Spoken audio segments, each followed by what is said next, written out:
Hyun-wook is currently stuck in military service. Just like hundreds of others, he has to perform mindless drills under the commander's orders. But while the others struggle just to endure, our hero secretly takes bullets from their pockets and eats them. When lunchtime comes, Hyun-wook doesn't go to the canteen with everyone else. Instead, he steals all the spoons and eats them too. You're probably wondering, what's wrong with this guy? The thing is, the more metal he eats, the stronger he becomes, and the more metal he can control with his mind, just like Magneto. Before his regression, he was known to everyone as the Emperor of Steel, and no army of monsters could stop him. But because of the betrayal of high-ranking Awakeners who sided with evil, our hero was killed. Now he's going to eat every bit of metal he can find to become an absolutely invincible Emperor of Steel. 3 days have passed, and Hyun-wook has eaten enough metal to control 1.3 kilograms of it. He happens to be on night duty, the same night a monster portal is set to open. So he tells his friend Jeonmo to stay on post while he grabs his rifle and heads to the portal's location. At that exact moment, the gate opens, and dozens of bloodthirsty goblins pour out. Meanwhile, everyone else is still sleeping soundly in their dorms. One of the goblins stares toward the dorm, while another lets out a screech, signaling the hunt to begin.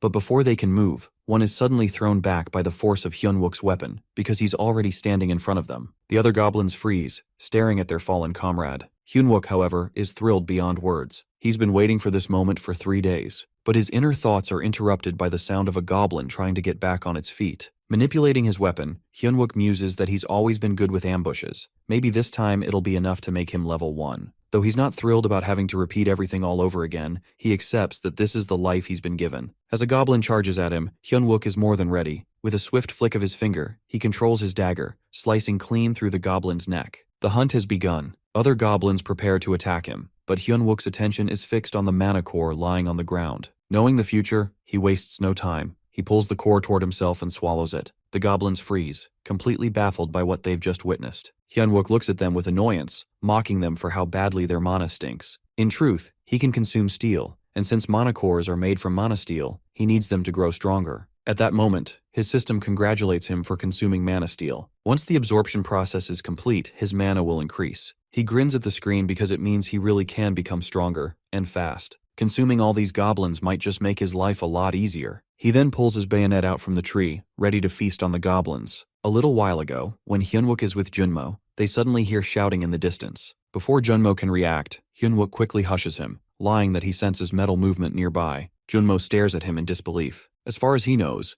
Hyun-wook can only detect metal that are nearby. But he trusts his superior's words anyway, assuming maybe Hyun-wook is sensing a type of metal he can't see. He suggests they report it to the base, but Hyun-wook immediately shoots that down, saying no one at the branch base would believe him if he claimed he could sense an unknown F-rank player moving around at night just by detecting their metal weapon. Junmo is left thoroughly confused about what they're supposed to do next. Hyun-wook, with a calm and convincing tone, tells him that he'll check it out himself. Meanwhile, he makes Junmo promise not to leave his post under any circumstances, and not to report anything either. After fooling his loyal subordinate, Hyun-wook makes his way toward the gate, where he spots a swarm of goblins. He lied to Junmo because if the military finds out, even if he hunts the goblins himself, their mana cores will still belong to the army. Without wasting another second, he prepares to attack more goblins, and he succeeds in taking several down. His focus is on targeting their feet, aiming to make them stumble. Meanwhile, the boss monster watches from the branch of a tree, gritting his teeth as he sees his subordinates fall one after another. This is all part of Hyun-wook's plan, and he's quite pleased to hear the goblins screaming in pain. One of them tries to attack him from behind, but Hyun-wook quickly grabs a fallen goblin's blade and starts slashing through his enemies with the efficiency of a chef chopping up chicken. Hyun-wook once died in his past life because of a sneak attack from behind. Since then, he's hated cowardly moves like that. So, without hesitation, he finishes the goblin off. He glares at the rest of them and threatens darkly that if anyone tries to attack him from behind again, he'll eat them alive. They visibly shiver at the threat. Seeing their fear, Hyun-wook knows it's time to begin the final stage of the game, which is finding the boss monster. He stays alert, glancing in every direction to spot the goblin shaman. But when he doesn't see any sign of him, he decides to bait him out. To do this, he loudly announces that he's found a valuable item and intentionally leaves himself open while pretending to collect it. He knows the goblin shaman isn't as dumb as his minions and keeps doing his act while leaving himself open. He's certain the shaman will take this as an opportunity to strike. Impatient, Hyun-wook waits for the shaman to reveal himself. At the same moment, the goblin shaman, having the exact same intention, begins casting his magic. The moment Hyun-wook picks up the stone from the ground, the earth beneath him suddenly erupts. Meanwhile, inside the surveillance room, one of the soldiers quickly rouses the platoon leader, reporting that he heard the ground rumbling. The leader, clearly irritated at being disturbed, threatens to kill him if it turns out to be nothing. Back with Hyunwook and the goblins, the eruption causes several goblins to be injured, while the rest scatter in fear. The goblin shaman, on the other hand, looks cocky, pleased with the results of his magic. But his handiwork ends up doing the opposite because it reveals his location to Hyunwook. The shaman is stunned when Hyunwook suddenly shouts out his position. Without wasting a second, Hyunwook hurls a dagger toward the monster. The goblin shaman swiftly dodges it and then leaps into the air, kicking the weapon back toward Hyunwook. That earns a dramatic protest from Hyunwook, who sarcastically complains that it was a perfect shot. The shaman grins at the remark, clearly enjoying himself. But Hyunwook isn't done yet. He sends his greatsword flying toward the goblin shaman, declaring that the last attack was just a trap. However, he's taken aback when the goblin shaman catches the greatsword in midair, just before it can pierce his neck. In that moment, Hyunwook silently admits to himself that he truly was a failure in his past life, because this same shaman had managed to catch his weapon just as easily. The goblin's hand is injured from catching the sword, which prompts a mock comment from Hyunwook. He scoffs that someone who sends a bunch of goblins shouldn't complain about getting a little scratch. Then he boldly declares that he's going to finish them all off in one go. But in truth, Hyunwook is bluffing as he doesn't have a solid plan yet, and the goblins seem even more enthusiastic now that their boss is holding his own in the fight. To make matters worse, he gets a notification. He's already used 40% of his mana. The system warns him to manage it carefully. Left with no choice, he disengages the safety on his gun, fully prepared to confront the goblin shaman. No matter how much damage he takes, he's determined to kill the shaman and consume its mana stone before returning to the guardhouse. Meanwhile, the goblin shaman grins like a menace. Just then, Hyunwook hears Junmo calling out to him, pulling his attention for a split second. One clever goblin, instead of rushing at Hyunwook, darts toward Junmo, who has no idea what's happening. Seeing this, Hyunwook grits his teeth. The goblin is just about to attack Junmo when Hyunwook shouts at him to get down. As Junmo ducks, Hyunwook flings his greatsword at the goblin. It dodges the blade, but the next second, Hyunwook steps forward, swiftly aims his gun into the goblin's mouth, and pulls the trigger. Another goblin leaps through the air, aiming straight for him. Hyunwook fires again but misses. That's when he realizes that these goblins aren't just savage, they're also smart. At the same moment, a voice crackles through Hyunwook's walkie-talkie, asking about the sound of gunfire and requesting a report from anyone who knows what's happening. Hearing this, Hyunwook quickly responds, reporting their location and confirming that a gate has opened in their area. He identifies the creatures as goblins, likely the remnants of the first wave who had previously left the area. When it comes to reporting casualties, he glances at Junmo, who is visibly shaken but unharmed, and calmly states that there are no casualties. After receiving his report, his superior from Command Center orders all soldiers at the guardhouse to remain on standby and defend their positions. At that moment,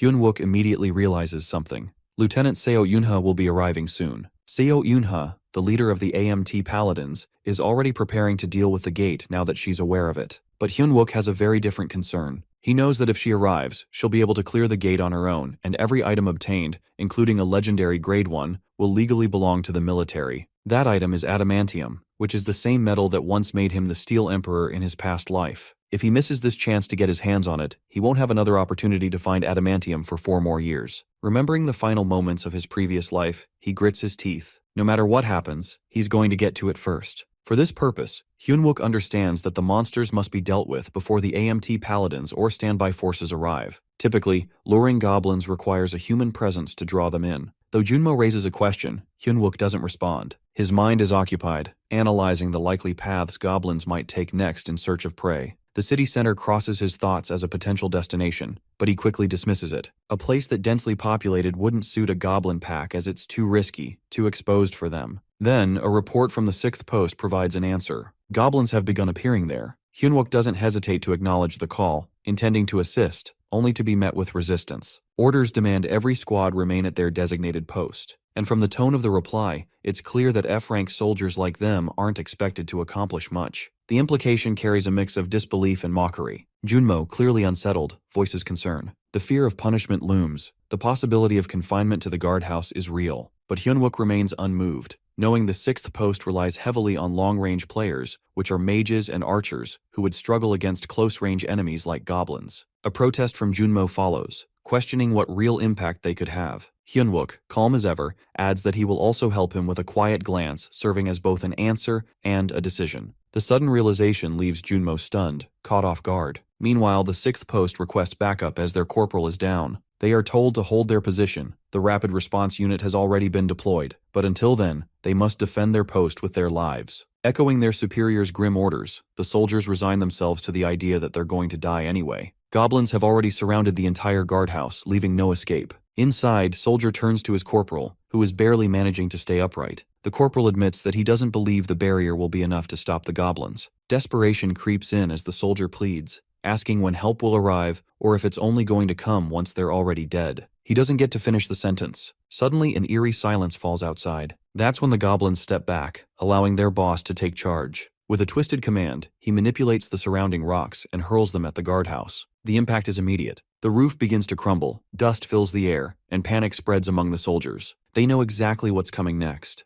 The goblin boss has arrived, and he intends to destroy the guardhouse completely. After that, the survivors will be dragged to the altar, where the goblin minions will gleefully rip out their hearts while they're still alive. Understanding the full horror of their situation, the corporal reaches a breaking point. With his hand trembling over his own weapon, he prepares to end his life himself while believing it to be less painful than what awaits them. His subordinate breaks down in tears at the sight. Outside, the goblin shaman watches silently, ready to end the game. Suddenly, a voice echoes inside the crumbling guardhouse. Hyunwook is here, ready to assist. Calmly, he instructs them to aim at the light. One of them, Park, an archer, is told to prepare and wait for Hyunwook's signal. Hyunwook repeatedly emphasizes that the fire skill must be activated only when he gives the cue. Left with no real choice, Park readies his bowgun, treating Hyunwook's instructions as a desperate last resort. He knows it usually takes a whole unit of archers to handle a goblin wave like this. He has no idea what's about to happen, and in the thick darkness, he can barely see well enough to make an accurate shot. At that moment, Hyunwook calmly responds that aiming is all Park needs to worry about, as he himself will handle the trigger. True to his words,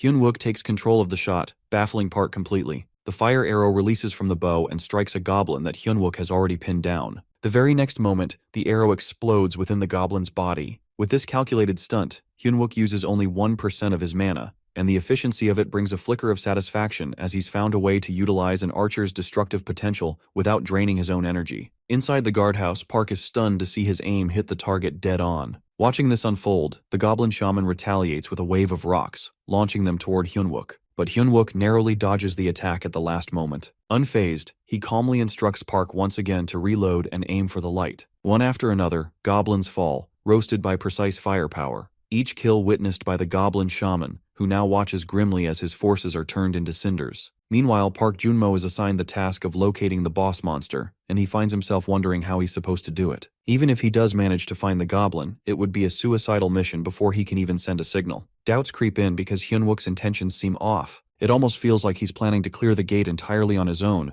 rather than merely distracting the enemy as he had claimed earlier. His thoughts are abruptly interrupted when a goblin lunges at him. But before it can strike, a dagger flies in by Hyunwook's, which pierces the creature, disabling it. However, that wasn't even the main target. A fire arrow, triggered by Hyunwook, strikes the goblin's back the next moment, and it bursts into flames. Hyunwook then signals Junmo to position the rifle, and Junmo complies without hesitation. In that brief moment, he can't help but question whether this is truly the same Lee Hyunwook they've always known. Meanwhile, Hyunwook patiently waits. By now, the goblin shaman should have seen enough as his minions reduced to ashes. That should be enough provocation for him to reveal himself. At that moment, the system sends a warning about the heavy mana consumption. He's down to just 12%. Seeing that number, his frustration flares. His mana reserves are nearly depleted, and his subordinates are still in danger. He grits his teeth, especially enraged at the goblin shaman who continues to hide. Right then, a cry for help echoes through the chaos. It's Junmo's voice. His head is caught in the grip of the goblin shaman. Hyunwook prepares to attack the boss monster, but the creature cleverly uses Junmo as a shield. Frustration tightens in his chest as he grits his teeth, appearing to surrender by throwing down his weapon. But behind the act, his mind is working fast. Surrounding him, the goblins begin to close in. Still, Hyunwook looks at Junmo with a wide grin and loudly proclaims that Junmo is the reason he'll win this fight. At that very moment, he pulls the trigger, firing Junmo's rifle, which had already been positioned toward the goblin shaman under Hyunwook's prior instructions. The unexpected shot stuns the goblin boss, forcing it to release Junmo. Hyunwook immediately shouts Junmo's name, needing to confirm he's unharmed. Once Junmo assures him that he's safe, Hyunwook knows the real fight begins now. He launches his dagger at the goblin shaman, but when the weapon fails to pierce its back, realization hits that it's wearing leather armor there. His mana reserve drops to just 9%. Ignoring the system's warning, he begins to analyze the strange choice of armor. Why only the back? The answer clicks that this goblin isn't here to fight anymore. It's preparing to escape through the gate. For a brief moment, Hyunwook freezes, unsure of what to do. But then he notices the steel necklace hanging around the goblin shaman's neck. Mana is nearly depleted, only 3% remaining. Still, he focuses it all to pull the goblin toward him using the steel necklace. With only 1% of mana left, he hurls his dagger at the goblin shaman as one last, desperate strike. Finally, his mana runs out completely. Hyunwook stands there, breathless and huffing, his body clearly out of shape after being reborn into a form that desperately needs training. Just then, he spots a holy light in the distance, which is a clear signal that Seo Yunha is arriving soon. With growing urgency, he begins searching the goblin boss's corpse, determined to retrieve its mana core before reinforcements arrive. As he pulls the core from the body, voices ring out as soldiers announcing they've found the gate. In the very next moment, he finds himself at gunpoint, surrounded by senior soldiers demanding his identification. Left with no choice, he quickly swallows the core and turns to face them, introducing himself as calmly as he can.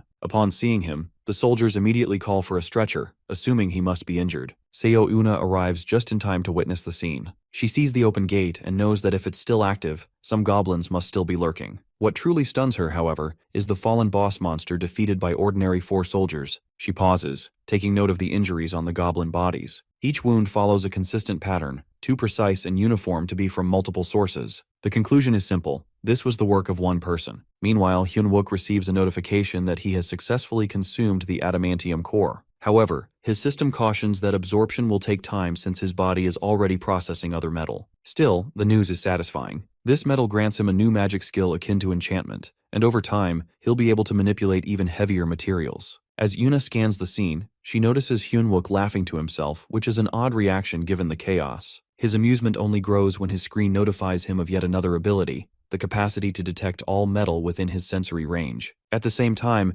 Yunha is informed that 2 goblins are still roaming near the 6th post. But Hyunwook pays little attention to the commotion. For him, this is a moment of quiet triumph. Surrounded by metal signatures he can now feel with absolute clarity, he knows one thing for certain, that the Great Steel Emperor has truly returned. A few days pass since the Goblin Gate incident, and rumors begin to swirl across the base. Whispers of an F-rank player defeating goblins single-handedly echo through the halls like wildfire. At the 3rd Brigade, 1st Battalion Station, 2 female soldiers chat about the event with a mixture of fascination and skepticism. One, clearly swept up in the drama, excitedly recounts her version of the story that how ordinary soldiers, cornered and awaiting death, are miraculously saved by an F-rank player who slices through goblins with ease. Her companion, however, remains doubtful. The whole tale sounds like a campfire fantasy. Meanwhile, word of the incident reaches soldiers like Oh Sanguk, who scoffs at the rumor, clearly unimpressed. He has no patience for what he considers fairy tales. Nearby, his subordinate Park, the archer who witnessed it all, insists the story is true. He even offers to vouch for it personally. Just then, Wansuk enters the scene, putting on an air of casual friendliness. But before Park can say much, Wansuk cuts in,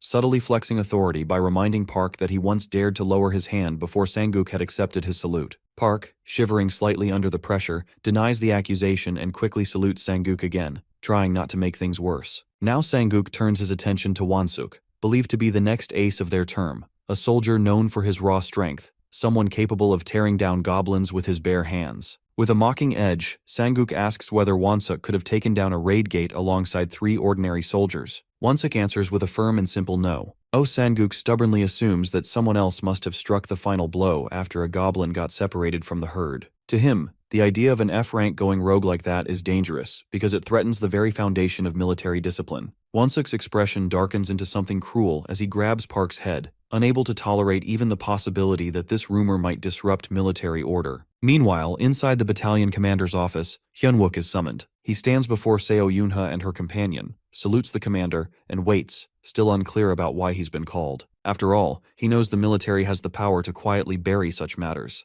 The battalion commander then directly addresses Hyunwook, demanding an explanation. According to the report, Hyunwook disobeyed a direct order to remain on standby and forcefully repelled the first wave of monsters without authorization. Hyunwook immediately realizes he's in trouble. One wrong word could land him in a full-blown military trial. He carefully considers his response, understanding the weight of every syllable. Eventually, he admits that it's true as he responded immediately to the gate's outbreak. The commander already knows the report, mutters aloud that it's hard to believe. By all logic, an F-rank like him should have ended up as dinner for the goblins, not their executioner. Hyunwook can feel the pressure radiating from the battalion commander, but he also knows this is no time to falter as there is no room to screw this up. So, with practiced subtlety, Hyunwook shifts the blame delicately, implying that he felt wronged by the battalion commander himself. This unexpected move draws an immediate protest from Minhee. but the commander raises a hand to silence him and signals Hyunwook to continue. Seizing the moment, Hyunwook straightens and, with respectful enthusiasm in his tone,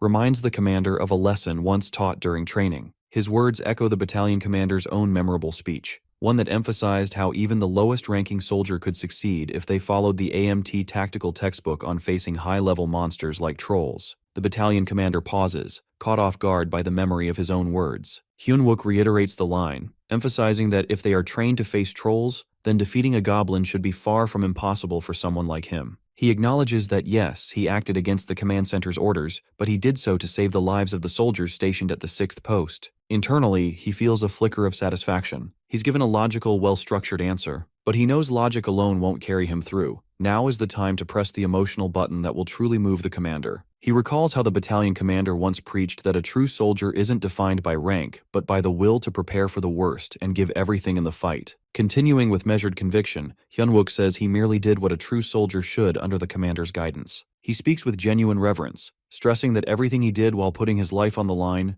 defying orders, applying tactics, came from the training he received under that very leadership. Then he adds the final twist of the knife, calmly, respectfully, but sharply. He says he endured the bullying, the ridicule of being an F rank, because he held on to the mindset drilled into them. But now, seeing the battalion commander, the very man who instilled that belief, deny his actions and question his place, it feels as if his entire existence in the military is being denied. From his past life, Hyunwook knows this man's history. When the gates first opened and chaos began, the commander, then second lieutenant, nearly died fighting orcs. But instead of retiring, he returned stronger, eventually helping to build the AMT from the ground up. Hyunwook knows he's struck a nerve by invoking the commander's own words and legacy. He bets everything on it, and the gamble pays off. The battalion commander's stern expression falters. He steps forward, clasps Hyunwook's shoulder firmly, and in front of everyone, declares that from this moment on, Hyunwook is officially promoted to a non-commissioned officer. To top it all off, just as the moment hits its peak, Hyunwook's system notifies him. The absorption process is complete, and a new skill has awakened Steel Physique. With this ability, he can now reinforce any part of his body, turning flesh into a metal. Even more promising, the system reveals that he can further enhance this skill by consuming high-hardness magical metals, potentially boosting it to D rank and beyond. While the others around him remain stunned at the battalion commander's announcement, Hyunwook himself stands frozen, unsure whether he's heard correctly. Sometime later, Hyunwook is back in the training room of the 3rd Brigade, 1st Battalion Station. His expression is far from proud. In fact, he looks downright frustrated. Being appointed a non-commissioned officer wasn't part of the plan because he had no intention of sticking around in the military longer than necessary. All he wanted was to avoid the guardhouse, not climb the chain of command. From the shadows of the room, Oh Sang-guk and Won-suk watch him with quiet malice, their eyes sharp with resentment. Hyunwook recalls how Min-hee had immediately protested his promotion. Military history had never seen an F rank reach the status of non-commissioned officer. It was unprecedented, and some weren't ready to accept it. Seizing the moment, he had politely requested time to think about it, pretending to be modest and uncertain.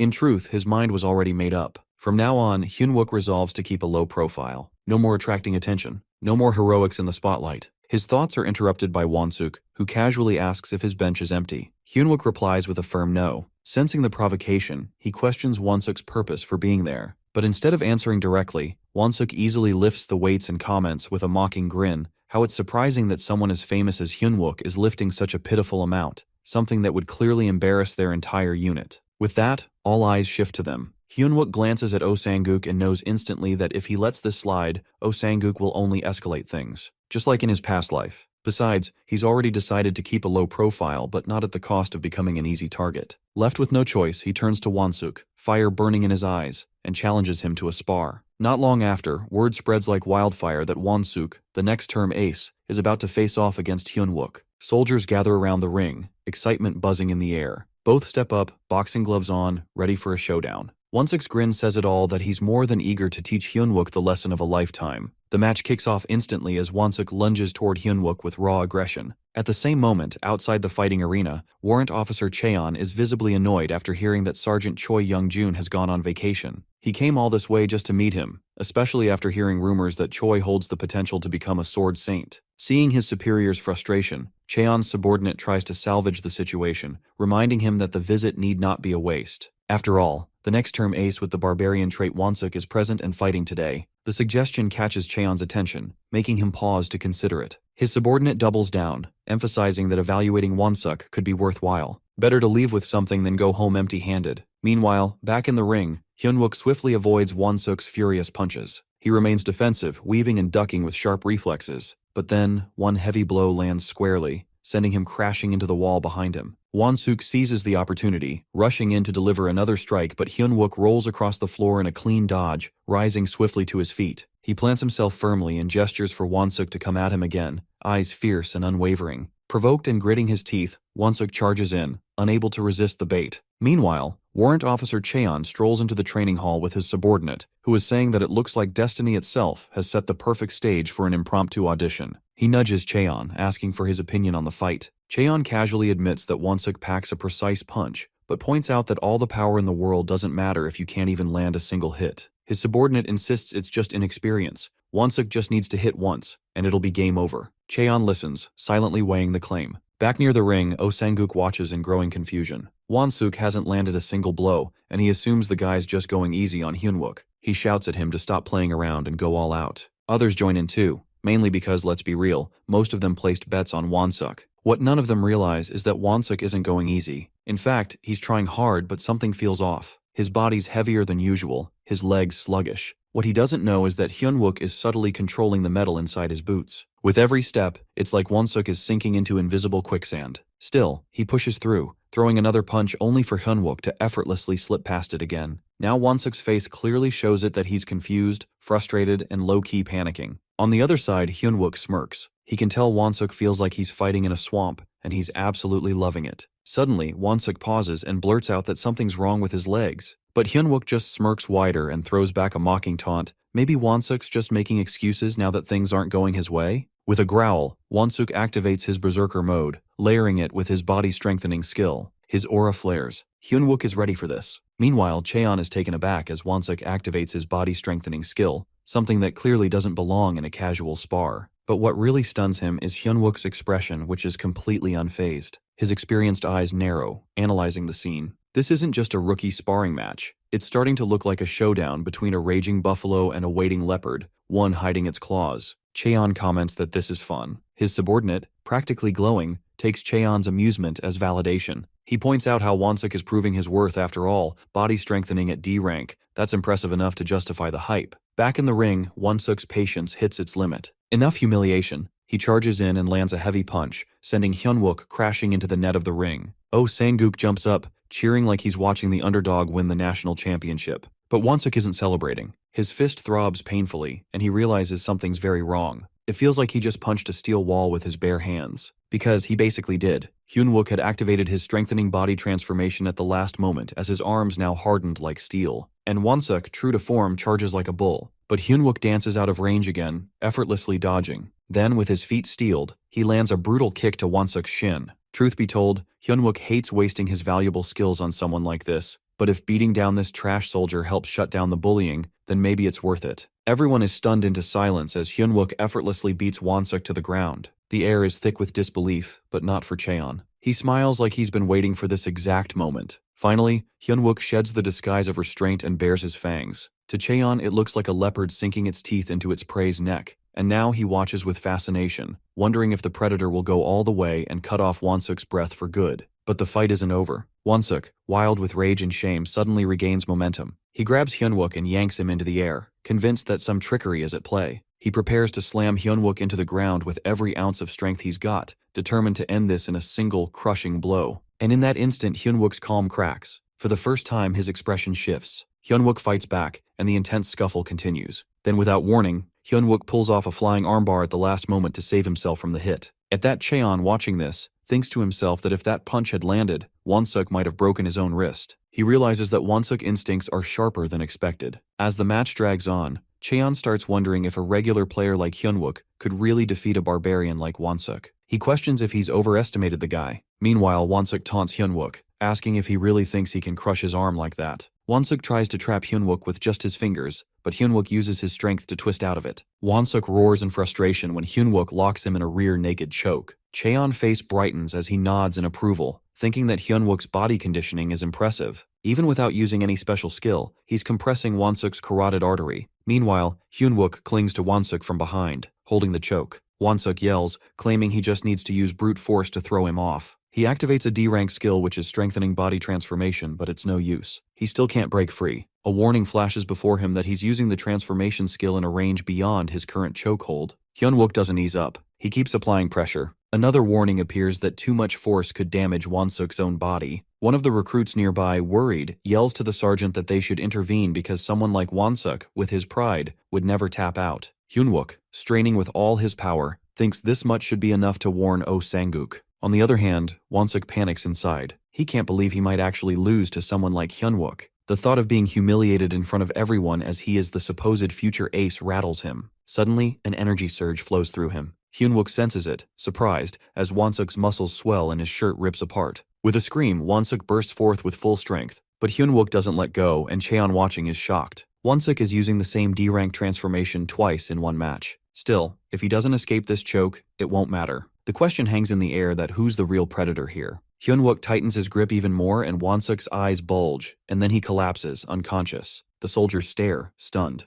Cheon concludes that Hyunwook is the real deal, a true beast. Behind him, an image forms like a lion roaring in victory. Later, everyone rushes over to Wonsuk, lying still on the ground. One of them feels a pulse and lets out a sigh of relief. He's breathing, he's only fainted. They wonder aloud how to even turn his heavy body over. At the same time, Junmo runs to Hyunwook, telling him they knew he would win. Hyunwook grabs the person's wrist to stop him. Junmo keeps asking if he's hurt and says he was worried, but Hyunwook stays silent. He then makes an eye contact with Oh Sang-guk, who looks quite ashamed. Finally, Cheon asks for Hyunwook's name. He himself introduces himself as First Lieutenant Cheon Myongho, and Hyunwook immediately recognizes him. He stands at attention and salutes, introducing himself as Corporal Wonsuk Hyunwook from the 1st Company. His mind races that why is he present here? Lieutenant Cheon smiles and says he's a raid tactics instructor from the Black Tiger unit. He tells Hyunwook his duel was impressive and hands him a card. Some bystanders whisper in shock as it's an invitation to the Black Tiger unit, the top troop in the AMT. They can't believe what they're seeing.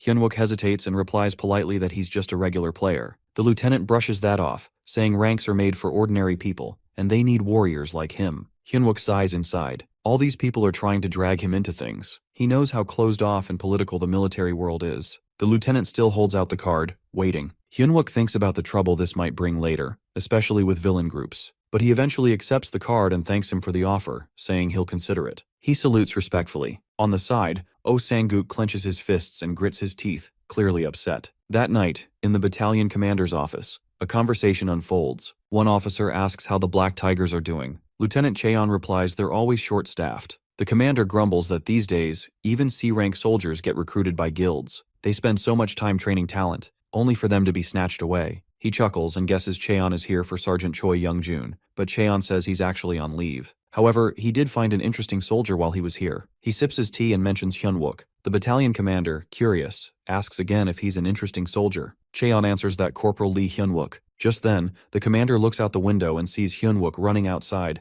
panting, with someone chasing behind. The commander makes a call and casually asks someone to find out what Hyunwook used to do before he joined the army. Meanwhile, Junmo chasing after Hyunwook is panting too, clinging to him and asking if he can become strong like him. Hyunwook shoves him away, annoyed, telling him to stop clinging. He can barely stay upright himself, but Junmo doesn't give up, saying he wants to be just like him. Hyunwook thinks this kid can't even tell he's dying from exhaustion right now. Meanwhile, the commander hangs up with a grin and says it's not his fault. It's Hyunwook's the one making everyone around him so greedy. On a busy street, a mother is seen dealing with a street vendor while her young son suddenly gets distracted and runs off, chasing a small creature that looks like a monkey. It darts behind a nearby wall, and the boy, full of curiosity, follows without thinking twice. But as soon as he catches a proper look at it, his expression changes. It's not a monkey after all, as it's something else entirely. With a frightened face, he realizes it's a kobold, its sharp features and fierce eyes enough to make him freeze. Moments later, more creatures like it appear behind him, and the ambush begins. Meanwhile, back with our hero, Hyunwook stands silently in front of the battalion armory, dressed neatly in uniform. Seo Yuna beside him informs him that the battalion commander has acknowledged his performance and, as a reward, has granted him a few days off along with the right to choose a weapon. However, she also adds that the platoon leader doesn't trust him and never did.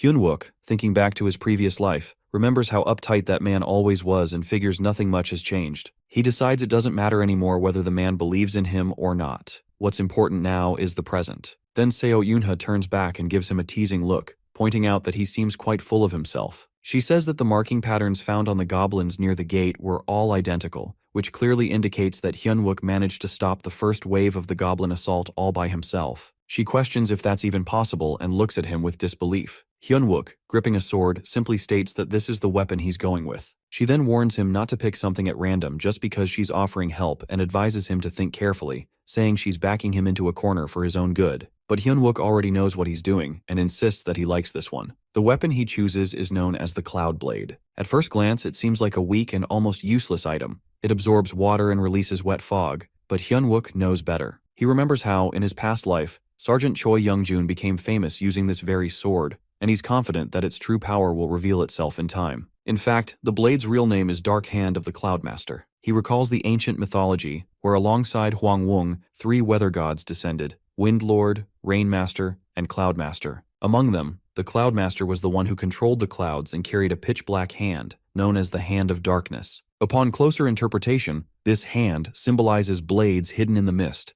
and those blades are none other than the weapons of the Thunder God himself. Once fully awakened, the sword becomes capable of summoning lightning strong enough to destroy even mid-sized monster engines on its own. With a powerful mix of steel and thunder, it becomes a weapon feared by many. Hyunwook tells himself that this time, he's going to be the one who takes it. Seo Eunha looks at him with slight disbelief and says that a rusty sword like that seems too small a reward, especially for what he has accomplished. But Hyunwook doesn't mind. He replies that he doesn't have the time to search for a different weapon and that this one is more than enough. She watches him with surprise, and right then, an emergency alarm blares throughout the base as it's a gate break at Ide-1. As chaos begins, everyone scrambles to respond, but Hyunwook stands completely still. Seo Eunha observes his calm expression and wonders if he had somehow expected this all along. His composed face tells her that he isn't surprised at all. Soon after, the Blue Flower Guild arrives on the scene, their members fully geared up and looking intimidating. A few soldiers stare in awe, clearly seeing them for the first time. One whispers that the guild has sent backup for this gate, and another remarks on their gear, pointing out that every piece looks like it's been custom-made. The admiration continues as one of them jokes that selling just a single piece of their equipment would be enough to buy a luxury building in Gangnam. Someone else daydreams about finishing service and getting into Blue Flower, imagining a future of showing off wealth and strength. While the others admire from a distance, Hyunwook is already giving orders. He informs the squad that this time they're facing a kobold gate, and although kobolds might look small, they're notorious for using poison needles and gas, which often lead to heavier casualties than fighting large monsters. He warns the team that this is no time to relax or joke around, and when one soldier brushes off the seriousness,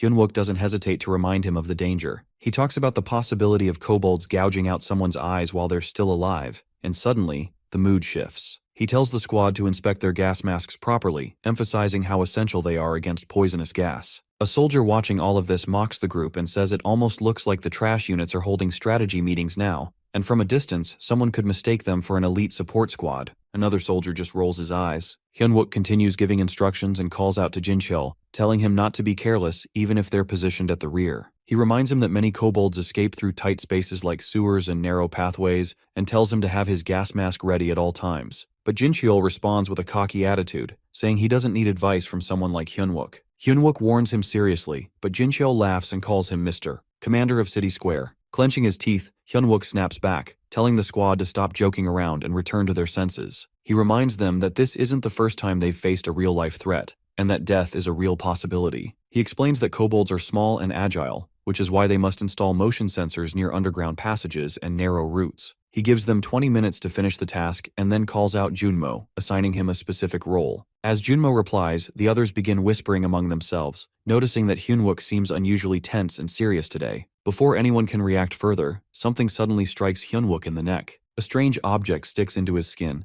and his body collapses to the ground. At the same time, an explosion erupts, releasing poison gas throughout the streets. The soldiers around him panic and scramble for their masks as the area is engulfed in toxic mist. Kobolds have launched a surprise attack. Hyunwook lies on the ground in pain, eyes stinging and voice weak, calling for help. A kobold stands over him, holding a weapon and staring coldly at his bleeding face. Just when things seem hopeless, Park Junmo arrives and knocks the kobold back, quickly asking if Hyunwook is okay. But Hyunwook, still gasping, sees the danger and yells for Junmo to run. Junmo, confused, hesitates for a moment. Hyunwook shouts at him again to put on his gas mask immediately. In the blink of an eye, the kobold charges forward and slashes Junmo, blood splashing through the air as Hyunwook screams his name in horror. In that moment, a painful memory hits him as he remembers how Junmo had died in his past life. trying to protect him from kobolds just like this. Later, once the poison fades slightly, soldiers report that the sensors have been installed in this area and ask if they should bring more. Hyunwook, still recovering, tells them that today's main battle will take place here, in the rear zone. He calls out to Junmo, and when he responds with a respectful, "Yes, sir,"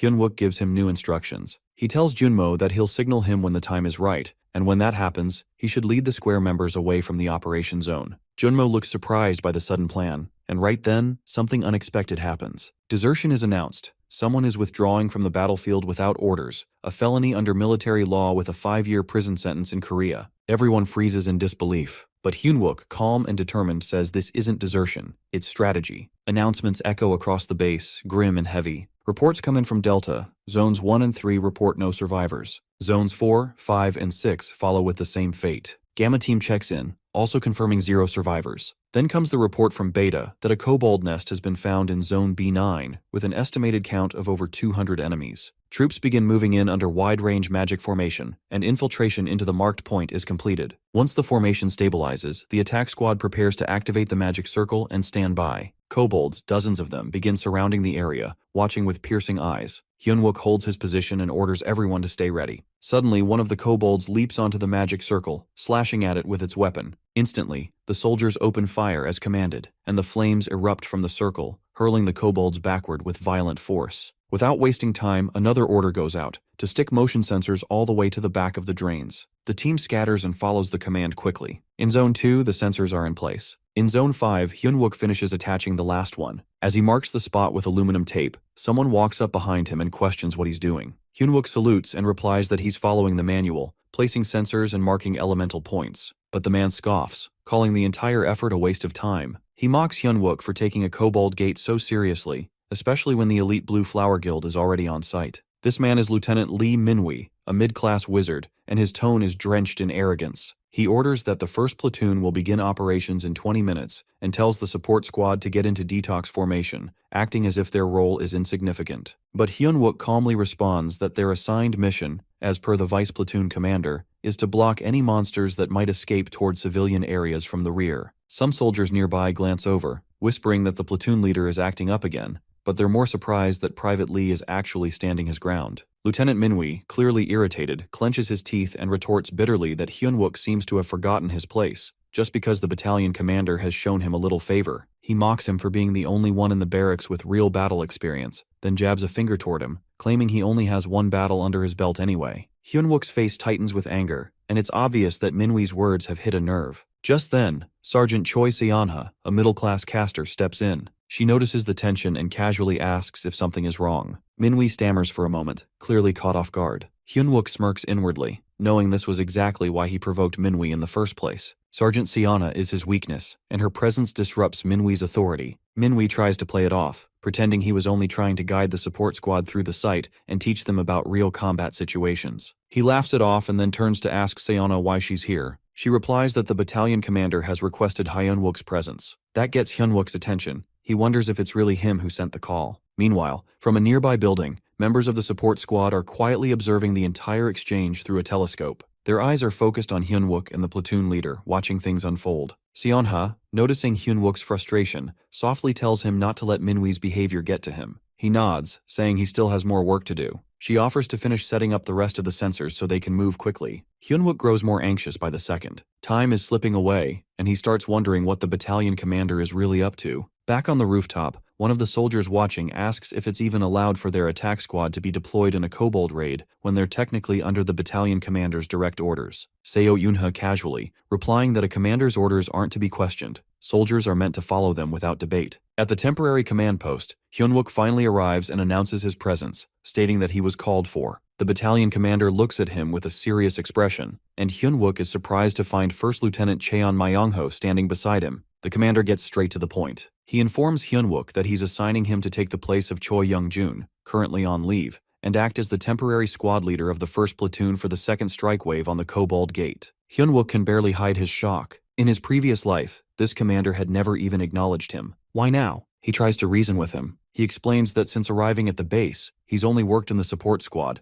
and has never taken part in a real mission like this. He says it doesn't make sense to risk the lives of the first platoon in an actual battle without proper leadership or preparation. but the battalion commander simply replies that it's an order. Just as the weight of that decision sinks in, a new report comes in from Delta. The boss monster has exited the Kobold nest. All personnel on red ground zones 2 and 3 are ordered to stay alert. Hyunwook's thoughts race. He knows kobolds will soon break past the front and rush the rear. If he doesn't make it in time, the entire support squad could be wiped out. He grits his teeth and tells himself he has to get out of there, no matter what. He turns back to the battalion commander and says he has something important to say. The commander allows it, nodding for him to speak. For a moment, Hyunwook stays silent. Elsewhere, on the rooftop, Seo Eunha is still watching. She then notices movement and quickly removes the lens cover, realizing that Hyunwook has taken off running. His pace is fast, almost desperate. Hyunwook yells down to alert the others about the gas. Alarms suddenly blare, emergency lights flash, and gas begins to spread rapidly through the air. Poison seeps into the streets, covering the area in thick fog. Hyunwook sees it happening and curses under his breath.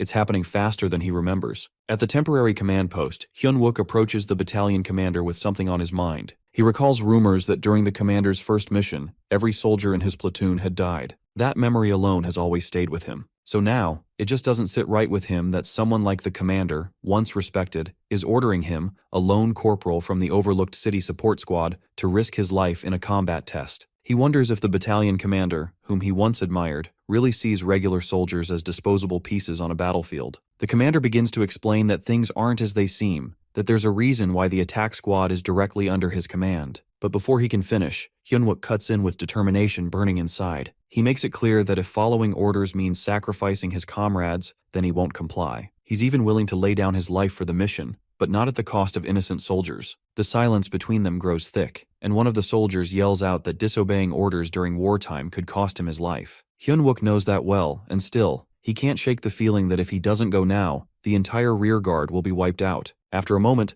the battalion commander sighs and grants him permission to proceed with the original support mission. Internally, Hyunwook is caught off guard. He didn't expect the commander to bend, but the commander reminds him that he still disobeyed orders, and there will be consequences. Later, as they move into the danger zone, toxic gas begins to spread everywhere. He immediately covers his face and secures his gas mask. Cursing the situation under his breath, he rummages through his military-issued inventory pouch, pulls out his weapon, and activates it with water and oil. It's the Cloud Blade, a sword that absorbs water and emits a misty fog. The blade begins to shimmer, pulling moisture from the air. Visibility drops to nearly zero, and panic sets in. He thinks he might be too late. Somewhere nearby, he hears screams. Private An Minte is under attack, crying out for help. Junmo, holding his weapon, spots the kobold lunging at An Minte and fires just in time, causing the monster to fall back. With blood pouring from his own side, Junmo yells for the support squad to get An Minte inside a supply box with emergency barriers. Another soldier drags An Minte's bleeding body, announcing that he's been secured. Meanwhile, the vice platoon leader is frozen, overwhelmed and barely responsive. Junmo tries to snap her out of it, realizing that she's still young, barely in her 20s, and this is her first real mission. He feels powerless, unable to protect the others. Then, the grim reality hits him. They're almost out of ammunition, and the kobolds are closing in. Fear settles in, but suddenly something sparks in his mind. He wonders what Corporal Lee Hyunwook would do in a situation like this. That thought gives him clarity. As one soldier tries to resuscitate An Minte and calls for help, Junmo pulls out a hammer-like weapon from his pack. Another soldier warns they're completely out of bullets, but Junmo doesn't care. He notices the kobolds seem attracted to shiny objects. That gives him an idea. He decides to act as bait and orders everyone to retreat with the wounded and the vice leader. No one understands him at first, but he insists that it's his order as the acting vice leader. He raises the hammer and recalls Hyunwook's words, that the Blue Flower Guild is stationed just beyond the red ground. He instructs them to run the moment he signals. With all the kobolds now staring at him, he dashes off, yelling inside that even though his electric powers are weak, he'll use them to save lives. He runs with all his strength, the kobolds chasing right behind him. In a dramatic moment, a surge of blue energy surrounds the horde. In an instant, every kobold is cut down, their bodies collapsing in a splash of blood. Junmo, still running, stumbles right into Hyunwook and falls. Hyunwook tells him he heard everything. Then, with his cloud blade raised high, the spreading mist begins to neutralize the toxic gas. Junmo, catching his breath, is stunned. He admits he was only trying to mimic Hyunwook's bravery and got carried away, but Hyunwook smiles and tells him he did incredibly well. Junmo's eyes begin to fill with tears. As more kobolds approach in the distance, Hyunwook turns to him and expresses genuine pride. He says that Junmo's courage has set the stage beautifully, And now, since such a feast has been prepared, it's only right that he goes all in and devours the enemy with everything he's got. As he lifts his blade toward the sky, an intense energy courses from his fingertips. A sharp wave slices through the air, cutting across the kobolds' throats in a flash. A glowing blue circle forms around him, spinning like a protective barrier while bringing down nearby enemies. Their fallen bodies shimmer with crystal fragments scattered across the ground. He stares at the crystals and, with a slight grin, thinks they almost look good enough to eat. Junmo, nearby, wonders if he's seriously talking about the kobolds. But before he can reflect more, a fierce roar echoes and more of them are charging. Hyunwook braces himself, thinking how unfortunate it is that he can't eat thanks to the mess they're in. Then, looking at the advancing group, he casually asks where their boss is. The kobolds grow even more furious. Their foreheads glow red and their eyes narrow in rage. He throws them a challenging look, and suddenly they glance behind them. That's when he realizes something. No way, he thinks. Without wasting another second, he grabs his weapon and starts sprinting. He yells internally that Park Junmo must run, and fast. The squad is in serious danger. Meanwhile, on the other side, Yuna is struggling to see through the thick gas. It's impossible to track anything clearly, and at this rate, support won't be able to arrive in time. She orders the attack team to stay in position and shoot anything that tries to break through the gas barrier. The Blue Flower Guild must hold the line to protect civilians. A soldier acknowledges the command and adjusts his aim, asking if she's heading somewhere. She doesn't answer, but in her mind, she knows Lee Hyunwook seemed far too prepared, like he'd expected this chaos. There's something she needs to confirm. She puts on her gas mask and leaps from the rooftop. Elsewhere, chaos erupts near the military box. Seana is crying, begging for help, while the others try desperately to stabilize Private An Minte. His pulse is weak and he's barely breathing. A soldier pleads for the vice platoon leader to get a grip. One tries to bind a wound while another performs CPR, but there's a growing concern and something is tearing through the box's barrier. A terrifying energy surrounds it, and the soldiers realize it's not just any kobold, it's their master, casting a powerful spell with all his might. Panic rises as the soldiers feel the box losing its shield. They spot a swarm of kobolds rushing toward them, and dread spreads through the group. One soldier whispers they might really be finished. Just then, a figure breaks through the smoke with a furious shout. It's Hyunwook, charging forward, weapon in hand. He shouts internally that this is his squad. He hurls his weapon at the kobold master, who narrowly dodges it. But the blade curves and strikes the weapon slung across the kobold's back, cracking it. The master turns, eyes burning with anger, his mouth curled in a snarl. The mark on his head glows brighter, and the other kobolds react instantly, rushing forward in rage. Hyunwook gasps. There are too many, and they're too fast. He grabs Junmo, tells him to drop low, and prepares for a counter. He activates mental control, a skill that amplifies speed, but it drains too much energy. To compensate, he borrows power from Junmo's banked energy, barely managing to dodge the incoming strikes. A system warning flashes that he's lost control of the M7 Greatsword. Behind them, the kobold mage turns. Hyunwook realizes this creature isn't just another monster, as it's the one manipulating all the others. That makes it even more dangerous. It's not safe to have Junmo by his side in this fight. He orders him to retreat and focus on protecting the supply box. Junmo hesitates but agrees. When he asks for a signal, Hyunwook tells him there is none. Just run. Junmo bolts as instructed. The kobolds, furious, begin launching weapons from their backs again.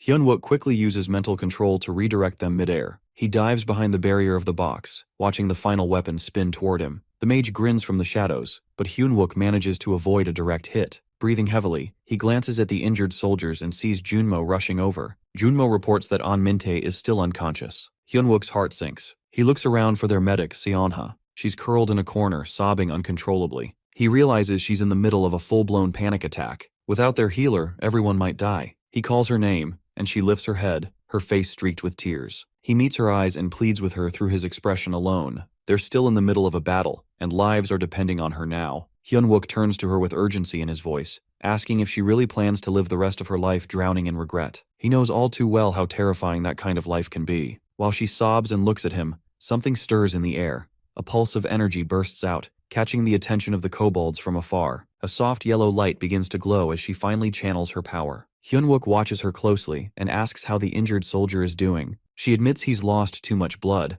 partly because she froze earlier, but now she refuses to give up. He nods with quiet relief and thanks her. Turning to Junmo and the others, he informs them that he'll be borrowing their greatswords. Junmo, uneasy, catches on to what he's about to do, and his expression darkens. But Hyunwook just grits his teeth and says it's time to return the kobold's gift back to them, with interest. Meanwhile, somewhere else in the city, a luxury car rolls down the street. Inside, a young woman lounges with her legs crossed, chatting on her phone. She ends the call excitedly, saying something incredible has just happened. Without noticing, a spider crawls across her shoulder. She calmly brushes it off and remarks to herself that she'll need to make an appearance, perhaps offer her condolences. She's heading straight toward Itaewon. Back on the battlefield, Hyunwook stands tall, sword in hand, surrounded by blue-tinged blades floating in midair. The kobolds watch the display with alarm. At the edge of the area, their hidden guest steps into view, stepping directly onto a sensor marker. The dark mage kobold spots her from a distance, baring his teeth in a wicked grin and raising his weapon toward Hyunwook. But Hyunwook doesn't flinch. He keeps his gaze low, slowly lifting his sword with purpose. He thinks to himself that the prey has walked right into the trap. Everything is set up just as planned. The boxes, the sensors, the field pattern. The only unpredictable part was a small section of Zone A, mishandled by the vice platoon leader. But that doesn't matter now. He declares to himself that once the leader behind all of this is taken down, the game will be over. Activating mental detection, he scans the area for any unfamiliar metals. Anything that doesn't belong within the grid must be kobold related. He focuses his mind, tapping into mental control, a skill that consumes mana and allows him to manipulate metal, even increasing its weight if needed. He channels energy through his raised sword, sending shockwaves through the field. The blue light swirls around the kobolds before slicing through them like a storm. One of the blades races toward the kobold mage, but the monster quickly casts a spell, creating a magical shield in front of him. Hyunwook studies the barrier closely, his expression sharpening. With another sharp movement, he launches a second wave. Multiple great swords circle in on the mage, but the creature grits his teeth and summons all his power. The air rips apart as he holds back the weapons with everything he has. Undeterred, Hyunwook thrusts his arm forward again, fury blazing in his eyes. He demands his swords back, shouting in his mind as he forcefully uses mental control once more. A system alert suddenly flashes. His M7 greatsword is now bound by a weight beyond its controllable limit. Realizing brute force won't work, he prepares himself for another wave of attacks. The kobolds' marks begin glowing again, and they start launching metallic projectiles from their backs. Dozens of weapons hurtle toward him. He throws his arm in front of his face to block, but some pierce his limbs and armor. The mage signals his underlings, and the entire pack charges forward in unison. Hyunwook, now covered in cuts and embedded blades, grins through the pain. He nearly believes it's all over, just like in his past life. But no, not this time. He activates body strengthening, and the arrows embedded in his body drop to the ground like dead weight. If not for that skill, he knows he would have been finished. Now, with renewed strength, the great swords encircle the mage in a deadly spiral. He swings his arms in a crossed motion, unleashing a whirlwind of sharpened metal. A massive storm of blades spins into a blue tornado, sweeping through the remaining kobolds and tearing them apart. When the dust settles, Hyunwook stands still with arms folded, breathing steadily. Only one enemy remains, the kobold dark mage. Hyunwook locks eyes with the last standing foe, calling him out silently in his head. Now it's time to end this. The mage kobold clenches his sharp teeth and releases a thick cloud of toxic gas that quickly spreads through the area.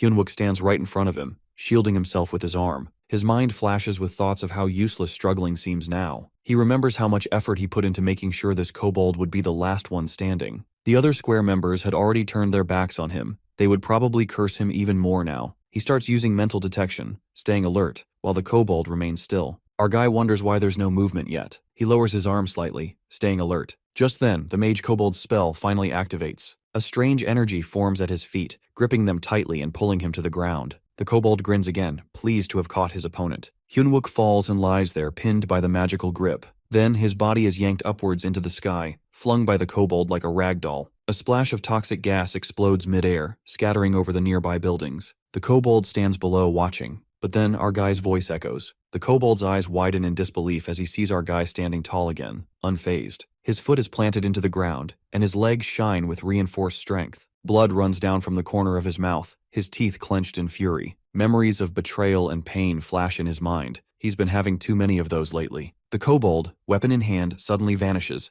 Hyunwook senses the movement and turns sharply just as the kobold appears behind him. His mind flashes back to every painful moment he'd been stabbed in the back, both physically and emotionally. Rage boils inside him. He activates his strengthening transformation and lashes out with a brutal kick to the kobold's face, followed by a powerful sword strike that sends the creature flying across the battlefield. A cold satisfaction settles in as our guy finally feels the weight of revenge beginning to lift. He thinks about all the times he imagined this moment, the day he'd get payback on these backstabbers. The mage kobold is the first one down. It feels like justice. Toxic gas still leaks from the kobold's wounds as he lies on the floor. Our guy's cracked voice reminds himself that with the mask now broken, the kobold can no longer cast that annoying magic. A smirk forms as he prepares for the final blow, deciding it's time to cure that lingering PTSD for good. Blue energy gathers and blasts toward the kobold, ending him in a blink. The mage's weapon falls to the ground, and the container of toxic gas shatters into pieces. The creature lies motionless, but Hyunwook, still seething, doesn't stop. He grabs the kobold by the face, lifts him up, and stares coldly. He remembers every painful year he spent like a cripple because of this monster. The image of Park Junmo's death comes back. That friend had sacrificed himself in the past timeline. This is payback.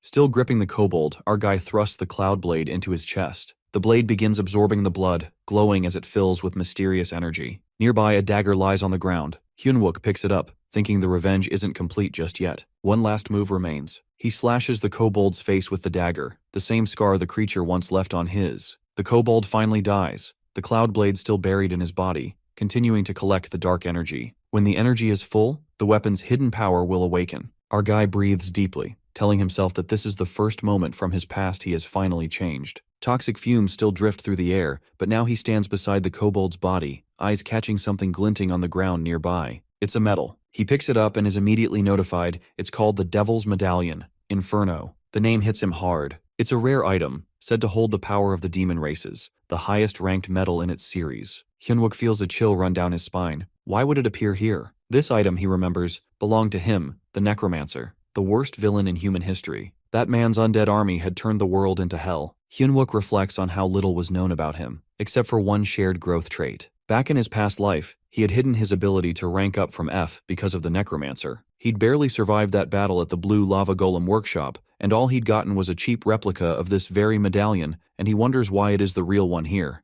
Hyunwook stares at it, fists tightening. Something doesn't add up. He figures he'll figure it out later. For now, he shoves the medallion into his mouth, preparing to absorb it. But before he can finish, a familiar voice calls out behind him. He freezes that it's Yunha. Panic creeps in. Sweat beads on his forehead. He wonders how much she saw. As he turns around, he notices someone else standing beside her. A new face greets him, and the woman compliments the battle and introduces herself as Catherine Yu, head of the Soul Attack Unit from the Blue Flower Guild. Yuna watches him closely, asking what he's hiding. He pretends not to understand, replying calmly while secretly trying to figure out how much she actually saw. Before he can settle into his thoughts, the Catherine claps her hands and compliments the battle, saying she only caught a glimpse from afar, but it looked impressive. Her tone shifts as she turns to Yunha and mentions how she's all grown up now, referring to her as the third daughter of the Paladin chapter. Yuna responds with authority, introducing herself as the captain of the 1st Battalion Attack Squad from the 3rd AMT Brigade. She reminds the woman that this area is a military zone and civilians have no business being here. Catherine, unfazed, walks over to Hyunwook and introduces herself. She's Catherine Yu, the head of Soul's Attack Unit from the Blue Flower Guild. Handing over her card, she casually reveals her identity, Yu Haina,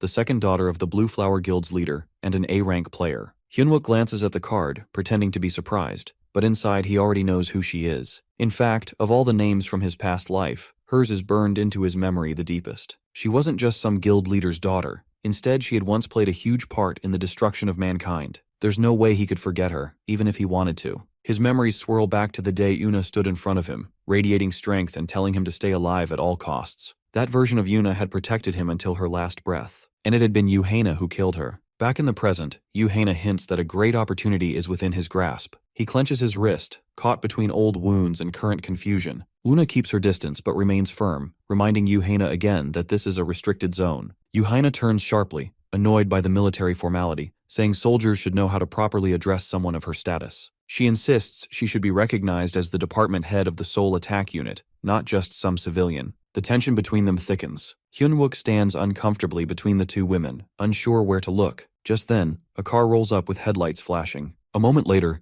the battalion commander steps out. Yuna salutes him immediately and reports, but he gestures for silence while gripping his weapon. His eyes scan the toxic gas still lingering and the kobold corpses scattered on the ground. Hyunwook begins to sweat, realizing things might get messy fast. He knows there's no way to explain this cleanly. The commander's serious expression makes it clear he expects answers. Then surprisingly, the commander greets Yuhaina. He acknowledges the Blue Flower Guild's support, but firmly states that unauthorized entry into military zones isn't allowed, even for high-ranking civilians. He politely asks her to leave. Yuhaina, visibly annoyed, mutters under her breath about how rigid soldiers are. She dramatically plants a lipstick-stamped business card on a nearby surface, winks at Hyunwook, and tells him to give her a call. With that, she turns away. The commander shifts his attention to Hyunwook and suddenly promotes him on the spot. He announces that Hyunwook will now serve as the squad commander for the Kobold operation, tasking him with rescuing any remaining survivors and organizing the team. Hyunwook stands there stunned, wondering what the commander could possibly be thinking. The commander also says he expects a debriefing later that day, to be given in person.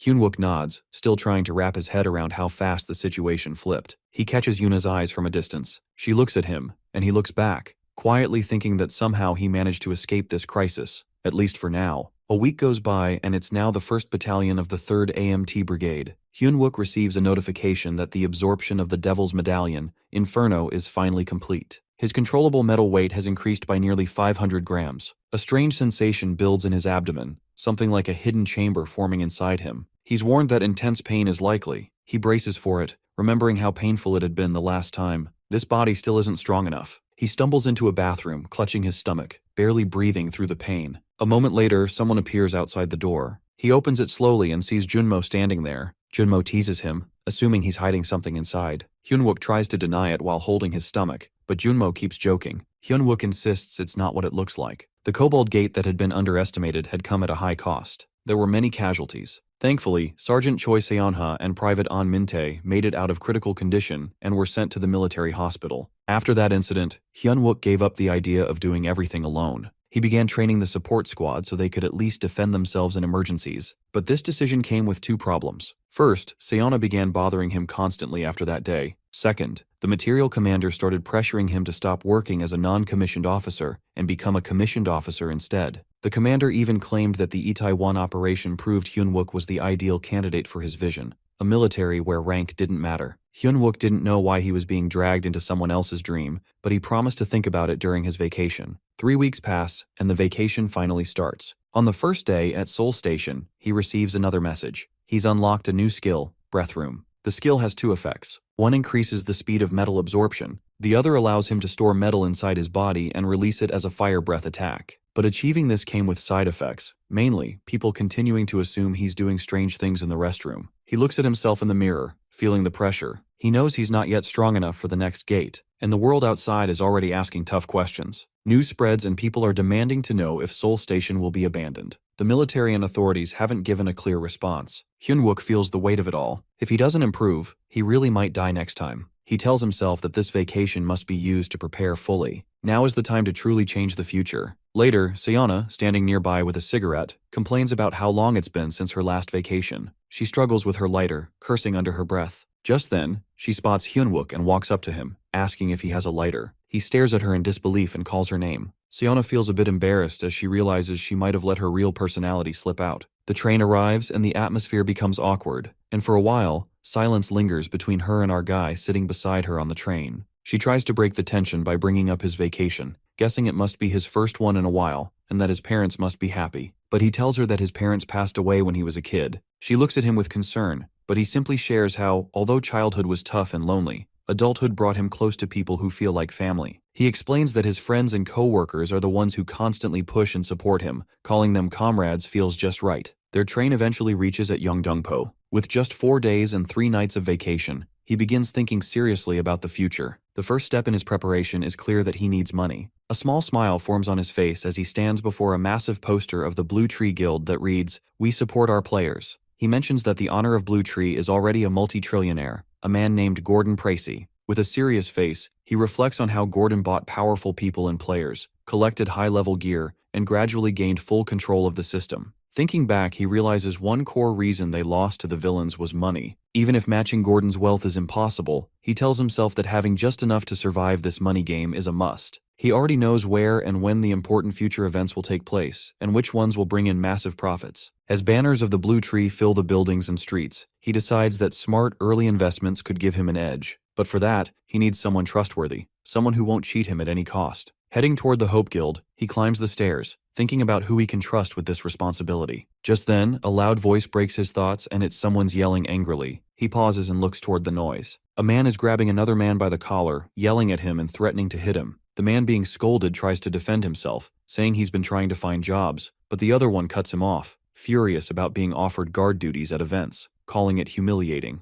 As both men notice Hyunwook standing at the door, their expressions change. The one being yelled at greets him nervously, while the aggressive one, who is Wonchul, instantly changes his tone. He lets go of the shirt and walks over with a fake smile, recognizing him as the tin can pilot. The two shake hands, recalling their past. Wanchul introduces himself as an awakened player now, and our guy responds politely, though deep down, he knows there's no friendly connection between them. The mood shifts as Wanchul mocks him, pretending their past didn't exist. But old memories hit hard. Back in school, Wanchul had once humiliated him in front of everyone and mocking his powers, slapping him across the face, and calling him a loser. Those words, that slap, that shame, it all comes back. In the present, Wanchul, now a strong player of the Hope Guild, grits his teeth, threatening to beat him just like in school. He wants to show dominance again. But this time, Hyunwook stands still, unbothered. As Wanchul prepares to hit him, a sudden shift in energy fills the room. Blue energy sparks around our guy, and weapons zoom in from all directions. A pen, a dagger, all pulsing with energy, aiming dangerously close to Wanchul. Calmly, he tells Wanchul that while he might not win today, he can definitely leave him half-crippled and injured so badly, he'd feel like he'd been hit by a full army unit. Wanchul, shaken, clenches his teeth, his confidence cracked. Just then, someone enters the room, reminding our guy that they need to leave soon for an event. With a snap, the weapons drop to the ground. He instantly switches his expression and apologizes to Wanchul, pretending it was all a joke. Then, without warning, he hugs him tightly, leaning in close and whispering about how the White Tiger Guild kicked Wanchul out after he wet himself and ran away during his first raid. That memory from the past flashes, the yelling, the fear, the shame. Wanchul freezes, furious but unable to react. Our guy reminds him that making a scene by picking a fight with a low-rank player won't help his image. He's doing him a favor, really. Later, inside the apartment, the two sit at a table. His friend, still in disbelief, asks if the stock tips he gave were real. Our guy remains calm as his friend checks the data on an iPad. Seeing the numbers, he bursts out, stunned by the life-changing opportunity. Somewhere else, the numbers of players are growing restless. One of them complains that instead of wasting time guarding, they should try raiding a gate at least once. Another guard tells him to relax, but the first one keeps ranting. That's when a car pulls up, and an angry man storms in, yelling at them for making noise in a reserved area. He walks up to Wanchul, shouting insults and mocking his age and literacy, furious that zones were messed up again. Before he can finish, Wanchul punches him so hard he flies backward. Blood splashes everywhere. Shocked guards freeze as the punches continue, each one heavier than the last. With his face covered in blood and eyes burning red,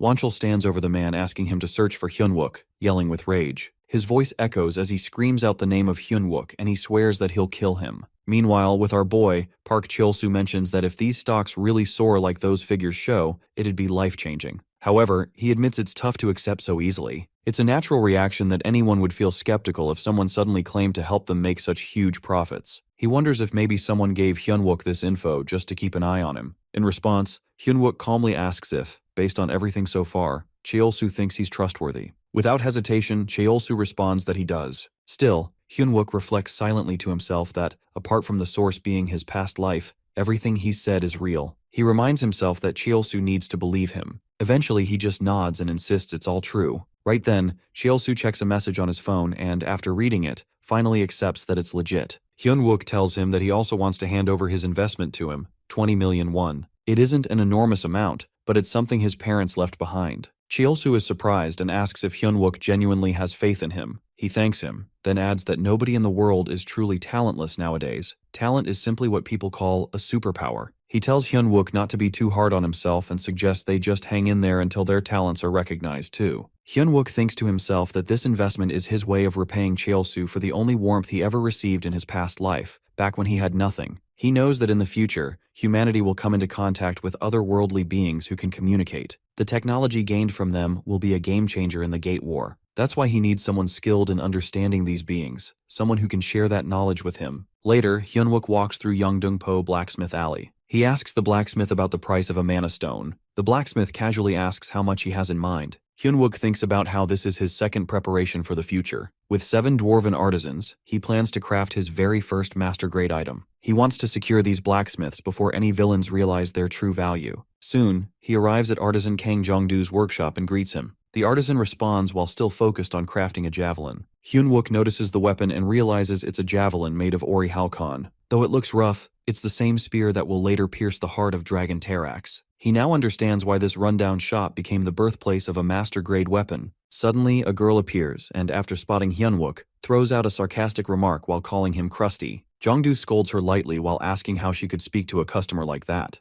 She brushes it off while saying he does the same anyway. Hyunwook recognizes her that it's his old comrade, Kang Baekseol. She stares at his fancy trench coat and Laurent boots, clearly surprised by his style. Then she quickly changes her tone while realizing he's no average guy. She eagerly asks what he needs, clearly excited. Hyunwook knows her obsession with money is typical for a dwarf, and now that he has her attention, he plans to earn her trust. She's practically ecstatic when she sees he's spending 18 million won while calling him a boss instead of a customer. Kang Jongdu, on the other hand, seems skeptical. He points out that Hyunwook isn't a mage, so buying toxic magic metals and Mistral tungsten alloy beads seems pointless. He wonders if the money will just rot unused. Baekseol cuts in while telling her grandfather to chill. Hyunwook must have some use for it. Hyunwook nods while saying it's just what he needs, and that he'll be back for more trades. Kang Jongdu agrees, while Baekseol cheerfully tells him to return soon. Hyunwook quietly thinks to himself that he's sorry. Unlike their other comrades, he'll be pulling her back into the fight again. She waves him off with a friendly, "See you next time," and Hyunwook silently promises to protect her no matter what this time around. With the end of his vacation approaching, he plans to build up his poison resistance and improve how much metal weight he can control. Normally this would have taken much longer, but now he has a new skill, Breath Room, Fire. Suddenly, he receives a system warning that extreme pain is being inflicted. The alerts keep coming, but he just groans and tells them to shut up, he already knows. He braces himself and mutters that there's not much time before the Seoul Station gate. He has to endure. He has to consume it all. He must hold on. Hyunwook can't afford to stop now. 2 days later, a young guy mentions to Wonchul that Hyunwook's still locked in there. No idea what he's doing, but he hasn't come out in 2 days straight. Just then, Hyunwook gets a notification that he's been poisoned by various toxic elements. He checks his stats and sees he's gained Tier 2 poison resistance, not as high as he hoped, but it's enough. He now has the strength to carry about 60 daggers, and with it, a new skill, Metal Smash. He realizes this powerful move can destroy almost any gear in a single hit. Gaining this ability alone makes everything worth it. Suddenly Wonchul shows up and notices him. He's surprised Hyunwook isn't even shocked. He sneers, saying Hyunwook must be hiding out here, but Hyunwook calmly reminds him he's a soldier with many rules to follow. He tells him to leave. Wonchul doesn't buy it. He thinks Hyunwook's just making excuses now that he feels cornered. He threatens him and declares he's going to end him, but as soon as he sees Hyunwook's body, he's taken aback. Hyunwook tells him to move the fight outside. He doesn't want civilians to get dragged in. Wonchul laughs bitterly while saying how dare he act bold to the end. Maybe 2 days ago it was an act, but today it's real. They begin to clash. In the middle of it, Hyunwook asks just one thing, that why go this far, when it doesn't even compare to what Wonchul did to him. Wonchul mocks him, calling him cocky for landing one lucky strike. He tells him to stop looking at him with those eyes. Hyunwook notes to himself that Wonchul doesn't even care about the civilians around. He realizes then his enemy isn't focused just on him. To avoid any more damage, Hyunwook suddenly sprints away. Wonchul, caught off guard, yells after him while chasing with full rage. He's not backing down. He wants to kill Hyunwook no matter what. Wonchul watches closely as Hyunwook uses strengthening body transformation, metal control, and then skill chain. Right away, he notices that Hyunwook changes direction in midair, something that grabs his attention. At that moment, Hyunwook thinks to himself that he might not be able to fly as freely as he could in his past life. However, by linking strengthening body transformation with metal control, he's able to move his body with this much control. After observing that, Wonchul remarks that the military might have handed Hyunwook some cheap buffs, but in his eyes, these little tricks are still useless. Meanwhile, people in a nearby building catch sight of the scene and start murmuring while wondering what's even happening. They question if those people down there are actually players. During the battle, Wonchul challenges Hyunwook while asking if he's just going to keep dodging like a coward. He provokes him while calling him out to fight just like before. While that happens, the folks in the building warn others not to go down to the first floor. They think a group of players is making a mess down there, so they mention they've already reported it and decide to wait it out. As the chaos builds, Hyunwook becomes aware of the civilians watching everything. Being a military officer, he realizes he can't fight back too fiercely if someone innocent gets hurt.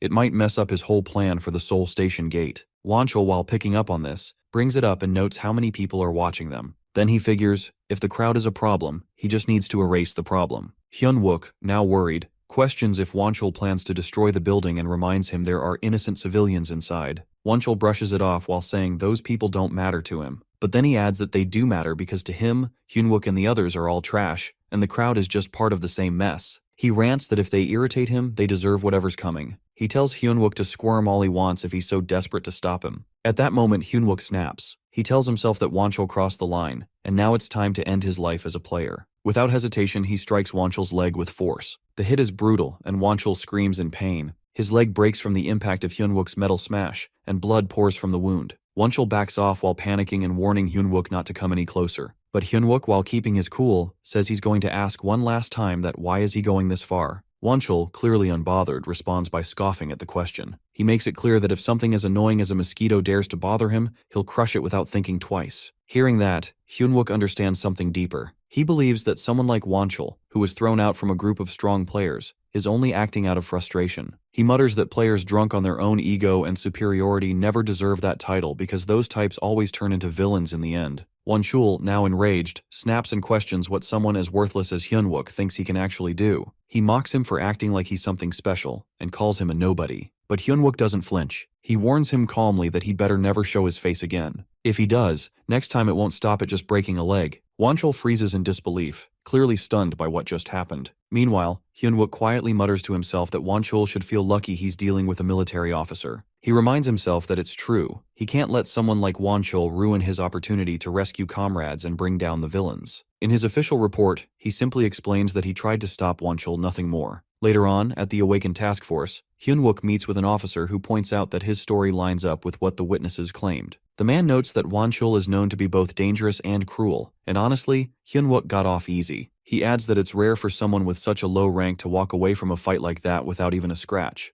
Hyunwook nods and mentions that it was only because his greave suddenly activated at the right time. The officer then informs him that he's free to go. Hyunwook expresses his thanks and thinks to himself that he always saw the F rank as a burden. He never thought it would end up helping him stay out of trouble like this. But just then, a junior officer hurries over to the senior one while calling his attention to something. He reveals that there were no issues with the durability or mana control of Lee Wonchul's greave. The senior officer raises an eyebrow and wonders out loud if that's the case. Is he really supposed to believe that an F-rank player just crushed a C-rank's armor and beat him without so much as a scratch? It just doesn't make sense. Right after that, Hyunwook quickly slips out and takes off into the sky. As he soars through the air, news reaches him about the crisis unfolding at the gates of Seoul Station. Since the gate opened at 1524, the confirmed civilian casualties now stand at 745. Other than the first, second, and third waves, this one stands out as a massive monster disaster. This tragedy has now sparked growing criticism from experts and civil organizations. They're questioning the serious flaws and weaknesses in the current gate response system. Hearing all this, Hyunwook realizes something crucial. Unlike the past two gates, he wasn't present when today's gate opened.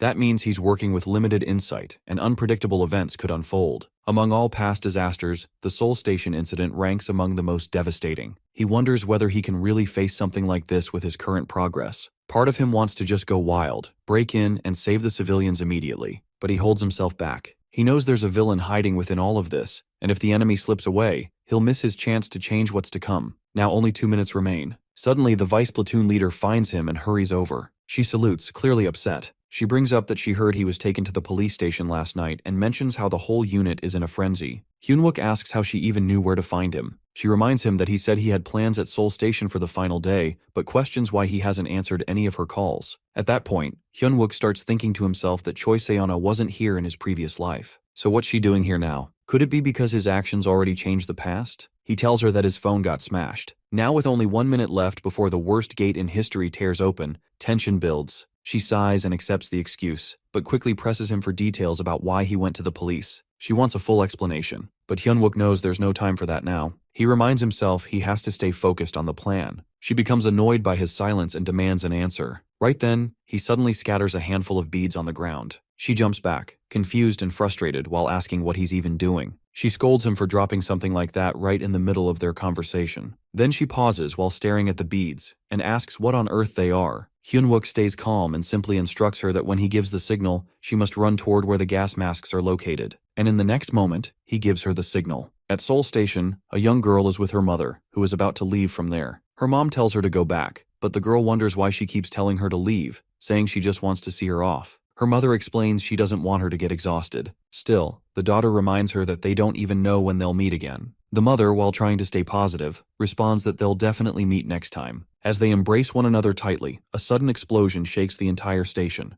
A massive bomb goes off, and in an instant, her mother disappears without a trace. The girl breaks down while calling out for her. Soon after, an announcement is made that an unfortunate event has taken place in that zone. Meanwhile, Hyunwook is on site with the vice platoon leader. He mentions that when he gives the sign, she needs to move quickly and put on the gas mask. As they look above and begin running, he eventually signals her. At that moment, a terrifying monster appears in front of the fleeing civilians. Everyone panics while trying to escape the scene. Hyunwook turns to the girl. urging her to get to safety and grab a gas mask from the passenger aid point. She responds that she's a soldier too and has no intention of surviving alone. Although not trained for combat, she plans to assist with evacuating civilians and helping the injured. She's unsure what exactly Hyun-wook is planning, but she trusts him anyway. Before heading off, she orders him as her subordinate to stay alive no matter what. Hyun-wook accepts her command and moves forward. Elsewhere, Choi Jung-chol confronts Kim Kang-seok with disbelief. He questions whether it makes any sense to promote a low-ranking F-grade soldier to officer status. Kang-seok responds firmly while saying he doesn't believe talent for being a good officer is only measured through mechanical ranking systems. This surprises Jung-chol. Kang-seok continues while pointing out that ranks aren't directly tied to a player's level, but are rather a general indicator assigned by the training center based on expected performance and raid efficiency. While players do get re-evaluated as they progress, many valuable skills are overlooked while leading to unnecessary deaths on the field. Jung-chol asks if Kang-seok is trying to lecture him, but Kang-seok denies it. Then Jung-chol brings up a serious concern that most experienced soldiers are leaving to join civil guilds, and if AMT begins promoting F-rank soldiers, it might ruin the reputation of the entire military system. He then adds that while Kang-seok might have noticed something unique in that boy, to him, someone low-ranked is still insignificant. Out of nowhere, his phone rings. It informs him that a gate has emerged inside the territory of the 1st Battalion post, and its exact location turns out to be Seoul Station. To make matters worse, it's classified as an unlucky event. Both Jung-chol and Kang-seok freeze in surprise as they take in the unexpected news. At the same time, over at Seoul Station, the monster is engaged in a fierce clash with Hyun-wook and the other soldiers, who are doing everything they can to bring it down. One of the team members questions the leader while pointing out that the spider-like creature isn't listed in any of the field manuals they've seen before. The creature is unbelievably aggressive, pushing its way toward the panicked crowd. However, the soldiers quickly activate their shields to guard against its violent strikes. In the middle of the fight, the monster delivers a powerful blow while knocking one of the soldiers to the ground. Recognizing the urgency, John Manhwa remarks that fire-based attacks won't be useful anymore. He advises the squad to shift to frost runes and immobilize the beast's limbs. Instantly, they begin swapping tactics and launch frost attacks at the creature. Ice starts to spread everywhere while chilling the area. John Manhwa observes the creature's massive size and thinks it won't hold up for too long. Seizing the moment while its legs are frozen, he rushes forward while telling his teammates to maintain the frost rune pressure because he's going in for a direct assault. He charges ahead while activating Shield Guard and suspending himself mid-air right in front of the monster. Just then, Hyun-wook steps in and believes there's no time left for hesitation, and it's time to act. He unleashes his Metal Smash skill, though he gets a warning that his mana is dropping fast. As he continues the attack, both John Manhwa and the nearby soldiers stare in disbelief. Hyun-wook quickly notices the skill is making an impact. In that moment, he becomes certain that not only can he stop this gate, but he also has the chance to claim the full reward for shutting it down. Fueled by that thought, he charges toward the creature and mentally taunts it while daring it to scream and cry all at once. He vows to drain every last bit of its energy. With force, he hurls himself forward and wonders whether the beast's insides are as tough as its shell. Activating the metal spin technique, he digs deep into the creature while comparing the sensation to grinding it up like a blender. Watching all this unfold, John Manhwa is stunned. He realizes that even the full squad of guards couldn't take down this monster, yet Hyun-wook is overpowering it solo. Despite witnessing countless A-rankers in previous raids, he admits to himself that he's never met anyone so relaxed in battle. It dawns on him that this must be what an S-rank player feels like, something he had only heard tales of until now. However, he can't help feeling annoyed, as Hyun-wook's sudden appearance ends up disrupting his personal quest. Afterward, John Manhwa introduces himself as a member of Seoul Station's Guard Team 2, and curiously asks if Hyun-wook is actually an S-rank player. But Hyun-wook warns him not to let his guard down just yet. Manhwa is taken aback by the comment. Then Hyun-wook reveals that the first wave isn't finished, and deep inside, he becomes fully confident. The battle just fought has removed all doubt. The gate at Seoul Station, he's decided will be the one he personally closes. At Seoul Station, both the 1st and 3rd Battalions are ordered to gather and prepare the red ground setup until 6 rounds are complete, and then proceed with the execution. 2 troops stand nearby while observing everything. One remarks that the scene, if not for the presence of military squads, brings back certain memories. The other agrees, but points out that with this kind of scale, it would seem easier to just bring together all the mage players and strike that dome down with some heavy magic. However, the first one responds that it's not something made with magic, it's a rule established by the system itself. Breaking it isn't possible unless someone overrides the system. So, for now, they've got no choice but to wait for the timer to run out. Soon after, an alert comes in, reporting an unlucky event occurring in the area. Helicopters then appear above, and Kim Kang-seok along with Yoo Hae-na arrive on the spot. Kangsok inquires about how many members of the Blue Flower Guild are still under level 15. She responds, a bit offended, that there's no way the top-ranked Blue Flower Guild has anyone that low-leveled. Still, she questions whether he's really thinking of sending a rescue team inside, because doing so is practically sending them straight into a trap.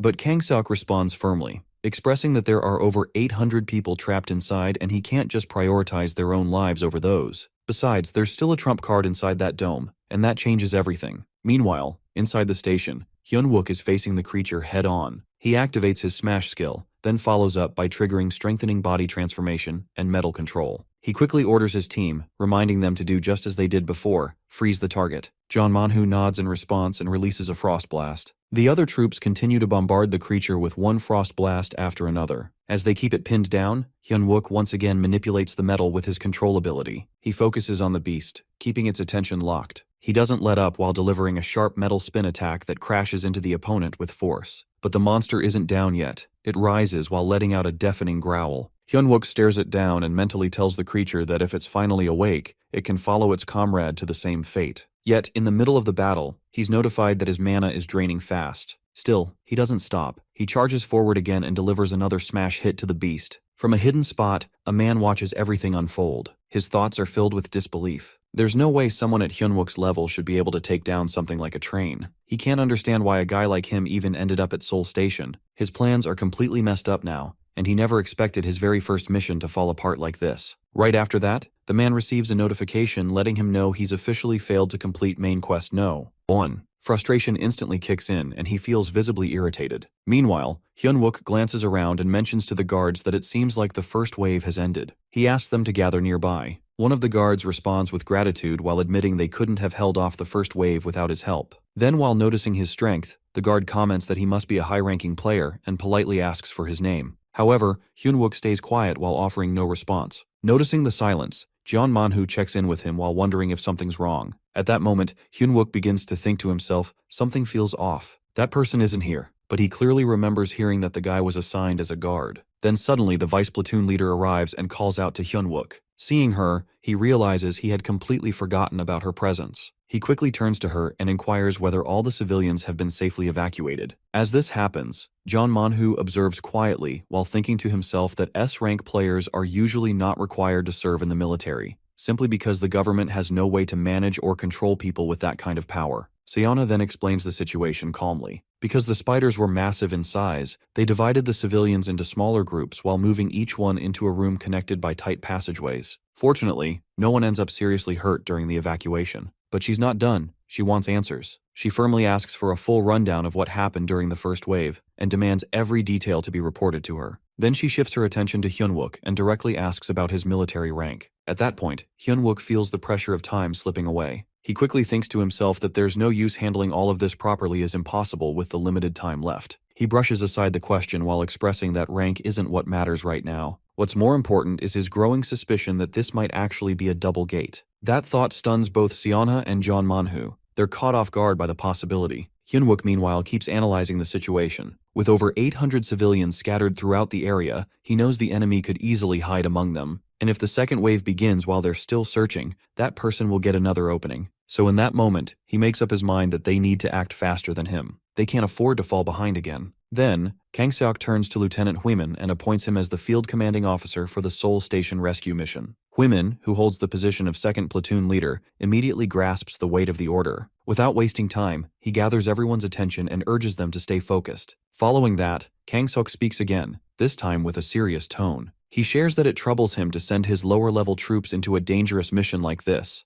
but the safety of civilians depends on them. He reminds them that their duty as soldiers is to protect lives, and all the troops firmly acknowledge the order. Then, while turning back to Huimin, Kangseok adds another instruction that once Hyunwook is encountered in the field, he must be included actively in all tactical decisions. This leaves Huimin stunned, clearly not expecting Hyunwook's name to be brought up in such a way. Suddenly, another double gate shows up in the area, and it too is flagged as an unlucky event. Inside the gate, monsters are present, but strangely, they're all lying lifeless. A system notification pops up for one of the individuals while stating that monsters in the area won't launch attacks against him. Confused, the person looks around at the dead monsters and begins to realize what that message actually meant. It wasn't that they'd ignore him, they're just already dead. He questions what exactly is going on here. Looking at the system prompt, the unknown man steadies himself. He reminds himself to stay composed. If he can just finish this quest, he'll be upgraded to a regular villain. He's been handed a rare, life-changing opportunity that most players would never even come close to receiving. With that thought, he regains his confidence and stands tall. Just then, out of nowhere, Hyunwook arrives on the scene. The villain immediately reacts and tries to play it cool while claiming to be a railway guard.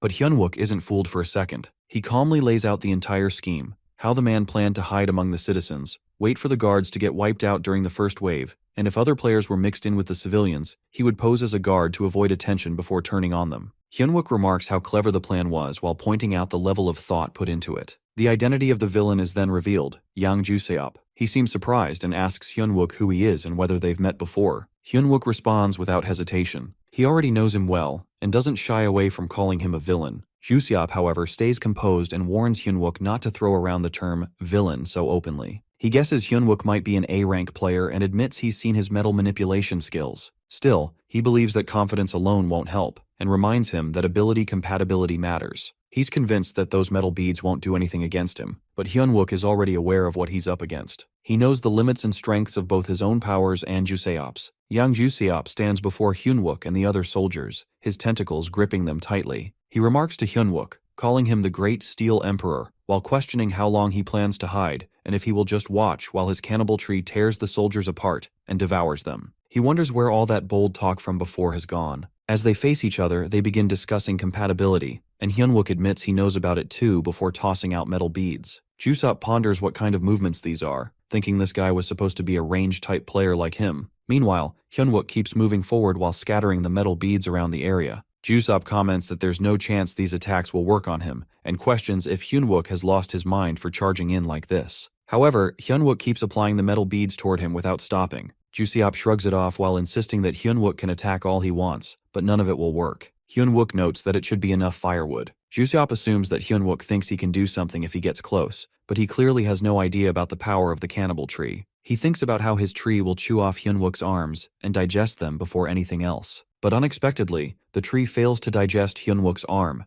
and Juseop freezes, stunned to see flames appearing out of nowhere. He thinks this guy was just throwing metal beads, so where did this fire ability suddenly come from? He starts to realize he's in trouble. Now Juseop offers Hyunwook a deal while explaining that he is in the middle of a quest, and if Hyunwook lets him live, he will hand over the reward items for the unlucky event. He decides to give all his rewards to Hyunwook, while telling himself that even if Hyunwook refuses, he can clear the quest easily because of his quest buff. But Hyunwook finds him irritating while reminding him that he used the same trick in the previous life, and calls him annoying. Juseop is shocked to hear him mention the previous life. Finally, Hyunwook tells him to die. Flames start to rise all around, and soon, a notification appears letting him know that his level is allowed entry. Outside, the soldiers arrive, and Huimin mentions there's no telling what type of gate has opened inside, while urging everyone to stay sharp as all hands prepare to enter. Right after, he gets a reminder to remain alert since the area is dangerous. As the soldiers head toward the zone, they receive notice that once they step in, they can't leave unless certain conditions are met. They enter the area and quickly freeze in shock when they see a giant spider towering in front of them. At that moment, Huimin gestures for Junmo to lower his voice. Meanwhile, John Manhu is already there and calls out, asking who has arrived. Huimin responds that they are the rescue team, which takes Manhu by surprise. Huimin looks around and notes that there don't seem to be any civilian victims while wondering what happened there. Manhu explains that it's all due to an AMT member, and because of him, everyone was evacuated. Even now, they are sticking to his orders. Huimin then checks if it was a female soldier, asking about her current location and if she is injured. But Manhu clarifies that the female soldier is managing things at the shelter. However, the person he's referring to is Hyunwook, and they are simply following his lead. Then, Junmo steps in and asks if the guy has spiky hair and sometimes a creepy smile. Manhu confirms that's right. Junmo glances at the platoon leader and points out that it seems to be Hyunwook. Huimin turns to Junmo while telling him to stay out of it, and questioning how he managed to get involved in this situation. Junmo lowers his head and apologizes to him. Huimin turns to John Manhu while pointing out that the soldier they are talking about is actually an F-ranker, while reminding him if he even knows that. Huimin mentions he will take command now since he is a C-ranker. Manhu, however, questions how they even got inside this place since there is a restriction at level 15. He shares that he already knew Hyunwook's rank because he heard it earlier, yet he still follows Hyunwook's orders while believing he truly deserves to lead.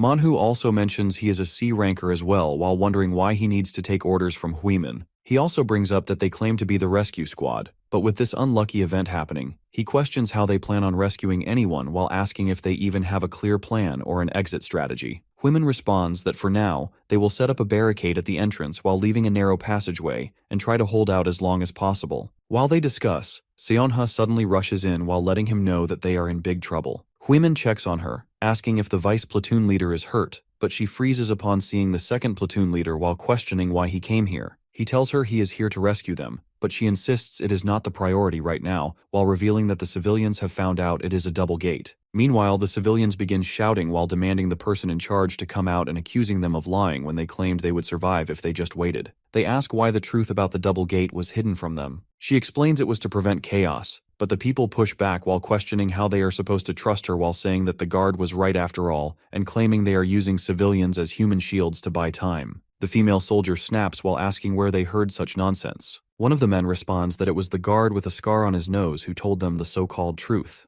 On the other side, Jusiop lies wounded on the ground while grumbling that he had fully prepared for this quest, while feeling it's unfair since the chance was so hard to get. Meanwhile, Hyunwook, clearly busy, brushes off his complaints while urging him to just hurry up and die. Jusiop curses about how these villains always seem to use the same tricks. Suddenly, a swirl appears, and he gets notified that his mana is recovering fast, along with his health. Another notification pops up while informing him that his quest has arrived. Hyunwook, thrilled to discover it is a hidden quest called Lightbearer, which promises to guide him to become the dawn of the world and the light that will lead it. Yet, as the notification asks if he wants to accept this quest, Hyunwook simply rejects it without hesitation. Hyunwook gets asked once more if he wants to take or turn down the quest. He figures that the Guardian quest sounds noble while claiming it protects humanity. Yet in the end, it's just another group with its own motives. While the reward is certain, his actions will get limited again and again. Above all, a quest stays a quest, but humans aren't that straightforward. If this mission gets twisted, a Guardian could flip into a villain any time, just like Gordon Precy, humanity's worst traitor. After all, he was once a Guardian too. So, Hyunwook mutters under his breath that he refuses this quest again. Right after, while standing still, a notice pops up that he has won the first prize in a lucky event, Akashic Armory Key number 2. It's the same item the villain Yang Jusiop was hunting down, even if it meant butchering innocent people. Since it's a main quest reward, there's no doubt it's something the villains desperately need. Because of that, he plans to keep it while swearing to ruin those villain punks in this lifetime. Meanwhile, a lady guard complains that something feels off. John Manhwa mentions that he's the only guard with a scar on his face. She questions him again while asking if he's sure it wasn't him. The man admits he isn't certain but still points out they hid info about the double gate. No one can guarantee they won't be used as human shields. Hyunwook senses that Yang Juseop is causing trouble to the bitter end. Then, Minhui steps up while trying to calm the people down and asking them to trust her as the captain of the AMT rescue team and hear them out. At that moment, Hyunwook also realizes that Lieutenant Major Kim Kang-seok didn't give up on Seoul Station till the last second, sending in Lieutenant Minhui exactly where she was needed. But the crowd questions her while doubting why they should trust a rescue team with only 6 people and no clear plan. Hyunwook steps forward while questioning what's going on and reminding them that if the second wave begins, they all face death. The man argues they don't trust them, which is why they're acting this way. Hyunwook counters while asking if they have any other solution since they don't trust them. He points out that the railguards have risked their lives, and that should count for something while questioning if anyone else is willing to risk everything for them. Yet, Minhui snaps at Hyunwook while scolding him for speaking to citizens like that and questioning where he was hiding until now. Hyunwook casually mentions that he just blocked the double gate. Minhui is stunned, thinking this man is lying with a straight face while claiming he blocked the double gate by himself. Hyunwook warns that the second wave is about to start and requests all citizens to hide as well as they can. Then, he calls the guards and platoon leader to follow him while telling everyone to use chairs and desks to block the entrances and find hiding spots. Meanwhile, Minhui thinks to herself about the commanding presence he's showing while leaving her with no room to intervene,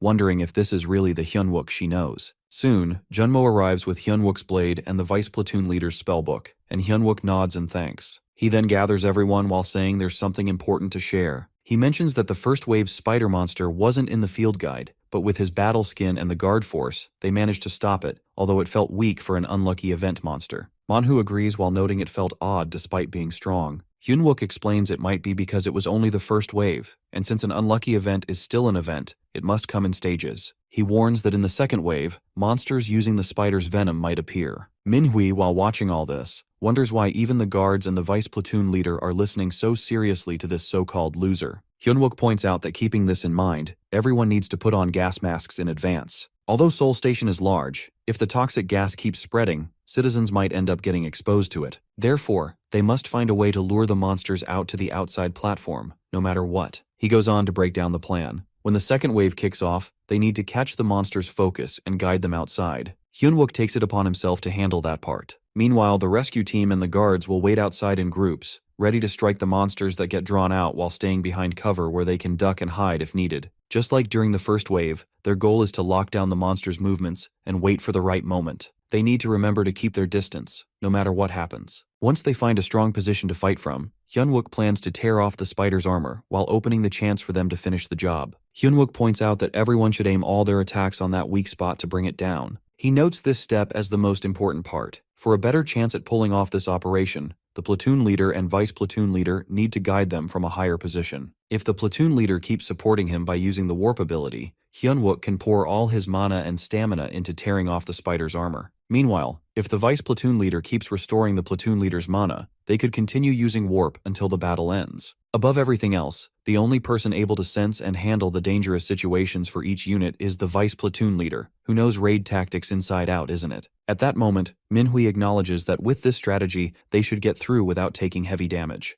Hyunwook nods while trusting the plan, and relies on Manhwa while calling her platoon leader, or rather, rescue team captain now. He realizes that with Manhwa's warp skill, as a C-ranker truly at level 15, they can clear this operation without much trouble. Soon the second wave is about to begin, and he reminds everyone to prepare themselves. However, he suddenly gets a notification that an unlucky event is now active in the area. He mutters that their plan is already set, so they have to move forward. Right after, another notice informs him that they must either survive for 6 hours or defeat the boss monster to escape. A wave of shock hits him as he learns about the boss's appearance, and disbelief runs through him while thinking this shouldn't be happening now. Then, another notification flashes while stating that the boss monster has arrived and they must defeat it. In that instant, the future shifts, and Hyunwook quickly orders everyone to run while knowing everything has now changed. As Hyunwook engages the monsters in a fierce battle, a sudden shift takes place. The boss monster makes its appearance. A wave of shock sweeps over him as he recognizes the creature. At the same moment,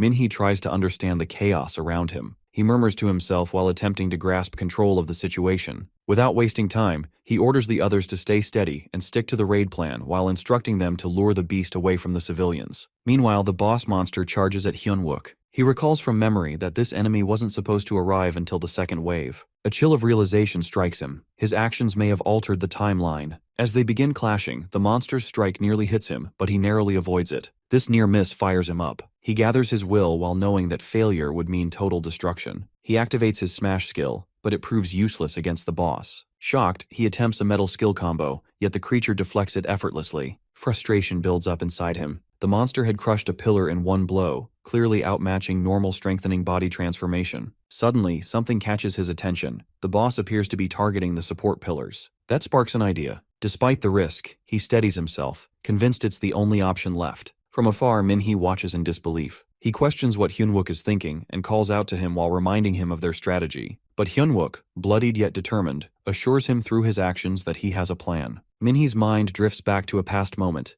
Hyunwook had once addressed him formally as TAO, Tactical Action Officer, Manhwa. He had teased Hyunwook for using his title like that while suspecting he was making an excuse. But Hyunwook had genuinely thanked him for saving his life with his warp skill. Manhwa had humbly responded while crediting his experience and his habit of memorizing every tactical manual available. He had explained how he refined those strategies over time while preparing to use his warp with precision in real situations. Snapping back to the present, Manhwa watches Hyunwook and wonders aloud what he's planning. But as he studies the movements more closely, realization strikes that Hyunwook isn't just dodging. He's guiding every attack from the boss monster toward the structural pillars. However, Manhwa knows that simply bringing down the pillars isn't enough. Then it hits him. Panic rises in his chest as he turns to Seonha while standing beside him. He pleads for her to channel all her mana into him. When she asks why, he urgently responds that he's going to open the largest warp zone he's ever attempted. While that happens, Hyunwook successfully redirects each monstrous blow toward the final pillar. Though his mana depletes rapidly, he pushes on while praying that his body won't give out. But as he nears the end, the boss strikes back hard while slamming him into the wall. Pain floods through him, yet he forces himself to rise again while activating his body transformation.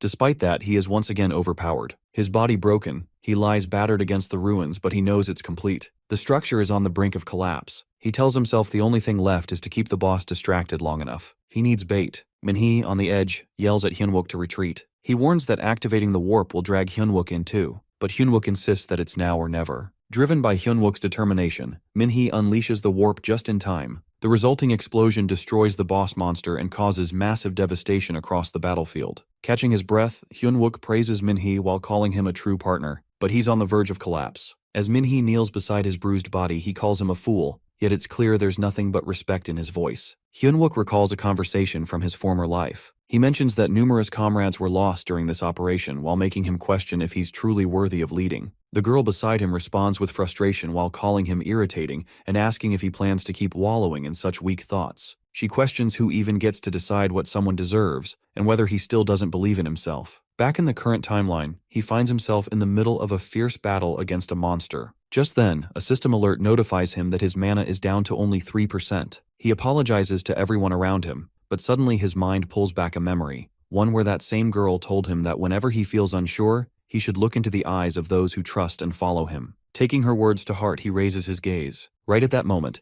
Minhee and Seona arrive while rushing in to protect and pull him from danger. Moments later, an urgent notification pops up while announcing the arrival of the boss monster and marking it as a target that must be eliminated. Meanwhile, back at the base, the battalion commander receives word that every media outlet is pushing for a statement regarding the sudden appearance of the boss monster and the countermeasures being taken. At the same time, a man approaches the squad attack department head. He relays that both the director and vice president have instructed him to deliver a message that if things continue in this manner, her position as the head of the attack squads might not remain secure for long. Yahello complains that these so-called brothers are ambushing her like stray dogs while calling it nonsense as they tear her apart like they've been waiting for this moment. Meanwhile, the battalion commander keeps his eyes on her. She snaps at him to stop staring while reminding him she can just call him anytime if needed, and then she dials her phone. On the other end, Seona checks in while asking if he's about to die while admitting she thought he would really kick the bucket this time. Hyunwook, caught in his thoughts, realizes that the future has shifted while leaving him unsure if the knowledge he holds now has any real value or if it's become completely useless. He wonders what step he should take next. Then, Minhee scolds Hyunwook while calling him arrogant and questioning who he thinks he is for acting alone. She reminds him that without her, everyone here would have been wiped out, and he knows it. She explains that tactics depend on promises, on trusting that teammates will carry out the planned actions exactly when needed, and that this trust is the core of all tactics. She tells him that acting alone for the sake of everyone was never a good move, not even close, and questions if he truly trusts his teammates at all. This moment pulls Hyunwook back to a memory from his past, where he is reminded to believe in those trusting gazes around him. He starts reflecting deeply on trust. Then, Seona tells the platoon commander that this isn't the moment for arguments. At this point, Hyunwook mentions that thanks to them, he thinks he now knows what he must do. The boss monster is about to jump out soon, but he has just discovered a way to handle it.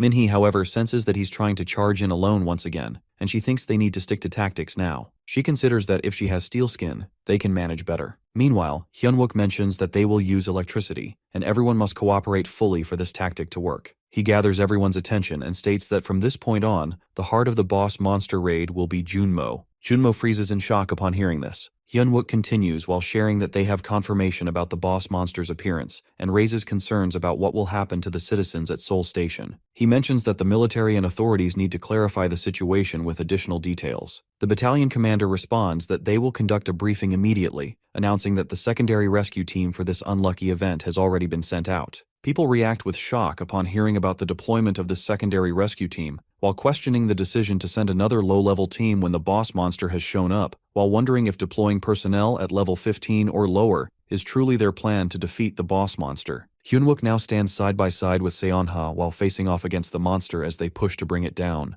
Meanwhile, the head of the guard team instructs the guards to release the water ball. The guards begin pouring water while the amplification rune activates while spreading energy across the field. Seeing the timing is right, Hyunwook instructs Junmo to launch a lightning attack, and Junmo quickly follows through while unleashing the strike against the monster. Hyunwook then yells out for everyone to hold on until the large frost rune is ready to fire. Meanwhile, people around start raising their voices toward the battalion commander, while questioning if sending in low-level personnel is truly their plan to defeat the boss monster, and asking if they aren't concerned about needless casualties piling up. In response, the battalion commander explains that this time, the secondary rescue team includes an S-rank player without any level restrictions. This player is Han Taeson, known as the Fist King. As Han Taeson arrives on the scene, he approaches Hyunwook while acknowledging the effort he's put in, and tells him to step back now, while saying that this big brother will take over from here. He adds that the rest of them should clear out of the way. At that moment, Hyunwook realizes that, finally, after taking his time, Han Taeson has shown up. Han Taeson then turns to Hyunwook while mentioning that, just so he knows, he doesn't like sharing the same table, and warns that if he catches Hyunwook drooling over his fight, he won't hesitate to deal with him. Taeson steps in front of the boss monster and mentions that if it can battle, then he can too. Everyone around is stunned as he swings at the creature. Yet, he soon notices there isn't even a single mark on its body, and he remarks that it's stronger than he expected while making him feel unnecessarily competitive. After that, he moves closer to the monster again, while commenting that it's just making things worse for itself. The monster also starts attacking him while the soldiers remain in the area while keeping watch. Meanwhile, Hyunwook shows up along with Seonha. She remarks that since he kept insisting, she's filling him with some mana and checks if he's alright now while reminding him that his treatment matters more. Hyunwook responds that he's okay while telling her not to stress over him and adding that he won't be using his body anyway. Just then, one of the nearby soldiers questions if he's scared, or if he's about to use it now. Taeson once again charges at the boss monster and lands another heavy strike. Hyunwook steps in too while using his metal smash skill as he moves forward. Taesan glances at him and questions who he is while wondering if he has a death wish and reminding him not to drool on his table. Hyunwook responds while pointing out that even for an S-ranker, he's acting a bit shady with his deals. Taeson asks what he just called him, and Hyunwook clarifies that he's the one who interrupted their raid. Taeson argues while questioning if they think they could have defeated it without him, while wondering who this arrogant lunatic is and how he dares to play tricks. But Hyunwook snaps back while mentioning that they are the ones who struggle until the fatal crisis passes, and Taeson just swoops in last minute while pretending to be the hero. Hyunwook gets really angry at him. Soon Taeson goes after the boss monster to finish it off, but Hyunwook also tries to take it down at the same time. Then, they receive a notification that the boss monster has been defeated and the area is now free of all restrictions. Afterwards, people are informed that the boss monster was defeated in less than 5 minutes after Han Taeson entered. The event dome quietly disappears as the quest completes while revealing the dreadful state of Seoul Station, where it's clear they can't promise the citizens' survival. Later, the survivors start coming out. At that moment, a girl sees her mother and runs towards her while checking if she's okay or hurt anywhere. Her mother hugs her tightly and tells her she's okay while apologizing for making her worry, while the girl cries in her embrace. Then, all of a sudden, a breaking news alert shows up while announcing that something unbelievable has happened. A miracle. Somehow everyone inside Seoul Station has made it out alive. Right after that, Taeson receives a notification that he's the one who brought down the boss monster, the venomous ironclad spider, while meaning he managed to survive the unlucky event. Soon after, he also gets a message congratulating him while letting him know that he'll be receiving a lucky reward for his help in the boss monster's defeat. But unexpectedly, they all become aware that an unknown energy is starting to flow into the Cloud Blade. At the same time, Hyunwook also gets informed that he's earned a lucky reward for bringing down the boss monster. His prize turns out to be Mananan MacLear's secret armor. As Hyunwook processes everything, he thinks to himself that this is how he protected Seoul Station, and still ended up gaining what he wanted. Right after, Taeson confronts him while demanding an explanation and wanting to know what's going on with his reward. In response, Hyunwook reminds him that they're the ones who blocked the second wave and finished off the boss. He points out that Taeson should actually be grateful for getting second rank even though he barged in at the last moment, and no matter how much he argues, it won't change the facts. But Taeson doesn't back down and counters sharply while questioning if he needs to teach him how the system works again. He reminds that slaying the boss monster alone counts for 7% of the contribution towards the event reward. That means, no matter what kind of efforts they pulled off before, his input is still way higher. Then he brings up the comment about trade ethics while explaining that he was in the middle of 6 months of closed training when he had to rush into this mess. So to even things out, he expects at least a hero-grade item. Finally, he demands to know how they're planning to make up for it. Hyunwook figures he's just messing around while thinking it's funny to bicker about time and payment right in front of him, who's had to head back into the army doing all this pointless and tiring work. Then Taeson questions if he even realizes whose time he's been wasting while reminding him that he is Han Taeson. He warns him to stay in line while letting him know that all his talk about solo training or whatever he contributed doesn't change anything. Because honestly, if Taeson ever had to be paid back fairly for all the hours he spent fighting, no prize would ever be enough. Frustration builds in Taeson as he steps toward him. At that moment, Kim Kang-suk and Yoo-haena arrive, both stopping in shock when they see them. Kang-suk then remarks that the gate is closed and wonders what's going on here. Hyunwook realizes they've shown up at the perfect timing. He nods toward Taeson while acknowledging him with a compliment and telling him it's been an honor meeting him too. Taeson is taken aback. Hyunwook then mentions he's heading off now. Kang-suk checks in while asking if he's fine, and Hyunwook responds that he's alright. But suddenly Taeson yells for him to get back here immediately. Yoo-haena steps in, telling Taeson to cut it out. She admits she has no idea what's happening here, but she warns him that the entire country is watching right now. If he causes trouble here, Not even the Blue Flower Guild could fully cover it up. Meanwhile, the soldiers clear the path while announcing the arrival of the Brigadier General as a teleport gate opens. Choi Jung-chul appears while commenting on how rare it is to see Taesun still around, noting even the Blue Flower Guild Master's daughter is present, and asks if there's any issue here. Yuhaina laughs it off while brushing aside the idea of any problem since the gate has closed now. Jung-chul remarks that if it's the Blue Flower Guild, there surely can't be any trouble, which makes her find him to be a cunning old man. She then turns to Taesun and brings up the state of Seoul Station, while pointing out that the condition was for him to clear the gate without causing a second wave of damage. According to her, a gate of this level should have been cleared without any destruction. Taesun shrugs it off while replying that he neither wrecked Seoul Station nor ranked first in the raid. She pauses, confused while asking what he means by not ranking first. He insists that he fulfilled all her conditions, so she needs to keep her end of the deal. This leaves her puzzled while thinking how it's possible that an S-ranker didn't come first in a simple level 15 unlucky event. She wonders who on earth managed to take the top spot. Meanwhile, Hyunwook is talking with Jung-chul, who questions how it even adds up.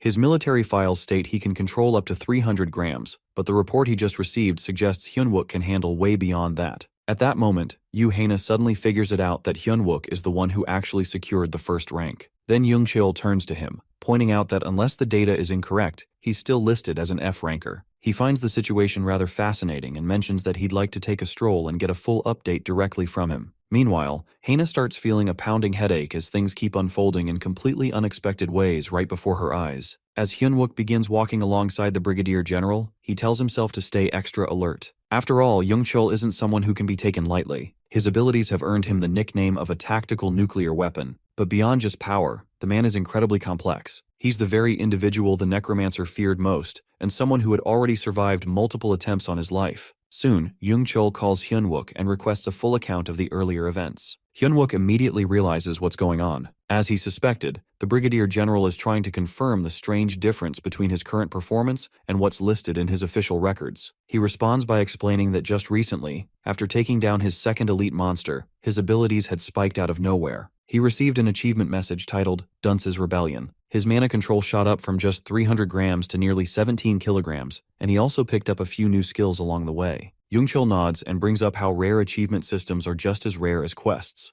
This confirms to Hyunwook what he already fears. The world must not yet know that F-rankers can actually grow stronger. That secret needs to be kept safe for now. Then Jung-chul agrees that if it's tied to an achievement, it's at least within the realm of possibility. Still, Hyunwook gets a strange, uneasy feeling deep down. After a pause, Jung-chul adds that calling him an F-ranker now doesn't really fit anymore. In terms of real combat power, he's likely at least C rank or maybe even higher. That completely stuns Hyunwook. A thought flashes through his mind that does he want to scout him too? Then, casually but clearly impressed, Jung-chul compliments Hyunwook's performance while saying he definitely deserves a reward for his efforts. He offers to grant him something, perhaps a magic item or a high-grade armor. He assures him that whatever it is, he'll try to provide it. Hyunwook, after a moment of hesitation, admits there is one weapon he's been eyeing, but he doubts even a Brigadier General could just hand it over that easily. That catches Jung-chul off guard. Surprised, he asks what item he's talking about. Then, Hyunwook calmly reveals it. It's one of Jung-chul's own most valued possessions, the hero rank Fail Not. The Brigadier General lets out a hearty laugh while remarking that Hyunwook really has nerves of steel and mentions they should talk again once he earns another badge here. He notes that Hyunwook gets a special promotion for being such a lively person. Hyunwook, while seeing how quickly he shifts the topic, thinks to himself that it's just like him, but at least it's a relief since it buys him some more time to stay hidden. A few days later, at the 3rd AMT Brigade's 1st Battalion,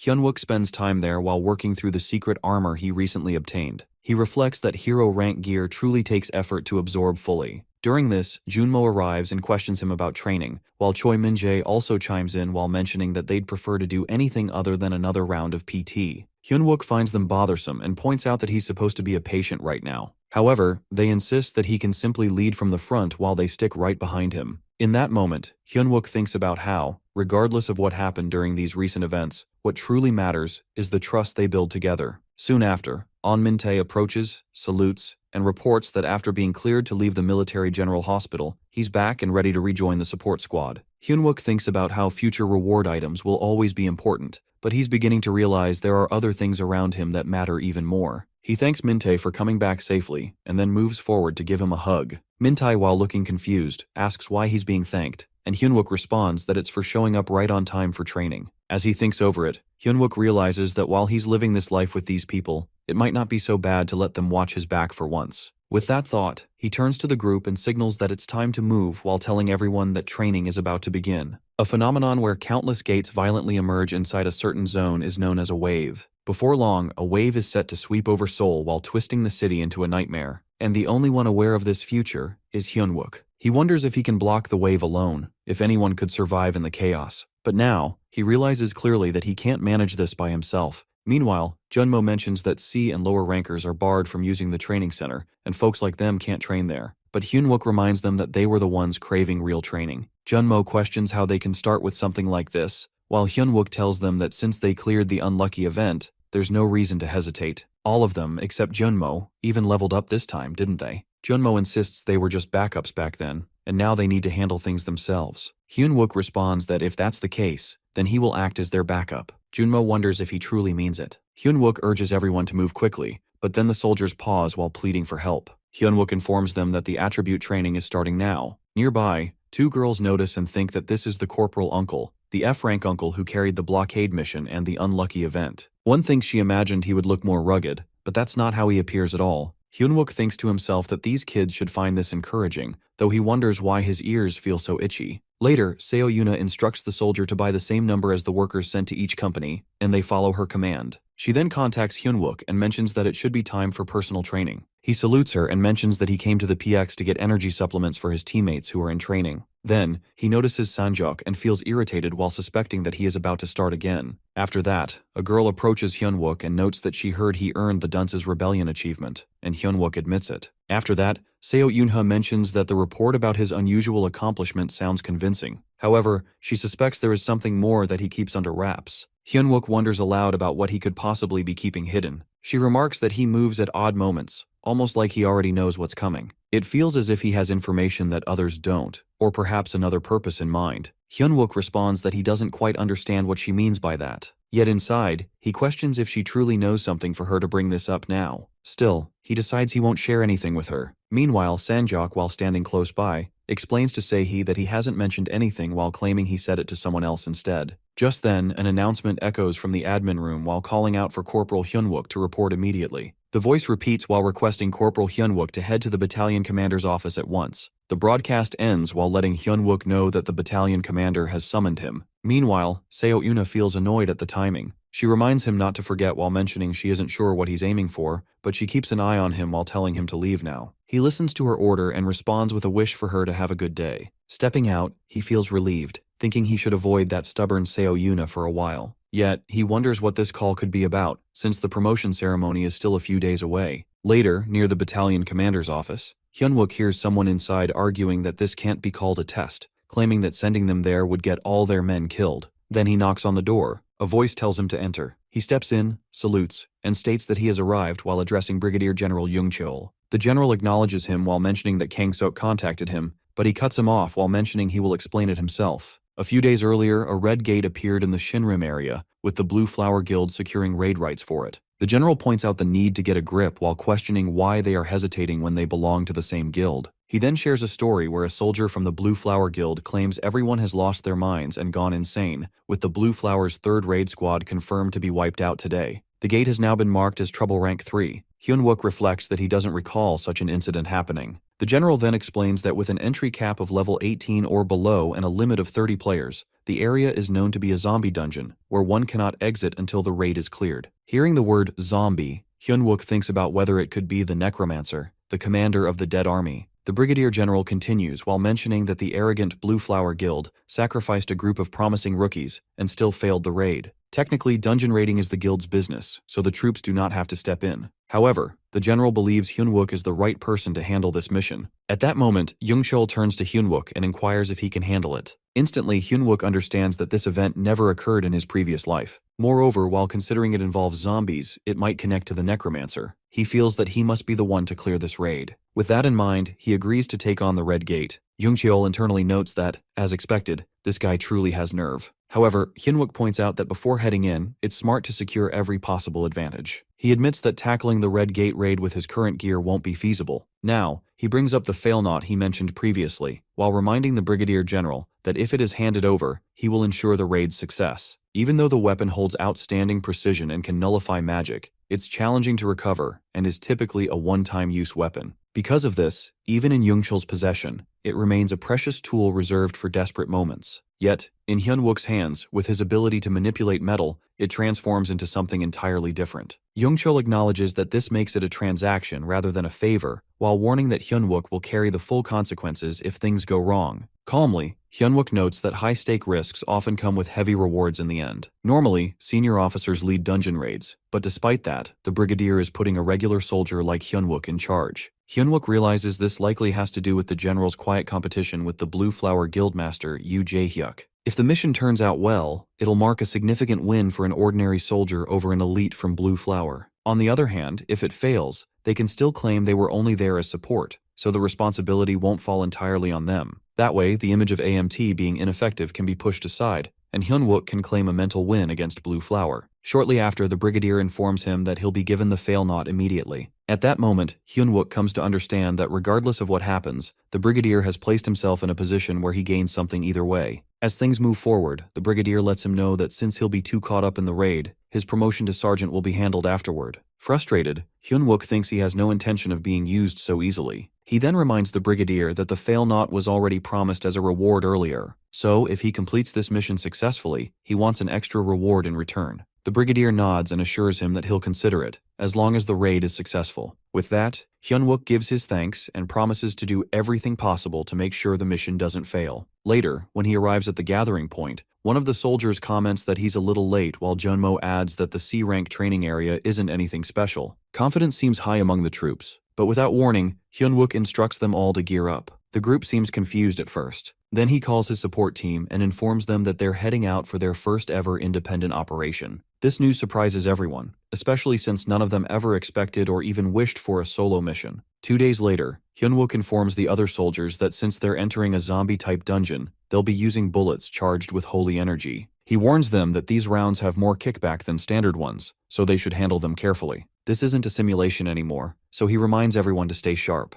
The team quietly receives his instructions, fully understanding the seriousness. One soldier then checks if Hyunwook has brought the fail knot. He confirms with a nod and takes a moment to glance at the weapon. Without delay, he signals the raid squad to dismount. All members step out of the vehicle together. At that time, they're stationed at the Silumdong Red Gate, near the Blue Flower Guild's base camp. A leader from the guild soon appears and informs Hyunwook that he's expected to attend the operation briefing before entering. Hyunwook turns to Junmo, asking him to oversee the team for the time being. Junmo acknowledges the task, and then Junmo quietly tells An Minte that it's clear the Blue Flower members aren't too thrilled to have them there. Meanwhile, at another part of the camp, a group of Blue Flower Guild soldiers are talking among themselves. One soldier points out that AMT's team is just a backup squad made up of regular soldiers. Their own support unit already feels like the lowest tier, so having to coordinate with AMT feels like too much of a liability. They begin murmuring concerns about something called Operation Retrieval, while worrying that AMT might catch on to the plan. Another soldier quickly hushes the conversation while warning that someone might overhear them. The first one apologizes for speaking too openly. Nearby, Hyunwook picks up on the phrase Operation Retrieval and quietly wonders what they're referring to. As the Blue Flower soldiers continue chatting, one mentions that they plan to abandon AMT as soon as they step inside the gate and continue the raid on their own. Someone argues that this will leave AMT in serious danger, but the other soldier brushes it off while saying that every raid puts lives at risk and each person has to prioritize their own survival. Later, Hyunwook steps into the meeting room where a woman is already waiting. He questions her about the scheduled meeting. She responds casually while mentioning she had a feeling he would show up. She also brings up how he didn't hide the fact that he was an F rank during their last encounter and offers him her business card.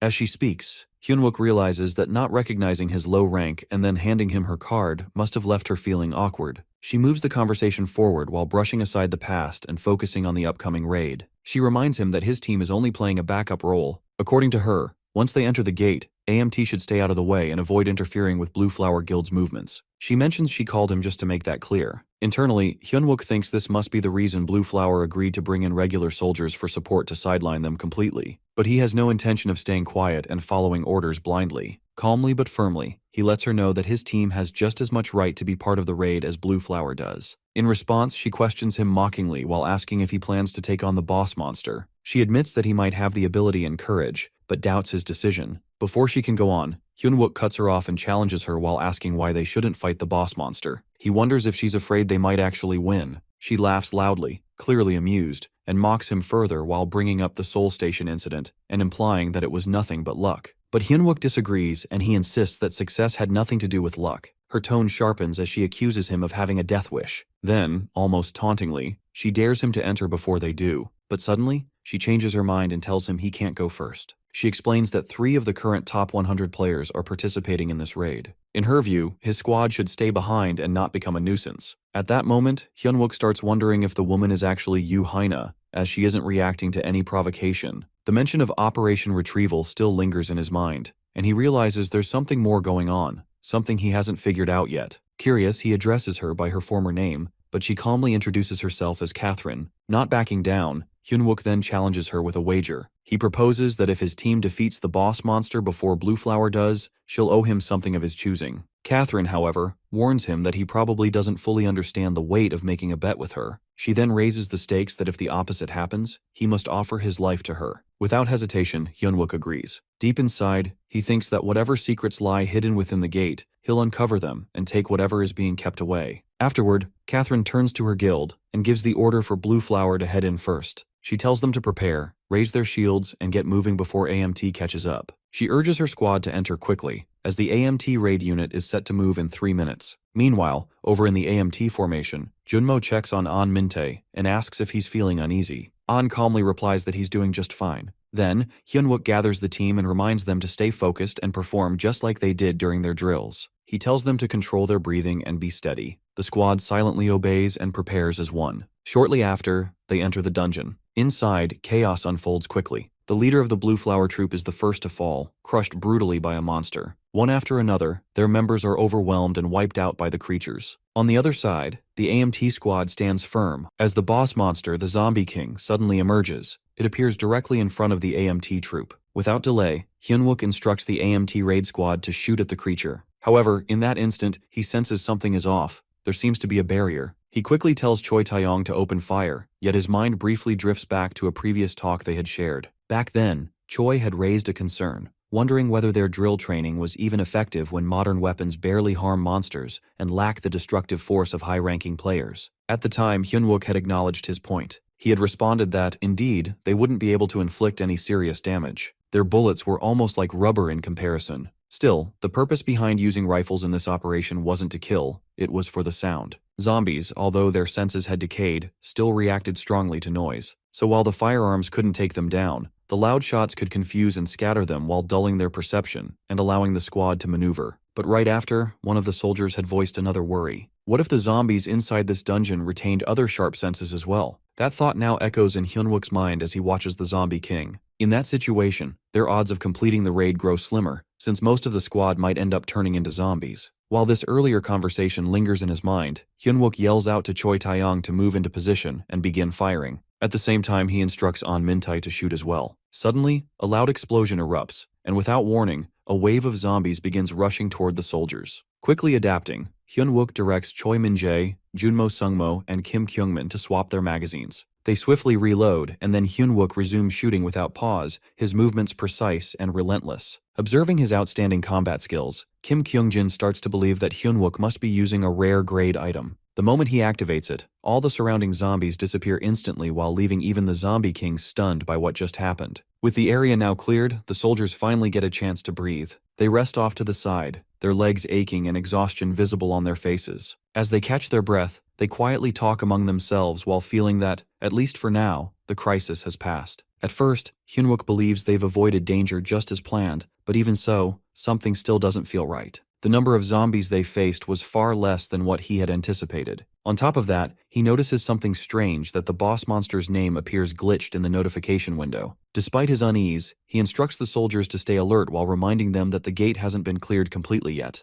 Urging them to keep moving, he adds that they should leave the area as soon as possible. As the team pushes forward, a vampire silently observes them from high above, while noting with interest that these intruders seem different from the usual ones. Meanwhile, Hyunwook begins to feel increasingly unsettled. He realizes that there's nothing surrounding the dungeon, no structures, no enemies, not even a trace of life. The area is eerily empty. He reflects that despite taking part in countless raids, he's never seen a place quite like this. Suddenly, from about 20 meters behind him, he picks up on movement, a foreign metallic object shifting. As he approaches, prepared to strike, a voice pleads for mercy, revealing that he's human. The figure explains he had been hiding because he mistook them for zombies. He then introduces himself as Kim Taesop, a survivor from the 3rd Raid Squad. The name catches Hyunwook off guard while making him pause in surprise. A question immediately crosses his mind that why is this man all alone? The young man, clearly shaken, struggles to speak at first. Finally, he manages to ask if they have any water or food, his voice faint and tired. Elsewhere, inside the temporary ops room of the Blue Flower Guild, one of the guild members informs their raid leader about a recent development. He mentions that the Gugwang group has just sent a classified cooperation letter to all the top guilds. According to him, regular soldiers were dispatched for the current raid. He goes on to mention that any player who successfully recovers the chairman's grandson's body, along with the rare Grade Spear of Achilles during the 2nd joint raid, will receive a reward of 80 billion. Along with that, the players' guild will also get a large sponsorship from the Blue Flower Guild. Meanwhile, back on the field, Kim Taesop reveals to Hyunwook that their original mission was to retrieve the spear. However, during the first attempt at the gate, the chairman's 2nd grandson, Gu Donghoon, had failed while carrying the Spear of Achilles, which is known as a powerful symbol of the Gugwang group. This finally helps Hyunwook piece everything together. He now understands why the renowned Yu Haina had been acting so cautious because the legendary Spear of Achilles is involved. It also becomes clear why the other guilds had shown such aggression during the talks about making it a joint raid. As he notices An Mintae gently patting his head, Hyunwook asks him what's wrong, but Mintae brushes it off while saying it's nothing, though something still feels off. Far in the distance, the vampire keeps observing. Amused, he tries to make sense of the situation while thinking that this time might turn out to be entertaining. Since the others seem to be simply chatting, he decides he might need to create the excitement himself. Just then, Hyunwook suddenly detects multiple unknown metals rushing in their direction, at least 120 of them. He stiffens in alarm while realizing the number keeps rising,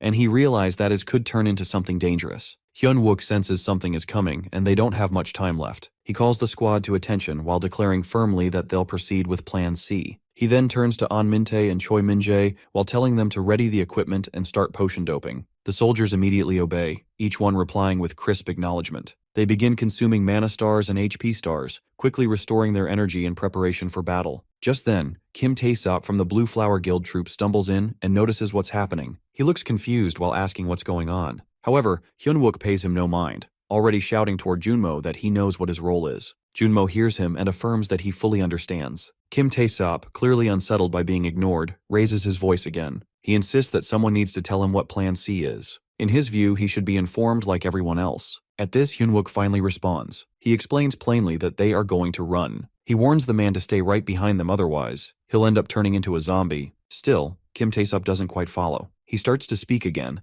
but just then, a sudden blast echoes from behind. He turns around and freezes. Without wasting a second, he calls out for the AMT raid squad to withdraw from the current zone. From the shadows, the vampire watches the entire scene unfold. He observes with interest and muses that their so-called plan, while sacrificing one of their own as bait, feels far too simplistic. Still, he mutters that the bait would be of no use if he himself kills it in an instant. On the front line, Hyunwook continues fighting with everything he has. Kim Taesop gasps while realizing that Plan C may have just been a plan to abandon Hyunwook entirely and flee. It seems too reckless. Yet Junmo responds with confidence while explaining that Corporal Hyunwook had crafted this strategy himself, and he is not the type to fail or act without reason. As the team flees from the approaching metal storm, they are forced to dodge a new wave of enemies, zombies, seething with rage while descending upon them. Their snarls fill the air, louder and wilder with every step. However, Hyunwook doesn't retreat. He yells to smash and launches a fierce attack. His power explodes outward while striking the zombies hard. Many of them collapse on the spot while unmoving. The vampire watches amused. He notices the iron beads Hyunwook used, small but glowing with divine power. He now understands that Hyunwook had been positioned as bait for a very specific reason. Still, he knows the noise from those divine beads will soon draw even more zombies, and those will be even harder to control. Suddenly, the largest zombie makes its appearance. Its size towers above the others, and its fury is unmatched.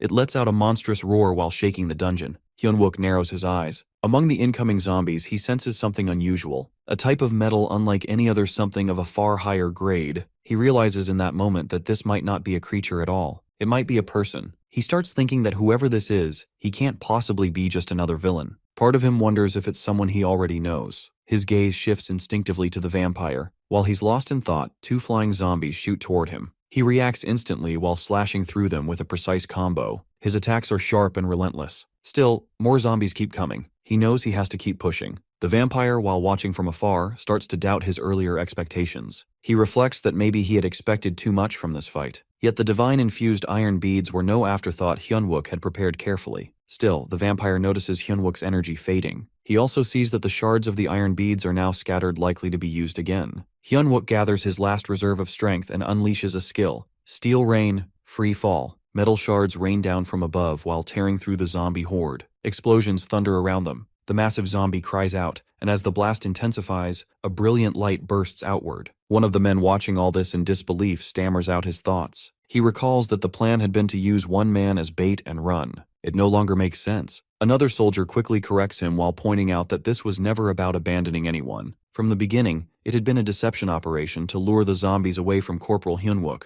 They had all been running while talking, all to serve the illusion. The vampire watches the plan unfold with growing interest. A realization hits him that Hyunwook had never been the bait at all. This was a full raid strategy, designed from the start. He bursts into laughter while admitting to himself that he never imagined these soldiers would be this entertaining. Hyunwook catches the vampire laughing and grows uneasy. Something feels off. He starts thinking carefully. The vampire is laughing, but why? What's his true motive for entering the raid gate? And more than anything, Hyunwook realizes that the man blends in too well with the zombies. A deeper suspicion forms inside him. He starts to believe that he might know this man from somewhere. The vampire's grin widens. He declares to himself that now he wants to taste Hyunwook's blood. He plans to soak his spear in it. Then with a loud crash, he slams his sword into the ground. Hyunwook can no longer hold back. Fury blazing in his eyes, he asks only once if the man is a necromancer. The vampire's eyes flicker with surprise. The question catches him off guard. He grows still, shaken that Hyunwook could even know about necromancers. This unexpected reaction makes Hyunwook hesitate. He begins to wonder if he had been wrong all along. Maybe this man isn't the necromancer after all. The vampire steps forward, voice cold and sharp. He warns that if Hyunwook wants a peaceful death, he'd better speak clearly, because now he wants to know how Hyunwook knows about necromancers. He demands to know who Hyunwook really is. Without hesitation, he lunges forward while drawing his sword to strike. He blocks the strike while saving himself from a fatal blow. He mentally notes that if it hadn't been for the fusion of Manannan MacLear's secret armor with his steel body, his arm would have been sliced clean off. Realizing he has to act fast, he activates a skill and launches an attack. Blades spin through the air while flying towards the vampire, yet suddenly a shield forms in front of the vampire while protecting him completely. The sight stuns Hyunwook. The vampire has successfully saved himself, but what shocks Hyunwook even more is how effortlessly he did it. At that moment, Hyunwook thinks about the attack pattern.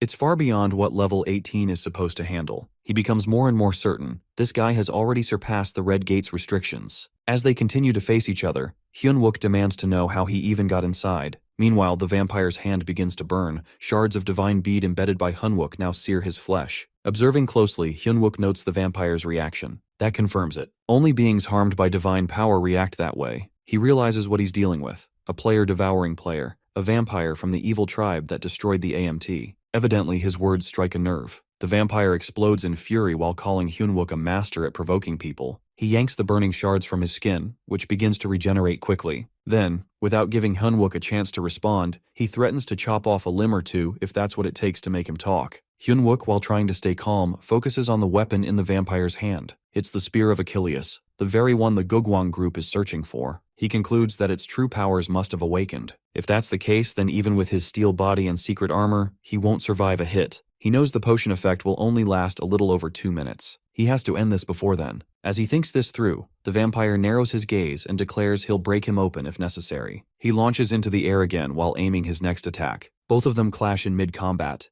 Hyunwook counters with metal control, but the attack doesn't land. The vampire weaves through it and mocks him for using the same tricks. Feeling frustrated, Hyunwook watches his opponent block every long-distance attempt. It becomes clear that he won't be able to land any bead shard hits, and close combat is too risky with that spear. So, he begins to run while analyzing his options. While running, he reflects that he's left with no other choice. He has to play his last card earlier than expected. High above, the vampire rages. He screams while demanding how Hyunwook dares to even utter that name, someone he shouldn't know. In response, Hyunwook keeps sprinting while accepting that it's time. He answers indirectly while introducing himself as a soldier. He wonders aloud whether the vampire even served while suspecting he never joined the military. The vampire snaps back in confusion while demanding answers and calling Hyunwook ridiculous. But Hyunwook presses further. He states his assumption was right. The vampire didn't serve in the military at all. Meanwhile, in another corner of the battlefield, chaos continues. Junmo prepares to activate something when an AMT raid soldier rushes in and stops him while urging him not to waste the chance.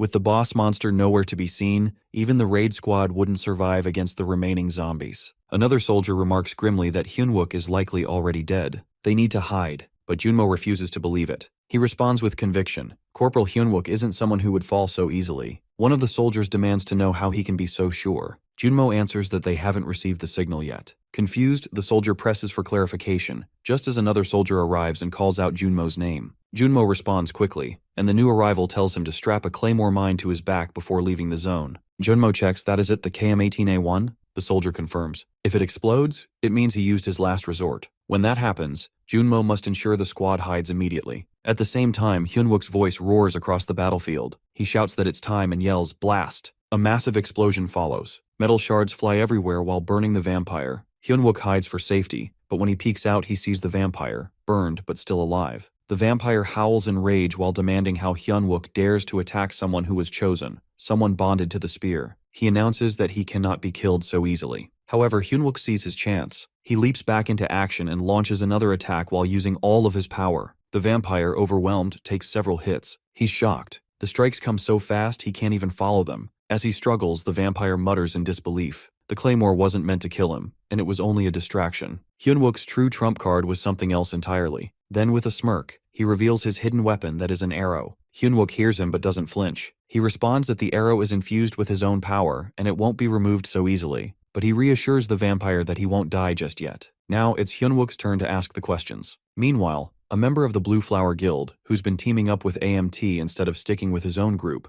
glances at Junmo and points out that the explosion looks exactly like the signal they had just discussed. Junmo nods in confirmation. The Blue Flower Guild member shrugs and mentions that he already said anyone alone out here would have ended up dead in the worst way. He advises that if they've got combat rations, they should just lie low and wait for the rear squad to arrive, while assuring them that they'll survive that way. This comment clearly irritates Junmo. With frustration, he glares at the man. The Blue Flower member, now nervous, asks what the problem is. Junmo sternly responds that the signal might mean one of their own could be dead, and questions how he could even think about joking right now. The man fumbles while saying it's unfortunate, but they still have to survive somehow. He then turns to the group and tells everyone to hide quickly. Before they can move, another explosion suddenly bursts out while sending panic through the troops. Then, out of nowhere, a structure starts forming right in front of them. One of the soldiers points it out, shocked. They've never seen anything like this, not even during drills. Soon after, hordes of zombies begin materializing alongside the building. Another soldier shouts in disbelief as the undead appear in large numbers. Trying to take control, Junmo motions for everyone to keep quiet while signaling them not to make a sound so the zombies wouldn't detect them. But fear overwhelms the Blue Flower Guild member, and he bolts. His sudden movement catches the attention of the zombies, who immediately shift their gaze toward the group. Chaos erupts as the undead charge toward them. Junmo instantly commands the squad to fire. As bullets start flying, one of the soldiers panics while commenting that there are far too many. Junmo yells at them to find cover wherever they can.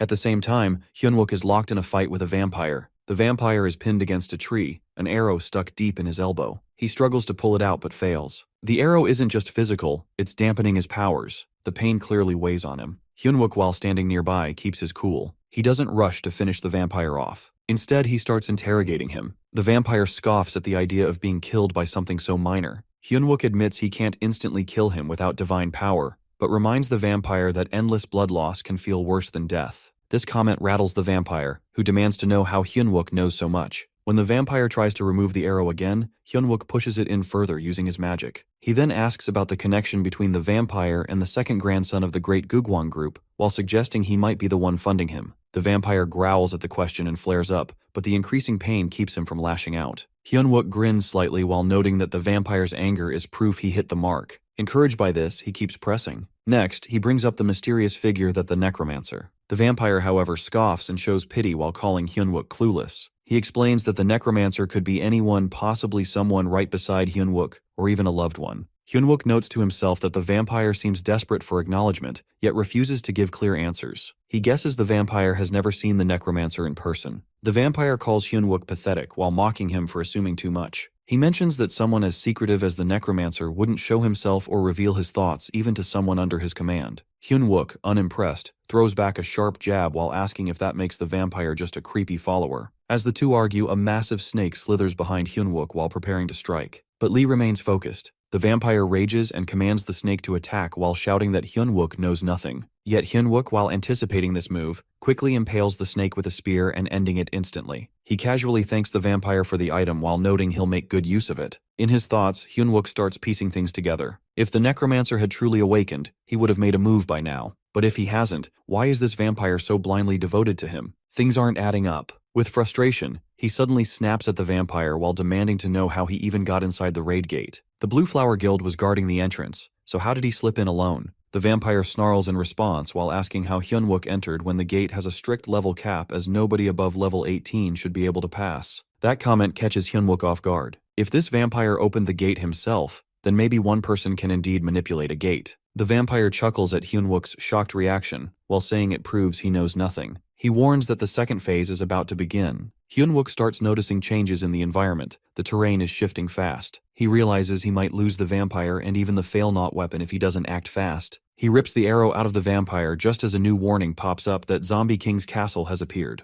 Hyunwook stiffens. So this is what the second phase meant. The vampire cackles with glee. He brags that the real phase of the raid is now starting, and soon, Hyunwook will taste the true horrors of this world, all planned by him. Back at Junmo's side, the group stays hidden from the undead, but tension spikes again as the Zombie King suddenly emerges into the area. The vampire, still with Hyunwook, explains that this being, Baron Samedi, commands both life and death, light and shadow. As he appears, he grants vision to all previously summoned zombies. Their power and coordination increase drastically. The vampire taunts Hyunwook while his comrades used as bait will now be sacrificed, and the zombies will flood the outside world once they breach the gate. Hyunwook, for the first time in the entire battle, feels a cold shiver. The vampire ends his words with a wicked laugh while challenging Hyunwook to stop the descent of the true zombie king, Baron Samedi. Hyunwook, taken aback by this development, realizes that because of him, the monsters now have eyes. The moment marks a turning point. The creatures begin to detect the hidden soldiers and launch their attack. Chaos quickly follows. Hyunwook observes the zombies moving directly toward them, now fully aware of their targets. Gunfire erupts as the soldiers return fire in panic. Recognizing the danger, Hyunwook informs the raid squad that the zombies have gained vision and volunteers to cover their escape. As the others begin pulling back, the Zombie King keeps his eyes locked on the soldiers and smashes rocks aimed at harming them. In the midst of the tension, Hyunwook hurls a grenade while triggering a massive blast. Turning to Private Park Junmo, An Min-tae, and Choi Min-jae, he urges them to retreat immediately, while reminding them they won't last long if they stay. He mentions the brutal truth that confidence alone won't help when it comes to taking down a comrade turned into a zombie. Amid the flurry of grenades thrown toward the attacking zombies, sparks flash continuously in the smoky air. Despite this, Park Junmo assures Hyunwook that if he goes down, they'll go with him. Hearing that from his teammates, Hyunwook orders the squad to retreat completely and to use all the remaining grenades. Meanwhile, the Zombie King declares that he will offer the last of their comrades as sacrifices. In the background, his castle, Ndako, nears full construction. As a result, the gate's entry restriction rises from level 18 to level 30. He then reveals his plan that the zombies will attempt to break through the gate and flood into the outside world, and the squad must try to stop them. The atmosphere turns more dire as the soldiers race to dodge the Zombie King's relentless blows.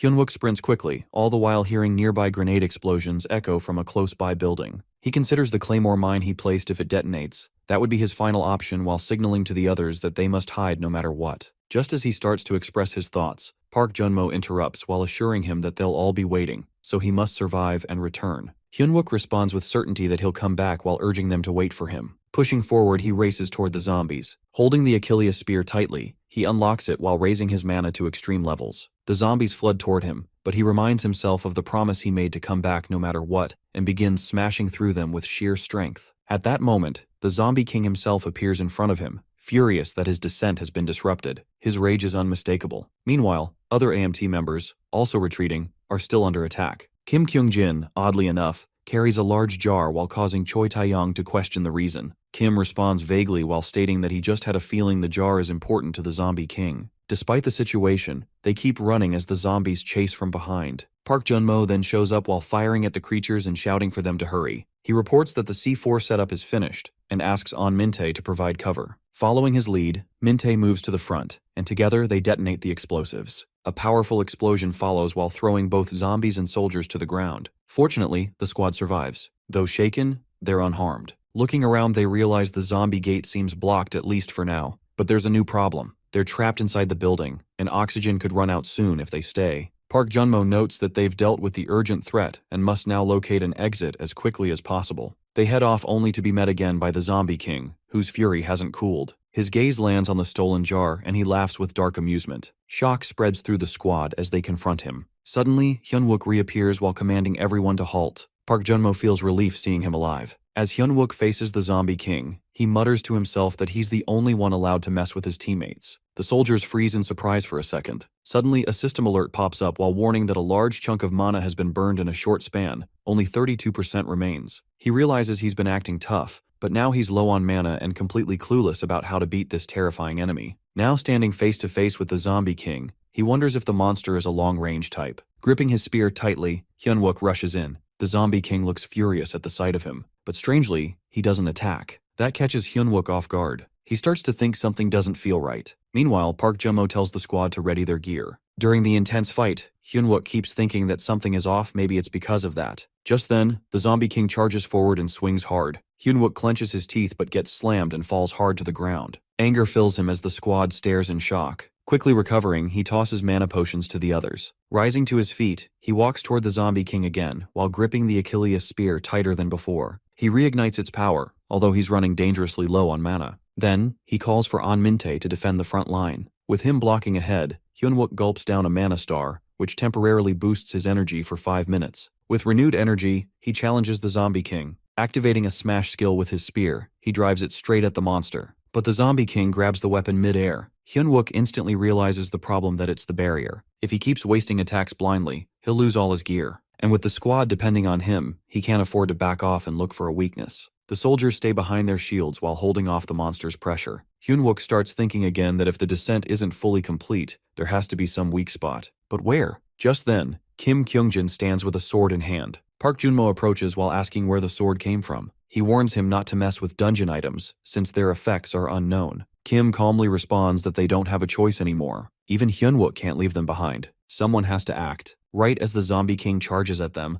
Park Junmo quickly tells Kim to stab. Jinwo slammed his sword into the creature's heart, and the monster fell to its knees. Hyunwook looks at his team and asks if they're okay. Park Junmo confirms they're all holding up, but Hyunwook remains confused about what's really happening. Then, they all notice the zombie king, now sitting and seething in rage. He spots a jar, one that Kim had snatched earlier. At the same time, Hyunwook sees the sword stuck in the monster and wonders whether it struck the heart or lungs. The zombie king lets out a deafening roar, so loud the squad can't even hear themselves think. A warning appears again. The forced restart of the descent of the zombie king, Baron Samedi, has begun. A new alert pops up that the spirit of incomplete death is flowing through the zombie king, and the level cap has jumped to 53. Then, it all clicks for Hyunwook. The jars work just like the canopic jars from Egypt, vessels that store a mummy's organs. If this monster is like that, then the heart must hold his spirit. That's the weak point. With the barrier up and the king distracted, now's his shot. Pulling out Fail Not, Hyunwook locks in on the heart and takes aim. But as the arrow flies, the zombie king's wounds start healing rapidly because of the descent effect. Still, Hyunwook doesn't back down. He thinks this healing won't last. He charges once more with the Achilles spear and focuses all his strength. This weapon will wipe out that annoying regeneration, he believes. As the spear slams into the monster, the zombie king howls in agony. That's when he notices a strange metal closing in fast and he knows, deep down, this time, he's in serious trouble. As he notices An Min-tae, he questions what he's up to and orders him to activate the shield. Following the command, An Min-tae casts the shield to block the zombie king's fierce blows, using it as cover. Hyunwook joins him behind the barrier, and An Min-tae checks if he's doing okay. Observing his ability in action,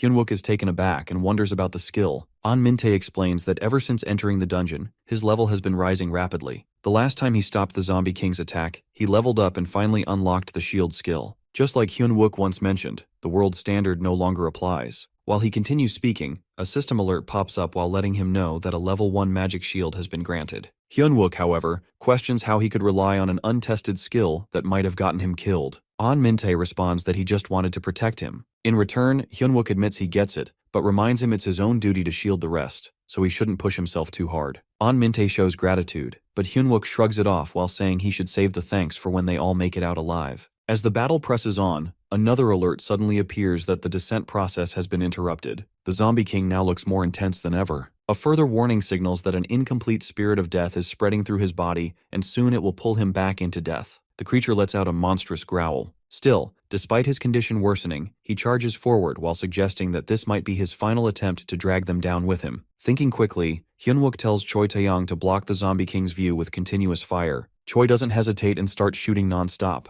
Meanwhile, Park Junmo encourages the raid squad to use distraction tactics until Hyunwook regains his mana. Hyunwook tries to stop them from risking too much, but Park insists that they'll buy him some time while leaving the final strike to him. Hyunwook's mana slowly begins to recover as Choi Taeyong keeps firing. However, he soon announces he's out of bullets. At that moment, Hyunwook rushes in and gets the monster's attention while claiming himself as the true opponent. He recalls the only way to defeat the Zombie King is to destroy his organs stored in 3 canopic jars: his liver, heart, and eyes. With a deafening roar from the monster, Hyunwook closes in for the finishing blow. He pulls out the fail knot and strikes the creature's eye. He mocks the creature's disgraceful behavior while urging him to carry himself like a true king. Then, using the Cloud Blade, he delivers the final slash that ends the Zombie King's reign. A system message appears while congratulating him for slaying the enemy. Everyone freezes, stunned that the monster has truly been defeated. Then, cheers erupt that the raid was a success. Hyunwook receives a new item, the Crown of Light and Darkness, which he doesn't recognize from his past life. Even more curious, it seems to possess a unique trait. Suddenly, a danger alert flashes. The destruction of Indako, the Zombie King's stronghold, has begun. One soldier yells to Hyunwook while snapping him out of his thoughts. He realizes they haven't even gathered loot or points yet, but there's no time. He urgently warns everyone to evacuate. The troops rush out while moving quickly through the collapsing fort. Another notification confirms that the raid is complete and the gate will shut soon. They all sprint toward the exit while trying to make it before it closes. Hyunwook shouts out while urging them to move faster as the gate starts shrinking. Outside, Catherine is in the middle of a conversation with her guildmate, who brings up concerns about party-level requirements for the raid, while saying every member must be at least level 53. She also questions whether going solo as Blue Flower Guild might backfire if the Gugwon group withdraws support. They're caught off guard when they spot the gate starting to shut, and then, one by one, the AMT troop bursts through. Hyunwook flies out just in time as the gate seals behind them. Relief floods the group that they made it out alive. Hyunwook gathers the group and praises them for their efforts while confirming the Red Gate raid is complete. Everyone celebrates, overwhelmed by success. Watching from a distance, Catherine becomes furious. She can't believe they cleared the Red Gate. She wonders who Hyunwook really is. Back inside the ruined fort, Kim Taesop roams around. After receiving the gate clearance message, he had rushed there, but now he can't find the gate.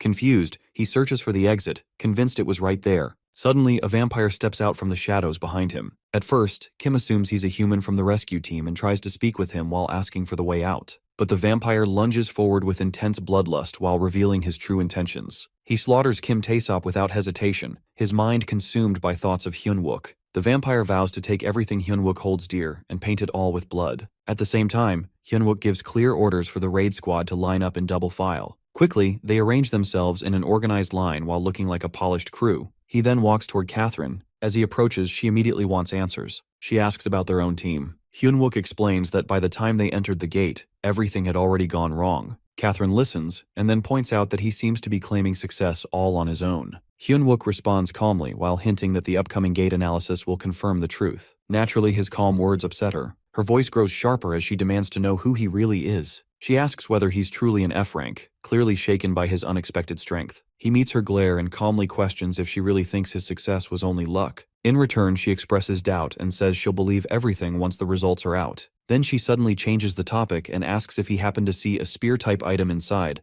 possibly something their zombified Blue Flower Guild member carried, or maybe an item from the dungeon's treasure house. Her question triggers a memory in Hyunwook. He recalls shouting for everyone to evacuate as the castle collapsed. During that moment, he had seen an item marked with the indomitable steel body and had taken it. However, back in the present, he lies and tells her he didn't see any spears. Instantly, she looks stunned. She had been confident that something like that was inside. She insists there must have been one. But as she keeps pressing him, Hyunwook interrupts and accuses her of switching topics too often. He implies she's avoiding their bet, and even teases her title while calling her the Great Department Head of Seoul's Blue Flower Guild. He asks if she's trying to back out of her promise. Frustrated, she shouts again. Her emotions spike, and Hyunwook steps back slightly. He comments that she seems out of sorts and offers to return later to settle things. But before he can leave, she grabs his wrist tightly. She cries out that he should join the Blue Flower Guild right now and promises he'll receive the best treatment in the industry. For a moment he pauses, thinking she only wants to grind him down and control him. Suddenly, a soldier announces the arrival of the 3rd AMT Brigadier General. Everyone salutes Corporal Hyunwook. Choi Jung-chul walks in with a smile when he spots both Hyunwook and Catherine together. He wastes no time and questions whether Catherine is trying to snatch away a key soldier before his discharge. Catherine quickly responds while claiming she only gave a suggestion. But Choi Jung-chul presses further.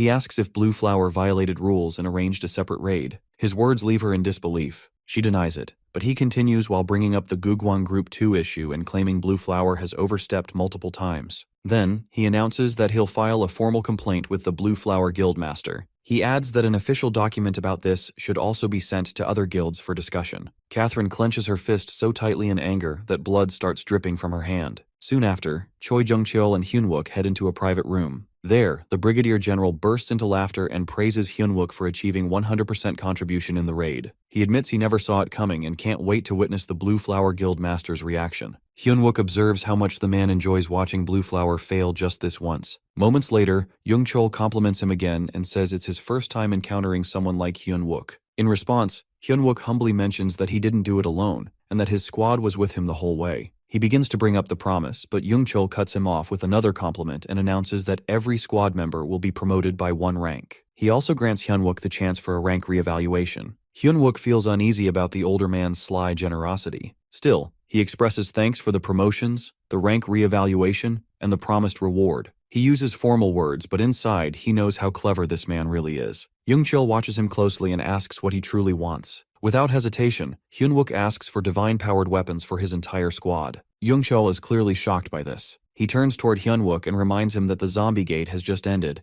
and yet he's already making such a bold request. Meanwhile, in another area, a young boy bursts into a room and shouts some shocking news that the support squad has cleared the level 53 red gate all on their own. A nearby soldier scoffs while thinking it's nonsense, but the boy insists it's true, even revealing that Corporal Hyun-wook received a scouting offer from Blue Flower. The soldiers in the room are stunned. One of them points out that this might mean Hyun-wook has surpassed Sergeant Choi Young-hoon. Another adds that once Sergeant Choi returns, they'll need to settle it with a match to see who the true ace is. At that same time, the returning support squad is resting together while talking among themselves. One soldier shares how all the attention feels like a burden. Another agrees while saying they were ignored before, and now it's hard to adjust to being noticed. Someone brings up Park Junmo while wondering why he doesn't seem to be affected by all the attention. They glance over and see him happily speaking with a group of girl soldiers while bragging about the raid. He tells them about the moment when Hyun-wook ran out of mana but still stepped forward to stop the zombies. One girl asks how the rest of the squad got so strong, and Junmo proudly says it's thanks to Corporal Hyun-wook's special training.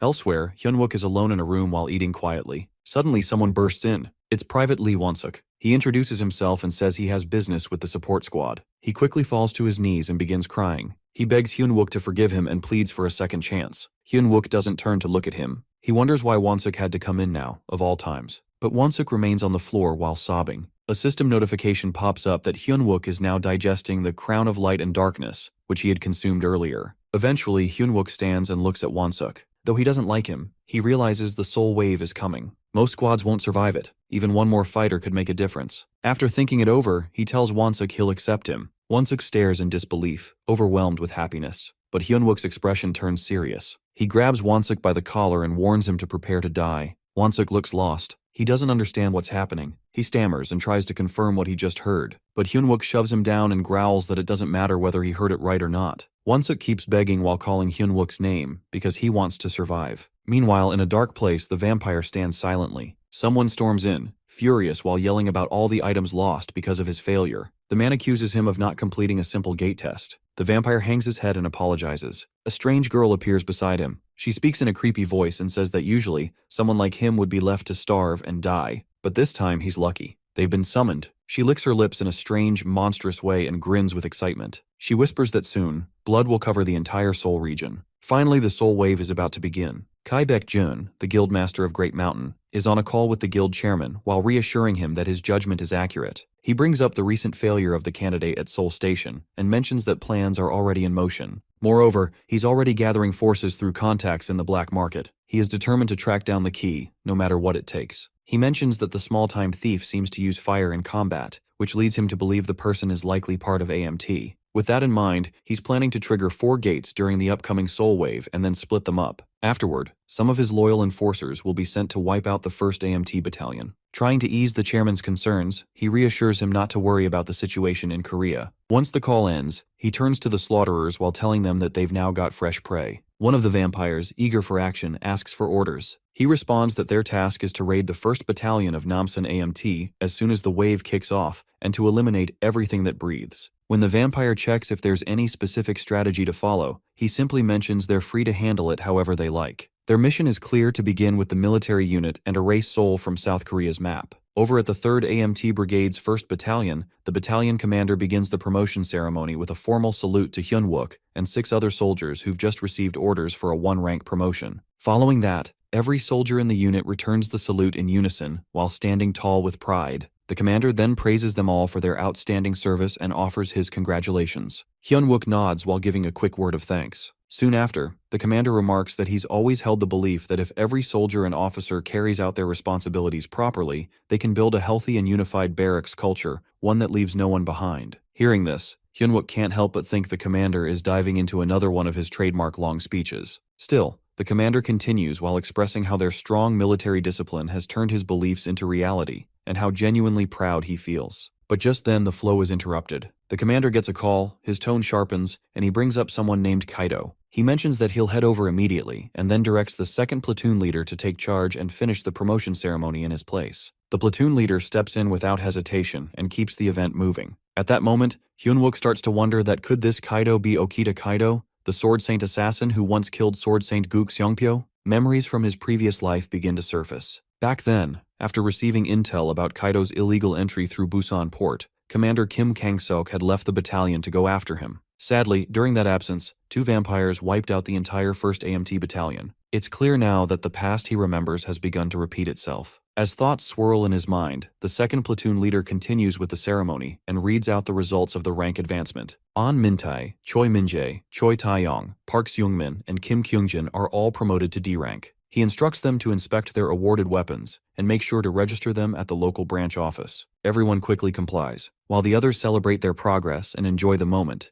Hyun-wook quietly wonders whether the future he remembers is about to replay itself, and whether this time he'll be able to survive what's coming. One of the soldiers then mentions it feels like they could achieve even more, while wondering how amazing it would be if someone got promoted by 2 ranks at once. Meanwhile, Hyun-wook notices Corporal Park Junmo and checks if he's alright. Junmo responds that he's fine, though he had expected things to turn out this way. He adds that unlike the others, he isn't able to raise his level easily, even though he also received a reward and a high-grade weapon. Afterward, everyone begins examining their new weapons. When Hyun-wook opens his own box to check his, the soldiers behind him question whether the items inside are actually pegs instead of a proper weapon. That moment makes Hyun-wook realize that all his preparations are already complete. Worrying now serves no purpose. He understands that he has no option but to face whatever lies ahead. Whatever the future throws at him, he's ready to crash into it, crush it, and consume it. Still, he feels deeply let down by what he received as a reward. Then his memory drifts to a few days later at the Namsan guard post. While they're on duty at their stations, Park Junmo casually brings up that it seems like they're getting assigned night duty way too often these days,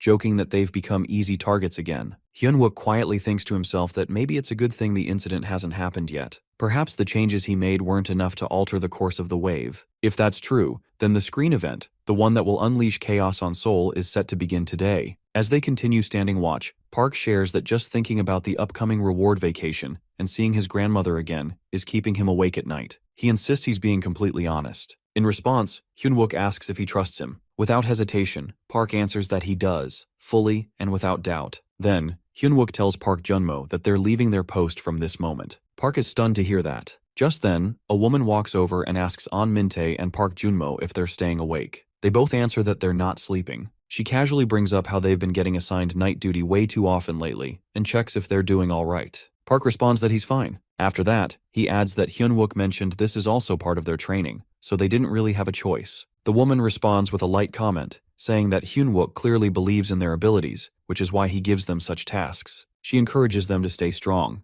Park thanks her for her words and says he'll do his best. She jokes with a smile that they better stay positive, or she'll kill them herself. They laugh it off and nod along. But suddenly, something unusual catches their eyes. Strange creatures start approaching from a distance. Right away, Hyun-wook raises his voice while warning it to halt and raise his hand, and adding that he'll fire if he get any closer. He also shouts that if he is a civilian, he must not take another step. However, as he looks more closely, he realizes these are not people, they're monsters. Without delay, he pulls the trigger and drops the creature, which collapses to the ground. The other soldiers freeze in shock, unable to believe what just happened. Hyun-wook, though still standing, is also shaken by the sight. But before they can recover, they spot a whole group of monsters charging toward them. Without wasting a moment, Hyun-wook orders everyone to open fire. Then he calls Park Junmo to move to the doorway quickly. As soon as Park gets into position, Hyunwook casts a magic shield, and the wave of monsters is blasted away in all directions. At that moment, it hits him that this is it. The terrifying soul wave has begun. CO Yoonha is seated in the executive's official residence lounge while focusing on her laptop and tracking patterns in military figures under regulation and particular oversight. As she is analyzing the data, an odd sensation washes over her. Prompted by instinct, she steps out of her room, activates her skill Holy Night, and then carefully pushes the door open.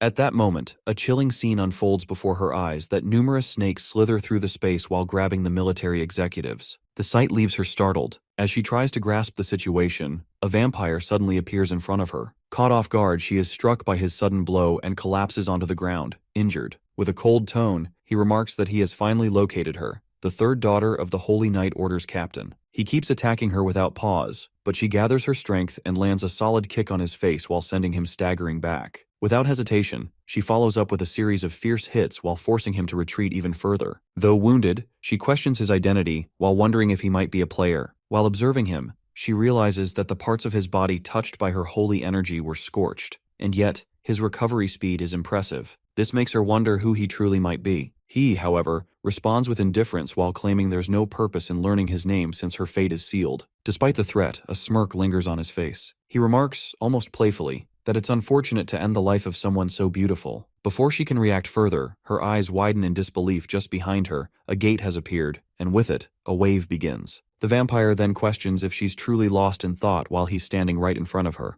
Without giving her time to respond, he strikes her with a heavy rope-like weapon, and then seizes her by the neck. He remarks that he's well aware of her pride, but warns that she should be more aware of her surroundings before showing such confidence. Now pinned to the ground, her neck still trapped in his grasp, she starts to think that without any weapons on her, she has no way to fight back. At that moment, he mentions that although he would enjoy dragging the fight out longer, he's pressed for time and intends to end it quickly. Even as her vision begins to blur, she realizes she cannot afford to pass out here. She must resist, no matter what. But her strength is slipping fast, and consciousness begins to fade. Just then, as the vampire moves in for the final blow, Hyunwook suddenly appears. His unexpected arrival makes the vampire pause, clearly irritated by the interruption. With his grip broken, Yuna falls from his hold and starts coughing while struggling to catch her breath. Between gasps, she asks Hyunwook why he's here. Calmly, he explains that he came to save her. His words leave her briefly stunned. Meanwhile, the vampire watches their exchange with growing fury. He snarls in frustration while accusing them of acting as if he isn't even there. He compares them to someone from a past encounter who showed similar disrespect,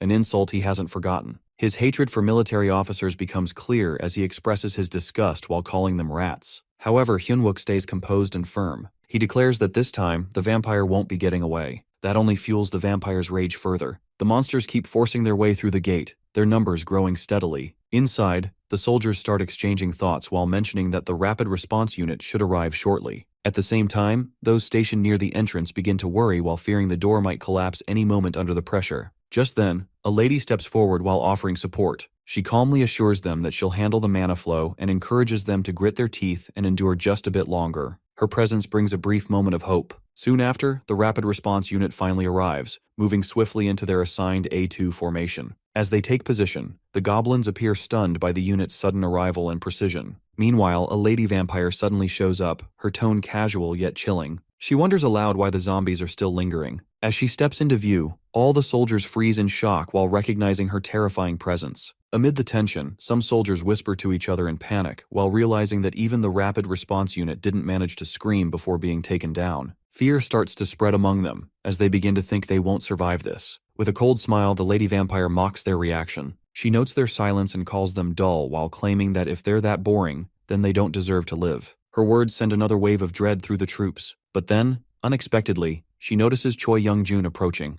calmly making his way through the swarm of monsters, casually sipping rum. She feels genuinely surprised when she sees Choi Young-jun. But just as he lifts his rum to take a sip, one of the monsters suddenly smashes the bottle from his hand while shattering it into pieces. At that moment, his irritation clearly shows as his drink is completely gone. Annoyed, he turns to the monster while questioning if it's truly responsible for ruining his drink. Without waiting for an answer, he bursts forward with explosive speed while cutting down every monster that stands in his path. The sheer intensity of his movement leaves the vampire stunned, caught off guard by his overwhelming strength. Once the area clears, Choi Young-jun faces her and casually asks if she's the leader, then demands to know how she plans to make up for his lost rum. She watches him with interest while finding his attitude entertaining. With a slight grin, she remarks that he must be very confident in his speed. Then, she adds that with someone like him, maybe she can finally enjoy herself after a long time while suggesting they should have some real fun. However, before she finishes, he suddenly appears right behind her and calmly tells her to simply pay for the rum. Startled, she reacts with a powerful strike, but Youngjun meets it with a sharp defensive move while blocking her attack. Witnessing the clash, the surrounding soldiers begin to cheer quietly, their spirits lifting now that he's finally on the scene. Finally,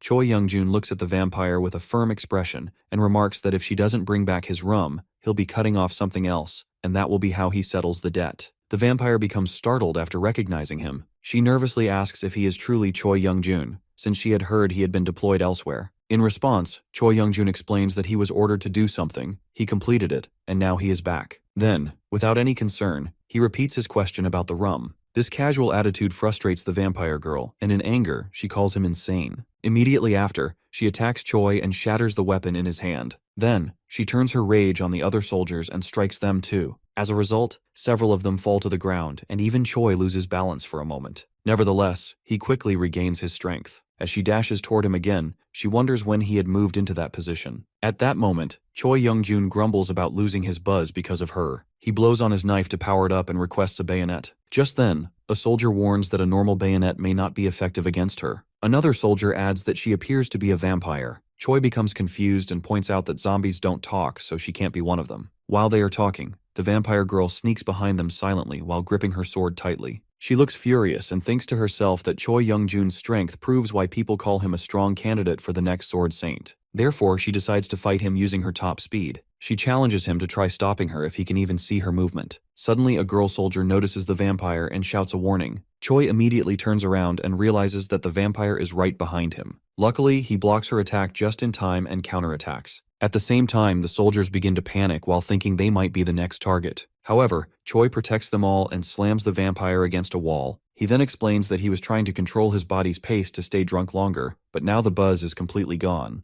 While looking at her, he questions how she plans to take responsibility for ruining it. On the ground, the vampire grows nervous. She realizes that Choi is much stronger than she expected. Eventually, she admits to herself that she can't take him alone and needs to flee, so she turns to run. Meanwhile, Choi begins to speak while saying he has a question now that he's sober. Before he can finish, she runs off while thinking she must meet the other slaughterers and find a way to defeat him. Unexpectedly, Choi Youngjun appears behind her and questions what she's doing. While she keeps running, he quickly strikes again. Their battle restarts, and he attacks with full force while causing her to crash hard onto the ground. As she lies there in pain, Choi wonders aloud how someone who isn't a zombie could be controlling them. Then, while watching her struggle, he observes that she probably won't answer him. He questions whether she's even a human. Soon after, when he sees she has lost consciousness, he tells her to take a nap and promises to ask his questions once he finishes cleaning up. After that, he stands and orders the soldiers to tie her up. He informs the vice platoon leader that he will report back after he is done clearing the area. She agrees while telling him to eliminate the enemies first and report later. At that point, one soldier runs forward and offers Choi a holy power weapon while explaining that it will be more effective. However, Choi refuses the offer. The soldier insists while warning that enemies like her won't die from ordinary weapons. Even so, Choi smirks and explains that it's not fun if the enemies die too easily. He tells them to aim lightly and make the fight more challenging. Then, he walks off to face the remaining monsters. Meanwhile, the soldiers quietly watch him leave. One of them comments that Sergeant Hyunwook's personality seems a lot like Choi Youngjun's. The other one replies that it's terrifying every time either of them smiles that way. Soon, Choi arrives at another battlefield where a vampire is waiting and greets him in a mocking tone. He claims that this time the vampire won't be able to escape.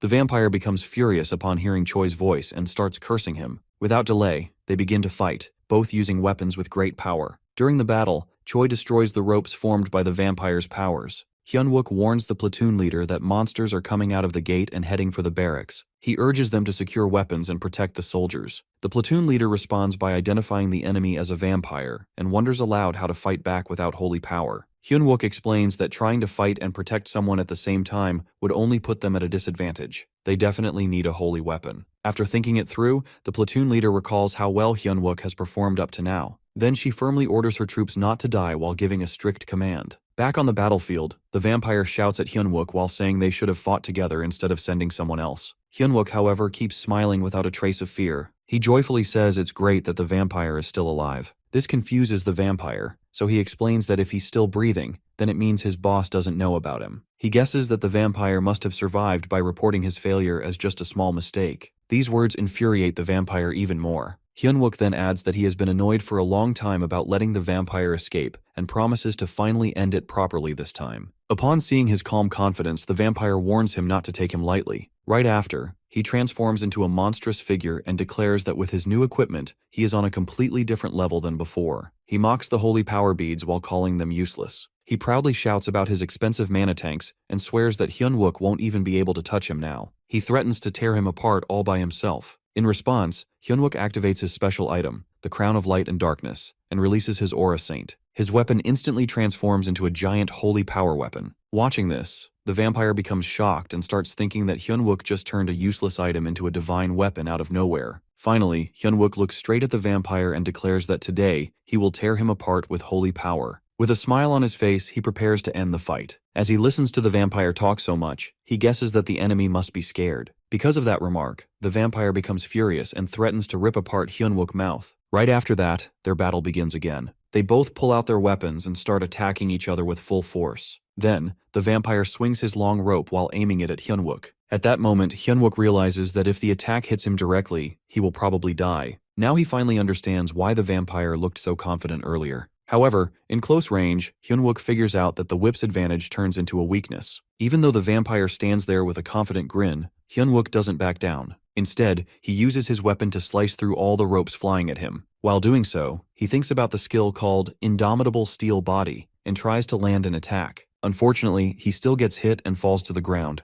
However, he refuses to stay down. So he used skill combo and pushes himself back onto his feet. After that, he starts running. When the vampire sees him retreating, he mocks him with confidence while saying that after all the bragging, now he is running away. He dares him to open his mouth again. At the same time, Hyunwook keeps thinking seriously. He realizes those armored tentacles weren't expected. They blocked his close-range attack by sneaking through the whip's weakness. Because of this, Hyunwook starts thinking fast. If things continue like this, his final long-range move, Fail Not, may be stopped. So even though it will use a huge amount of mana and leave him exhausted, he decides that he must switch to the Achilles Spear. While he's preparing, the vampire rushes at him and yells that he should keep running until he is dead. Meanwhile, Hyunwook keeps dodging for his life. Then, the vampire throws his rope again and shouts to unlock while trying to trap him. Although Hyunwook is doing everything he can to survive, it becomes clear that he might not be able to escape this time. Now, he starts realizing the vampire is using a powerful mana tank built into his armor. It seems this enemy came completely prepared and already figured out his weak points. Also, with other vampires nearby, Hyunwook knows he cannot waste all his mana fighting just one of them.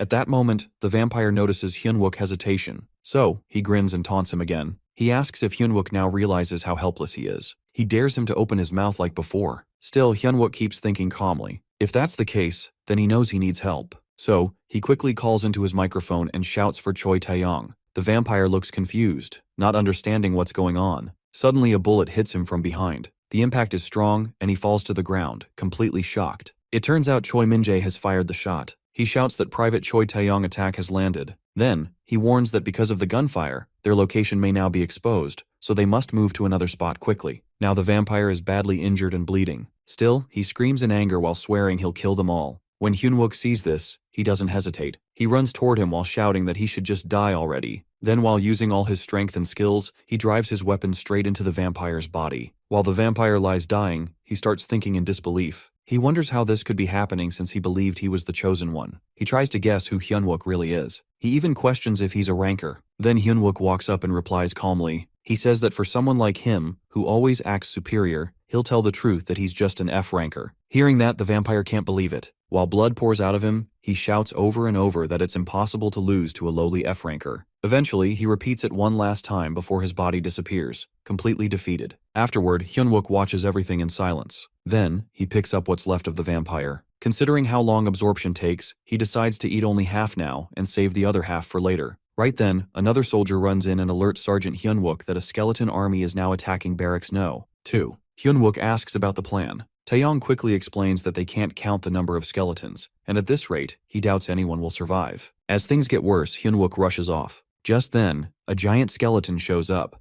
and even more skeletons arrive alongside him. He screams that he will wipe out all the low-rank skeletons. All of a sudden, waves of skeletons appear and head straight toward the soldiers. One of the soldiers sees them and starts shouting as they are attacked. Blood splashes everywhere, and they even tear the soldier's head from his body. Meanwhile, Kim Se-hee watches the horror and realizes that the platoon leader has also been killed. The girl quickly turns to Sergeant Kim Se-hee and cries out that without the noble phantasm, they don't have enough mana. She warns that the monsters are forcing their way inside. Even though the situation is critical, Kim Se-hee stays focused. She tells the others to stay calm and not panic. She reminds them not to fire wildly, but instead to concentrate their firepower on one target and blast through. Then, someone brings up the armory. They explain that it's still locked because the platoon leader had the keys. Kim Se-hee doesn't hesitate. She replies that they must destroy it or melt it if needed. Whatever it takes, they must open it. She insists they can survive and encourages everyone not to give up. At that moment, someone spots more skeletons climbing the walls. A girl warns Kim Se-hee that they are getting inside. So Se-hee yells for everyone to get away from the windows immediately because it's dangerous. Right then, Hyun-wook finally reaches the scene. When he sees the huge crowd of skeletons, he curses under his breath. He realizes there is someone inside barracks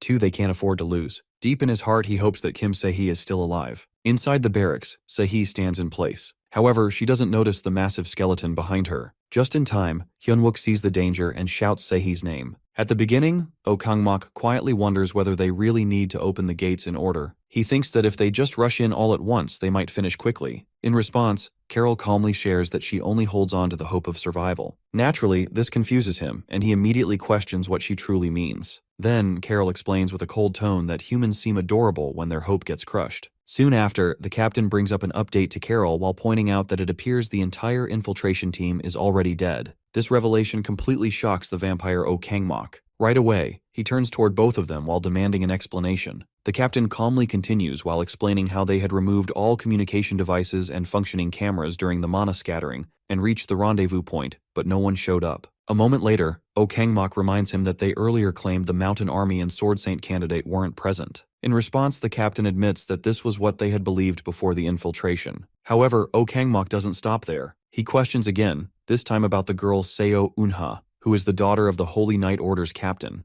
The captain replies that at this point, they can only assume she's much stronger than they originally expected. Right then, Carol suddenly tells Oh Kang-mok to head down himself and wipe out the military command. Hearing this, he becomes furious. As his anger boils, he storms off to another area. Right away, the baldy bastard quickly begins planting these giant-ass totems. He keeps thinking that because of these foolish people, he has to deal with this mess, and his fury continues to grow. Shortly afterward, he and Carol move to another location. At that point, he proposes a new idea that since things have escalated, he suggests she try to turn the paladin into one of their own. Carol, however, dismisses this and reminds him that her instructions were to go after the military command, not Seo Eun-ha. Then, Oh Kang-mok glares back at her in anger. He questions whether she really thinks he's one of those fools. With determination, he declares that he'll take all of them out in one strike. Calmly, Carol responds that he shouldn't worry. Others will take care of Seo Eun-ha. Just as she finishes, waves of monsters begin to arrive, each holding enormous swords. As she watches them, Carol quietly wonders what Seo Eun-ha's face will look like when she falls into despair. Meanwhile, on the other side, Hyun-wook is battling several vampires. While fighting, he keeps recalling his past life. Back then, only 2 vampires appeared,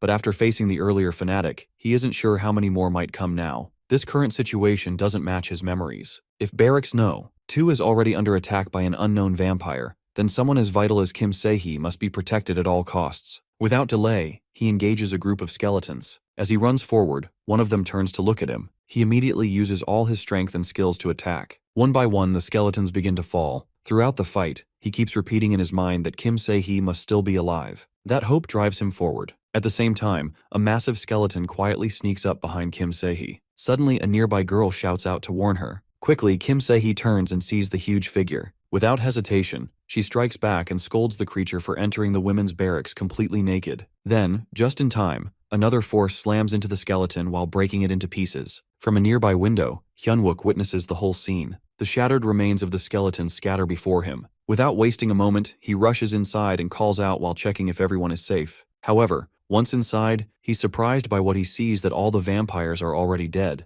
and the girls are unharmed, thanks to Kim Se-hee. As Se-hee turns toward him with a faint smirk, she wonders who is really saving whom. Hyun-wook watches her silently. He begins to realize she's much more capable than he had ever imagined. Despite being a spirit sorcerer, she has a rare skill tree that focuses on assassination. He remembers that 5 years after the second wave, she had been deployed on a special mission to assassinate the Orc King in the Shanghai-based Orc Kingdom and made history by fighting King Stonox in a deadly duel. That's why he wasn't with her when his own mission officially started. Meanwhile, the other girls around them start whispering. They question whether the man before them is really Hyunwook, still not fully believing it. Hyunwook doesn't focus on that. Instead, he quickly asks who's currently in charge. Kim Se-hee responds while stating that for now, she's the one leading. Suddenly, another girl bursts in from a nearby room and announces that the armory has been opened. Without hesitation, Hyunwook declares that he'll defend the area and urges them to grab their weapons. Se-hee, however, shows concern and wonders whether he can handle it alone. Though it seems difficult, Hyunwook quickly looks outside and notices a massive number of skeletons rushing toward them. He mutters to himself that their mana won't last forever, and calls out for help. He then contacts Corporal Park Junmo.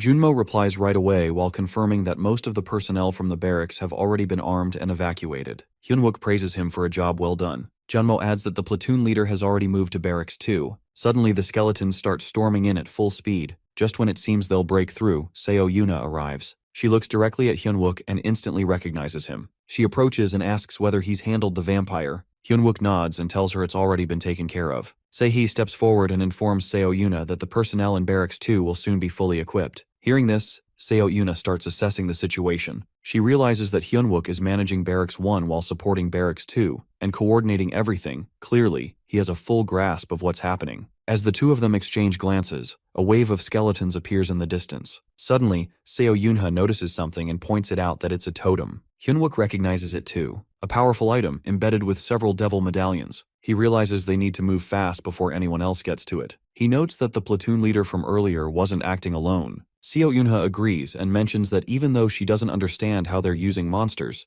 this has to be a planned terror attack. She immediately gives the order that everyone should arm up and hold their defensive positions until reinforcements arrive. Everyone listens, and moments later, she walks up to Hyunwook and tells him to come with her to the command control room. Her command catches him off guard. He repeats her words to himself in disbelief, clearly stunned and confused. Meanwhile, in the underground bunker command room, a few soldiers are stationed. Screams echo in the background, and the screen reads, "No signal." The platoon leader quickly evaluates the threat while saying that if someone manages to break through a double barrier door, then the enemy must be stronger than an orc. Lee Wansuk steps forward. He tells the platoon leader that once the door opens and he gives the signal, they must blast the enemy with him. The platoon leader is alarmed by this and tries to stop him, but Wansuk remains determined. He knows that if even one of them breaks through, there will be no hope. Even if it's impossible to stop them all, he swears he'll stop at least one no matter what it costs. Suddenly, the door begins to break. Oh Kangmok enters with a grin, impressed by how fortified the room is. He looks around and spots the soldiers. Wansuk lays eyes on him and feels frozen. He thinks to himself that this creature is massive, far bigger than him, and Wansuk is already a berserker. Though fear creeps in, he refuses to back down. Oh Kangmok glances at Wansuk's weapon and asks if he's really going to fight. Wansuk denies it while trying to hide his fear. At that moment, the vampire steps forward, grabs Wansuk by the collar, and with burning rage, growls that he's going to kill him. Out in the open field, Hyunwook continues guiding Wansuk in mastering his mana. Wansuk makes an effort to regulate it while following Hyunwook's instructions, but the result is another failure. With a calm yet firm tone, Hyunwook advises him not to release mana without control, while reminding him to guide it, not explode it. Chuckling tiredly, Wansuk admits it's not easy. However, Hyunwook responds seriously while telling him to stop laughing, or he might start liking him. He explains Hyunwook's berserker mode wears off too soon because he only relies on it blindly and keeps blasting mana without aim. He urges him to pull himself together. Wansuk, still determined, attempts once more to harness his mana. Yet again he falls short and collapses, drained. Lying on the ground, he turns to Hyunwook and asks a question. Hyunwook, slightly curious, responds by asking what it is. Wansuk wonders aloud that if he encounters an enemy stronger than him in a real battle, like Hyunwook once did, what should he do? In response, Hyunwook teases while suggesting that someone like Wansuk would probably flee,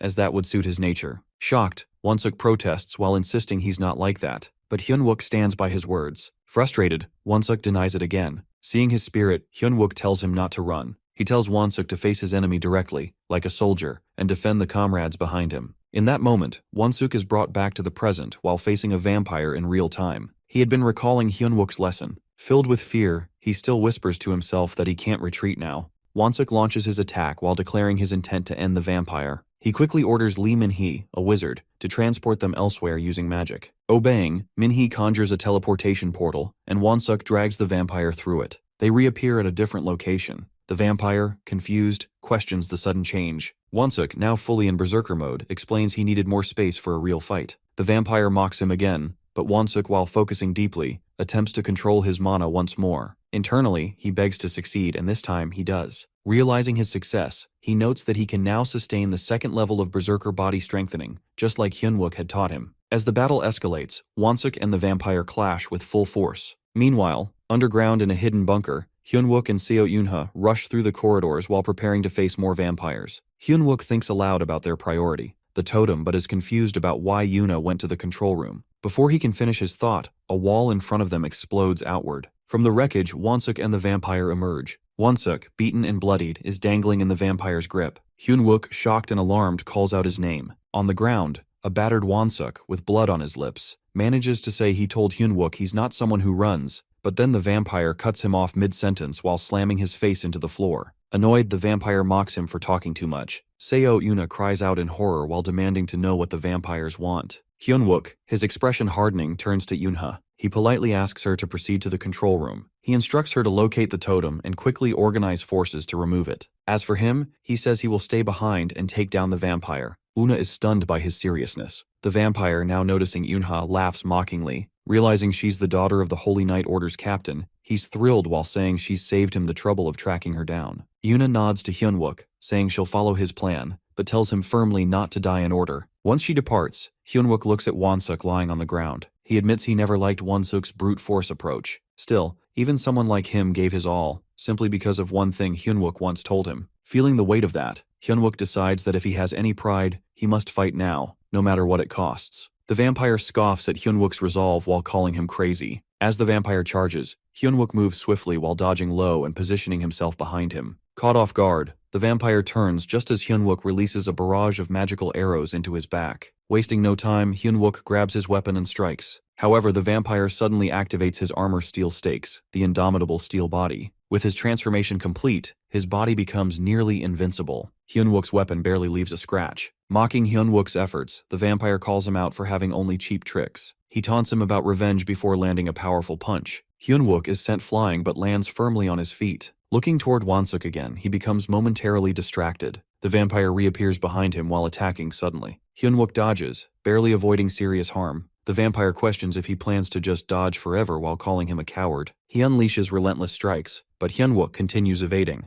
Eventually, Hyunwook blocks a heavy blow and counters, though it's effortlessly stopped. The vampire taunts again while saying holy weapons won't kill him. As he continues mocking, suddenly a sound stops him. He stiffens in surprise and confusion. Hyunwook, now confident, tells him that a few weapons alone aren't enough, that's why he brought him here. They've arrived at the armory, the site of the indestructible roaring torrent rush. Behind Hyunwook, countless weapons line the walls, ready to be launched with a single spell. The vampire's eyes widen in disbelief. Hyunwook faces him directly, ready for the final clash. He says to himself that it's time to end this whether he dies or wins. As the skeleton army storms into the command room, chaos spreads quickly. While struggling to hold them back, Lieutenant Min-hee manages to wipe out a few of them with force, but he reaches his breaking point. Time is slipping away, so he urges the others to act fast. He instructs the comms officers to fix the network and tells the rest to get ready for a full-on counterattack. Everyone rushes into position while doing whatever they can to block the skeletons from breaking in, but eventually, Min-hee collapses to the floor, completely drained. Just as one skeleton closes in on him, ready to strike, he gives a last effort and tells the soldiers to fire. However, right then, Seo Yuna shows up and takes the skeleton down before it can land a blow. She checks on him, and Min-hee's face lights up, clearly relieved. He lets her know that for now, they've managed to push back all the enemies inside the command room. He also expresses his gratitude while pointing out that if they had lost the command room, things would have turned deadly for them all. Moments later, one of the soldiers notifies the platoon leader that they've finally reconnected to the emergency channel with the 3rd Battalion. Min-hee tells him to hurry and ask for backup. But to their shock, the soldier informs him that another gate has opened near the 3rd Battalion too. The room falls into stunned silence. Min-hee quickly tells the soldier to try reaching out to the Blue Flower Guild instead.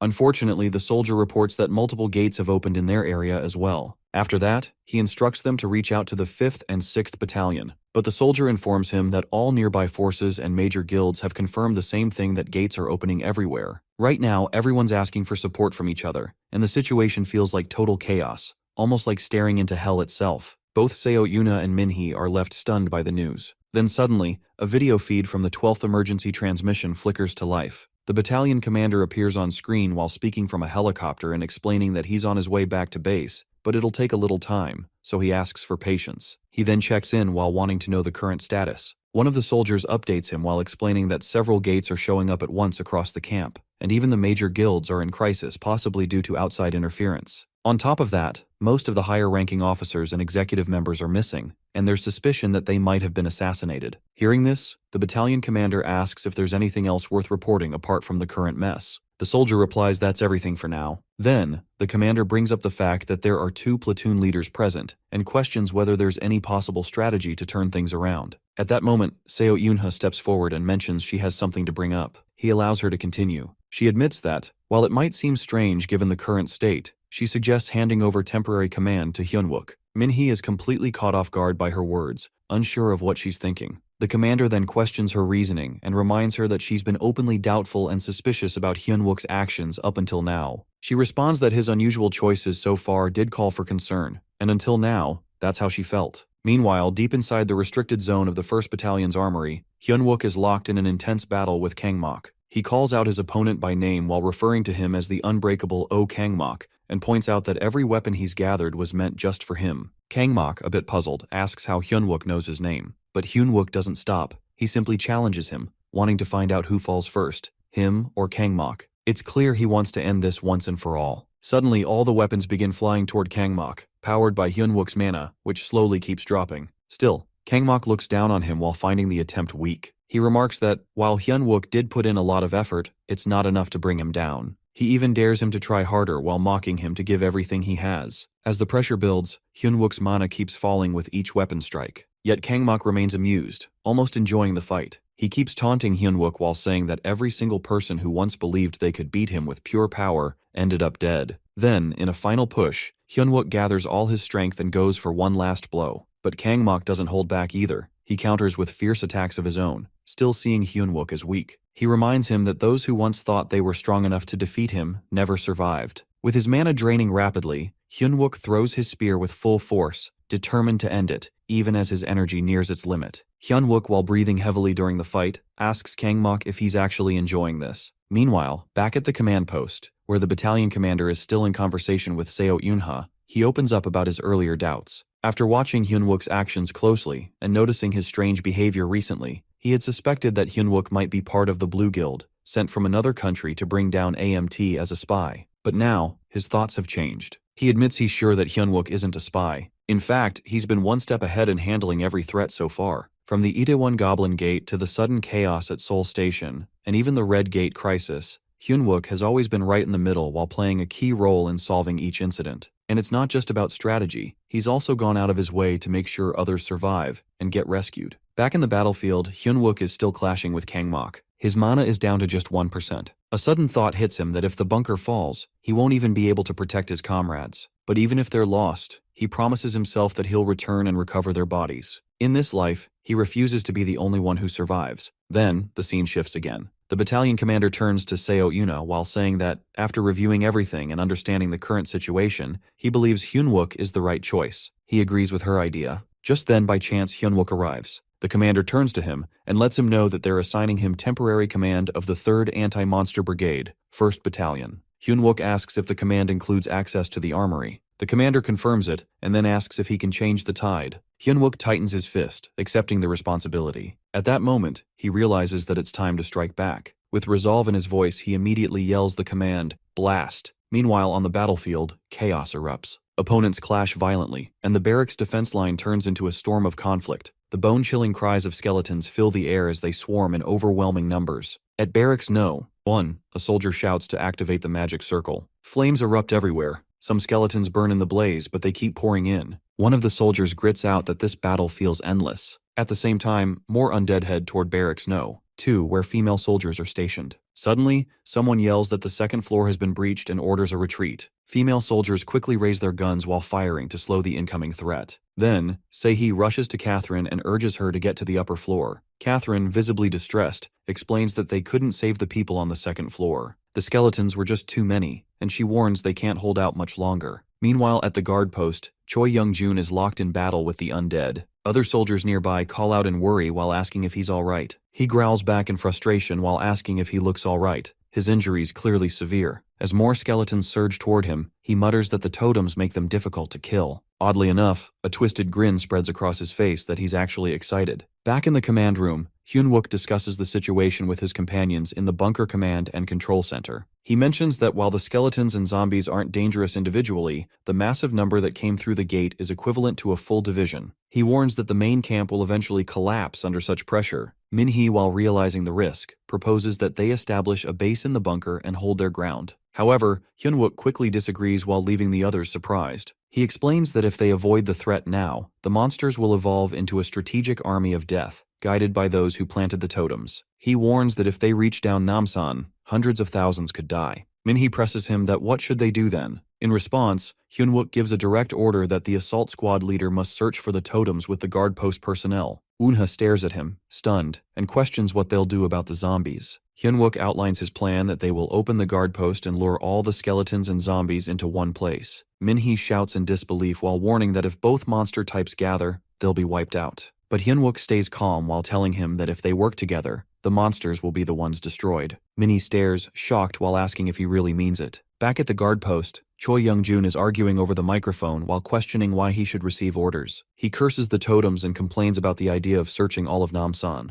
Then, Hyun-wook replies over the call while assuring him that squad members are already scouting specific locations. Suddenly, another soldier shouts that the skeletons are attacking again. Hyun-wook reminds Young-jun that he holds command authority now and must be followed. Young-jun shouts that he can't hear clearly due to communication issues. Hyun-wook sighs while remembering Young-jun's wild personality and thinks that even now he doesn't take anything seriously. Then, a strange voice blurts over the radio that Bralantine, 21-year-old whiskey. Young-jun lights up while responding with 30. Hyun-wook keeps a serious tone while wondering how Young-jun can joke like that even now. He reinforces communication protocol and asks if he'll follow orders. Young-jun finally responds cheerfully while confirming he's heading out right away. Meanwhile, Seo Yunho also decides to move to the rendezvous point. Hyun-wook turns to her while asking the assault squad leader to watch over his team until he arrives. She nods while reassuring him that she doesn't plan to lose anyone else either. Back on the field, a captain uses the command center broadcast to tell everyone to stop fighting and retreat to the bunker. He urges mages to deploy barriers while warning of an impending impact. He keeps asking why reinforcements haven't arrived. The undead are pushing through the guard post, 200 meters, 100 meters, 50 meters from Barracks No. 2. The control room keeps calling for defensive preparation as skeletons and zombies close in. Sehee, while watching the endless wave approach, clenches her fists and wonders if they've lost their minds trying to stop it with just barriers. The control room then gives her a new task to manipulate wind inside the barracks and maintain a speed under 3 ms. Shocked, she questions what the person issuing the order could possibly be thinking. Meanwhile, in the armory of the 3rd Anti-Monster Brigade, Hyun-wook is observing everything. He wonders aloud who came up with such an idea, while realizing his maximum warp zone is 90 meters. He's never considered using it to send objects to a specific distant location. A voice calls out that a drone has passed 800 meters. Hyun-wook's thoughts race that this person seems to understand his power better than he does. The voice announces that the drone has reached the 1-kilometer communication height and is now fixed. Then comes the final call to platoon leader to warp zone at maximum extension. Firing first shot, Hyun-wook prepares as well. On another side of the battlefield, the vampire Carol spots a skeleton. Nearby, soldiers are already engaged in combat, one of them confirming a direct hit and urging Hyun-wook not to make a single mistake. Hyun-wook places a mana tank over his heart. With full determination, he shouts for steel rain. A storm of metal descends, steel weapons raining down on the skeletons while smashing them one by one. The soldiers witnessing the scene are stunned, their eyes wide with disbelief at Hyun-wook's skills. With unwavering confidence, Hyun-wook declares that as long as he commands, he won't let anyone die in battle. Carol, while watching the power he unleashes, is speechless, finding it unbelievable. Hyun-wook continues saving his comrades while vowing that no one will die because of him anymore, while cutting down skeletons with relentless force. The fight begins as suddenly a voice echoes from the command center broadcast. Sehee listens closely and, with a sigh, mutters to herself that the guy behind this must be completely insane. Soon after, the voice returns, louder and more urgent, while instructing everyone to evacuate the injured and eliminate all remaining monsters. It repeats the message firmly while urging the troops to move quickly. Meanwhile, the nearby soldiers hear the command. One of them wonders if Hyun-wook is really that powerful. At the same time, Choi Young-jun watches the scene and questions whether their battalion secretly has an air anchor he didn't know about. Seo Yunho, still shocked by what she's witnessing, responds that she doesn't think Hyun-wook's rank can explain any of this. Meanwhile, Minhee tries to figure things out. Eventually, she realizes that Hyunwook has used her warp ability and combined it with altitude while turning it into a wide-area attack, something beyond even an A rank. She stares at him in disbelief and quietly admits to herself that Hyunwook is the real deal. As Hyunwook starts to waver from exhaustion, Choi Young-jun rushes to check on him and asks if he's okay. Hyunwook, still focused despite his state, tells him it's not over yet and urges him to maintain the warp zone. At that moment, Minhee joins in and confesses she's at her limit and won't last much longer. Hyunwook, however, pleads with her to hold on just a little more. On the other side, Carol is standing alongside another vampire. The vampire updates her that Oh Kangmok was deployed to the command control room but hasn't responded. He adds that the monsters are nearly annihilated and asks whether they should wait until the final gate opens. Instantly, Carol becomes furious. She snaps at him to stay quiet and begins thinking deeply. She realizes that the power she witnessed didn't come from the Mountain King, nor did it resemble that of a Sword Saint candidate or a holy knight. At that point, she reflects on the lack of intelligence gathered about this man and wonders if someone capable of such a wide-scale attack could be at the level of a high-ranking military officer. Just then, the vampire beside her notices her lost in thought and softly calls her name to bring her back. He informs her that a scout has appeared. Carol narrows her eyes and remarks that she has many questions to ask. Without hesitation, she orders him to bring the scout in immediately. Meanwhile, Kim Kyungjin is running frantically through a vampire-infested area, trying to save his life. He yells through his microphone again and again, reporting the totem's location as B-39. His repeated message shocks the other soldiers who are listening closely. As he continues to run, he fears they're catching up and doubts he'll be able to shake them off. Suddenly, a vampire attacks and his phone falls to the ground. Instantly, the other soldiers panic and start calling out Kyungjin's name while realizing they're no longer receiving his voice. In response, Hyunwook instructs the command center to move the drones to the reported location. Immediately, the team follows his command, and the drones begin to fly. At the same time, Seo Yunho turns to Choi Young-jun and urges him to hurry. He nods and responds that all he needs is 1 second, just as the drones launch into the sky. Meanwhile, back in Carol's area, she observes that the chaos isn't caused by just one person.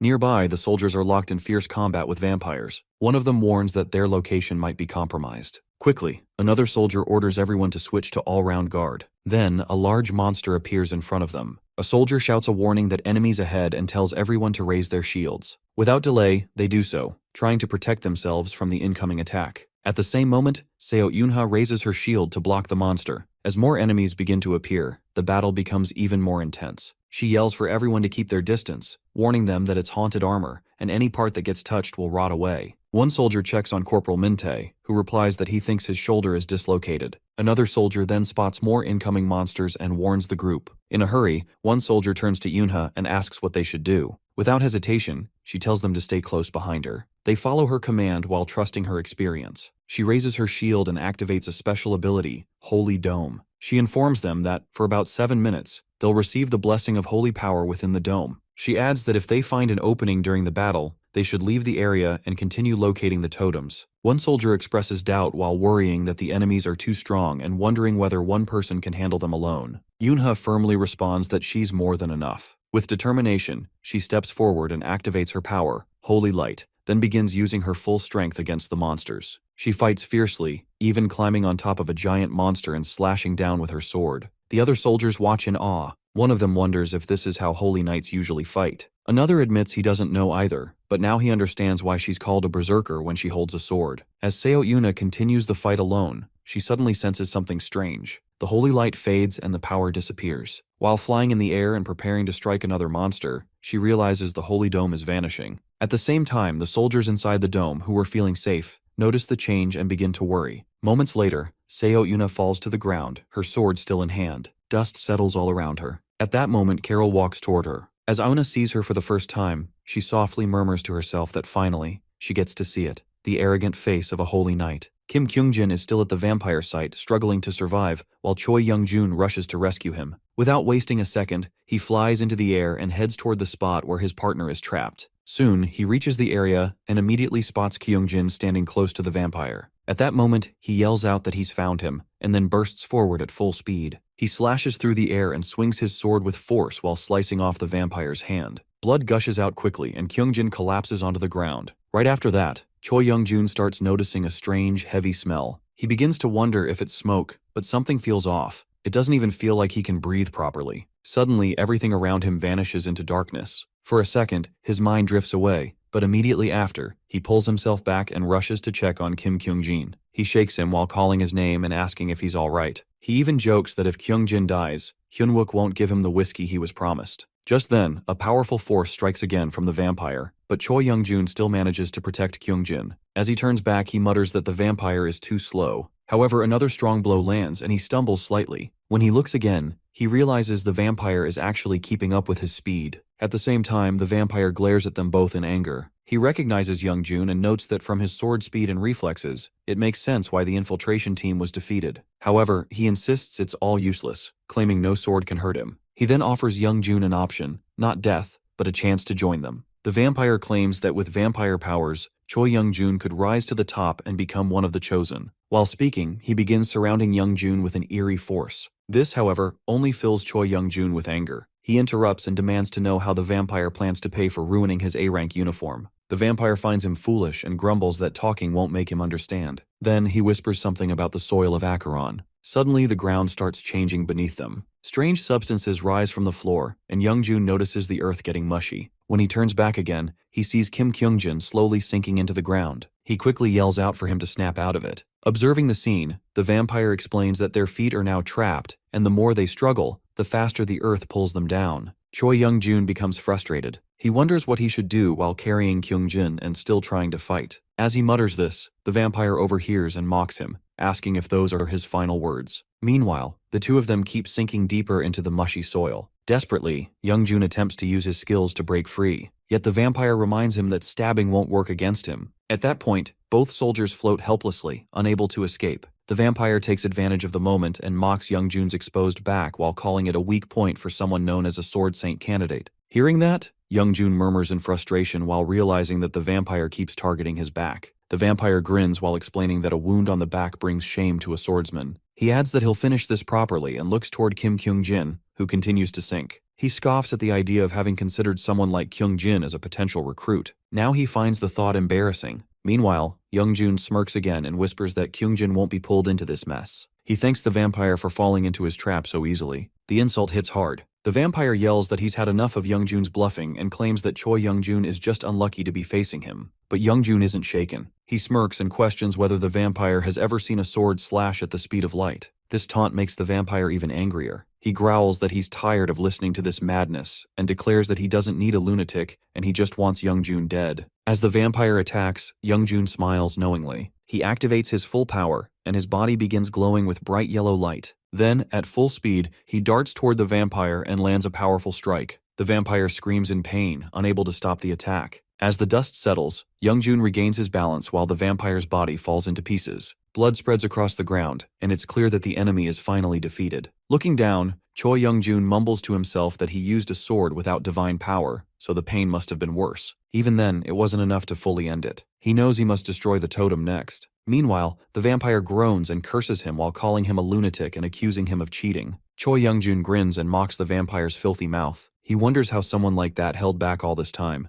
Then, he casually remarks that there's nothing special. It was just a slice at the speed of light. The vampire, still enraged, barely reacts. At that moment, Choi Young-jun lifts his sword again and declares that he's going to clean that filthy mouth. Without hesitation, he delivers another strike and finishes the fight for good. Finally, with everything quiet, Choi Young-jun drops to the ground beside Kim Kyung-jin. He breathes heavily and mutters that he's starving. If he boosts his metabolism one more time, he thinks he might actually die. Far away, Carol watches everything unfold from the sky. Carol lets out a chilling laugh, her voice filled with a strange excitement. With her eyes fixed on Seo Yuna, she wonders aloud what kind of expression a holy knight would wear while taking their final breath. Just as she prepares to strike, something unexpected happens. Hyunwook suddenly appears at the scene. The surprise hits her hard. She's clearly stunned to see him there. Una too looks equally shocked by his sudden arrival. Hyunwook, while burning with fury, demands to know the location of the soldier she had been chasing. Carol, caught off guard, tries to figure out who this man is, her mind racing with questions. But Hyunwook's rage only grows stronger. His voice rises as he demands again that where is his squad member. The soldiers keep battling fiercely against the vampires. Meanwhile, Carol, with a sly grin on her face, remarks to Hyunwook that he clearly doesn't understand the danger he's in. Instead of worrying about someone who might already be gone, she points out that he should be more focused on those right in front of him who could die at any second. This makes Hyunwook slightly uneasy. Just then, he notices Oh Kangmok coming straight at him with a powerful attack. Arrows begin raining down around him while forcing him to quickly call out to the platoon leader. She simply responds that she already knows. Without hesitation, she charges toward Kangmok, and all the soldiers around her watch in complete surprise. While the platoon leader takes on Kangmok, the rest of the soldiers continue clashing with the vampire army. Hyunwook stands frozen for a moment, shocked by the intensity of everything happening. A sudden thought hits him that could she be controlling the power? Without wasting time, he grants access and secures authority over it. Shortly after, a notification pops up that Hyunwook has now gained master authority over the living armor. At that moment, loud growls echo across the battlefield as the monsters react, and the soldiers are visibly shaken by the scene. Carol notices and reacts, clearly annoyed while muttering that it's him, the one who ruined all her fun. Hyunwook, now angry, warns her that if she doesn't return his squad members, he won't hesitate to rip out both her fangs. Seo Yunha is still locked in combat with Kangmok. Back on Hyunwook's side, Carol taunts him again while questioning if this is all he's got. She mentions how his earlier entrance seemed impressive, especially his area-wide attack, and she had looked forward to what else he could pull off. But stealing a cursed armor? That's the best he can do? Since he can't even use holy power, she wonders what good 2 haunted pieces of armor will do. At first, Hyunwook quietly agrees that right now, he doesn't have much to fight back with. But then, he decides to flip the situation. Pulling out the fail knot, he fires it at Carol while striking her with a brutal hit that knocks her to the ground. A new message flashes before him that the curse is weakening. At the same time, Seo Yuna feels her holy power coming back. Hyunwook then turns to the platoon leader, while requesting that she take charge of the remaining haunted armor, and orders everyone to quickly locate and destroy the totem. Following his command, the troops immediately move out. Then Seo Yuna tells him to join up with Choi Young-jun and go together. But Hyunwook refuses that Kim Kyung-jin's life is at stake, and there's no time to waste. While he throws another spear at Carol, she begins to suspect something's different. She quickly realizes that it's the fail knot. Hyunwook locks onto a metal target on her body and hurls the Achilles spear directly at it. It lands, and he commands it to unlock while demanding again that she return his squad members. She responds, clearly irritated while saying she's not just upset but she's downright disappointed. The reason? Now she's forced to reveal her true form to someone like him. As her real form is revealed, Hyunwook is stunned. Her body now appears as solid, indestructible steel body. Carol, thinking to herself, can't believe she fell for such an obvious setup. She mocks him while questioning if he's really the same person who launched that executive-level area attack earlier. Hyunwook replies while asking if that even matters, and adding that if she tells him where his team is, he'll gladly show her again. But she insists it does matter because she can't leave without seeing the face of despair on the person who ruined everything. Then suddenly, dozens of blood-stained spiderwebs erupt from the ground while spreading rapidly. They soon blanket the entire area and likely the whole zone. Hyunwook realizes she had spoken about her plans, which means all of this was prepared from the very beginning. He wonders just what exactly they're trying to achieve. The webs creep across the executive quarters and down into the underground bunkers. Carol coldly tells him that he'll finally meet the person he's been desperately trying to find. But since her underlings already took care of them, the reunion might not be so pleasant. Hyunwook, filled with rage, demands she stop, but she simply asks what's wrong. Then, with a cruel tone, she tells him that if he truly cares so much about his comrades, he should be the one to kill them again with his own hands. Hyunwook warns that these are undead, so everyone needs to stay cautious of the corpses nearby if they're not dealt with properly. They might strike. Earlier, these creatures had shown up in large numbers at the entrance of the bunker too. Just then, one of the soldiers notices something and reacts with shock. As he focuses, he realizes it's Lee Won-suk, now turned into a zombie. At the same time, Hyunwook releases his strength toward Carol. She questions his efforts, all while she keeps flinging blood-red webs throughout the surroundings. Using his spear, he tries to tear through the sticky threads while doing his best to clear them out. She comments on his mood while mocking his frustration. She hints that the ones he's been missing are on their way, and she doesn't want him to die too early. Her real interest lies in seeing his face when he meets his fallen comrades again while hoping to catch a glimpse of his despair. Hyunwook realizes things are getting more serious than he expected. He reminds himself that he already cancelled out the Grigori Azazel curse using Fail Not, so now he's able to use holy power again. However, the totem buff is still active and it's making her stronger. That means if he uses holy energy now, it'll only waste his mana. So at this point, only one choice remains. Then he makes it clear to Carol that she's the one who stepped over the line first. So now, Hyunwook chooses to do the same, ready to put his life on the line. He activates his Crown of Light and Darkness while deciding to fight fire with fire. If she's using the totem buff, then so will he, but with a twist. Right after, he unleashes a heavy dark aura and then follows it up with the totem buff. Carol freezes for a moment, stunned by the sudden rise in power. She questions where such a strong level of darkness is even coming from. With fury in his voice, Hyunwook warns her that he's about to devour all of her shadows with something even darker. The dark aura surrounds him like a storm, and Carol, clearly agitated, keeps spinning her bloody spiderwebs non-stop. Still, Hyunwook isn't backing down. Using his skills, he activates Indomitable Steel Body once again, which lets him stand firm against her attacks. With his spear in hand and the crown of light and darkness glowing around him, he charges straight toward her. She's hitting back too, all while thinking how insane it is that he actually gave himself a dark trait just to use the totem buff. Even she can't believe it. Meanwhile, Hyunwook senses a shift. It finally feels like he's gaining the upper hand. If he keeps this momentum, he might be able to push her back for good. But all of a sudden, a system warning flashes that the boosted dark energy has gone past what his body can handle. He's now slipping into a berserk state. Shock hits him as he realizes what's happening. He questions why it had to trigger now, while wondering if the totem buff was even stronger than he thought. Quickly, he tries to pull himself together. He knows he has to break free from it right away. Meanwhile, Choi Young-jun, while carrying a wounded soldier on his shoulder, suddenly pauses in shock. He sees something unexpected. Right in front of him stand the operation manager and several platoon leaders, now turned into zombies. The sight stuns him. Without wasting time, he carefully lowers the soldier to the ground. Then, with a heavy breath, he mumbles about a bet he had made with the current commander over some pricey liquor. Now, it seems like he'll have to wipe out these fallen officers to protect the soldier. Gritting his teeth, he charges forward while aiming at the undead officers. With a quiet apology under his breath, he strikes while asking them to rest peacefully. At the same moment,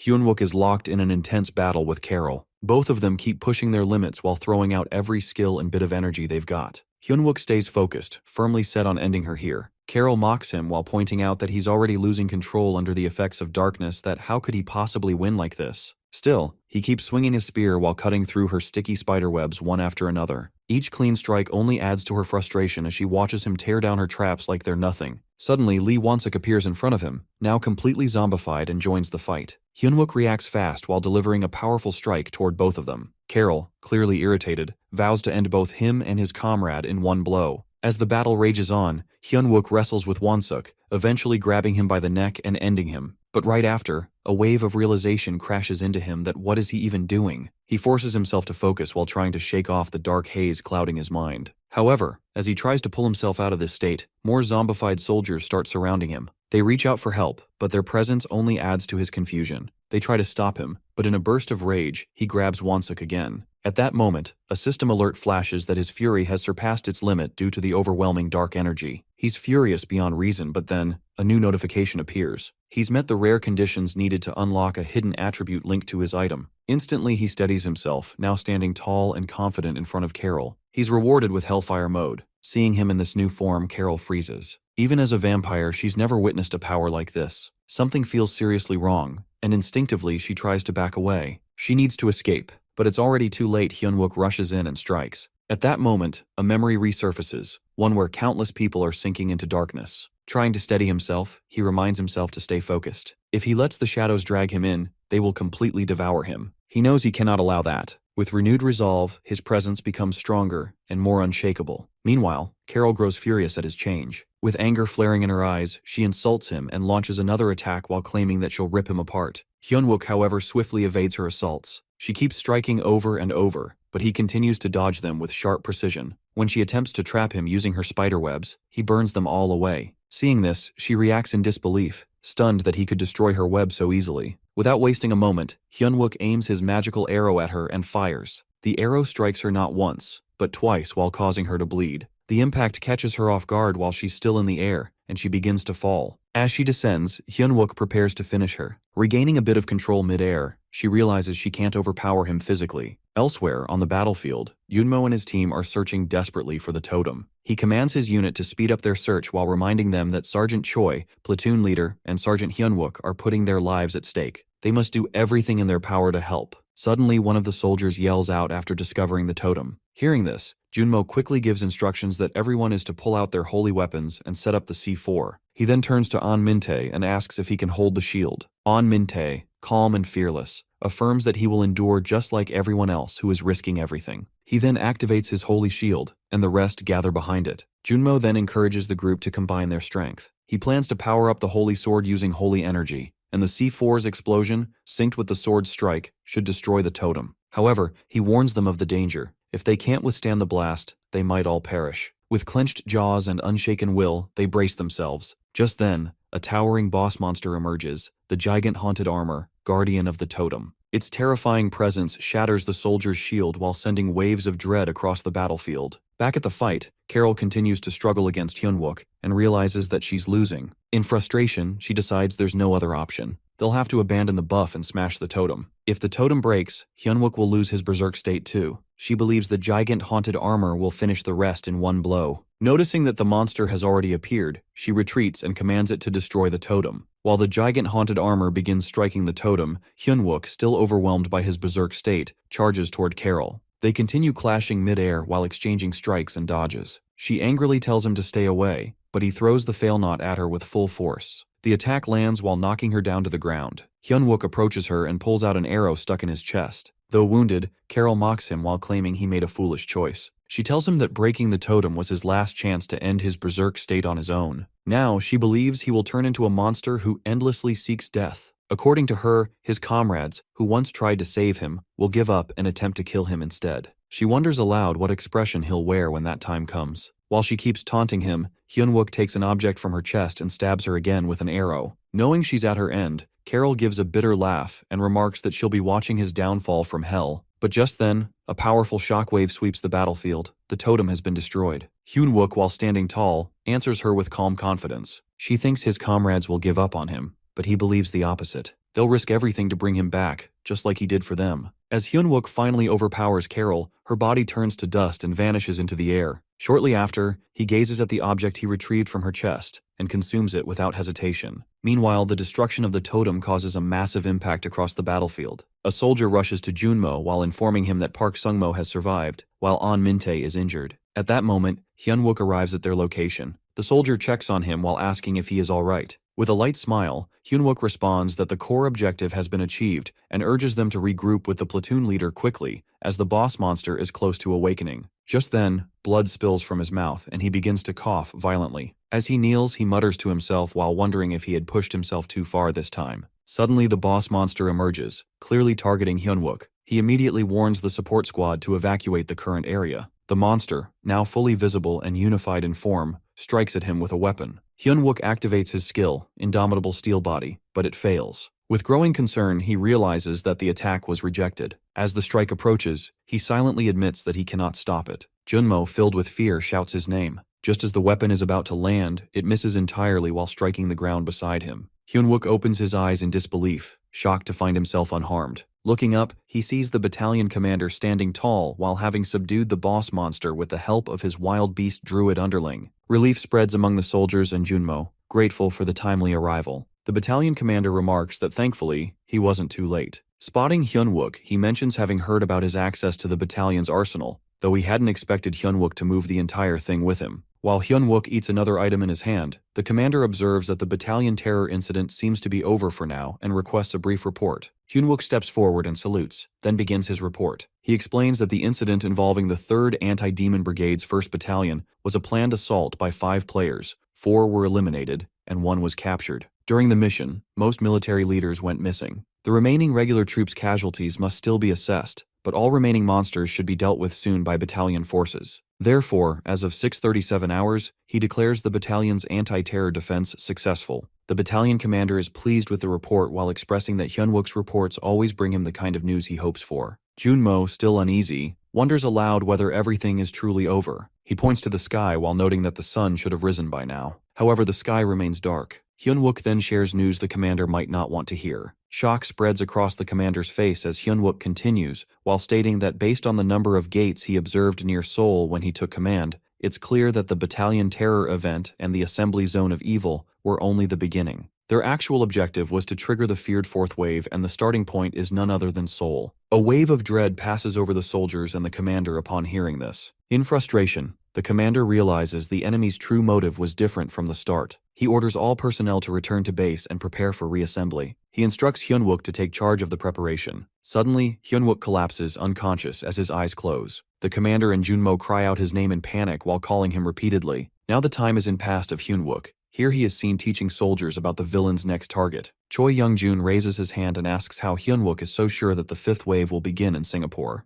Hyunwook replies that it's actually quite simple. The 1st wave struck California, the 2nd Shanghai, the 3rd Berlin, and the 4th Seoul. All these locations share one key factor. The rate of high-level gate appearances surged 3 months before each wave. It's as if all that energy was gathering to burst at once. Another soldier questions what comes next, even if they know where the wave will start. With limited supplies and equipment, how could they face the villains? Hyunwook acknowledges their strength and superior gear. He recalls that during the fourth wave, they managed to stop the enemies from using a mythic-grade item called Mistiltane, a feat made possible only through the sacrifices of many heroes. He names them one by one: Lee Sung-yoon, Han Tae-sun, Choi Jung-chol, Kim Kang-suk, and Steve Marin. He emphasizes that these villains are so powerful because they can trigger a catastrophe like the waves, destroy humanity to earn experience points, and collect reward items to grow even stronger. However, this time, things are different. Now that they know the enemy's target, they can prepare instead of reacting. With strong conviction, Hyunwook rallies everyone while saying that knowing this alone gives them the reason to act to protect humanity from the villains. Moments later, a mysterious figure arrives at the building. The guards don't recognize him and warn him to raise his hands or be shot. The platoon leader rushes to Hyunwook while asking why he brought in an outsider at such a critical moment. She reminds him that he was told not to do this under any circumstances. Hyunwook assures her that the man is trustworthy. Without his efforts and the risks he took to fund them, their survival would have been impossible. He is a comrade, no different from them. She reluctantly accepts and leaves. Hyunwook turns to the man and expresses his deep gratitude for coming. The man's name is Gordon Pracy. While Gordon is enjoying the party, Snow White, the elder smith, mentions that the orichalcum he provided must have been tough to collect. She shares that, because of it, they've been able to build something absolutely wild. He responds that he's happy it helped, though he wonders what exactly they've managed to craft this time. She teases him, playfully questioning if he's trying to sneak classified info like a villain. He denies it while saying he's just genuinely curious. Smiling, she laughs it off and admits she's only joking after all. Who would ever call their top investor a villain? She hints that she wants to reveal it, but can't while hoping he understands. They both end up chuckling together. Meanwhile, the crowd enjoys the festive vibe. Hyunwook stands among them, quiet. Then Choi Young-joon walks over, annoyed, and mentions how the commander's serious mood is ruining everyone's good time. But as he glances at Hyunwook, he notices tears in his eyes. Hyunwook, clearly emotional, is thinking about the teammates they lost. He regrets not growing stronger sooner while feeling that if he had, he might have saved them. Without warning, Young-joon throws a strong punch at him, not out of hate, but frustration mixed with care. He tells him that Hit carries all the grief of their fallen comrades. He scolds him while reminding him that the past can't be undone, and it's not like he can jump back in time like some comic book character. Then, with a more serious tone, he points out how much Hyunwook has already achieved in the present. The people he saves through his skills. If not for him, the Warp Team mages would have been wiped out at the front lines, and the blacksmiths from the production team would have ended up as captives of the villains. The casualty rate for the search team wouldn't have just been 9%. In fact, they all might have been completely wiped out. Still, Hyunwook, with a serious look, expresses that if he ever got the chance to return to the past, he'd want to rescue everyone. Each time they head out on a fresh mission, he just can't stop thinking about the ones they lost. In response, Choi Young-joon points out that those fallen comrades already knew the risks when they chose to fight, and so do they. But even then, it's always Hyunwook who steps up and saves them again and again. He urges him to stop drowning in guilt and to focus instead on what he can do right now as the team leader. Trying to lighten the mood a bit, he adds that for now, what they can do is enjoy some good drinks. But just then, Seo Yuna shows up while calling him out and warning that their guard team won't tolerate anyone messing around with the team leader. However, he quickly explains that he's just trying to lift his mood. She questions if he can't tell he's ruining the mood, then tells him to go drink that rum he's so fond of. Turning to the others, she tells them to just ignore him. That's just how he is. Afterward, she looks at Hyunwook and checks if he's doing okay. However, he quietly responds that she doesn't need to worry. Surprised, she asks what he means by that. She reminds him that they're his guards, and looking after him is literally part of their duty. Meanwhile, the guard team starts dragging Choi Young-joon away, and he yells out that they're being too protective. He warns that if they keep treating Hyunwook like that, he'll turn soft. That gets a big laugh out of everyone nearby. Later on, Gordon Pracy is having a chat with Minhee while noting how close everyone seems. Minhee casually agrees while saying that's just how their group works. Gordon comments that it's nice to see, though a little awkward at times. While everyone's still laughing inside, some workers outside the building are chatting during their break. One complains that the whole shift got thrown off, and he was actually looking forward to enjoying a few drinks for the first time in a while. Another replies that at least they've got instant noodles in the latest supply drop, so they can grab a cup once they're done. As they're talking, they spot Gordon Pracy walking by. One of them asks where he's headed. He answers that his part's over now, and tells them they can take it easy too. But as he walks off, a wicked grin spreads across his face,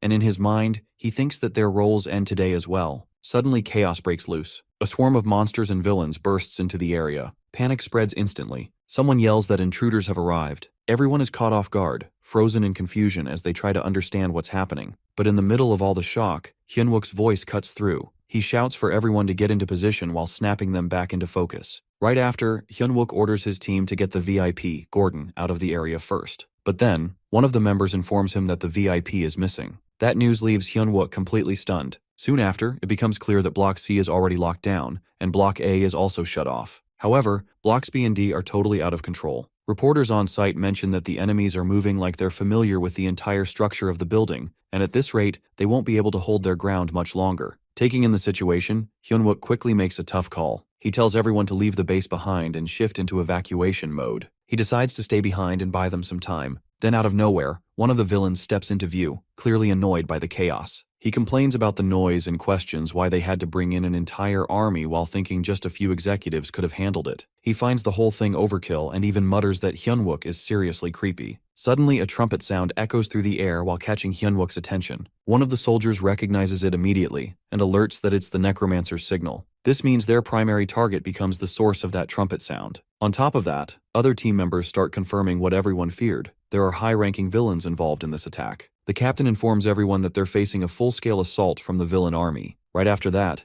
Hyunwook receives an order for the search team to move together with the warp team toward target number 1. Frustrated, he questions what's going on and demands they return immediately. But at the same time, Choi Young-joon is already pulling Min-hee along while heading straight for the location of the necromancer. He explains that since even villain executives are involved, this is their best shot. If they let it slip, they'll have to wait until the next wave. Seeing the momentum, the captain announces to everyone that this is a real chance. However, Hyunwook strongly objects while reminding them they're not ready to activate Mogle yet. But deep down, he knows if things go wrong, people could die and it'll all fall on him. Meanwhile, Min-hee tries to resist while saying he's not mentally ready for this. But Young-joon stays firm while telling him they joined both the search and warp teams fully aware of the danger. He tells him to stay focused and just do what he can. At the same time, Snow White turns to the captain and mentions that the underground workshop is built strong enough to handle even a meteor strike. The captain reassures her while saying not to worry and adds that it's time to finish things using the wild weapon he designed. Soon after, Young-joon crosses paths with Hyunwook and throws a question at him that whether he wants to carry even more regret about the past. That hits hard. Realizing what needs to be done,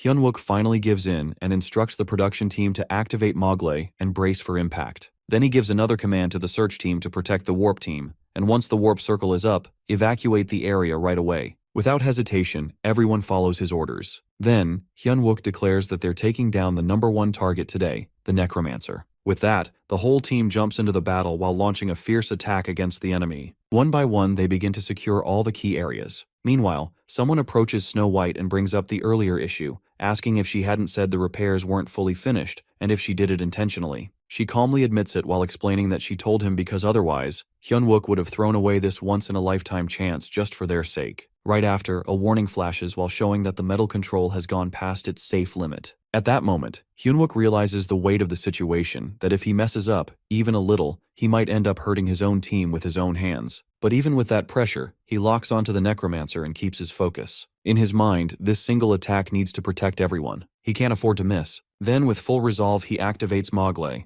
Instantly, the steel rain meteor strikes down. The necromancer looks up, completely stunned by what's coming. The troops mention that the Mogle meteor strike zone projection is finalized. Another one mentions adjusting the calibration before it launches. Meanwhile, Snow White turns to one of her companions and expresses regret for not being a better master, but he responds that being by her side has been an honor. She nods and tells him they're ready and thankful for everything. Then she looks at Hyunwook, asking him to finish what they started. As he moves into action, he uses the combined force of his Mogle and Steel Rain meteor strike. The massive impact slams the monster into the ground. Right after, a powerful blast takes place while wiping out all the lesser creatures nearby. Quickly after, Hyunwook yells out while asking for a status update from each squad. One platoon head responds that the guard unit is still intact and actively engaging the enemies. Choi Young-joon reports that the search and warp team has lost contact with nearly 60% of its members, and they're currently assessing the situation. Concerned, Hyunwook urgently tries to get a response from the production unit. Finally, they respond and confirm that the necromancer is still alive,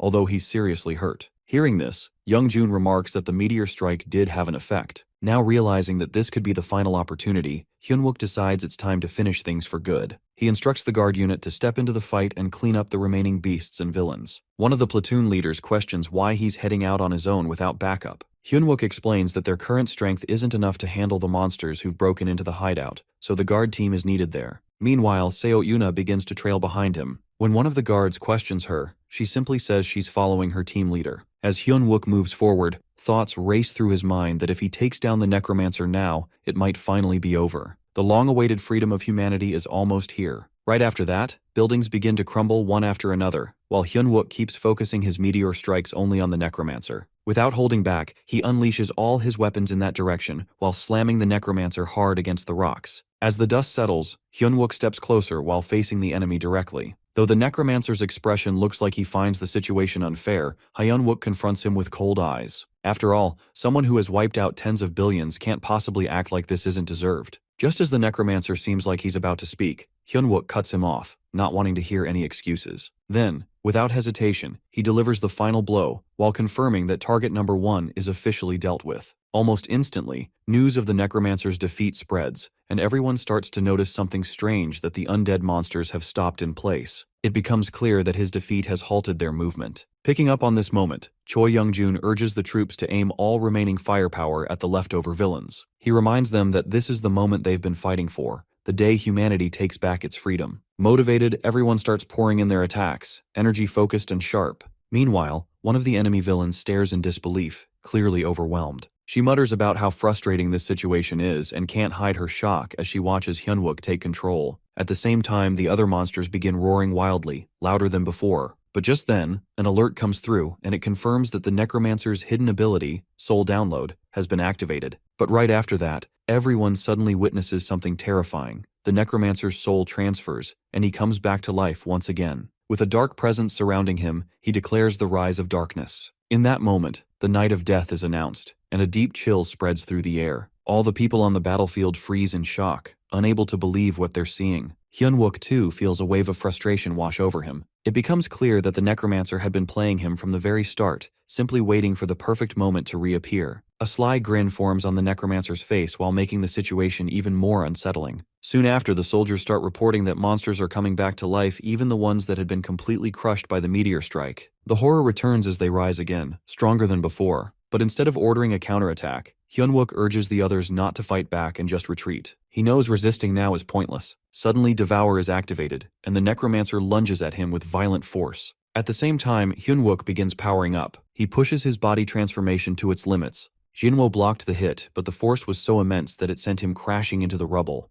The necromancer suddenly triggers the power of a devoured player, Inferno, and his body becomes engulfed in blazing energy. Right after that, Seo Yuna steps in while releasing her holy power, and urges Hyun-wook to stay strong while reminding him that he has to survive no matter what. But Hyun-wook, caught between panic and pain, tells her to escape. Still, she refuses while standing firm in front of him. She declares that she's his shield, that if he's going to make it through, it starts with her. Then, the necromancer switches tactics again, now tapping into another devoured player's skill, Alcides, while gaining a completely new set of destructive strength. Just as the monster strikes again, Hyun-wook yells out to Seo Yunha and moves fast enough to turn her away from the blow while saving her from being hit directly. Watching it all, Choi Young-jun stands frozen in shock at Hyun-wook's desperate efforts. But in the next moment, the monster crashes into Hyun-wook with brutal force, and he falls, lifeless. Meanwhile, the battlefield gets worse. The vampires begin moving swiftly while picking off the soldiers one by one. It turns into a blood-soaked nightmare. Then, off in the distance, a female vampire, calm and cold, watches the scene unfold. With a look of disgust, she orders the remaining survivors to stop struggling while calling their efforts pathetic and hard to watch. Hyun-wook, while coughing and barely holding on, pleads for the others to escape and survive. But just then, his eyes land on someone unexpected, Gordon Precy, while standing right in front of him. Shock fills Hyun-wook's face as he struggles to process it. Anger quickly takes over, and he demands to know if Gordon has really betrayed them. Before any response comes, a sudden blast shakes the area. In the smoke, Gordon calmly comments that the civilian safe zone seems nearly wiped out. Still on the ground, Hyun-wook stares at him with disbelief and asks why someone like him, a guardian, would do this. He blames himself while saying it was his mistake for trusting him and bringing him along. That trust, he believes, is the reason everything has fallen apart. But Gordon dismisses the blame. He explains that it isn't Hyun-wook's fault. He was simply following what the system told him to do. That blind obedience, Gordon says, is why he never imagined a guardian could become a villain. Hearing this, Hyun-wook can't hide his sorrow and rage. He reflects that no one ever expected it would be the players, not the monsters, who would bring humanity to ruin.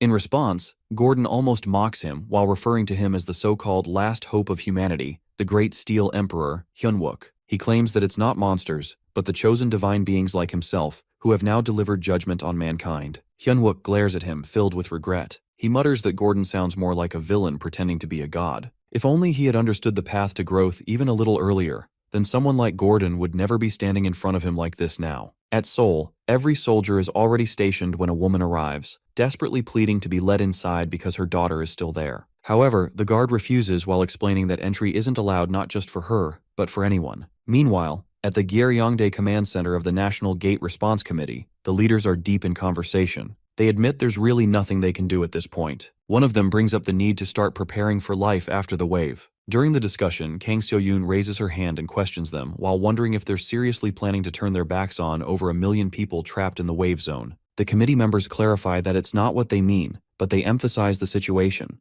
Entering the zone is impossible, so they have no other choice. They explain they're trying to prioritize the survival of the entire country, not just Seoul. Seo-yoon isn't convinced. She fires back while pointing out that their concern seems more about keeping their own status safe rather than protecting innocent lives. That comment stirs tension. One of the officials pushes back while claiming they all want to rescue Seoul, but without any viable method, they're stuck. Still, Seo-yoon presses on. She mentions there are probably some guild players still active inside the wave zone who are in contact with the outside. If those players unite, she believes they could reduce harm to the civilians still trapped. The committee questions whether those players would even cooperate in such chaos. In response, Seo-yoon presents an offer. She explains that the Zumanari Guild is ready to hand out hero-grade gear to every player who takes down a corrupt factor inside the zone. As extra motivation, the most active player will be rewarded with a legendary grade item. She also shares that she can't just order her guild members to hide and stay safe while doing nothing. According to her, they're willing to do whatever it takes, even if it means saving just one more life. That, she says, should be enough. One of the officials silently reflects on the whole situation, frustrated.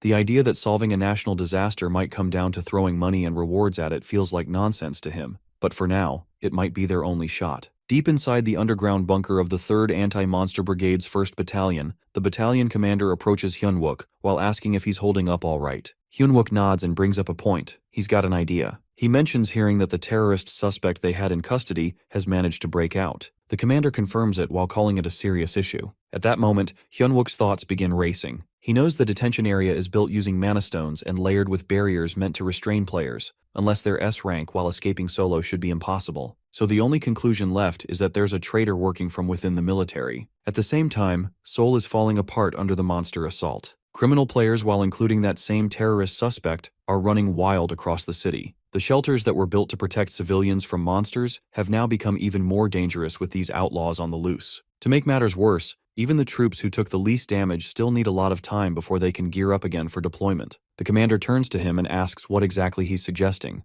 Hyunwook knew this moment was coming. He can tell the commander has been waiting for him to step up and say it. So he proposes a plan that forming a special task force that would focus on keeping civilians safe and tackling the corruption spreading with the wave. The commander is clearly stunned by the idea. He points out that given the circumstances, they'd need to assign a few executives to such a unit. He questions whether those officers would even be willing to follow Hyunwook's lead, but Hyunwook calmly assures him not to stress about that. Then, while turning to the others, he gives quick instructions that prioritize treating the injured, stay alert, and watch out for any remaining monsters. Min-hee-hol, watching all this unfold, bursts out in disbelief. He thinks it's absurd, a simple soldier giving orders in the military, where ranks are strictly followed. Hyunwook responds, already having made up his mind. Since she left the military once too, he plans to fill this unit with regular soldiers only, no officers involved. That's when the battalion commander snaps. He insists that Hyunwook must at least take the 2nd platoon leader along, the one he personally trusts the most, even if it's just for advice. Hyunwook admits to himself that he couldn't resist feeling a little ambitious either. He then turns to Min-hee and brings up his role during the crisis. He recalls how he used a wide-area attack that helped save many citizens. He tells him that if not for that, there's no way he could have pulled off such a wide-range strike by only destroying a few scraps. He even hoped that major guilds would compete for him after seeing his power, but he doesn't seem interested.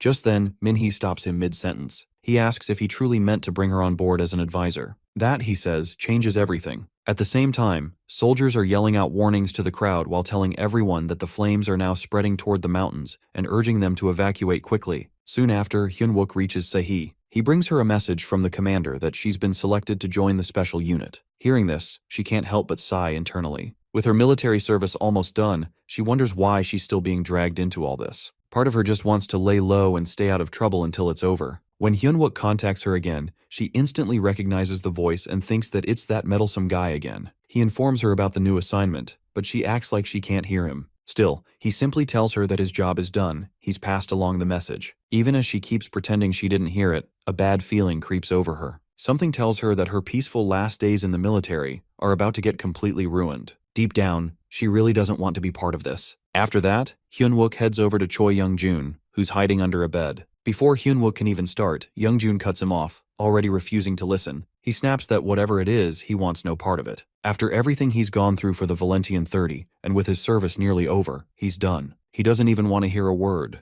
But Hyunwook calmly explains that it's not just about that. If the battalion commander catches wind of this, things could go sideways fast. Forget ending his service. His entire military career might never wrap up. Those words hit a nerve. Reluctantly, Young-jun crawls out from under the bed, clearly annoyed but curious now. He asks what it is, finally ready to hear him out. On the other side, Lee Won-suk catches a glimpse of his reflection in a puddle and is stunned by what he sees. He can't believe what's happened to him. Just then, some soldiers shout out orders while telling him to search the area and eliminate any surviving monsters without hesitation. But all of a sudden, Won-suk takes off running. Hyunwook calls out after him, confused. He's certain he managed to keep his sanity until the end and was able to save Won-suk, but now he has no clue where he disappeared. That's when a memory comes back to him. A past conversation with Won-suk where he had claimed he wasn't the type to run away. Now though, Hyunwook realizes maybe he was wrong. Maybe Won-suk is that kind of guy. Still, he can't help but think that he should have had a little more faith in him this time. Soon after, the soldiers are instructed to gather at the training field. They're told once they arrive at the department, there won't be any extra supplies, so they need to bring everything with them. Later, Hyunwook walks up and salutes Seo Yoonha, sensing something's off. He asks if something's wrong. She admits she misunderstood him all along, but before he can respond, she adds that doesn't mean she fully trusts him now. Hyunwook is caught off guard and asks what she's suddenly talking about. She explains she's made the decision to join the special unit so she can keep a close eye on him. He nods while saying he's looking forward to it. At that moment, he realizes something important, that with her now on board, he has all the dependable people by his side. Back when he first returned to the past, he tried to avoid involving his former teammates or his current squad unless absolutely necessary. But now things are different. Afterward, the battalion commander arrives while standing in front of the gathered soldiers. Everyone salutes him with discipline and respect. He announces that a total of 11 members, along with 3 drivers, are assigned to the special unit. However, he pauses while frowning slightly. He admits he doesn't like the current name of the unit. It sounds too odd. Hyunwook realizes then and there, this unit, this mission, is his way of protecting everyone. The commander finally declares the new name that they'll call it the Steel Company. And with that, Hyunwook reflects. As the future he once knew continues to shift little by little, he's come to understand something clearly. Facing these hardships isn't something one person can do alone. To stop the soul wave and change a doomed future, they'll need the strength of everyone together. At last, the commander turns to him and shares their new assignment to rescue lives and carry out mobile strikes inside the soul wave. With that, every soldier of the Steel Company reports in, geared up and ready to fight. As the intense battle rages on, Hyunwook stands firmly in front of the monstrous creature, his voice rising in a fierce scream. Suddenly, he channels his power while flying into the air with his sword drawn, ready to strike. In one swift move, he drives the blade deep into the monster, which lets out a deafening roar. At that moment, he mocks the creature while mentioning that its sneak attack on the back of his head during his workout had been far too obvious. He throws out insults while calling it naive and dumb, which only fuels the monster's rage.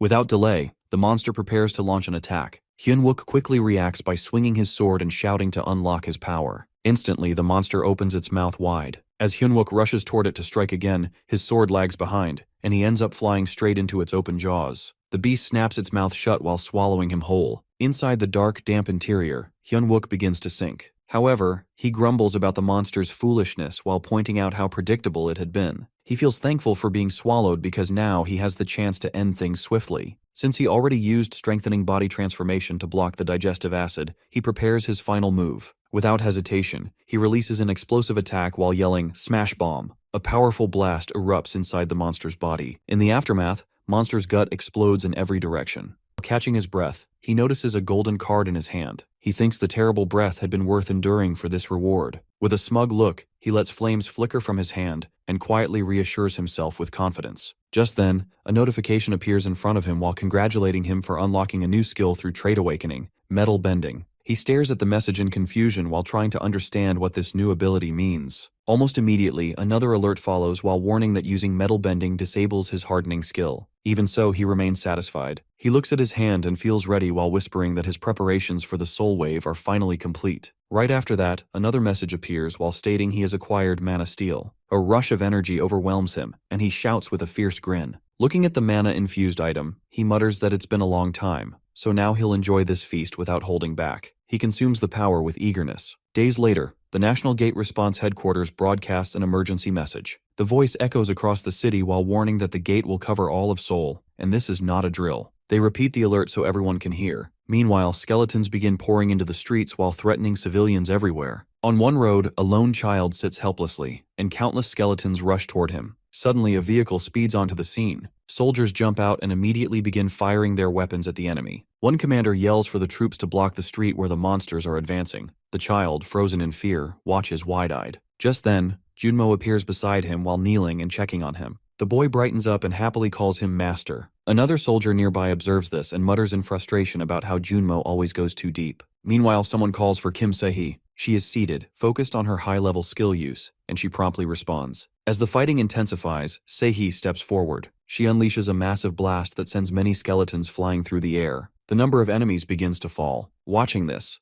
a civilian murmurs in amazement while wondering just what kind of soldiers these are. Standing tall, Se-hee shouts toward her lieutenant. On top of a vehicle, a soldier gives the order to open a warp. At once, the remaining skeletons begin vanishing into the portal. At the same time, Hyunwook arrives. Floating above, Se-hee grumbles that the noisy old man tricked her again. Eventually, all enemies disappear from the area. Se-hee turns to him while reminding him that he promised her a ride on the level-up bus in return for helping with the assignment. He explains that he had to go ahead to complete his quest while telling her not to worry and to trust him. He assures her that he'll return quickly. However, she grows irritated while pointing out how long it's been. Before she can say more, a sudden shock hits her face. An enormous monster appears out of nowhere, and all soldiers freeze in terror. They stare at the creature, overwhelmed by its sheer size. Then, the monster opens its mouth and releases a gust of air aimed directly at the troops. From behind it, a wave of skeletons charges forward. At the same time, a soldier notices the same child standing nearby and rushes to protect him. But the enemy numbers are too great. Just as the skeletons are about to strike, Hyunwook uses metal bending. He commands everyone to regain focus and return fire. The soldiers immediately follow his orders while launching an organized counterattack with blazing weapons. Se-hee joins in again while using her skills to hurl skeletons through the air. She smiles while watching the enemy numbers drop and mutters about the old man showing up late. Then, she catches sight of Hyunwook again, this time not wearing his uniform. She blinks in disbelief, and the rest of the squad stares too, confused by his appearance. One after another, they begin to question him. However, Hyunwook ignores the shock and barks orders to the steel company to maintain their positions. His tone grows sharper as he warns them not to ask questions unless they want to be killed before the monsters can even reach them. Meanwhile, the frightened child remains on the ground while shaking. Hyunwook continues to use his steel abilities to attack the enemy. Eventually, every skeleton and monster lies defeated. He gets dressed again. One soldier jokingly comments that someone must like seeing him naked. Hyunwook, caught off guard, turns in confusion. Se-hee stands beside him and questions why he looked the way he did while reminding him he promised to finish the quest solo. She teases him while claiming there wasn't much worth seeing. Hyunwook snaps back while asking if she really meant that. She calmly replies it looked cold, that's all. Soon after, another soldier approaches, shouting Hyunwook's name. He glances back. The soldier questions what happened to his uniform while wondering why he changed. Hyunwook quietly explains he had to abandon it because of the child. The soldier calls his name again, but Hyunwook turns his attention to the crowd. He raises his voice while calling out to the hiding citizens to come forward. Slowly, they emerge with their hands raised, asking him not to misunderstand.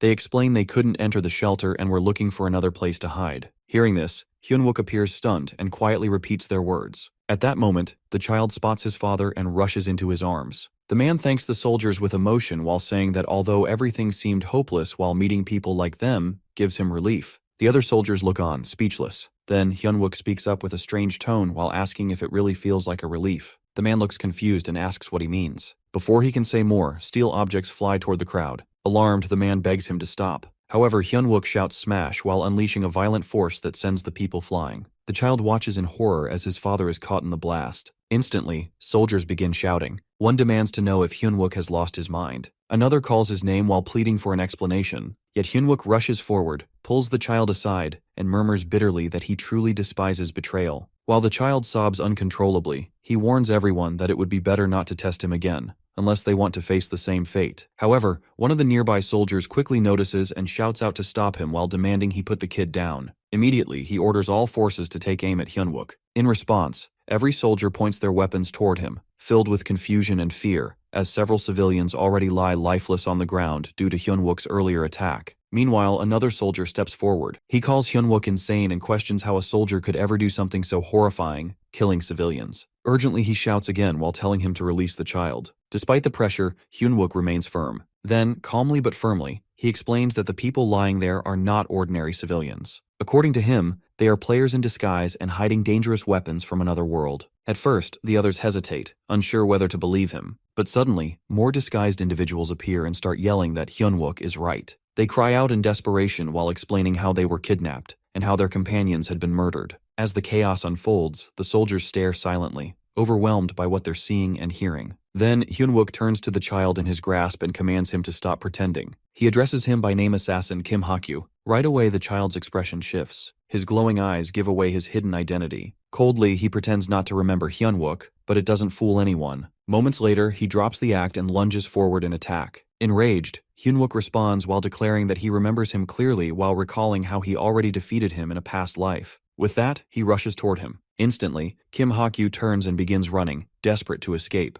However, Hyunwook gives chase, quickly catching up and stuffing a steel item into his mouth before wrapping him tightly in chains. Eventually, Kim Hakyu begins struggling and yelling while accusing Hyunwook of being insane and calling him a torturer for feeding him metal. But Hyunwook, unfazed, responds with a straight face. He claims he eats them often and that one can get hooked on the metallic scent over time. Hearing this, Kim Hakyu becomes even more disturbed while questioning why anyone would eat such things. Then, without hesitation, Hyunwook grabs his jaw again and shouts another command while pushing a second steel ball into his mouth. He demands the truth. Realizing that Hyunwook will not stop until he confesses, Kim Hakyu finally breaks. He starts speaking quickly while naming Gong Ik-tae as the true mastermind. According to him, that man killed all the guards at Dongdaemun shelter, took control of it, and then destroyed it so no one else could enter. Right away, Hyunwook interrupts with intensity while repeating that the shelter had been destroyed. He remembers rumors of a villain, apostate who killed survivors and conducted horrific experiments to gain immense power. In his past life, the man had been a mystery, never showing his face. However, this situation fits that villain's profile perfectly. Kim Hakyu continues while explaining that some civilians managed to escape because they couldn't endure the cruelty. Their mission, he says, was only to bring those escapees back. He admits that he took the form of a child so no one would get hurt and pleads for Hyunwook to believe him. However, Hyunwook once again restrains him while accusing him of having another hidden motive. He insists that the real reason for the kidnapping was to complete his villain quest. He repeats the title Assassin Villain Kim Hakyu with sharp intensity. Realizing Hyunwook has figured out everything, Kim Hakyu begins trembling. Finally, he asks who Hyunwook really is, but there's no answer, just another command. Immediately after, Hyunwook unleashes his skills while shouting smash and port steel. In an instant, Kim Hakyu dies on the spot, crushed by the power. Afterward, one soldier walks up and asks what happened. Calmly, Hyunwook explains that the man committed suicide. The soldier blinks in disbelief and questions what kind of threat Gong Ik-tae must be if someone like Kim Hakyu would kill himself rather than face him. He wonders whether they should wait for First Lieutenant Seo Yoonha and Sergeant Choi Young-jun. However, Hyunwook replies that they won't make it in time. According to him, they're busy saving the lieutenant colonel and repairing armor, so it's up to them to proceed. The soldier seems uneasy and asks how they're supposed to open a destroyed shelter door on their own. Then, with a mysterious grin, Hyunwook reassures him not to worry, he has his own ways. The soldier, unnerved by the creepy expression, mumbles that Hyunwook is making that face again. Shortly after, Hyunwook arrives at Dongdaemun shelter. He stands confidently and loudly declares that the regular army AMT is present. He demands the shelter door be opened immediately while warning that illegal occupation is a serious crime. If the door isn't opened, he threatens to use a master key to force entry. Meanwhile, one of the soldiers quietly notes that this is clearly a bluff. Since the people inside lock themselves away, they must not know the real situation outside. Hyunwook continues while raising his voice and stating that if there is no response, they'll treat it as an illegal case and force entry. The ones inside still don't realize that the regular army isn't even operating properly anymore. Then suddenly the shelter door opens. Every soldier gasps in shock. Hyunwook's bluff actually worked. A man steps out, confused while asking about the situation. With a sly grin, Hyunwook responds while pretending the door was just too soundproof for them to hear earlier. He reminds them again about the report of illegal occupation. Right then, Gong Ik-tae appears. He protests while stating that their presence is legal and invites them inside to check. He claims the civilians are simply following orders and insists this shelter is a perfect example of how one should operate. Once inside, Hyunwook notices how no one even reacts to his presence. He remarks that it feels like they're all pretending not to notice, as if they're hiding something. This observation causes Gong Igtae to stiffen, and he gives Hyunwook a strange look. Hyunwook laughs awkwardly while brushing it off as a joke. Eventually, more soldiers gather inside. Gong Igtae studies them carefully, then asks if this is the full team that was dispatched or if reinforcements are coming. Hyunwook turns the question back at him while wondering why he's so curious. He jokes that maybe Gong Igtae thinks he could take on the entire team. When the man looks puzzled, Hyunwook laughs again while saying it was just a joke, unless, of course, they're criminals. That accusation hits a nerve. Gong Igtae bursts out, furious, and demands to know if this whole thing was just a setup to test him. He accuses Hyunwook of trying to provoke him. In response, Hyunwook doesn't hold back. He snaps that Gong Igtae is the real clown while pointing at the armed players as proof. Without delay, he orders all troops to open fire. Immediately, the soldiers follow orders while opening fire at everyone inside. Hyunwook then calls out to Gong Igtae again, while mocking him for not even wearing a guard uniform that fits. As expected, Gong Igtae transforms into his true monstrous form. With a roar, he grabs Hyunwook by the collar and strikes him hard. After attacking him, he leans in and taunts him while asking why he's suddenly silent. But before he can say more, an unexpected counterattack hits him directly while drawing blood. Finally, Hyunwook lets out a laugh and declares with absolute confidence that he is steel. Meanwhile, chaos surrounds them as others continue their fight against zombies. Gong Igtae suddenly accuses Hyunwook while referring to him as a trench monkey and questioning if a soldier really harms ordinary citizens. Hyunwook, angered, yells back while questioning what kind of normal civilians Gong Igtae means. He reminds him that in emergencies, it's the duty of the military to guard innocent people from threats like him. He even reminds him of the slaughter of the gods while asking what kind of act he's putting up now and where the actual civilians are. While Hyunwook speaks, Gong Igtae speeds toward him, but Hyunwook narrowly dodges the attack while causing the wall behind him to crumble.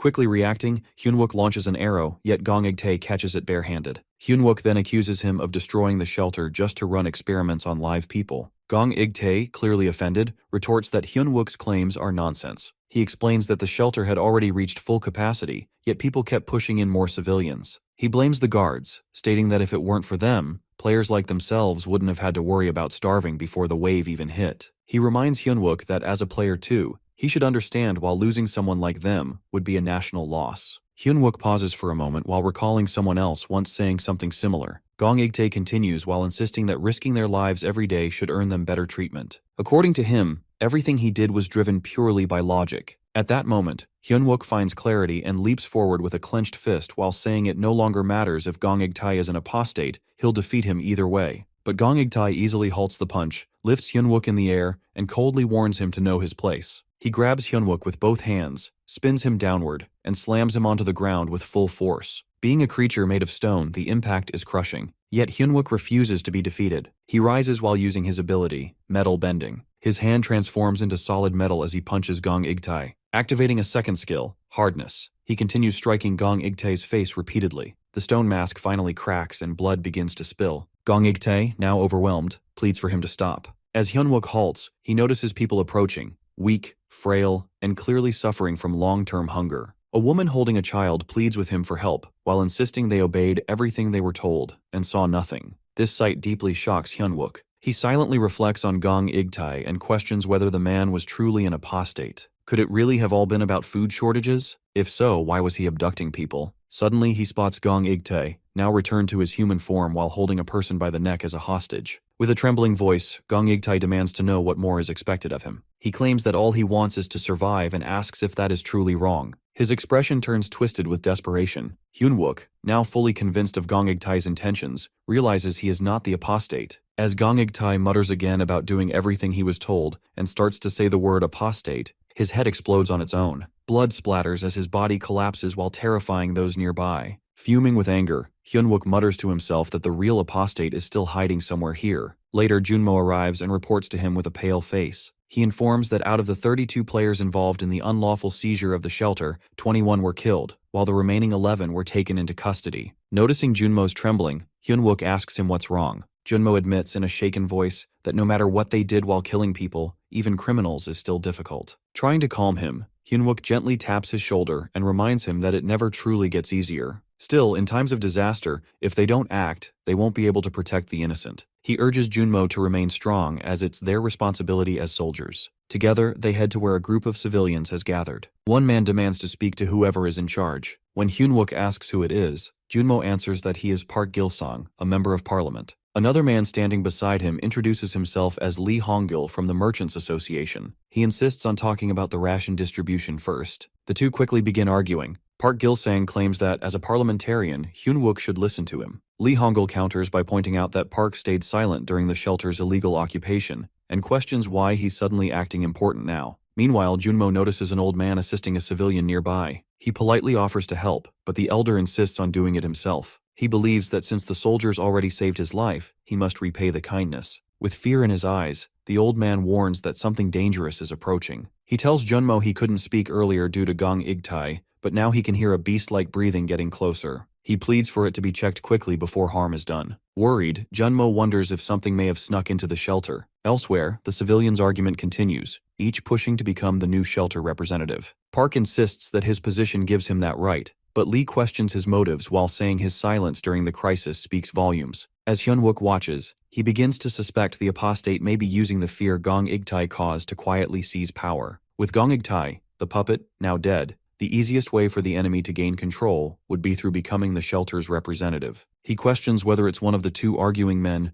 or perhaps someone else silently manipulating events from the shadows. Growing frustrated, he wonders to himself where the real apostate is hiding. Meanwhile, the old man who was helping earlier walks into a room filled with the injured in custody. What he finds shocks him, a vampire feeding on the wounded. With rage in his eyes, the old man rushes forward and punches her while yelling at her not to touch what belongs to him. Carol sits impatiently while craving blood. She tells the old man she doesn't want anything impure, only clean blood will do. In return, he scoffs, calling her foolish, and explains that drinking clean blood would be like trying to quench thirst with seawater. Annoyed, she snaps at him while asking why he dragged those soldiers into the first wave of erosion in the first place. The old man shrugs off her anger while replying that once erosion fully sets in, there's nothing those soldiers could have done anyway. Rather than stepping in himself, he simply chose to dig their graves. But Carol doesn't hold back. She fires back at him while saying the failure wasn't just bad luck, it was because of him. According to her, the real reason they lost was because those soldiers were different. She dismisses his excuses while insisting the fault lies with his own uselessness. However, the old man, instead of arguing more, calmly pulls out a potion he's made.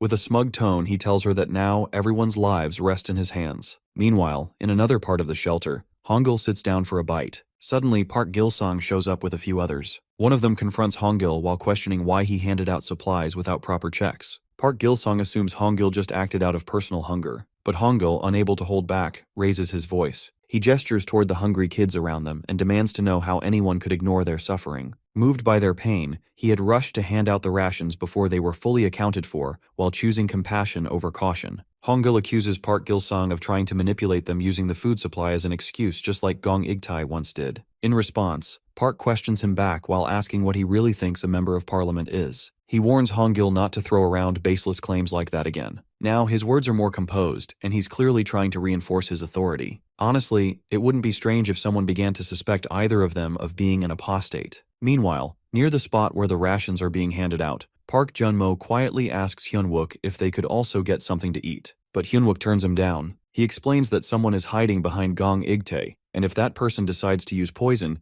things could spiral fast. Their entire defense would collapse if something happened to them. He calmly asks if Junmo would really be okay with risking that. Just then, the old man shows up holding a tray full of food. He casually offers them a warm meal while pointing out the rice is fresh and the meat tastes great. But Hyunwook stays firm. He mentions how important supplies are during emergencies, and insists they shouldn't be touching food meant for evacuees. He also reminds him they've already received military rations, so there's no need to worry. The old man doesn't take that well and gets visibly annoyed. Suddenly, Hyunwook gets a call and tells the person on the other end to hold on. He'll head down there himself. Watching him walk away, the old man sighs in frustration while wondering if Hyunwook is just a soldier through and through. He seems irritated by his strict nature. Soon after, he turns to Park Junmo and asks about the task he mentioned yesterday. Junmo reassures him they're still looking into it, and that there's no need to be concerned. That finally brings a bit of relief to the old man as he lets out a quiet breath. As Hyunwook moves downstairs with Junmo, Park comments that the plants around them aren't the kind you'd normally see on Earth. Even the air feels warmer. From the looks of it, this place seems connected to the erosion wave itself. Hyunwook nods in agreement. He quietly adds that if they can't stop it here, then Seoul might face the same fate as California during the first wave, Shanghai during the second, and Berlin during the third. falling straight into the hands of the monsters. At that moment, Park Junmo tells Hyunwook that for now, he should head back up with the rest of the platoon, while he and Sergeant Sehee stay behind to keep watch. Of all possible spots, it just had to be this cramped tunnel. What terrible luck. Meanwhile, on the other side, the old man's granddaughter gently asks for more water. He hands it to her without hesitation, and she thanks him with a soft smile. As he watches her, he can't stop thinking about Hyunwook. In his mind, he mutters that the guy really is cursed while thinking that strict military discipline will stop this. This place is on a whole different level compared to an ordinary gate. Back at the front lines, Hyunwook and Seo Yunha are standing together near the strange rift. Una turns toward him, a bit anxious, and wonders aloud if the two of them can really take this on. If this is one of the actual causes of erosion, it has to be far beyond what regular gates bring. Hyunwook calmly agrees that it's definitely not the same. When it comes to a boss-level threat while facing a cause of erosion, usually demands a full team of S-rankers. Still, she questions him while asking if this isn't basically a suicide mission. But Hyunwook replies with confidence, they can stop it. Back in the past, Park Junmo joins the conversation and checks if the situation is truly that bad.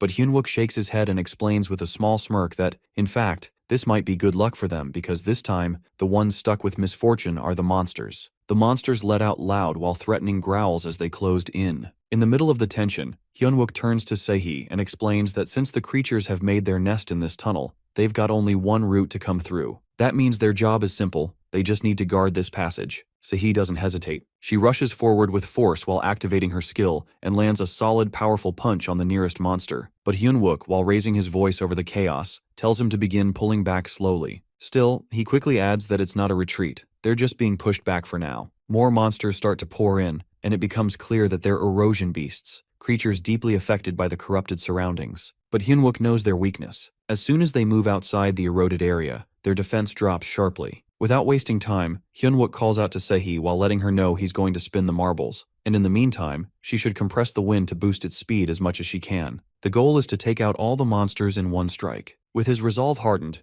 Hyunwook stands firm, completely focused on wiping them out. Not far behind him, Park Junmo also keeps up while landing clean hits. This time, the cause of erosion actually turns into a small advantage. But still, if they fail to stop the monsters right at the entrance, everything could fall apart. They have no choice. They must hold this position. Meanwhile, elsewhere in the corridor, Hongul stumbles in pain while clutching his stomach. Something's wrong. Then, all of a sudden, his body begins to shift, his form warps, and his teeth grow large and sharp. A monstrous growl escapes from him as his transformation begins. But before he loses himself completely, the old man appears and strikes him down without hesitation. Moments later, the old man receives a system notification. The beastification experiment is now marked complete, and as a result, he's acquired a rare item, Devil's Cultivation. A grin spreads across his face. The test is a complete success. Now, it's time for the next step while reshaping the battlefield and putting the whole of Seoul under his control. The boss monster shows up on the city's surface while tearing everything apart. Suddenly, a monster rises from beneath.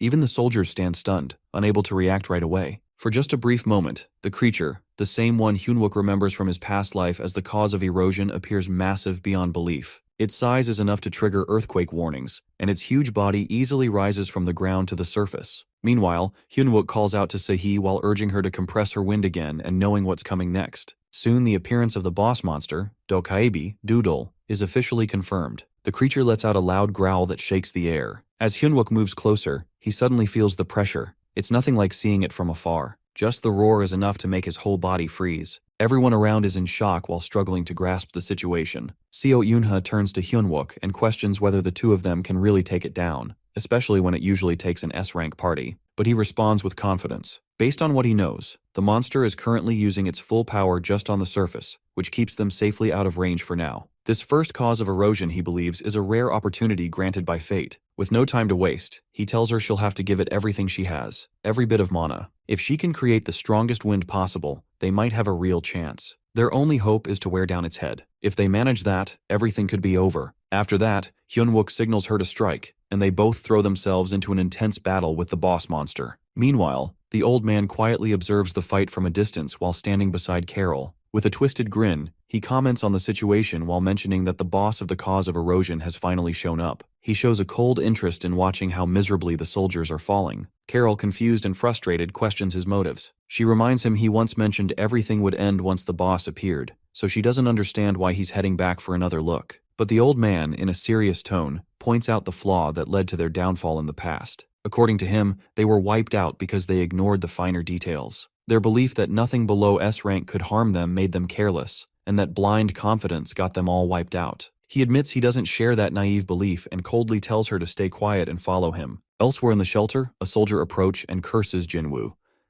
He remembers his past conversation to raid the cause of erosion. Hyunwook nods while confirming it. The soldier responds in disbelief while reminding him that this isn't just a red gate, it's a whole cause of erosion, a threat on a completely different level. But Hyunwook calmly explains that's exactly why he sees this as a rare stroke of luck. The monster has appeared in a tight, narrow tunnel, and one that commands both wind and water. That kind of situation almost never happens. He mentions that before the monster makes it to the surface, it won't be able to unleash its full strength. That's why they have a small window. He asks the soldier to place his trust in them and to focus on something else instead. Curious, the soldier asks what exactly he wants him to do. Hyunwook responds while telling him to find the hideout of the man who was secretly manipulating Gong Igtae. He explains that if the man was plotting something, he must have had his own space, probably something like a lab. It's likely hidden away, possibly behind a magical barrier or seal. Then the soldier, still unsure, asks what exactly he should look for. Hyunwook tells him the main goal is to find an antidote. Based on how Gong Igtae died, he's convinced a mana-based poison was involved. When the soldier hears that, he starts to panic while asking if they've been poisoned too. But Hyunwook quickly urges him to keep his voice down. If anyone overhears, not only their entire platoon but also the civilians could end up in danger. He reassures him that he and Kim will handle the cause of erosion, even if it means giving up their lives. But without the antidote, no one will make it out alive. That makes the soldier the key player in this operation. Everything depends on him finding it. The soldier, although willing to take the lead, complains about how he's supposed to find anything useful in such a massive shelter. While that's happening, Seo, Yoonha, and Hyunwook are fully engaged in combat with the boss monster. But soon, they both notice something troubling. Their attacks are barely leaving a mark. The monster doesn't even flinch under their blows. Still, Hyunwook charges again with his spear while trying to land another hit. At the same time, the monster fights back, aiming to kill. But Hyunwook skillfully dodges every strike. Despite the danger, he keeps his focus while thinking to himself that they must bring this creature down no matter what before Northern Seoul turns into a completely eroded, unlivable zone. Seo Eunha, clearly worried, asks how they're supposed to manage that. In response, Hyunwook shares his plan that he's going to dive straight into the boss monster's mouth. Shocked, she questions his sanity, saying she has no idea what he's trying to pull. She warns him that even if he defeats the monster, a single wrong move means he won't make it back alive. Hyunwook already understands the risk, but before the creature's head returns to the other realm, he plans to finish it with a single, powerful blow, one strike and one kill. He asks her to use the spirits to keep the monster's head still. Then while preparing for the attack, he activates hardening on his body. Up to this point, there hasn't been a moment where Hyunwook hasn't risked his life. Without hesitation, he keeps launching fierce attacks while pushing to bring the monster down. At the same time, Seo Eunha uses her abilities to hold off its strikes. But gradually, the pressure builds, and she begins to feel her strength fading. Suddenly overwhelmed, she yells out to Hyunwook, frustrated that this wasn't supposed to happen. She wonders how things went off track so badly. Right then, the old man appears behind her and points out that only one person has returned alive, and it's Carol. Surprised, she turns to him and demands to know who he is. But he casually brushes it off while reminding her that if she doesn't work, she doesn't get to eat. Carol, not having it, snaps back while telling him not to act like he's above her, especially after forcing her to drink that foul blood. She mentions that she hasn't seen that girl before, and notices the earlier soldiers seem to be gone, which she thinks is actually a good thing. The old man then comments while noting that they turned out to be tougher than he expected. Considering that Dokaebi, Doodle had to fight while only managing to squeeze its head through the gate, he figures even the monster had its own difficulties. Right after that, Hyunwook unleashes a massive final strike toward the boss monster. A system notification soon confirms it that they've defeated the monster Doodle. Blood splatters everywhere while painting the battlefield in red. Then, in a sudden moment of realization, Seo Eunha notices something odd. Hyunwook is once again standing there, completely unclothed, which catches her completely off guard. Around the same time, Carol also spots him and quickly realizes he's present too. The mood shifts instantly as the old man's face twists in rage, unable to believe what just happened. Then, Hyunwook, while standing firm and staring directly at him, finally gets to speak the words he's waited for. He's glad to finally see the face of the villainous apostate. At that moment, his system congratulates him for defeating Doodle. Meanwhile, Junmo and his squad, who were observing from a distance, express their shock. They hadn't truly believed Hyunwook could defeat the boss alone.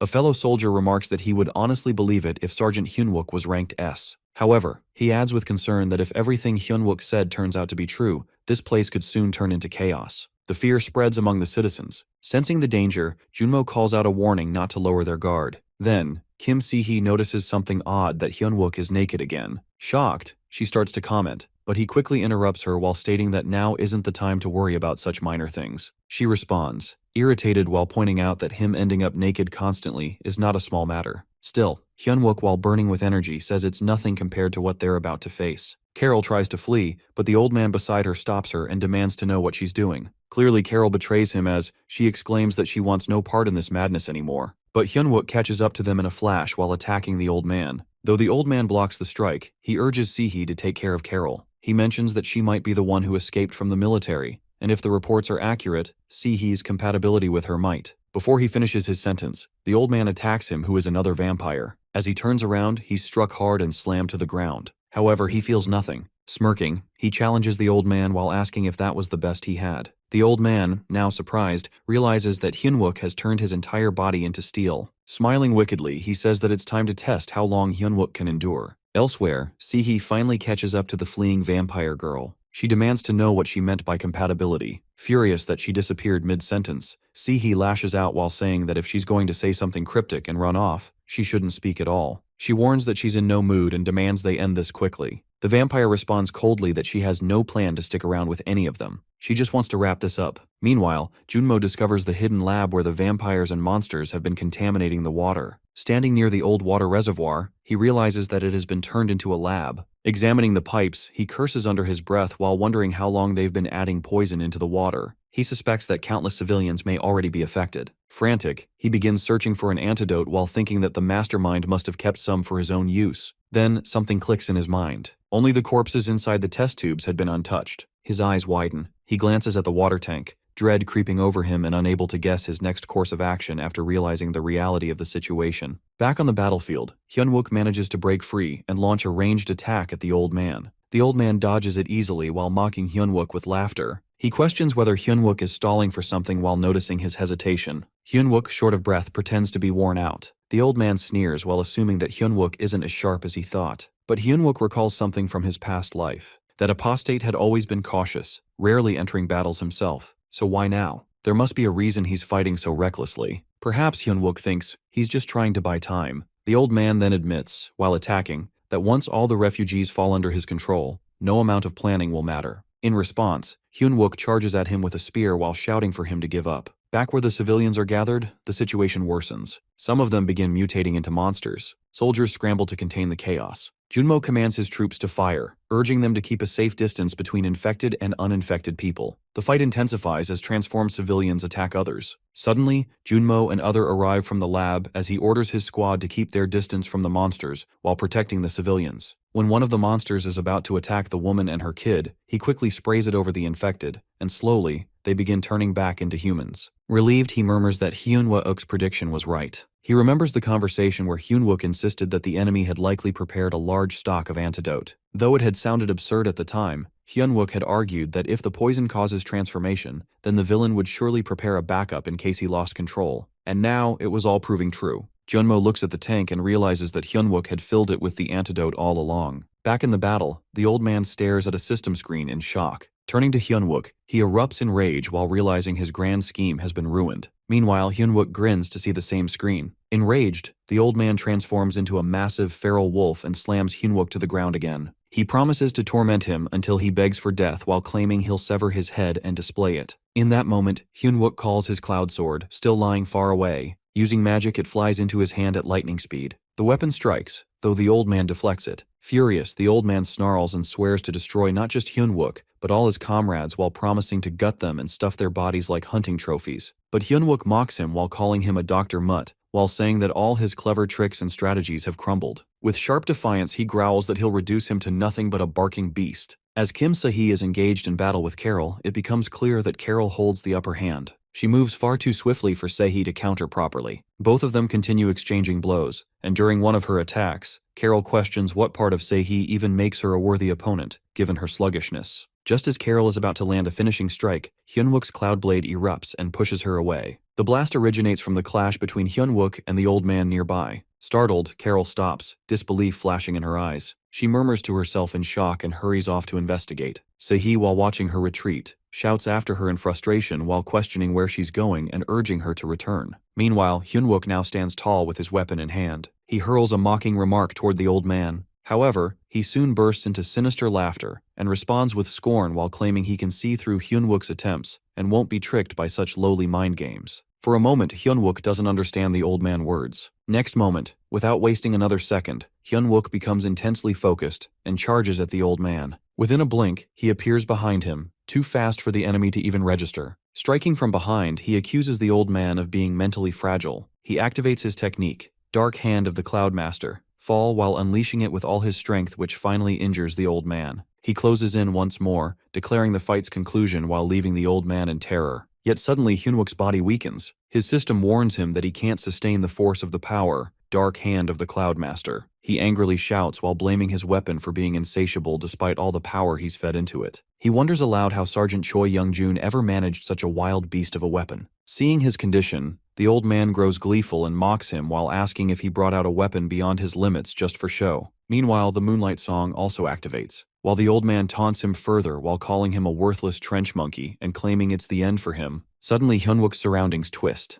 A grim world unfolds before him, one filled with shadows, blood, and lightning, and the moon turns red. Fear creeps in as he questions if it's merely an illusion, but every sense, the scent of blood, the cold in the air feels disturbingly real. It's not just visual, it's a complete, horrifying experience. The old man now has control over Hyunwook's mind. He grins darkly and boasts that his illusory technique directly manipulates the brain while making it impossible to separate reality from fantasy, like a mind suspended in a false world. He promises Hyunwook will perish, trapped in this despair. Hyunwook, while trembling, feels consumed by the illusion. The old man confidently assures him that no one can escape such a flawless mental prison. But unexpectedly, Hyunwook's strength returns. He questions the technique with a smirk and breaks through the illusion entirely. The old man looks at him in disbelief. Shaken and furious, the old man demands to know how his perfect domain could be undone. His pride crumbles as he rants about his so-called genius and meticulous plans, unable to accept defeat. But Hyunwook counters while dismissing those words as nothing but the coward's shield. He accuses the old man of hiding behind tricks to stay alive. Enraged, the old man threatens to silence Hyunwook's sharp tongue.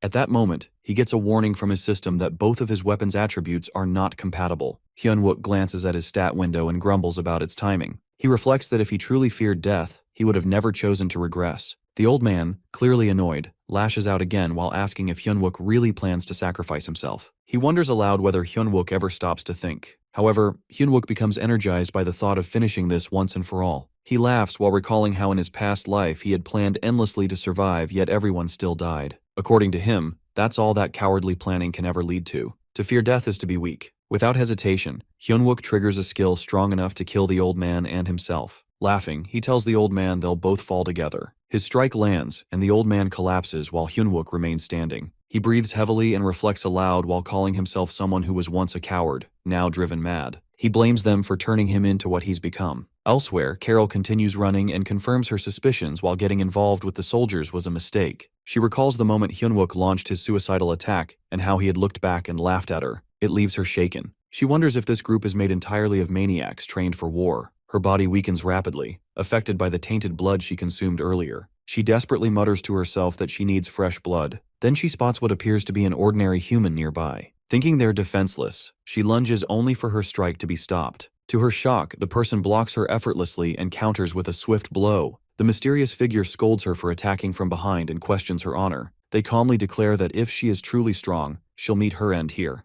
Hyunwook gets the notification that the core wave has been crushed. Right after, Park Junmo turns to him and questions if everything's really finished. He confirms while saying it's done now and that it's reward time. Right then, the soldiers notice something strange with the experience points. They level up almost instantly, while another soldier happily reaches level 33. One of them wonders aloud if they might reach C rank or even B rank now. Suddenly, a feather appears floating through the air. While they're trying to figure out what it means, a powerful energy begins flooding through their bodies. At that moment, they get another notification. Since some rare conditions have been fulfilled, everyone in the group gets the event buff, Sacred Blessing. After that, Hyunwook turns to the soldiers, pointing out that with their current levels, they're already as strong as an AMT squadron commander. From now on, every time they clear out the sources of deterioration in the soul wave, they'll grow faster and stronger than anyone else. He tells them he plans to make each one of them powerful enough to stand as a full battalion by the time the waves end, but he also reminds them to stay alive for that. Meanwhile, Park Junmo lowers his head, clearly feeling down.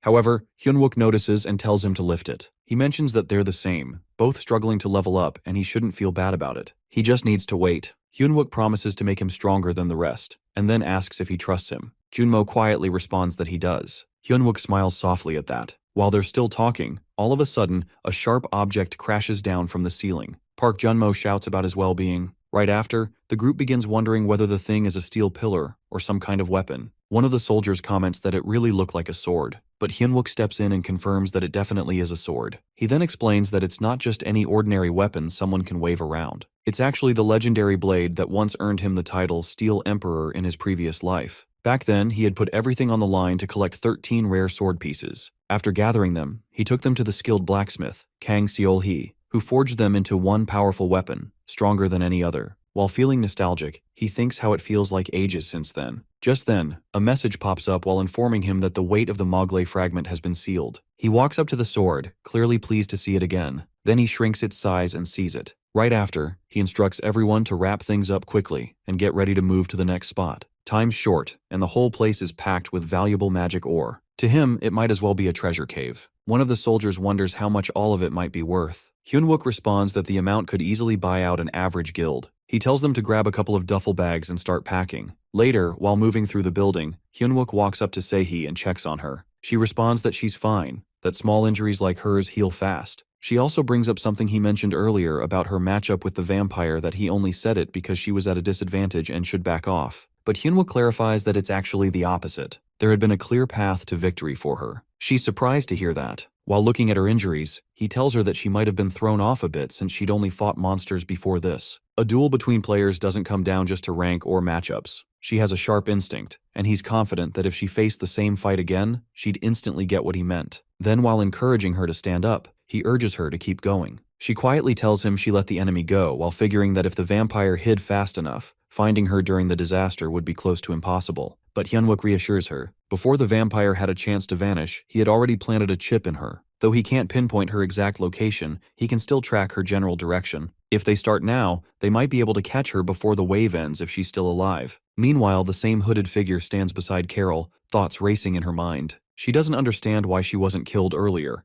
but now that she's still alive, she sees this as his one shot to kill his opponent. He plans to finish her in a single blow. This person questions whether she's actually strong, because if she is, then this is where she falls. Carol, confused, doesn't understand what he means, but there's no time for answers as they suddenly begin clashing. She's completely stunned by what's happening. In a blink, buildings around them are slashed down. It feels impossible that she didn't even see the attack happen. The boy then explains that he had simply spread his sword aura across every possible route she could have taken. But clearly, she's at a level where she couldn't even notice it. He claims that it's her weakness which saves her life, because a real fighter doesn't waste time on someone too weak to fight back. Carol is left in shock while struggling to understand what kind of person she just faced. All she can think is that where are all these absurd people suddenly coming from? At the same time, inside the National Gate Response Committee's control room, a fresh alert arrives. New intel reveals that corpse golems have been spotted wandering around the Dongjak district. One of the agents immediately points out that this likely means there's a necromancer in the area as well. Soon after, another update comes in that number 13 has made contact with an unidentified player. Also, Magician No. 44 is in Daram Tudong, currently communicating with B-rank player Lee Cheol-hee. However, all contact has been lost with Magician No. 51, who appears to be under assault. Kang So-yoon, while watching the situation unfold, realizes everything's becoming far too scattered. Players are acting alone, each focused only on their own survival. She thinks this chaos can't continue. They need one clear leader to bring everyone together during this wave. Just then, someone from her guild steps forward and informs her of another development. The source of deterioration in Dongdaemun district has been cleared by a group of players. Curious, she asks who did it while wondering if it was a top-tier guild and who the leader was. The answer surprises her. It was handled by the Namsun-positioned 3rd Anti-Magic Brigade, 1st Battalion, but specifically a small special team led by an F-rank sergeant. She can't believe it and questions the report. If it's an AMT unit, they're soldiers, and it's just an F-rank sergeant leading them? She stresses how critical reliable intel is in a time like this. But before the moment can escalate further, Kai Baekjun steps in and asks why she's letting anger take over. He explains that, with how bad the situation is, it's natural for low-tier groups to be sent in wherever needed. She glances at him, confused. She thought he had already given up on Korea, so his purpose to be here. He calmly explains that he never truly walked away, he just stayed out of battles where there were no good options. One of his guild's elite raid units has just cleared a gate in Hooksock district and is now restocking supplies. Once they're ready, they'll scout the source of deterioration. He adds that this squad is highly skilled, led by A-rank players with a powerful leader at the center. He believes they'll be able to unite scattered players and help protect the people of Seoul. So, he suggests putting faith in their team leader, Chu Kyo-young. Later, where Chu Kyo-young is based, a civilian approaches him with trust and desperation. The citizen tells him that the people believe in their strength and are ready to follow their lead. They just ask to be moved to the nearest shelter and promise full cooperation, but Kyo-young only looks down on them. In his mind, they're useless. His true ability lies in monster control, and to him, these people are just noise. He coldly instructs his team to clean up everything while leaving no loose ends. His message is clear to wipe them out, so there's no one left to talk behind their backs. Some girls are walking together when, all of a sudden, one of them brings up a strange noise she thinks she just heard. In response, another girl casually dismisses it while guessing it's probably just a dog howling in the distance. Meanwhile, Jiho stays close to Young Humang, who is clearly struggling to breathe. Concerned, Jiho quickly hands her an inhaler and gently tells her to breathe in slowly. She reassures her that once they make it past this point, they'll be able to rest. At that moment, Young Humang lowers her head in guilt. She quietly apologizes while blaming herself for slowing everyone down. She even suggests they leave her behind so they can hurry. She feels deeply ashamed because of her condition. Jiho, however, hears her words and firmly rejects them. Without hesitation, she tells her there's no way they would ever leave her behind, so she must never say something like that. Her warmth and conviction bring a small smile to Young Humang's face, and she thanks her sincerely. Suddenly, a loud blast echoes through the air, and panic ripples through the group. One of the girls looks ahead and, while realizing what's coming, quickly shouts for everyone to stay still. Immediately after, a massive wave of wind crashes toward them while roaring violently. Jiho, while realizing the danger, warns Young Humang not to breathe it in, especially given her condition. However, it's already too late. One by one, the girls inhale the wind, and they all lose consciousness while collapsing where they stand. Shortly after, monsters begin to appear. As they loom over the unconscious girls, many are picked up and taken away. A few others, however, manage to stay hidden. Jiho is one of them. From her hiding spot, she watches in horror as her friends are dragged off by the monsters. Trembling, she turns to Young Humang and quietly tells her she must survive no matter what. Jiho urges her to stay hidden and promises that she has to find and call for a rescue team. Upon hearing this, Young Humang starts to panic. She pleads for Jiho to stop doing what she plans to, that while admitting that she's scared. Despite that, Jiho turns and runs out in the open while yelling loudly to lure the monsters away. She screams for the zombies to follow her. As expected, they turn and chase her. Meanwhile, Young Humang remains hidden. But before long, a monster wanders into her hiding place. She stares at it in fear, her body shaking. Quietly, she begins whispering for help while begging anyone to save her and her friends. As the monster steps closer and smiles, she curls up and prepares for the worst. Just as the zombie lunges, an attack strikes it down. It crashes to the ground. Right then, Hyunwook steps forward and asks her if she's all right. She blinks up at him in shock, still unsure if she's awake. For a moment, she wonders if he's an angel. He repeats his question as he approaches, but she collapses again without warning. Hyunwook frowns in confusion, unable to figure out what's happening. Just then, another soldier shows up and teasingly asks what kind of face Hyunwook made this time. Hyunwook protests while insisting he didn't do anything. The other soldier, however, accuses him of scaring the girl with his expressions. Hyunwook continues defending himself while claiming it's unfair since he had no idea what went wrong. Meanwhile, the number of zombies starts withering. The horde grows larger and more aggressive. Elsewhere, Jiho finds herself in front of a soldier who urges her to run away. He insists she can't take someone with asthma into danger. Jiho firmly replies that she's not going to leave Young Humang behind. The man grows angry and yells that if she gets caught, she won't be able to help anyone. Just then, Young Humang appears. Jiho rushes toward her and asks if she's okay. She tells her they just need to run a little more while encouraging her not to give up. Eventually, they manage to escape that area. Jiho looks at Young Humang and smiles while saying she knew she could do it. They remember the time when Jiho turns serious and repeats that Young Humang must stay hidden and call for help. She then ran off again while drawing the monsters to herself. Seeing her go, Young Humang breaks down. She cries out for Jiho not to die because of her, even saying she would rather be the one to die instead. Everything fades away, and when she opens her eyes, she's in a hospital bed while screaming Jiho's name. Soon after, Hyunwook is seen speaking with members of the Great Mountain Guild, which is led by Chu Kyo-young. Hyunwook questions their decision to send the female students away. One of the guild members explains that monsters kept surrounding them and defending the shelter was becoming impossible. Therefore, they had no other choice. Chu Kyoyoung steps up and declares that he believed moving the students to another shelter was the best way to save them. Hyunwook listens, then challenges the logic behind that decision. He argues that sending out young girls without even one player to protect them, especially in such dangerous times, is completely irresponsible. This provokes Chu Kyoyoung, who raises his voice. He demands to know whether Hyunwook is interrogating them. He reminds him that they are an elite guild attack team, not a rescue team. According to him, they're volunteering out of a sense of duty, but they still have to protect their guild's strength. He accuses Hyunwook of suddenly appearing and judging their decisions, then questions whether he's part of guild management. Hyunwook thinks carefully. He knows he has no proof of their wrongdoings, so he decides to drop a hint. Casually, he brings up the Black Magic Association. At once, the room falls silent. He explains that the association is a fanatical cult that worships mana and performs human sacrifices. He then reveals that the monsters he defeated were wearing the cult's robes. He concludes that the girls were likely kidnapped to be sacrificed. According to him, as long as they haven't regained consciousness, they can still be saved. Just then, Jung Humang appears in the doorway. With determination, she tells them she'll do anything to save her friends, even become a sacrifice in their place. Her voice shakes, but she means every word. Hyunwook sternly stops her. He tells her this isn't a task for students. Soldiers, he explains, exist to protect civilians. When she hears his words, she finally realizes he's the one who saved her earlier. She starts thinking it wasn't a dream after all. He really came for them. Her knees buckle again, and she faints once more. Hyunwook catches her, still puzzled by her condition.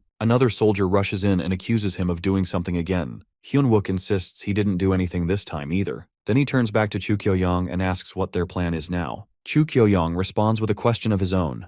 If the cult is truly behind it, how are they supposed to find the students' whereabout? Hyunwook answers without hesitation that he will get kidnapped in the students' place. Everyone around him is shocked. A short while later, he changes into a schoolgirl uniform, fully disguising himself. When a fellow soldier sees him, she jokes that even monsters wouldn't want to kidnap him looking like that. He laughs along, admitting he didn't expect it to look so ridiculous, but reminds them that kidnappings don't happen based on appearance. Then Junmo walks up and asks him if he really thinks someone among them is supplying girls to the cult. Hyunwook replies confidently that he's certain. Just then, Chu Kyoyoung and his team approach again. One of them suggests taking action against the suspected traitors first instead of trusting them. Hyunwook responds cautiously. He reminds them that attacking a major guild without proof is dangerous. However, he adds that he's come up with another plan. As multiple cars start arriving, people begin asking what's going on. Hyunwook reveals that this is their ace, something no one will expect. Choi Young-jun is also there while smiling as he watches the plan unfold. In his heart, Hyunwook hopes the students will stay safe until he reaches them. Jung Humang soon joins him at the scene. Finally, Hyunwook raises his voice and declares that it's time to begin the civilian rescue plan.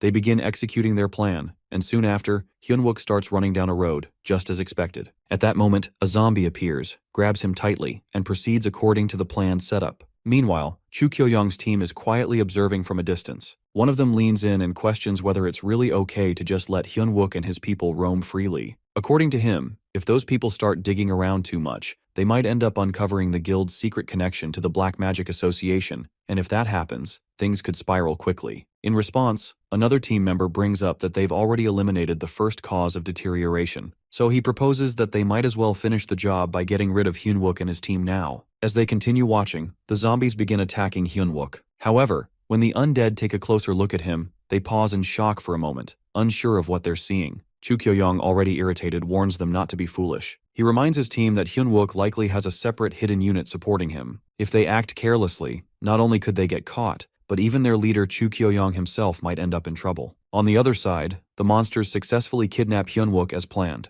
Chu Kyoyoung, unfazed, explains that Hyunwook revealing the Black Magic Association won't change anything on its own. Furthermore, if Hyunwook is taken to the Black Magic base, then there's nothing to worry about because in that place, no one can use their powers. It's known as the Player's Hell. Later on, he mentions that once the rescue operation properly begins, they'll launch a counterattack from the rear. After all, in his eyes, the most natural way for a player to die is during a mission. Eventually, the zombies carry Hyunwook to a different location. When he regains consciousness, he slowly opens his eyes and wonders where he is. After glancing around, he realizes he must have dozed off. His limbs are now restrained with mana cuffs. Suddenly, panic sets in as he notices his inventory bag is missing. He recognizes the structure and mutters internally that this must be the infamous Seoul Detention Center, the prison for criminal players. Meanwhile, the other soldiers from Hyunwook's squad arrive outside the building. One of them recognizes the place and confirms it's indeed the detention center. He expresses concern that if Hyunwook is trapped there with mana restraints, things could become truly hopeless. Another soldier agrees, while pointing out that the entire prison is surrounded by a high-tier barrier. Unless that barrier is unlocked from inside, they can't get in at all. Just then, a noise alerts them. One soldier radios in to the sniper team, which confirms they've secured the sniping point.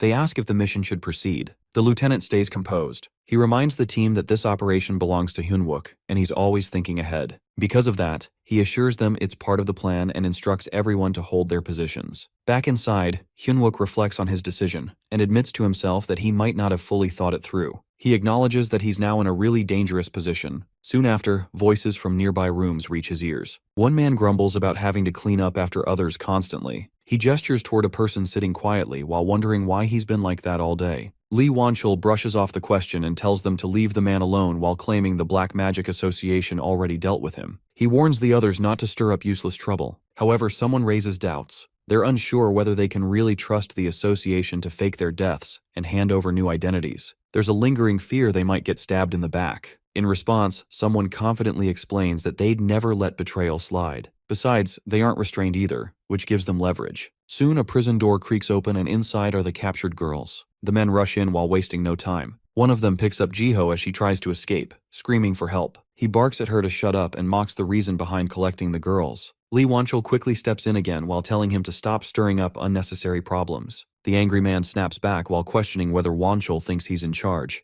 Wanchul glares and responds coldly that he can read him like an open book. With a bitter edge, he warns that nothing will stop him from doing what he has to do. There's someone he needs to kill. His partner picks up one of the girls and starts walking away while mumbling that it's not worth arguing. As they leave, Wanchul steals a glance at a nearby prison cell. Inside, Hyunwook lies still. Wanchul doesn't notice anything and keeps walking. A little later, Hyunwook rises his head and hurries to the gate. He tries to channel just a small bit of mana through the restraints. He pleads silently for even a flicker of energy to respond, but nothing works. He grows frustrated. Just then, Wanchul appears at the gate while smirking at the sight of him. He jokes that the zombies picked up something strange this time. As he peers closer, Hyunwook's wig falls off. Wanchul's eyes widen in disbelief. In return, Hyunwook offers a faint smile and greets him casually while asking how he's been. Wanchul's shock erupts into rage. He yells that Hyunwook must be out of his mind for coming here. Without hesitation, he shatters the prison door and storms inside. The impact causes an explosion that rocks the area. Outside, the other soldiers spot the blast. Worry rushes through them. A soldier shouts for the sniper team to report, but the thick smoke blocks visibility. The barrier remains intact. One of them doubts that it's Hyunwook's signal, but the lieutenant insists they can't risk ignoring it. If it is the signal while missing, it would destroy everything. Min-tae raises concern about the barrier. The lieutenant responds firmly that they must warp in. It's an emergency, and they can't just stand still. He instructs the team to prepare themselves while warning them to be on guard once they cross through the barrier. From a distance, Chu Kyo-young scoffs at the chaos unfolding. In his eyes, they're completely incompetent. There's no way these soldiers could have eliminated the first deterioration cause. He decides that as soon as they make a move, his team will strike their rear. Inside the detention center, Hyunwook is thrown to the ground. Wanchul towers over him, shouting that he's dreamed of this moment. He prayed every night for a chance to kill Hyunwook. And now, with him restrained, he's going to enjoy it even more. Hyunwook calmly replies that Wanchul never listens, just like back then. That's exactly why his leg ended up in that condition. Enraged, Wanchul screams that Hyunwook was the one who did that to him. He grins darkly and prepares to strike. As Wanchul charges, Hyunwook raises his hands while hoping the force of the attack will break the mana cuffs. But Wanchul halts right in front of him while scoffing. He accuses Hyunwook of trying to trick him into destroying the restraints. He admits Hyunwook's not completely stupid after all. Seeing no choice, Hyunwook bolts from the room. Wanchul roars for the others to catch him, referring to him as a pervert. Hyunwook runs further down the corridor only to stop in his tracks. A man is blocking the exit, and behind him, Wanchul is closing in. The man warns Hyunwook that he's out of options. Wanchul, amused, slows his pace. He taunts Hyunwook, saying there's nowhere to run and that he should brace himself. He promises to savor every second. But just as he's about to strike, the man in front of Hyunwook suddenly attacks Wanchul while knocking him to the ground. Hyunwook stands frozen in confusion, his eyes fixed on the man's face. Then, in disbelief, he recognizes this person who is none other than Lee Won-suk. Nearly 10 minutes earlier, inside the gloomy chamber of the Black Magic Association, all the captured girls lay dead on the ground. At that moment, one of the cult members gives an urgent command to bring in the next offering candidate. He urges them not to delay while warning that none should wish to stray from Mana's embrace. Soon, the followers carry another unconscious girl forward and lay her down. They begin chanting solemnly while urging her to pray with deep faith for eternal life, for the key that will lead them to the side of Mana. Over and over, their voices grow louder as they beg for this key while pleading for everlasting life. Gradually, magical energy surrounds the girl and lifts her into the air. The girl starts to cry in pain as mana invades in her body. Among the onlookers, Park Ji-hyun is also among them, a quiet smile forming on her lips. Shortly after, a cult leader announces that they have finally found the last offerings. Once this final act is complete, they believe they'll be able to meet him. Immediately, all 3 chosen girls start floating mid-air under the spell's power. As the head cultist continues, he raises his voice to declare that they offer these children, chosen for their pure mana so that the red flower may bloom. The other cultists break into wild cheering, clearly devoted to their leader's words. Meanwhile, Carol watches from the side, unimpressed. When she sees the way blood is being used in the ritual, she scoffs quietly while wondering what kind of people waste blood like this. To her, this is exactly why she hates cults. Suddenly, the ground trembles slightly. A loud blast occurs somewhere nearby. Carol stiffens and pauses while sensing the impact. She thinks something definitely happened just now, something close. Back in the ritual room, Park Ji-hyun smirks and tells the cult members that before the red flower can bloom, there is still one more step left to complete. Now, Won-suk stands beside Hyunwook, who is face to face with Won-chul. The enemy is grinning, certain that Hyunwook has no escape. He warns him to prepare himself while vowing to take his time enjoying this. However, before he can strike, Won-suk attacks from the side and knocks him to the floor. Hyunwook is stunned at first, but then recognizes Won-suk. Won-suk looks at him, equally shocked, and asks how he even ended up in this place. Quickly, he unlocks Hyunwook's mana restraints. He admits that he never imagined they'd meet under such strange circumstances. Hyunwook expresses his own surprise, happy to see him but deeply concerned. He asks whether Won-suk is part of the group responsible for kidnapping children. Won-suk quickly denies it. He explains that he has been trapped in the detention center because of the barrier. He pleads for trust while claiming he hasn't done anything wrong since being brought there. Still curious, Hyunwook questions why Won-suk looks so different. In reply, Won-suk explains that he doesn't remember everything clearly. It all feels like a dream. When he woke up, he looked just like them. He shares that because of his strange new appearance, even other players began seeing him as a threat. With no choice, he ran until exhaustion brought him down. Eventually, he gave up while thinking he would have to live as a vampire from then on. Later, the Black Magic Association discovered him and asked if he was one of their test subjects. Then, something unexpected happened. 2 leaders of the cult appeared. Won-suk lost consciousness right after. When he woke again, he found himself locked here. Hearing this, Hyunwook grows uneasy. He wonders why there are 2 leaders when there should only be 1. Won-suk, while growing more desperate, repeats that he truly hasn't done anything wrong. Hyunwook studies him for a moment, then gently reassures him. He confirms that he believes him and urges him not to worry. Overwhelmed, Won-suk begins to cry while repeating Hyunwook's name.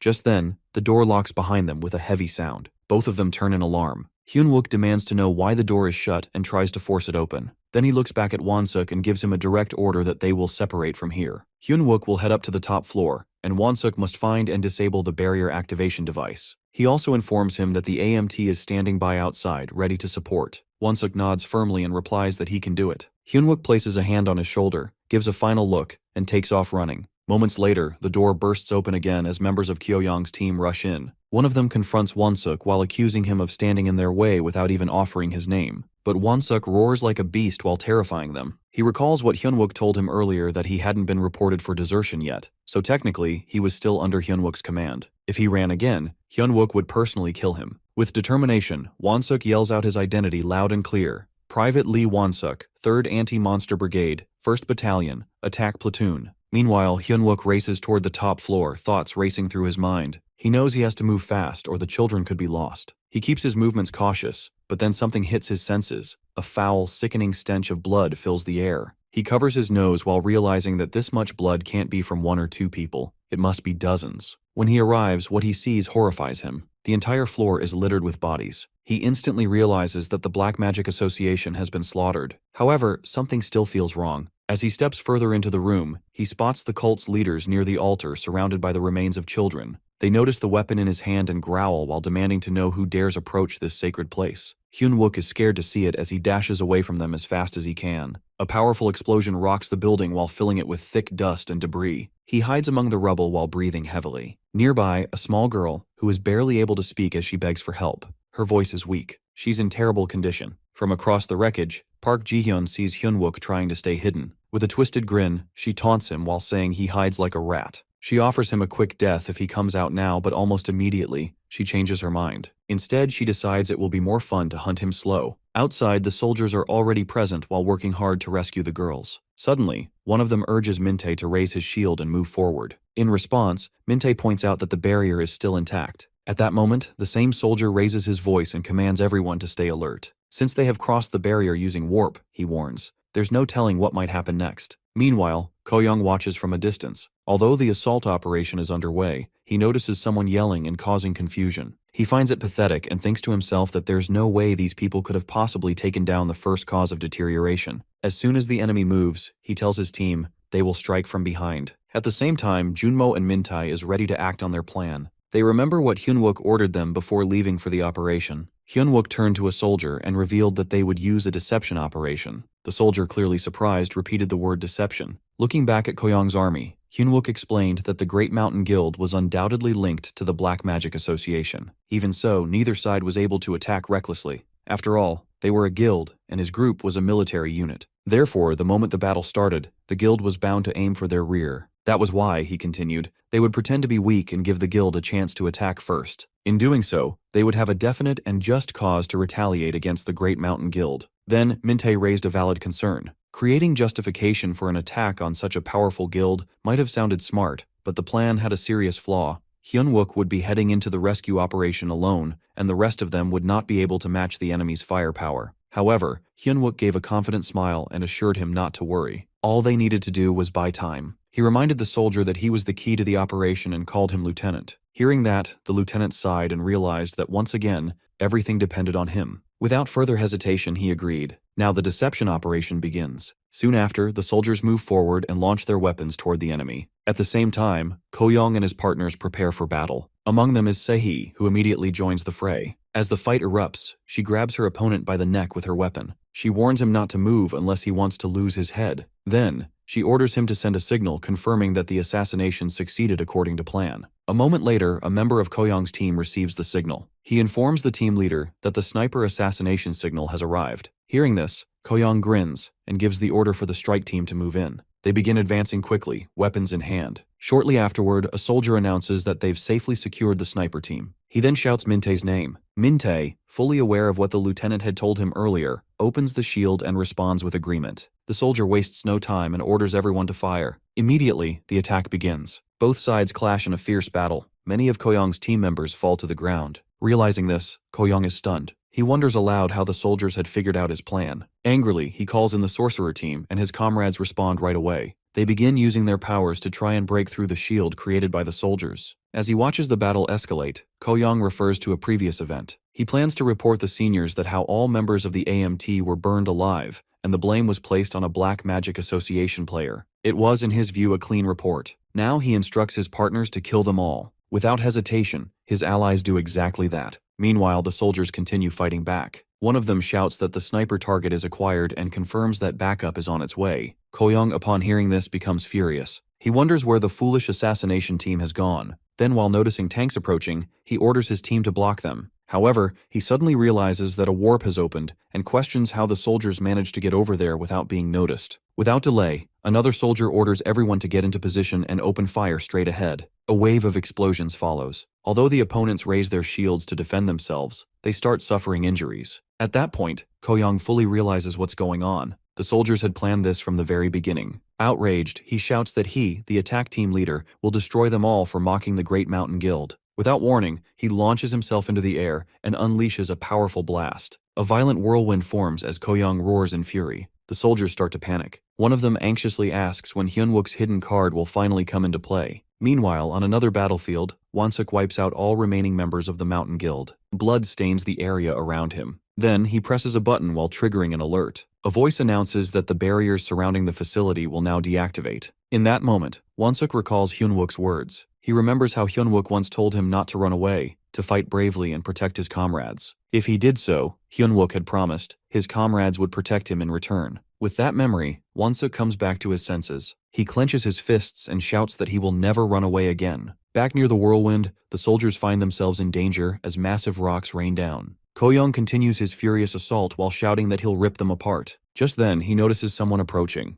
It's Choi Young-jun, who loudly tells Ko-young to get out of his way. He has arrived to protect his comrades. Without delay, Young-jun launches a fierce attack on Ko-young while leaving him badly wounded and covered in blood. The soldiers witness this and cheer with joy. Choi Young-jun fights fiercely while unleashing his full power, and manages to defeat Ko-young. In triumph, he shouts Hyunwook's name at the top of his lungs. One of the soldiers, concerned by his behavior, asks what's wrong. Young-jun turns to him, eyes wide, and asks where Hyunwook is. Junmo, surprised, points toward a nearby building where a blast recently occurred. Inside that building, Hyunwook remains hidden from the Black Magic Association. Meanwhile, Choi Young-jun lets out a creepy smile. Then, with twisted excitement, he shouts for Hyunwook to wait while promising loudly that he will cut him up alive. Park Ji-hyun tells the R-boy that he only crawled away and hid like a coward, while the child simply begs for her life. Stepping forward, Ji-hyun claims that if he shows herself now, she'll spare her the suffering and end it quickly. Then she declares to hunt Hyunwook down. Suddenly, an alert echoes through the area, while warning that the barrier surrounding the facility is about to drop. Meanwhile, soldiers are ready to invade the building. Next moment, a new quest shows up named Worship of Darkness, which one task is in process by Ji-hyun. Right after that, Ji-hyun turns to her teammate while explaining that she'll handle the situation here, while the other finishes the ritual. She adds that the villain quest had become boring, and now she's ready to enjoy herself a little. Meanwhile, Hyunwook watches the scene unfold while wondering why there are two key figures from the Black Magic Association here. There's supposed to be only one leader, so facing both of them at once feels far too dangerous. As he looks at the members of Cult, his eyes catch something disturbing, the core of the source of deterioration. To his shock, the members of the Black Magic Association are seen performing a ritual around it, almost in worship, and a large tree starts to emerge from the core. Choi Young-jun notices this too and looks just as stunned. At that moment, Park Junmo nudges Lieutenant Min-hee while pointing something out. As Min-hee shifts his focus, a massive blast suddenly erupts right in front of him. At that moment, Hyunwook recalls a past conversation with Won-suk, who mentioned that once the altar is soaked with the blood of 3 kids possessing pure mana, a red flower would bloom. He gets that the children are being used as sacrifices, but the meaning behind the red flower still puzzles him. Now, as everything begins to connect, the blood, the mysterious red flower, and the strange tree that suddenly appeared, he starts to feel uneasy. He still doesn't fully grasp what the Black Magic Association is up to, but one thing is clear. He needs to save those children before whatever that red flower represents comes to life. While he's deep in thought, Park Ji-hyun suddenly shows up and claims she's finally caught him. That instantly fires him up, and he charges toward her. But right then, a quick thought crosses his mind that he should look for his inventory bag. Ji-hyun eyes his outfit and throws a mocking accusation his way, while calling him out for public indecency and pretending to place him under arrest. Without wasting a moment, she launches an attack. Hyunwook reacts fast while activating his body-hardening skill to block it. Just then, he senses a familiar wind spirit around him. He quickly wonders if the presence he feels belongs to Kim Se-hee. Right on cue, Se-hee arrives while asking if he's okay and whether she made it in time. With a slight smile, Hyunwook responds while feeling a bit more at ease that she's right on time. Hyunwook tells Se-hee that there's still another one besides Ji-hyun, so he's going to chase after him and leaves Ji-hyun to her. In response, Park Ji-hyun mocks the situation while saying it seems a better substitute for the so-called pervert has shown up. She eyes the spirit formed from condensed mana and grins, calling it a proper meal at last. She commands Manavalan to devour it completely while leaving nothing behind.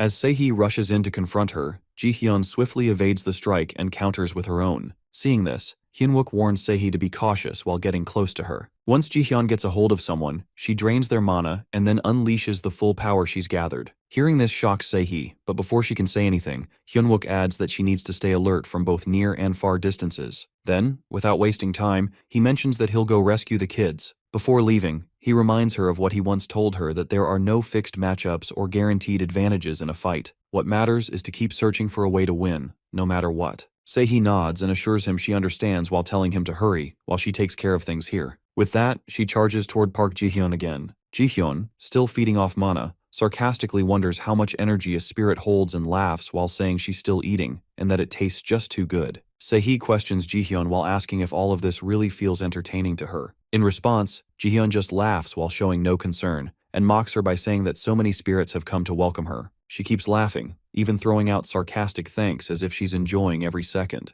Se-hee warns her not to regret it later, but Ji-hyun, completely unbothered, declares she'll drain every bit of mana from those spirits and invites her to come at her. Meanwhile, on the other side, where the other leader of the Black Magic Association is clashing with Hyunwook, things are getting tense. The enemy seems focused on harming the child, but Hyunwook quickly tosses the Mogley fragment toward him. At that moment, a system notification appears while confirming that the weight of the Mogley fragment has been lifted. The dark figure keeps avoiding Hyunwook's strikes, dodging with speed and ease. Frustrated, Hyunwook yells for him to stop. He recognizes that this one must be the Black Magic Association's other leader. Though he's unsure of the enemy's full plan, he demands that he step away from the kids immediately. Then, as the man slowly reveals his true form, Hyunwook is hit with the truth that it's not a human. It's a dark elf. Realizing this, he clenches his teeth, overwhelmed with disgust. He knows what dark elves are, beings who turned corrupt after turning their backs on the gods. His anger boils over as he accuses him of trading children. Without holding back anymore, Hyunwook activates his crown of light and darkness. The dark elf starts speaking in his own language, but Hyunwook, filled with rage, cuts him off while saying he doesn't care what he has to say. He's made up his mind that he'll wipe them all out. During the clash with Ji-hyun, Se-hee suddenly recalls a conversation she once had with Hyunwook. Back then, he pointed out how she tends to be a bit too straightforward.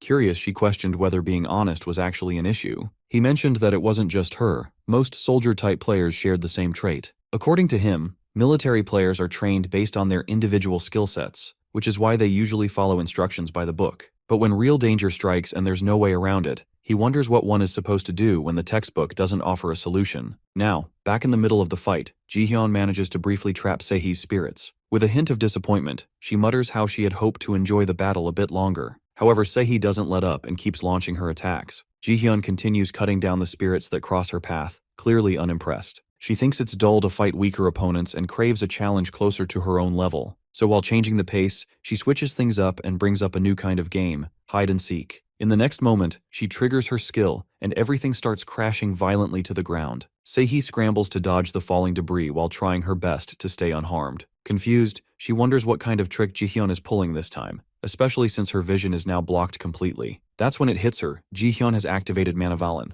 From somewhere in the mess, Ji-hyun speaks again while letting her know that hiding won't work. She starts searching while getting closer by the second. Then she spots her target, Se-hee, and goes in for a strong strike. But at the very last moment she misses. Ji-hyun then teases Se-hee while wondering where all that earlier fire has gone, and guesses she might be the one trembling in the shadows now. Meanwhile, Se-hee slowly figures out that Ji-hyun is somehow tracking down each spirit even in total darkness. Before long, Ji-hyun locates her again while chuckling about how much she's still enjoying this. She threatens that if Se-hee keeps hiding, she'll drain every last drop of mana from the spirits. With a mocking tone, she throws in another jab while saying Se-hee must be losing her mind from how helpless she feels. Then she adds another taunt while telling her to drop to her knees and beg if she wants to live, to come out and plead for mercy face to face. Frustration starts building up inside Se-hee. She calls out to her spirits to regroup while refusing to let them fall here. But Ji-hyun quickly catches on, remarking that if Se-hee draws them all back in one spot, it's obvious where she's gathering her mana and uses that to try and trap her. Just then, another memory with Hyunwook flashes in Se-hee's mind.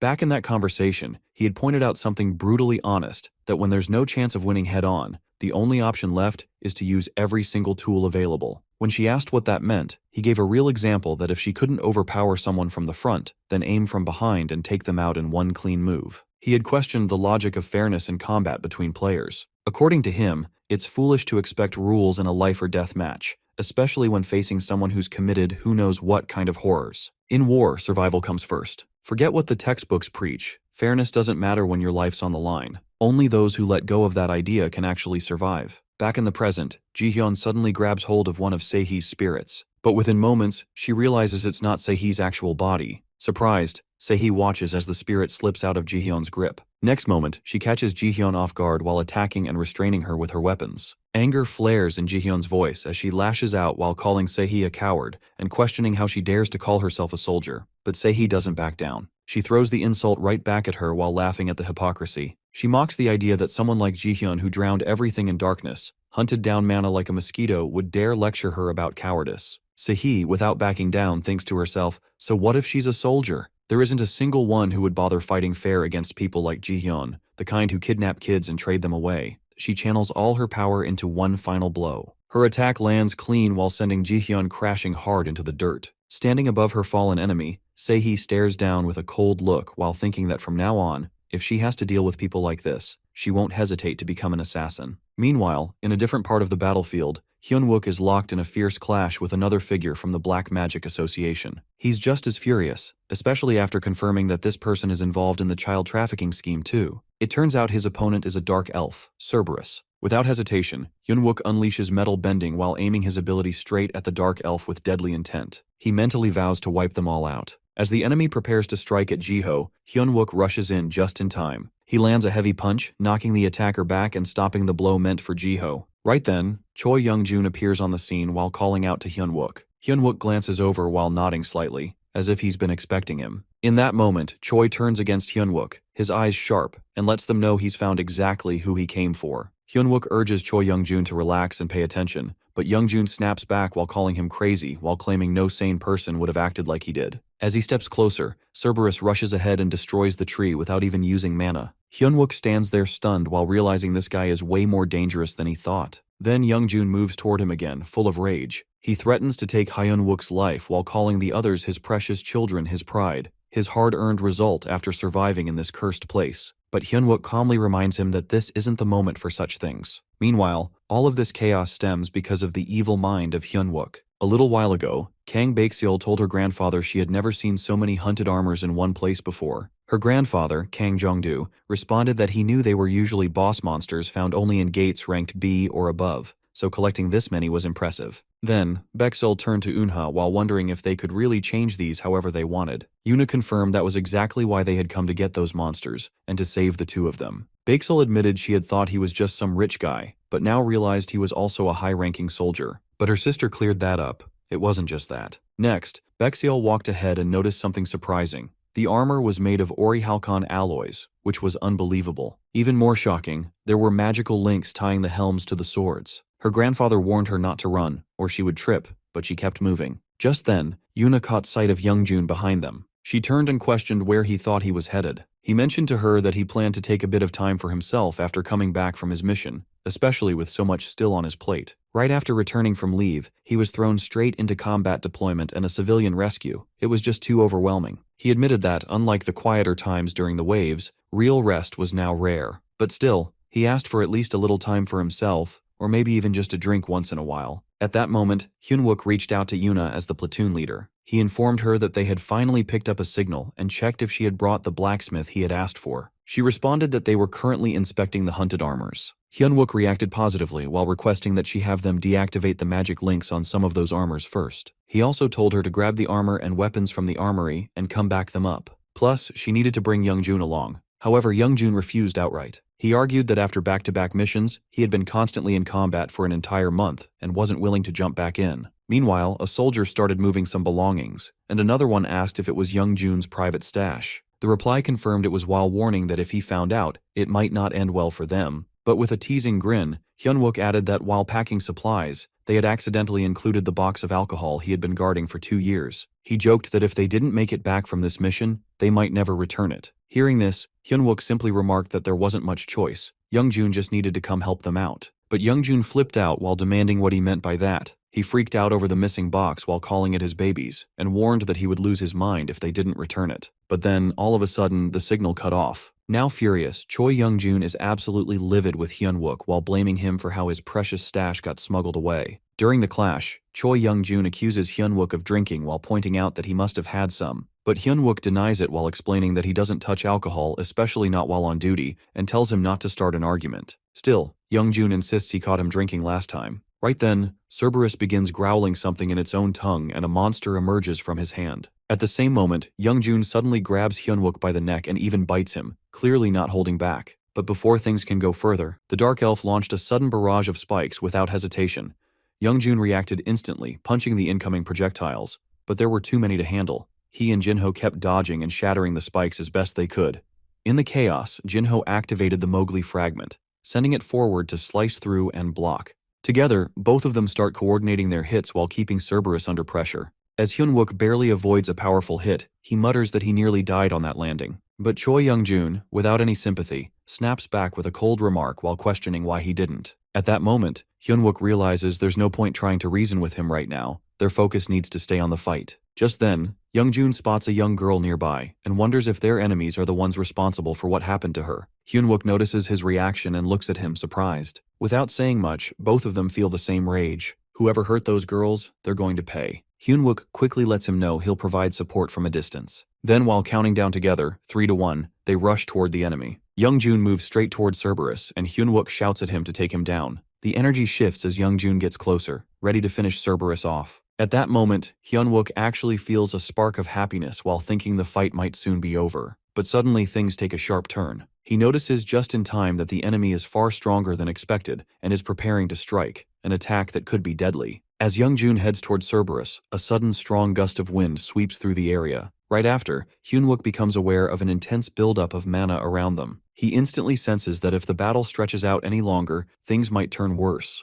Then, unexpectedly, Cerberus steps forward and splits into two separate forms. Hyunwook is taken aback by this and starts wondering if one of them is the actual main body. He can't tell which is real, and now the plan for a 2-on-1 fight clearly won't work anymore. One of the opponents moves closer to Youngjun while shouting in a language he can't understand. While trying to make sense of the yelling, Youngjun suddenly remembers some anime he's watched before. Based on that, he guesses the creature might be saying something like foolish mortals daring to challenge an immortal, and that the price for such defiance is death. Out of curiosity, he tries to confirm if that's what it's saying, while hinting that his throat could still be cut open and he should be ready to be sliced again and again until he actually dies. Meanwhile, one of Cerberus's bodies is clashing with Hyunwook, where he's doing his best using the Mogley fragment. The other body goes against Youngjun. Hyunwook quickly notices how fast the creature is moving, making it hard to land a clean hit. But then, right as Youngjun activates his skill, the body shatters into many pieces while breaking apart entirely. However, instead of feeling accomplished, Youngjun realizes something isn't right.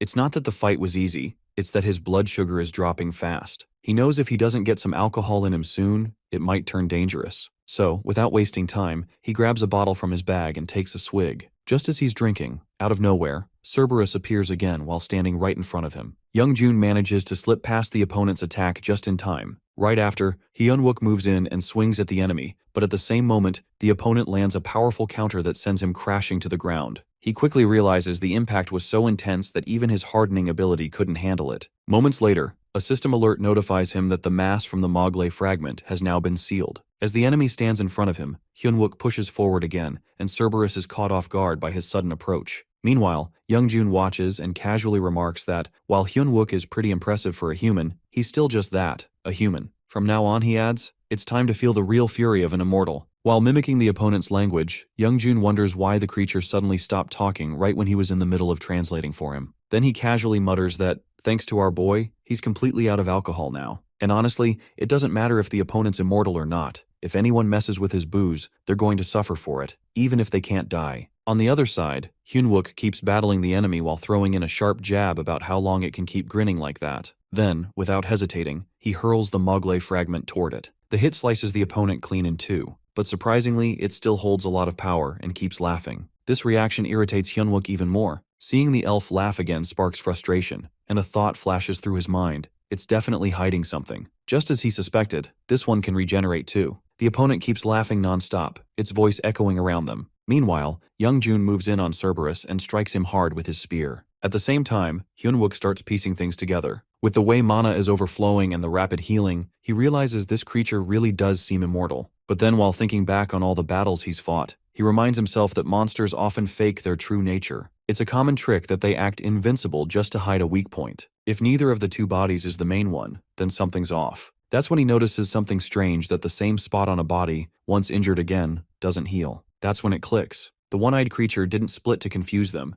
It split because both bodies are real. They're not clones or illusions. They're one single being, just in two forms. But there's a bigger issue now. Youngjun's energy is running low, and Hyunwook can see he's starting to get reckless. He wonders if Youngjun will even hear him out at this point. Still, they have to end it all with one clean move. So, without wasting time, Hyunwook calls out to him and points out that these two aren't truly immortal. If they strike the same spot on both bodies, the regeneration fails. He urges him to focus that they won't get another shot at this. They need to hit both necks at the exact same moment. But Youngjun's not having it. He's too deep into the fight now and doesn't want to hear a word. Grinding his teeth, he mutters under his breath that he's not about to give this monster an easy way out. He tightens his grip, clearly fired up, and brushes off the warning. Right after, Hyunwook asks Youngjun if he isn't going to rescue the children. He responds that he'll go and handle it. But Hyunwook snaps back while telling him to quit complaining and stay focused on the plan. They've only got one shot, so all attention needs to be on the enemy. Without wasting a second, Hyunwook uses the metallic transformation shield on the opponent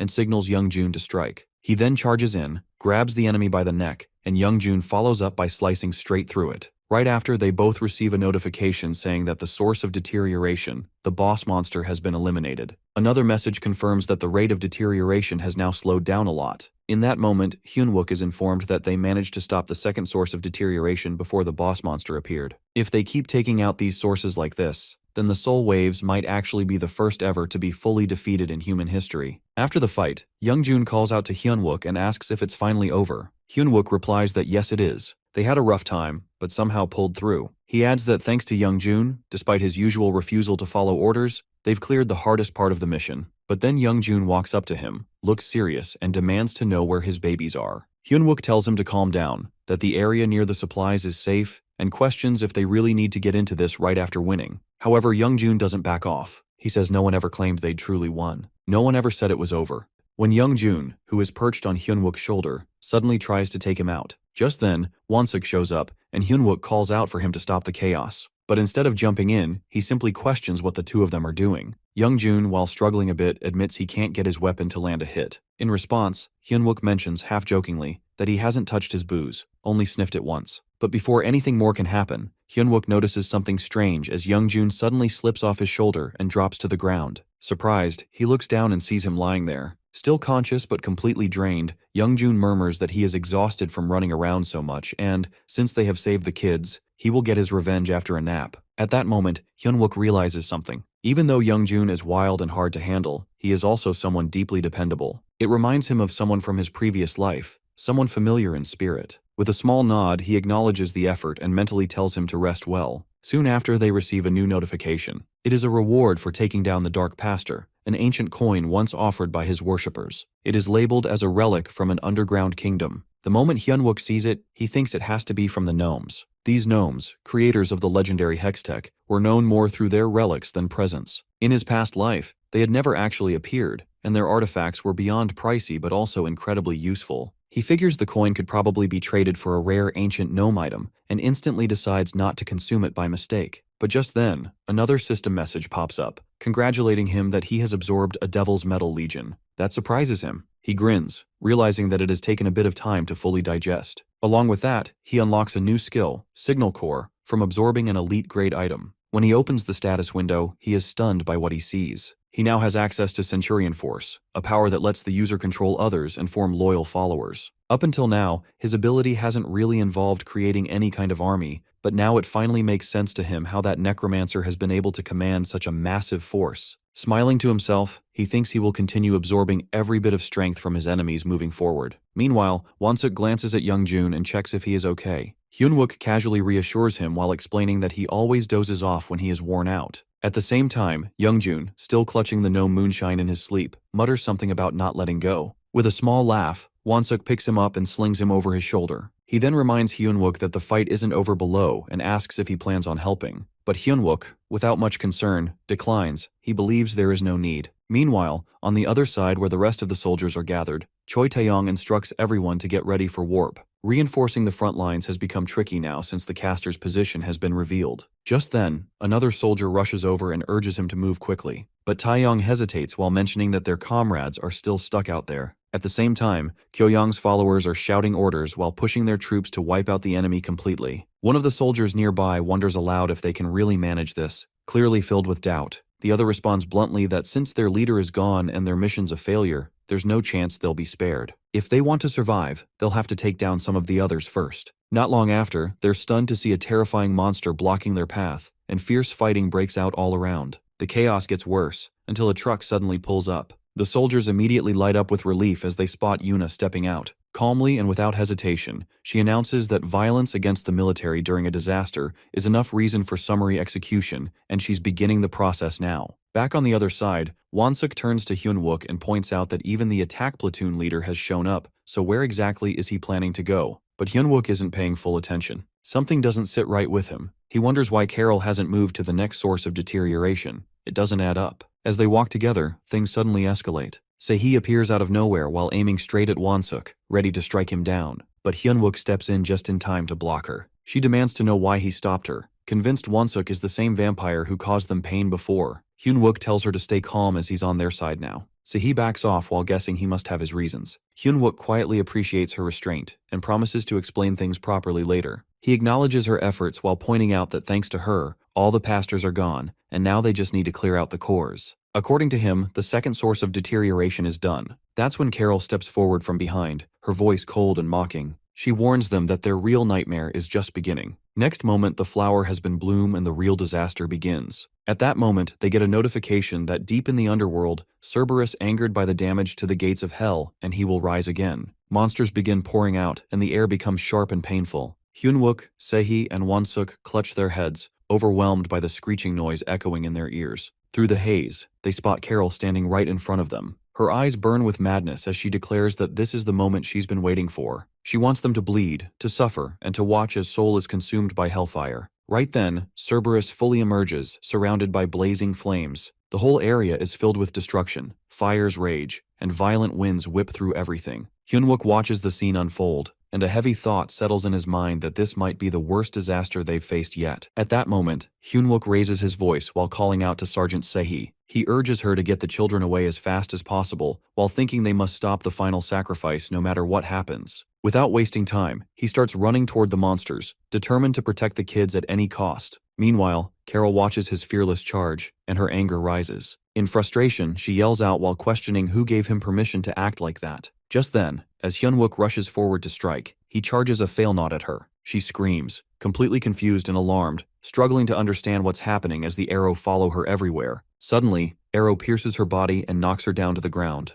At the same time, Sehi stays focused on her task. She guides the children to safety and confirms through her spirit that the survivors are secured. On the ground, Carol grits her teeth and mocks the soldiers while calling them foolish. She declares that their resistance is useless. According to her, once Cerberus is summoned, everything will be over for Soul, and nothing can be changed anymore. At that, Hyunwook declares that he will defeat Cerberus and save Soul. No matter what Carol plans, he is ready to stop it. With strong resolve, he launches his attack. Instantly, the arrow finally pierces Carol's body while causing her to cry out in agony. Although he pushes forward, Hyunwook is filled with emotion. He thinks to himself that the plan is a huge gamble. He realizes that they can't execute every mission without losing people. Even though he already knows this truth, it never becomes easier for him. Still, he holds on to hope and believes that he can make it work. That confidence continues to push him forward. Suddenly, the monster and the vampire appear. At that exact moment, a notification shows up while warning that the gatekeeper Cerberus has torn a rift and is trying to enter this world. Immediately, Sehi notices this and reminds Hyunwook of how they beat the Goblin before while suggesting they should try bashing Cerberus's head the same way. However, Hyunwook, while covering his ears in distress, argues that since they stopped the last sacrifice, maybe Cerberus hasn't been fully summoned yet. He insists they must find its weakness and use it against him.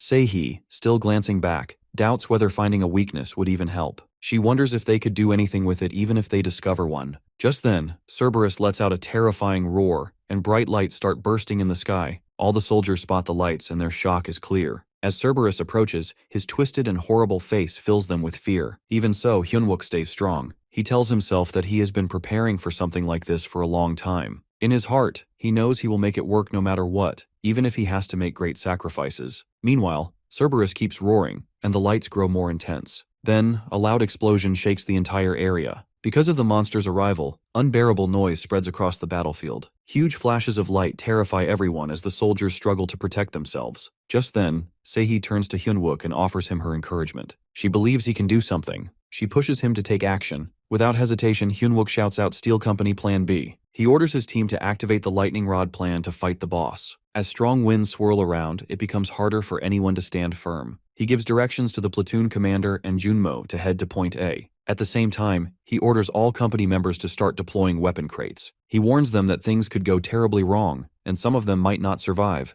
but he still asks them to trust his command. Thankfully, Sehi doesn't hesitate. She responds with strong support, ready to stand by him even if it means dying. Right after, another notification appears while stating that mass from the Mogle fragment has been sealed. As the impact grows stronger, cars start floating into the sky. At that moment, Wonsuk grabs a huge weapon. Hyunwook instructs him to pick it up and move with the attack platoon commander. Wonsuk hesitates for a second while wondering if he should leave Hyunwook and the survivors behind. Hyunwook quickly responds while explaining that the altar is the safest place for now. He adds that Sergeant Choi Young-jun won't be unconscious for long. They need to act fast before Cerberus adapts to the environment. Meanwhile, Sehi focuses on rescuing the children while understanding how urgent it is. The monster's attacks grow stronger. At the same time, Yuna hears Hyunwook's voice through her microphone. He tells her to distract Cerberus along with Private Wonsuk. She freezes for a moment, shocked that Wonsuk is still alive. She replies with disbelief and asks if she can trust Hyunwook again. He answers her clearly and confidently. Reassured by his voice, she gathers her strength. She admits that she doesn't fully understand what he's doing, but she believes he can bring results. Feeling energized again, she gets ready to face her opponents. Then, Hyunwook calls out to Wonsuk, and he responds immediately. Hyunwook tells him that he's counting on him to have his back. In response, Wonsuk shifts into his monster state and shouts with determination, ready to fulfill that promise. With the plan in motion, Hyunwook charges into the fight while urging Sergeant Sehi to come with him. She agrees without hesitation, and they both rush forward to take down Cerberus. As they move together, Hyunwook feels proud. For the first time, he truly believes he has a team that carries its own weight. Holding Sehi's hand, he moves forward with determination. Meanwhile, the lights continue to flash across the sky, and the soldiers can't look away from the incredible scene. Finally, Cerberus arrives at their location. At the same time, Wonsuk and Yunha prepare to strike. They fly into the air with their weapons, fully committed to protecting their partners. As they approach, the lights surrounding Cerberus touch them. The energy inside is extremely powerful. Both of them are struck by the current and thrown back immediately. Watching this unfold, Hyunwook realizes Cerberus is already using wide-area magic, even though it's not fully stable. Cerberus lets out another furious scream. Waves of light burst from his body, all charged with deadly electric currents. Seeing this, both Unha and Wonsuk are left in shock. The other soldiers on the battlefield struggle to keep themselves alive. Seeing this happen, Hyunwook wonders if he can really withstand such power. Suddenly, large light waves rush toward Junmo. Hyunwook notices it just in time and yells Junmo's name to warn him. But the wave strikes Junmo, and his body starts to burn. His face darkens as the impact knocks him down. The scene flashes to the past during their time. At the middle school temporary shelter, Junmo remained beside Hyunwook. Just then, Hyunwook handed him the cloud blade. Confused, Junmo looked at him and immediately questioned the reason behind it. In response, Hyunwook explained that he was only asking him to hold on to it. However, Junmo's concern grew, and Hyunwook asked if he truly planned to go through with this. Yet, without hesitation, he answered with confidence that he would, while believing that someone weak like him had to do whatever it took to grow stronger. Even so, Hyunwook warned him that failure could mean death. Nevertheless, Junmo held the cloud blade more tightly, and after a pause, he admitted that he had lived his entire life in obscurity. In his view, a loser's life was not worth living. At this point, Hyunwook began explaining that regular players increased their level and grew through combat. In contrast, both he and Junmo were different, special cases known as out-of-level growth players. Therefore, they had to find unique ways to grow, with no standard path to guide them. Although Hyunwook had already tried several methods to help Junmo develop his electric attribute, every one of them had failed. But now, Junmo firmly declared that he would not continue to live like that. Hearing this determination, Hyunwook revealed that only one method remained. Instantly, Junmo assured him that he was ready and fully prepared to meet his standards. He called him Sergeant Hyunwook and stood proud. Meanwhile, a storm brews in Hyunwook's mind. He reflects on how he doesn't remember Junmo from his previous life. That's because Junmo had died too early. As a result, doubt creeps in. He wonders that what if this gamble fails? What if he's wrong? Can he really take responsibility for another's death? Soon after, in the present battlefield, Junmo finds himself under a brutal attack from Cerberus. At that moment, Hyunwook is shouting for him to endure. Bright light floods the air, and Junmo's helmet falls to the ground. He's badly wounded by the electric current and intense light. Watching this, Hyunwook pleads for him to hang on. However, waves of magical light continue to rain down while pushing Junmo to his limits. Even so, Junmo does everything he can to fight through it. Against all odds, he manages to stay conscious. Then suddenly, a notification appears congratulating him that he has unlocked the skill, self-levitation. Filled with joy, he bursts into a loud cheer. He's proud and overwhelmed with happiness. On the other side, Hyunwook also lights up with relief. His partner has finally awakened. Shortly after, another message appears that area of effect magic, clouds of health cast by Cerberus, has been absorbed by a mysterious player. In that moment, power surges through Junmo's body. He feels new strength and additional skills emerging. Bursting with pride, he yells out to Hyunwook that he did it, that power is now flowing inside him. For the first time, he truly understands what it feels like to grow. Hyunwook watches while smiling to himself and thinks it's a jackpot. Junmo's awakening, he realizes, has created the perfect opportunity to defeat Cerberus. Just then, a soldier rushes over and demands to know what's happening. Without wasting a second, Hyunwook responds with urgency. He instructs the soldier and Sergeant Sehi to prepare a warp gate in the sky. Meanwhile, Sehi sees Hyunwook running and questions where he's going. She wonders why he isn't helping the assault platoon leader. In return, Hyunwook explains that Junmo will block the area of effect magic, and that both the platoon leader and Wonsuk can buy them enough time. As for him, he plans to tame the monster in the meantime. Then, a new notification appears that beginning the link with the Hunted Armor Black magic. You may now use Hunted Ornat magic once linked. Veins begin crawling across Hyunwook's face. He immediately realizes that the monster is resisting. It clearly doesn't want to be tamed easily. Nevertheless, his skill aura activation kicks in. He reassures himself that he still has waste metal bending. Without hesitation, he uses it, and the metals start moving under his control. Meanwhile, Won-suk, while watching his enemy, laughs. He boldly announces that he's going to be the next player. He charges toward a vampire monster bird but is immediately countered. The monster is too strong and Won-suk gets hit hard. Elsewhere, Yuna sees this and quickly activates Holy Wings. She observes Cerberus closely, trying to understand its abilities. Despite using all her holy mana, the monster manages to survive and counter her. Its scales are too thick. Eventually, her attack fails, and she falls hard to the ground. At that moment, Junmo arrives again and sees Yunha badly injured. He yells in panic to see her in danger. Looking at the sword in his hands, he questions what someone like him can do, someone who's only just awakened. Still, he decides that he must act. If even a strong officer like her is struggling, then he cannot stand by. Recalling his past, he refuses to remain a loser any longer. With new resolve, he launches himself into the air. He vows to protect his team and strikes with all his might. Seeing this, Yuna slowly gets up to join the fight once more. Cerberus roars in fury, flames swirling around him. He opens his mouth while gathering fire to unleash upon the soldiers. As chaos rises, Yuna feels hopeless. She whispers to herself that she has no holy mana left and wonders how she's supposed to continue fighting. Then, she recalls Hyunwook's words that there had been a trump card he had mentioned. Suddenly, Junmo appears in front of her. He stands tall and prepares to strike Cerberus.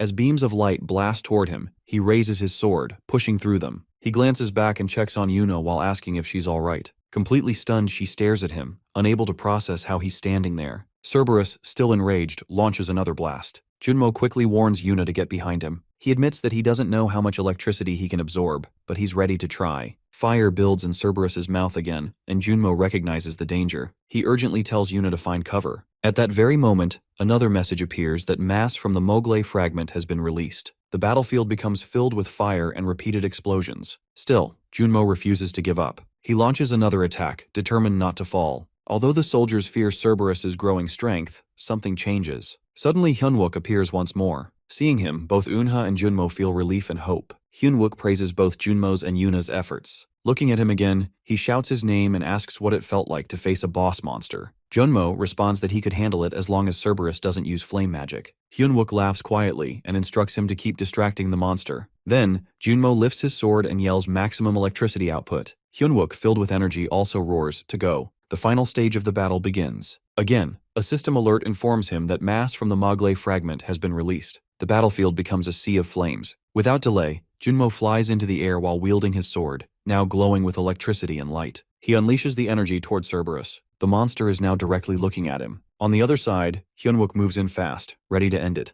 As he charges forward, his voice breaks through the roaring fire to die. Hyunwook prepares to attack Cerberus with everything he has, all his skills, strength, and willpower poured into this moment. However, at the crucial second, he misses. Frustration stings him deeply. From behind, Junmo yells his name while trying to pull him back into focus. Just then, a notification flashes before his eyes congratulating him that the amount of current you can control is increasing. Junmo quickly checks on him while asking if he's alright and offering to take care of the monster with electricity. Hyunwook answers with determination, while letting him know he'll leave that part to him and take on the fire-breathing horned one instead. Junmo agrees and shifts his focus to Cerberus. Together, they charge toward the beast, both resolved to bring it down. Suddenly, a new alert appears that Hunted Armor passive skill activating Steel Born of Flames. He is warned to be aware of dark magic deterioration. Flames consume Hyunwook, yet he holds strong while thinking that if it weren't for the Hunted Armor, the fire would have burned him to ashes. At this point, the heat is overwhelming, fire filling every corner of the battlefield, all caused by the raging Cerberus. The monster, now consumed by anger, uses every ounce of its power. Hyunwook pushes himself as well, but soon realizes that none of his strikes are breaking through. Frustrated, he starts thinking he needs to find a weak spot. Meanwhile, Junmo shouts he's holding back the monster's attacks as best he can, but urges Hyunwook to end it soon as they need something big to finish the job. Hyunwook admits he's trying and asks if Minhee's warp has arrived. But then, the monster unleashes a massive wave of fire, and Hyunwook quickly orders Junmo to fall back while calling for a tactical retreat. Cerberus seems more powerful than ever, and another notification brings more fear, which informs them that the gatekeeper Cerberus has acclimatized while it's accelerating deterioration. As the flames spread violently, soldiers scramble in panic. One of them cries out about the flames getting out of control. Another shouts that the target is moving toward the bombardment zone. They're all doing their best to stay alive and help others. Suddenly, a soldier reports that the warp setup is complete. He calls to Kim Se-hee to ready the weapons. She confirms while letting him know they're prepared. He glances back while calling to Hyunwook with urgency while pleading for him to succeed as this is their only chance. With no time to lose, their final plan begins.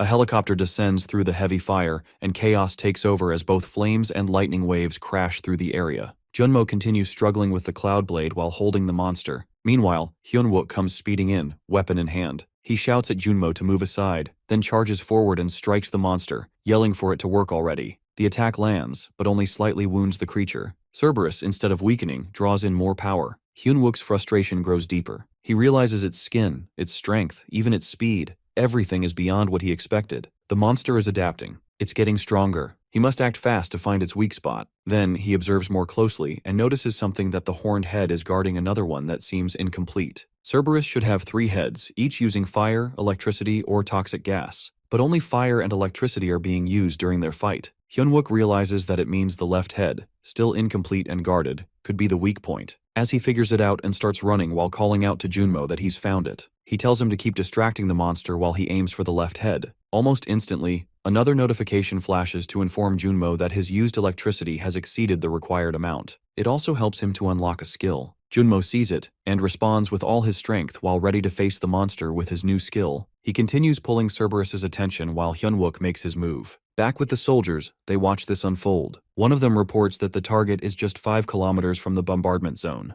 But they hit another problem that the drones can't reach the right altitude due to heavy lightning strikes. The monster moves closer, 3 kilometers now. The soldiers begin to panic and someone urges to push it as high as possible, 1 kilometer away. Then, the final notification arrives that target has reached the bombardment zone, open area. Everyone tenses. A soldier announces that Sergeant Hyunwook is moving into the warp bombardment zone. Se-hee arrives on scene while calling out, but the lieutenant tells her they can't intervene anymore. All they can do is trust Hyunwook. He orders her to proceed, and she does immediately while shifting the weapons toward the warp. Meanwhile, in the air, Hyunwook prepares for the final attack. He thinks through his plan. Initial stealth round. He aims at Cerberus's weak spot. The monster, while sensing danger, begins defending it fiercely while trying to throw off Hyunwook. It's exactly what Hyunwook expected, and it only pushes him harder. Without hesitation, he decides to fight through with sheer force and cries out "Steel Rain." A barrage of steel weapons floods towards Cerberus, but they miss the mark. Hyunwook grits his teeth. From his angle, it won't work. He tells himself this next one must land. It's his last chance. A new notification flashes to inform Junmo that his hidden skill is unlocked. His new skill, Electric Breath, is ready to use. Power builds up in him.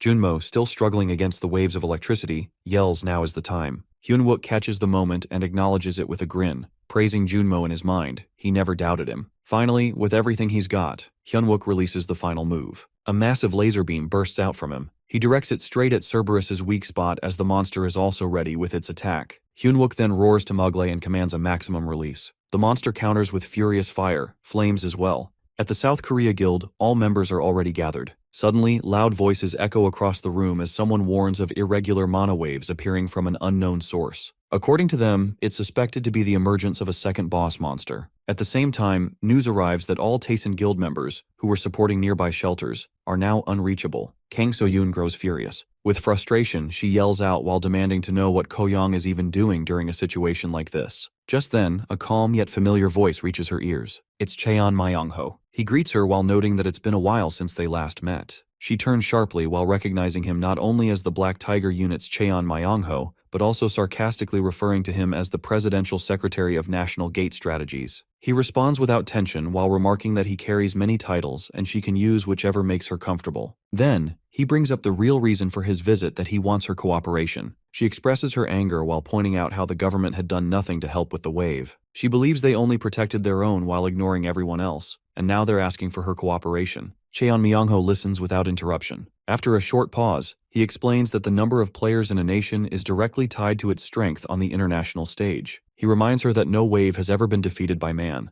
and when even the US and China failed twice, they spent a decade paying the price. If Korea fails too, the country might never recover and could end up conquered. Therefore, he argues, their survival hinges on how many players they have who can respond to these disasters. So-yoon, still not convinced, asks if cooperation means doing nothing. Immediately, he assures her that this isn't the case. He informs her that their special forces have already been deployed and are preparing to be the first in history to defeat a wave. Her eyes widen slightly as she asks if the rumors about an F-rank soldier are really true. He confirms them with confidence while adding that they finally have a real chance. Seo-yoon silently questions if they can truly pull this off. Noticing her hesitation, he presses further while telling her the situation has changed, and once more asking if she's ready to cooperate in defeating the first wave in human history. Meanwhile, on the battlefield, Hyun-wook applies full force to his attack. Immediately, a massive burst of flames erupts. Cerberus counters with more intense fire. Hyun-wook keeps pushing while growling that the monster should just die already. However, Cerberus refuses to fall. Hyun-wook becomes more and more frustrated. He mutters that if it's come to this, then he'll test how far he's grown. If he's truly improved, it should be possible to carry the weight of this moment. All around him the fire spreads wildly, difficult to contain. Despite that, he manages to strike the monster. Then, a bright notification appears congratulating him that he has defeated the Cerberus. The deterioration from this source is rapidly decreasing. He stands firm, proud, and shouts that second source of deterioration is clear. Instantly, cheers erupt from all soldiers and civilians nearby. They celebrate the hard-earned victory. But moments later, another alert shakes the mood that the hunted armor's dark magic corruption is increasing. Hyun-wook reads the message and yells that it's too early to celebrate. He quickly calls Junmo while telling him they're heading to destroy the core. Meanwhile, he commands the rest to find survivors and prepare to move. They follow orders immediately. Hyun-wook and Junmo go together, and soon after, they destroy the core wave. They were notified that they have received a reward, Seed of Mistletoe. Hyun-wook inspects it with interest. Junmo glances at the seed and grumbles while wondering why they only received a stick after such a big battle. Hyun-wook corrects him. He explains that this isn't just any stick, it's Mistletoe, the very weapon that killed Balder, Odin's son. Because of its overwhelming power, it never drops as a full weapon. One must grow it from a seed, tend it, and nurture it like a tree. Although it's troublesome, it's far better than letting it fall into the wrong hands. Junmo listens quietly, then asks why Hyun-wook still looks so serious even after clearing the source. He points out that he now knows how to level up, and all they need is to defeat the last source. Hyun-wook's tone remains grim. He responds that it won't be easy. Another boss monster still remains, and with the recent changes, other monsters who had stayed back will now come flooding into Seoul. He warns that from this point forward, they can't just worry about the gate anymore. He instructs Junmo to keep his leveling ability a secret. If someone asks, he should claim he received a skill from a mission. Junmo doesn't quite understand and asks him to elaborate. Hyun-wook explains that he's not strong enough yet. If people find out, every guild, every organization, and every country will come after him. If they can't have him, they'll kill him. Junmo hears this and grows visibly afraid. Shortly after, they reach the soldiers. Hyun-wook raises his voice while declaring that monsters will now start appearing even in areas without gates. He names the main assault team, the platoon leader, Junmo, Kim Kyung-jin, and Lee Won-suk. Everyone else is told to head to the temporary shelters and protect the survivors. One soldier steps forward while refusing to stay behind, and others join in. Hyun-wook looks at them and reminds them that fighting isn't their only duty. Without players at the shelters, the survivors are defenseless. He asks if they are really willing to let them die. The soldiers understand and quickly return to formation.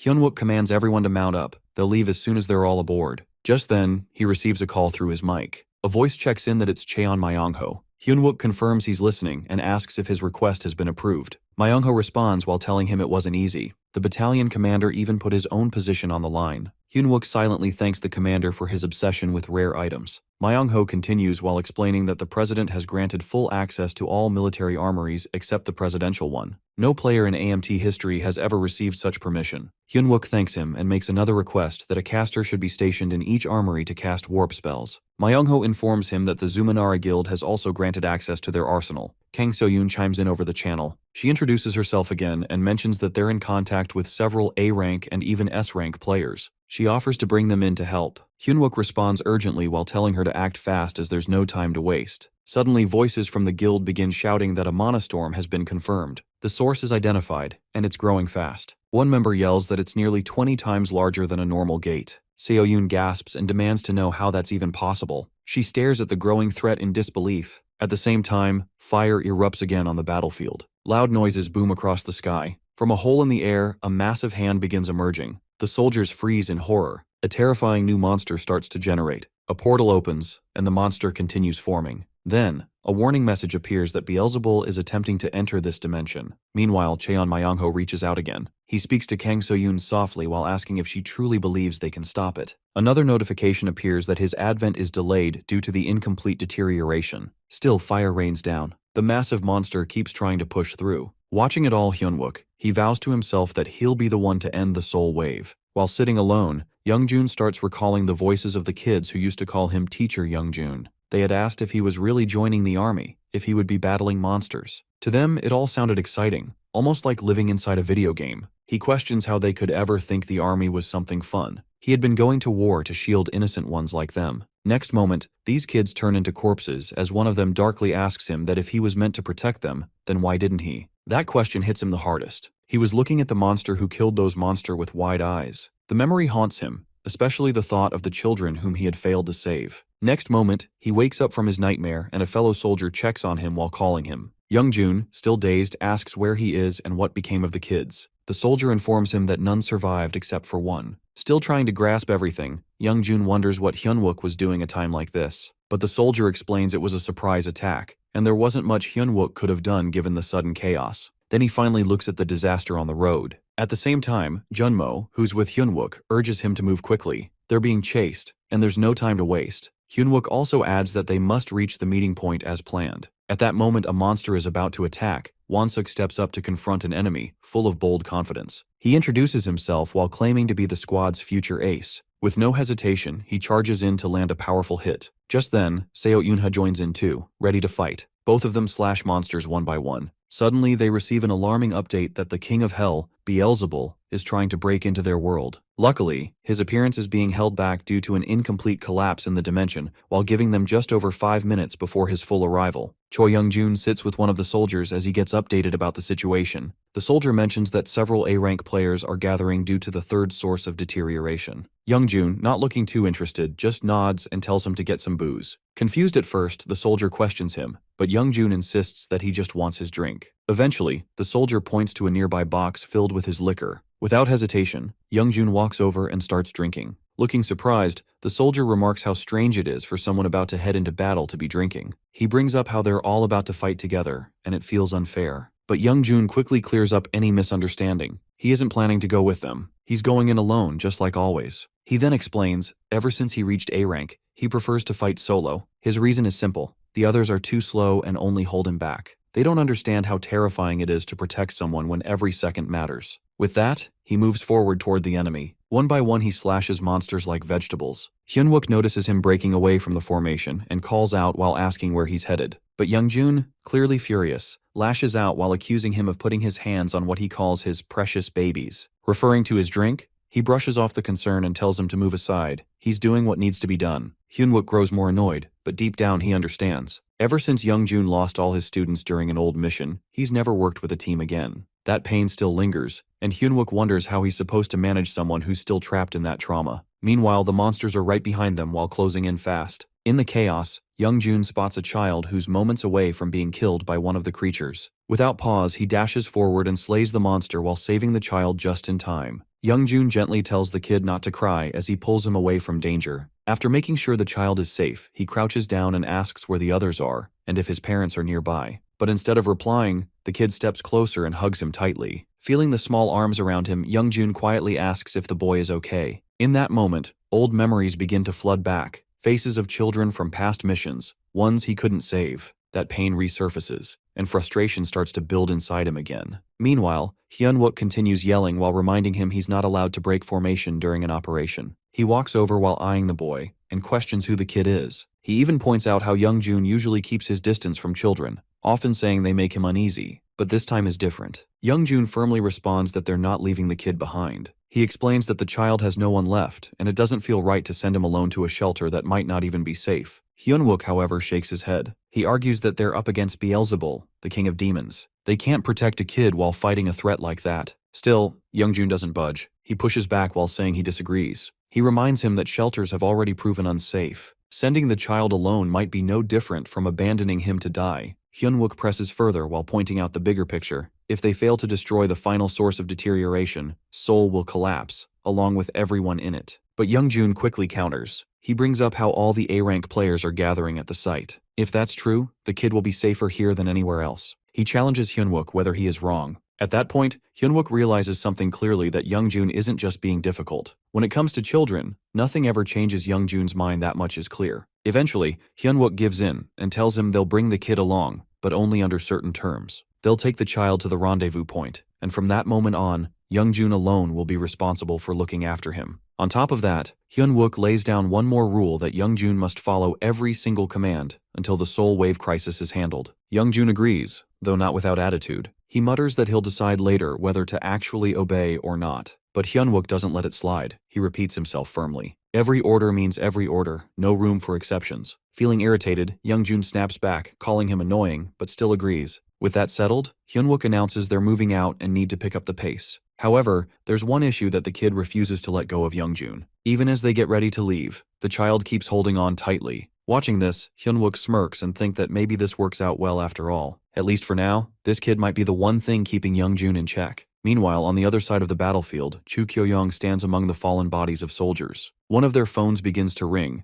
and a broadcast repeats over the line that all A-rank and higher-level players must gather at the rendezvous point immediately. Listening to the message, Chu Kyo-young lets out a quiet scoff. To him, the call sounds like a joke. It's supposed to be an emergency assembly, yet barely any players are left standing. In his mind, he doubts anyone will even reach the location. With a bitter grin, he mumbles to himself that nothing is ever going to go the way they planned. At the unofficial Soul Wave Response rendezvous point, the Steel Army is present, and a few soldiers are quietly chatting. They're wondering if Hyun-wook really stands 2 meters tall, and whether their squad is the one that actually dealt with the source of the deterioration. One of them doubts it while thinking there must be others involved too. Soon, the platoon commander steps forward and calls out to the steel company. They quickly report for duty. He gives a brief nod of approval to Hyun-wook while expressing his trust and reminding him that things aren't over just yet. But right then, a huge shadow appears out of nowhere, and strange creatures begin heading toward them. The steel company instantly shifts into battle mode, while staying sharp as Yoon-ha shouts out for everyone to get ready.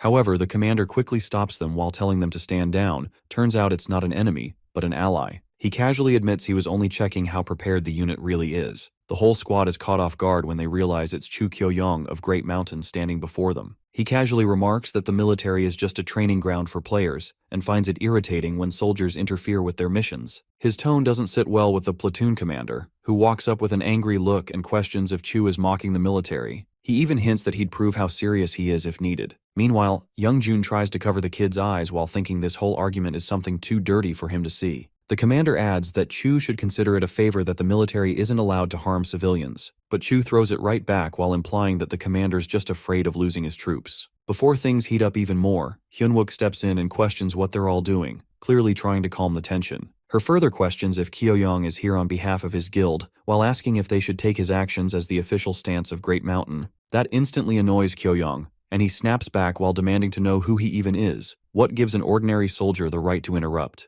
But the platoon commander steps up and clears the confusion. He explains that Hyun-wook isn't just any soldier. He played a major role in eliminating the source of deterioration in Seoul. Not only that, but he's also the one leading the mission to take out the final source. Still, Kyo-young can't believe it. He scoffs and questions if there's been an actual military appointment, like a formal enlistment in command, and wonders if they've lost their minds. However, Hyun-wook calmly explains the situation. He shares that 3 gates, one in Gangbuk, another in Gangnam, and one more in Gangseo have opened while responding to the rise of the King of Hell. Over time, these gates will merge into one, and that's the moment they expect Beelzebul to appear. To counter that, the AMT Player Alliance is preparing to arm themselves with holy weapons and launch powerful holy magic attacks at each gate. But Kyo-young waves that off while brushing it aside as nonsense. He argues that gates can't be destroyed that way anyway, and at best, it might just delay the King of Hell's arrival. What he really wants to hear is whether there's a concrete plan to actually defeat the creature. Hyun-wook admits honestly that with their current strength and supplies while killing the main body of the King of Hell isn't possible. Kyo-young loses his temper at that, furious that a high-level player was summoned without a proper strategy in place. He accuses them of dragging him into a death wish. Yet, before the argument escalates, the platoon commander steps in again and asks him to settle down while saying Hyun-wook doesn't speak without reason. He encourages him to listen first. Hyun-wook goes on while clarifying things further. Technically, they can't destroy the main form of the King of Hell that stays on the far side of the gate, but they can attack the parts of its body that reach into Seoul. That might not end the threat completely, but it's a way to deal damage and slow it down. Kyo-young sounds a little skeptical while repeating the idea back to him, so they can't kill it, but they can basically tear it apart? He questions what the real outcome of that would be and if such a plan is even realistic. In response, Hyun-wook confirms it's definitely doable. In fact, they've already seen parts of the beast's body breaking through, some even showing exposed bone, due to the creature not being fully formed yet. Hyunwook explains that they can slow down the creature's movements by blasting it with magic, and if the high-ranking players focus their hits on a single spot, they might even be able to slice off its leg while blocking its entrance and clearing the deterioration at the same time. On top of that, if they manage to destroy the core, they'll make history by being the first to actually conquer a wave. The platoon commander agrees while pointing out that the real way to defeat a wave isn't by taking down the boss, but by destroying the core that spreads the deterioration. However, there's a problem. Not even one A-rank player, who they really need to destroy the core, has shown up yet. He questions if it's still doable in this situation. In response, Hyunwook offers a solution. He suggests gathering all C-rank and higher players who can do direct damage and organizing them to attack in turns. That way, the core might still be taken down. But then, Chu Kyo-young raises a valid concern. He points out that the gate system has never allowed them to hit monsters that easily. Whether it's an arm or the head, the system always responds by making things tougher once they make a move.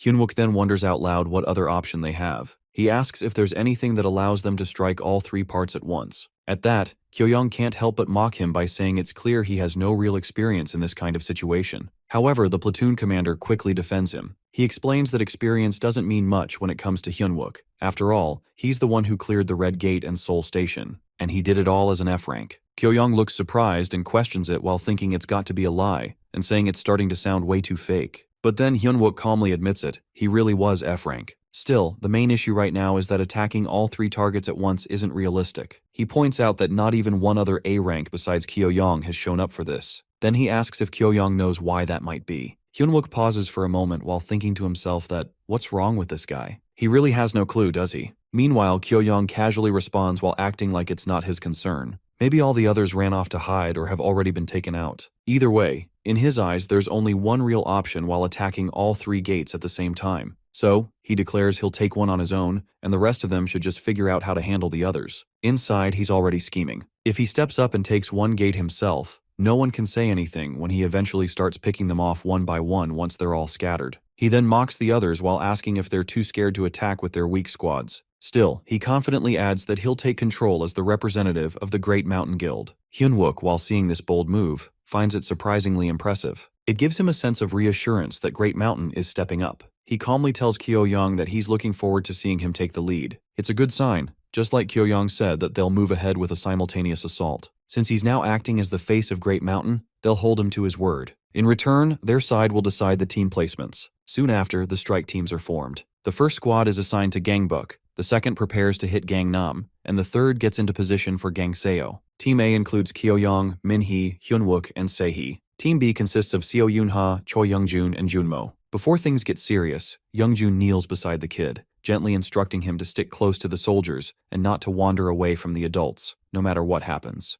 Hyunwook finally announces the squad assigned to Gangnam Team C, the ones taking on Beelzebul's arm. Leading them is none other than Han Tae-san, the S-rank fighter known as the Fist King. Kyo-young is caught off guard and blurts out his disbelief, surprised to learn that the Fist King is actually in Seoul. The commander also seems puzzled while wondering why no one has seen him until now. Hyunwook explains that they've got a reliable source who claims the Fist King will return from training within the hour, and the gate he's expected to come through will open right in Gangnam. Still, deep down, Hyunwook knows this isn't guaranteed. It's something he remembers clearly, something he's read over and over in the Soul Wave reports in his past life. The Fist King, all on his own, stood against the King of Hell. That memory helped him gather a lot of insight about their enemy. Switching back to the task at hand, Hyunwook asks the commander to handle the bombardment. The commander agrees, but raises a concern that he questions whether Kyo-young's plan can really be trusted. He admits that Kyo-young is clever but also ruthless, the kind of person who wouldn't blink before sacrificing his own people to win. Even though his ideas make sense, the commander isn't comfortable relying on him. Hyunwook reassures him while mentioning that he's thought it all through.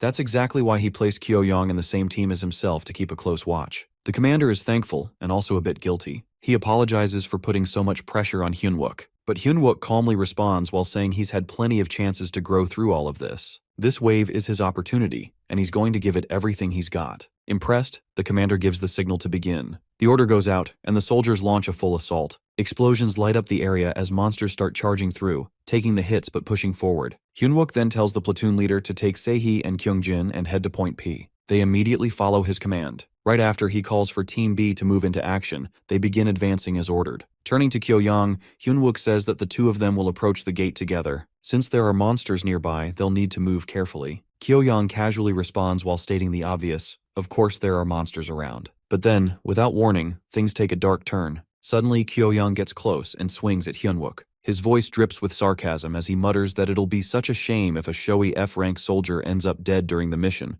What an unfortunate accident. He lands a blow from behind. Hyunwook staggers while feeling the strike, and mutters to himself that he really can't stand being betrayed. But then, he glares at Kyo-young, already expecting something like this. He says that Kyo-young moved exactly as he thought he would, and if he thinks he can walk away from this, he's dead wrong. A month ago, the members of the Mountain Guild are battling the enormous boss creature at Bundong-u Park Gate. As the monster was going to one member, others strike it. After it, Chu Kyo-young casually remarks to one of them that using humans as bait is always the most effective tactic. According to him, there's nothing better to gather monsters than that method. The guild member, surprised to see him, begins to thank him, but before he finishes, Chu Kyo-young suddenly strikes him. The man collapses to the ground. With irritation, Chu remarks that although human bait works best, it becomes bothersome when too many eyes are watching. Then while locking eyes with the monstrous beast, he states that he has no interest in the creature's land. It's the beast itself that fascinates him. Excited, he activates his ability. Moments later, the boss creature is subdued. Now with his skill, Chu Kyo-young has taken control of the entire monster group. Now Hyunwook reflects that in his previous life, Chu Kyo-young led a monster horde that could stand against medium-sized guilds. He had even been acknowledged as the A rank closest to reaching S rank. But after the end of the Soul Wave, he mysteriously vanished. Yet not long after, a necromancer appeared, one who commanded an army of monsters. Hyunwook wonders if the two events are linked, whether Chu Kyo-young have evolved into a necromancer. Now Chu Kyo-young stands opposite Hyunwook. With a mocking tone, he brings up that how he is going to present this incident to everyone where a showy F-rank soldier died instantly during a mission while calling it unfortunate. But Hyunwook keeps his composure and responds that Chu is moving just as expected, then warns him that he won't escape judgment for this. Hyunwook suddenly launches an attack. The counter-push knocks Hyunwook back. Accusingly, Hyunwook questions whether Chu killed all the other A-rankers alone, or if it was under orders from Great Mountain. Chu, amused and arrogant, replies while standing before his monster army. He scoffs at the idea of being restrained by affiliations while calling Hyunwook just a pretend soldier. Since Hyunwook knows more than he should, Chu decides it's all the more reason to eliminate him. In an instant, the monster army lunges at Hyunwook. Overwhelmed, he struggles to fend off the relentless swarm. Frustrated, he declares that he'll force the truth out of Chu by sheer strength. He makes another attempt to land a blow, but Chu blocks it easily. Chu asks whether Hyunwook really believes he can defeat him without the monsters. Just then, one of the creatures ambushes Hyunwook from behind. He barely evades the strike but ends up flung back again. While catching his breath, Hyunwook begins thinking. So far, he hasn't seen any unique powers from Chu besides monster taming. He wonders if Chu hasn't awakened yet, or if he isn't the necromancer after all. Chu Kyo-young, while noticing Hyunwook's strength, appears puzzled and asks what exactly Hyunwook is. He's sure Hyunwook isn't an ordinary F-rank, so he ponders the reason behind for him to pretending to be weak. Meanwhile, Hyunwook continues piecing together clues. The necromancer in his previous life became stronger due to unmatched growth. That implies Chu must already know about the hidden potential of F-ranks. Chu Kyo-young, while growing more curious, implies that if Hyunwook's going to such extremes to hide his strength just to kill him, then he must be hiding something valuable. He then coldly suggests cutting off Hyunwook's arm to make him talk. One of the monsters readies to strike, and Hyunwook panics upon noticing something. In this moment, he realizes that Chu Kyo-young also holds a fragment of Mowgli. Then, an explosion rocks the battlefield by the move of monster. A few monsters grab Hyunwook and slam him down while rendering him unable to move. Kyo-young orders them to finish him. In desperation, Hyunwook yells that he has critical information related to the villain quest, specifically something vital to clearing the King of Hell phase. Internally, he hopes Chu takes the bait. If he truly is the villain, that intel would be irresistible. But to Hyunwook's shock, Chu reacts with genuine confusion. He doesn't even know what the villain quest is. This throws Hyunwook off. He thinks there's no way someone like Chu would pretend not to know something so important. The villain alliance is ruthless that they never hold back. So if Chu isn't the villain, nor the necromancer, then why is he sabotaging the wave? Chu's answer, however, is blunt and selfish. He admits that he's doing it simply because he wants the King of Hell for himself. His guildmaster gave him permission to act freely, so he doesn't care about stopping the descent. Hyunwook, angry, insists that even greed needs a reason. But Kyo-young just laughs it off while saying that in a world where everything humans, monsters, even him, is trying to survive by killing, why shouldn't he do the same? That, to him, is enough of a reason. This final response confirms it for Hyunwook. There's no doubt anymore that Chu Kyo-young is not the necromancer. Done pretending, Hyunwook prepares to unleash his full strength. He activates Release of Mowgli, and all the monsters surrounding him are blasted away. Without wasting a moment, he follows up with Fail Not, and the arrows begin cutting down monsters rapidly. He then opens another ability, Spear of Achilles, and finally Cloudblade, Dark Hand of the Cloudmaster. Now, while standing atop a flying weapon, Hyunwook eliminates nearly the entire monster horde alone. Chu Kyoyong, stunned and terrified, watches him. He can't believe what he's seeing. Hyunwook tells him coldly that someone as worthless as Chu could never be the necromancer, and he has no use for someone who has no valuable information. At that moment, another figure suddenly appears from a portal. Looking around confused, he wonders aloud where his home went. Then, while spotting the destruction in the sky, he grows furious and prepares to retaliate, determined to crush whoever destroyed his house. Elsewhere, soldiers are still battling with guns and cannons. Their commander orders the second line to reload their holy artillery. One of the men questions whether they can even damage what they're aiming at. Suddenly, another soldier points up at the sky, shocked. Above them, that the same person arrives as he is now clashing with the part of the King of Hell, because it destroyed his home while declaring his intent to bring it down. Meanwhile, after listening Hyunwook's taunt, Kyoyong simply grins, clearly insulted, thinking he must have been treated like some kind of joke all along. But then, out of nowhere, Hyunwook hit hard by something. Shocked, he wonders how something that massive could sneak up without making a sound. As he tries to recover, he looks up, startled by what he sees. Kyoyong stands firm and confident, now revealing the reason people say he's as strong as a medium-sized guild. Suddenly, Monster begins charging toward Hyunwook from all directions. He has no choice but to dodge and keep moving. Another huge monster comes straight at him, ready to strike. But just in time, Hyunwook leaps high and lands a solid hit back. At that moment, a thought crosses his mind that are both monsters and people just throw away tools to Kyoyong. Even more beasts rush toward him, all aiming to tear him apart. Yet Hyunwook doesn't back down. Using his unbreakable steel body, he braces himself and starts fighting back with grit. Soon, he brings out the Mogley fragment and sends it flying toward Kyoyong.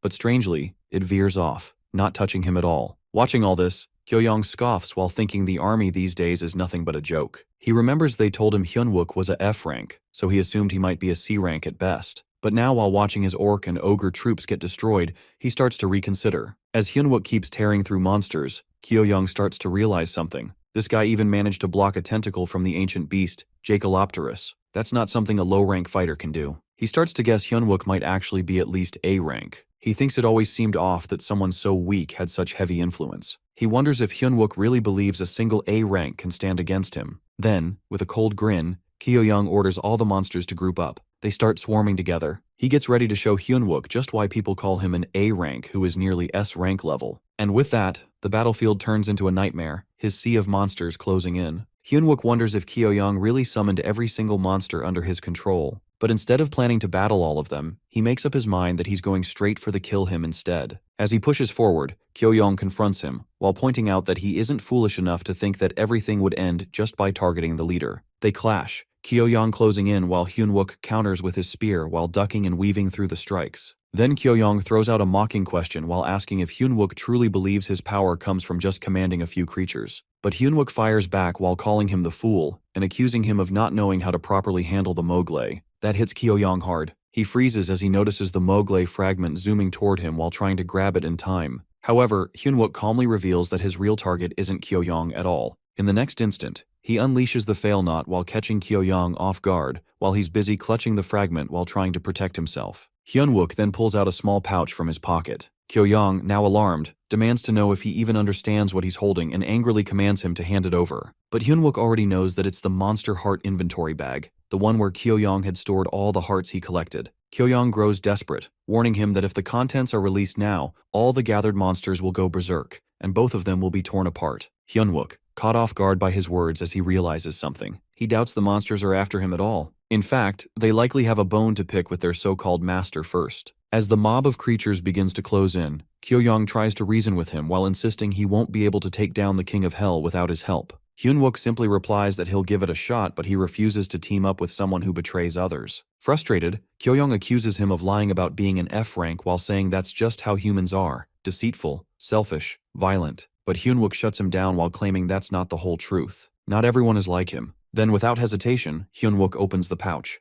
Kyoyong tries to stop him, but it's too late. The monsters turn their rage on him, and his expression twists in disbelief. He yells at them, shocked that they're turning on their master while trying to hold them back from tearing into him. Meanwhile, Hyunwook joins the fray while unleashing his weapons along with the Mogley fragment again. He tells Kyoyong it's a fitting end for someone who saw all life as disposable. As the chaos spreads, the city falls apart. Buildings crash down, stones break into chunks, the destruction is everywhere. That's when Han Taeson steps in, furious. His house has been destroyed, and he charges into battle while declaring that if his home is gone, then Kyo-young or the monster responsible is going down too. He doesn't like dragging things out, so he goes in for a quick and crushing end. The soldiers nearby recognize his skills while admiring the power of the Fist King as he heads straight for the monster that caused the wreckage. Then the fight breaks out between the creature and Tayson while smashing everything around them. Suddenly, a system warning echoes through the area. The King of Hell, Beelzebul, has begun to take form. The first of his 3 thought manifestations, Pride, has arrived in the world. The King of Hell reveals its form and punches back Han Tayson to the end of the world.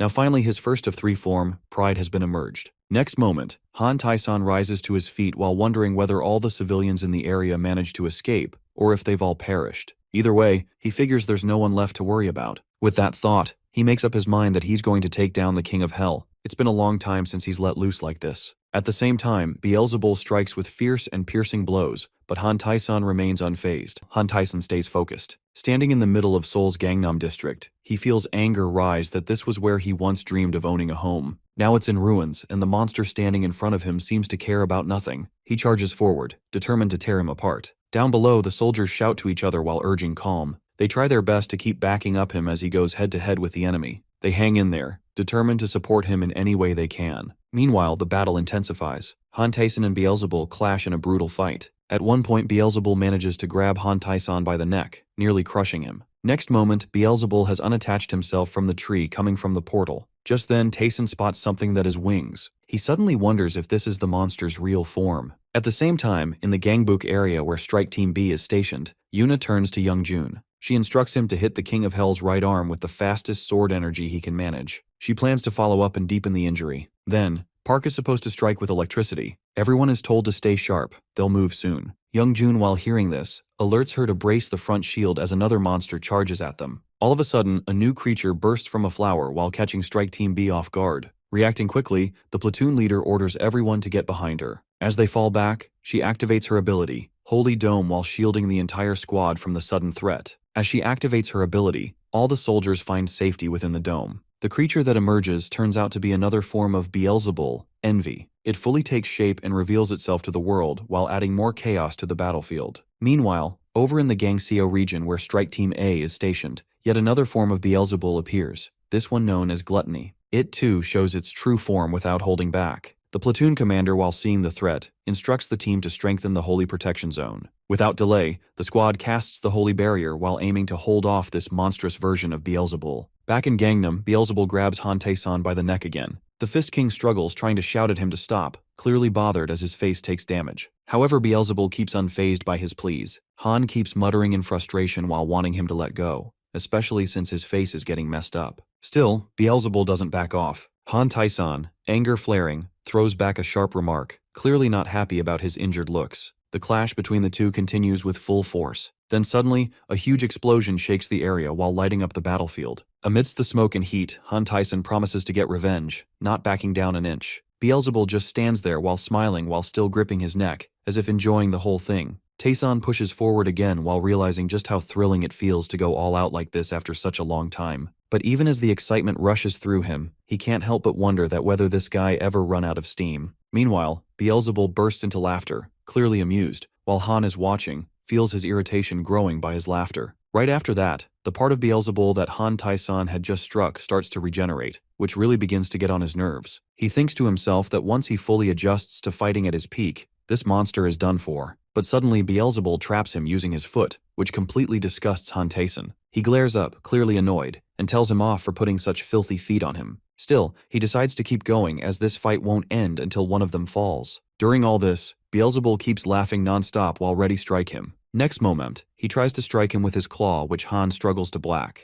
Then, something unexpected happens. Han Tae-san suddenly notices something, that someone else has appeared. A man steps forward, draws his sword, and questions him in Japanese while asking if he's strong. This catches Han Tae-san off guard. Hearing Japanese in the middle of all this surprises him, and he immediately wonders if this guy might be a weeb. But before he can react more, the stranger calls him weak and tells him to step aside. Without wasting time, the man unleashes a blade technique, followed by a powerful strike aimed straight at Beelzebul. Han Tae-san stands there, stunned at what he's just witnessed. There are curs on both of the arms of Beelzebub. Then the man turns, acknowledges Beelzebul while admitting that he is strong. Han Tae-san questions the man about what he's doing, but the guy responds by claiming Tae-san is weaker and should step aside. Taesan, a bit irritated, realizes that this guy is a foreigner and mentions that he doesn't take it lightly when someone tries to snatch what belongs to him. He warns him to stay out of the way if he values his life. Meanwhile, flames begin to swirl around as Beelzebul steps forward. Right then, a sudden blast shakes the area, and Taesan charges toward the enemy while attacking at it with his sword. Both enemies clash with each other's. At that moment, the man joins the fight as well. Taesan, confused, asks if he's lost his mind.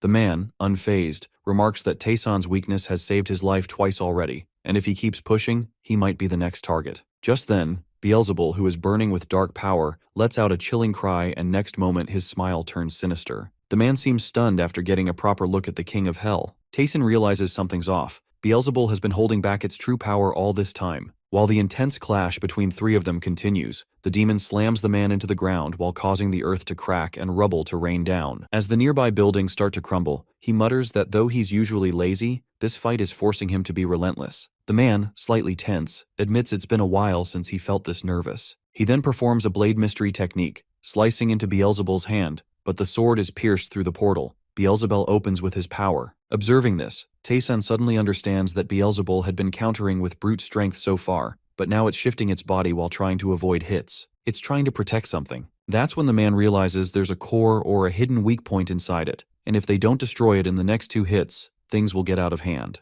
Annoyed, Taesan reminds the man that he warned him not to steal his fight. The man glares back, clearly frustrated while thinking Taesan's being foolish. Taesan starts wondering if Beelzebul is guarding something deep in its core. As the battle rages on, the Beelzebul takes another hit from Taesan, and Taesan confirms that there is indeed something it's trying out to protect. He then hits hard, which creates an explosion around them. Next moment, he is sure that there must be a core. With excitement, he claims that how he never lets go of what he sets his eyes on, except for that one time, that one thing that still bothers him. He then rushes forward and slams into the Beelzebul, who is now truly irritated, counters with a punch that sends blood gushing from Taesan's face. He crashes down, badly hurt. Beelzebub doesn't stop as he again punches him hard. Now Taesan is completely injured and Beelzebul is laughing to see his condition. Meanwhile, the man watches him and thinks that although Taesan might be simple-minded, he's impressed by how he's standing up to someone that strong with just pure willpower. He admits he misjudged him and recognizes his warrior spirit. He thanks Taesan for opening a weak spot while saying it'll help him land the finishing blow. Then Beelzebul turns to the man and invites him for a battle. The man moves toward Beelzebul again and uses his strongest sword technique while slashing through the void and hitting the enemy with a gravity-enhanced blow. He now believes the final kill belongs to him. But Taesan, still filled with pride, pulls himself back up and charges again. He refuses to let anyone take credit for his kill. Next moment, he breaks the main core of the monster. Now Beelzebul is shouting with pain while his body has started to crumble. Next moment, the system notifies them that one of Beelzebul's forms has been destroyed. The man, slightly let down, remarks that he thought Taesan had more of a warrior's heart. He reminds him that he was told to stay out of it. Taesan, still angry, responds that instead of apologizing for interfering his fight, the guy has been acting like he owns the fight. The man then warns him to get stronger, or next time, it'll hurt a lot more. Right after, the crumbling buildings begin to fall apart. Elsewhere, another form of Beelzebul unleashes electric energy while using a hypnosis on a group of soldiers who turn against each others. They are ready to kill each other clearly out of their mind. A little while ago, Yuna tells everyone to gather behind her shield as all the troops take cover inside her holy dome. Meanwhile, the Envy continues trying to shatter it, but no matter how hard she pushes, she can't break through. Still, Yuna knows it won't hold forever. She mentions that when she gives the signal, they should scatter. Eventually, one side of the barrier cracks. Young June alerts her about the breach and she's stunned. Without wasting time, she orders everyone to spread out immediately. But just as she turns around, her eyes widen in shock at a big floating eye, right there in front of them. Then suddenly everything shifts. Yuna loses her balance and falls while landing in a place she can't recognize. Confused, she looks around. That's when her grandfather shows up and expresses his disappointment. He tells her that she's failed again to become the leader and reminds her, just like always, that a knight commander's daughter has no room for failure. She's taken aback at the mention of her father. But the old man shuts her down while telling her not to make weak excuses. In his eyes, making mistakes while having the full support of their knight family is already disgraceful. Soon after, a girl nearby chimes in. She mocks Yunha while calling her the same coward as always, scared of people's opinions and never stepping out of her shadow. Yuna responds emotionally while saying it's painful to always be compared and looked down on. Right then, her sister appears from behind. Calm and stern, she reminds Yuna that she always told her to toughen up and never show weak feelings to others. Angrily, Yuna tries to charge at her but stuck in mirror. Next moment, someone pierced her body and the scene changes again.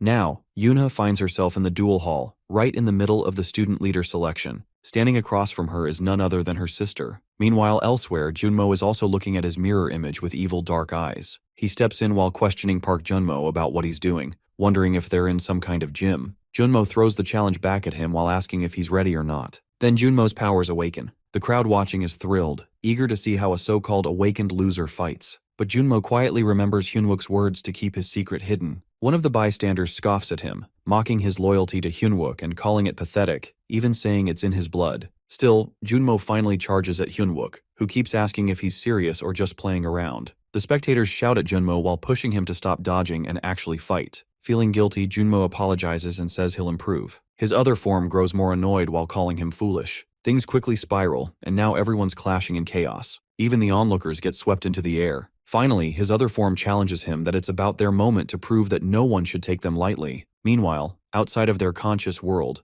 where one of Beelzebul's forms is lurking, the both Yunmo and Eunha are ready to kill each other. At the same time, Seo Eunha is caught up in a tense fight with her other form within the illusion. Her other form points out how emotional she's getting, clearly unimpressed. Yuna tries to land a solid blow while aiming fiercely at her, but the necromancer picks up on her unsteady moves while commenting that she can't handle her emotions and that her attacks are too predictable. To make it worse, she's just mimicking her sister's style. Then, with a mix of pity and irritation, she wonders if Yuna is actually crying. That's when Eunha freezes, eyes locking with her sister, shocked to see her instead of her other form. Her sister, cold and sharp, throws cruel words at her while wishing she'd just disappear and stop being a shame to their household. Eunha, taken aback, questions if that's really how they see her. She thinks back to how much she's done, how hard she's tried, but it still isn't enough. Her sister brushes it all off while calling her immature. In her view, effort means nothing without results, and that's something Eunha's always known deep down. That's why she ran to the military, to escape the constant weight of expectations. In that moment, Yuna feels her chest tighten.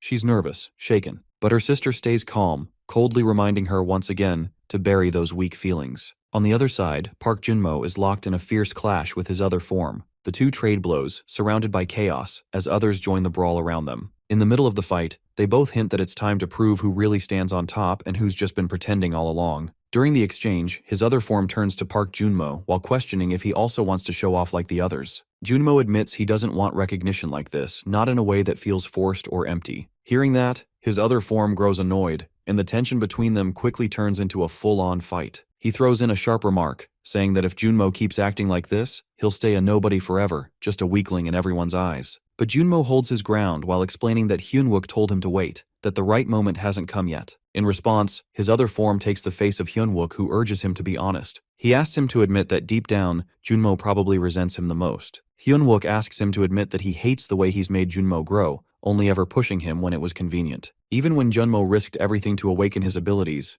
Hyunwook just told him to hide it. Junmo, though, insists that's not how he feels. Still, Hyunwook goes on while saying that what Junmo truly envied and resented all this time was someone just like him, someone who started at the same low rank, F rank, but was always a few steps ahead, and that someone is Hyunwook himself. Meanwhile, outside of their illusion, both Eunha and Junmo are still engaged in fight. Meanwhile, Beelzebul stands, looks at the battle unfold. As the tension rises, Youngjun, also stuck in the illusion. He sees that everyone praising him. Everyone around starts admiring his strength, while calling him a true national treasure. Some of the soldiers watching can't help but say that if it weren't for him, this entire raid would have failed. They mention how he alone carried 72% of the operation, something not even the A-rankers from Blue Flower could pull off. To them, Youngjun truly feels like the strongest among them. However, not everyone shares the same opinion. He assumed that behind his back, these very soldiers begin murmuring while accusing him of just showing off. His expressions, his presence, it starts to annoy them for reasons they can't quite explain. Youngjun, aware of their thoughts, picks up on all of it.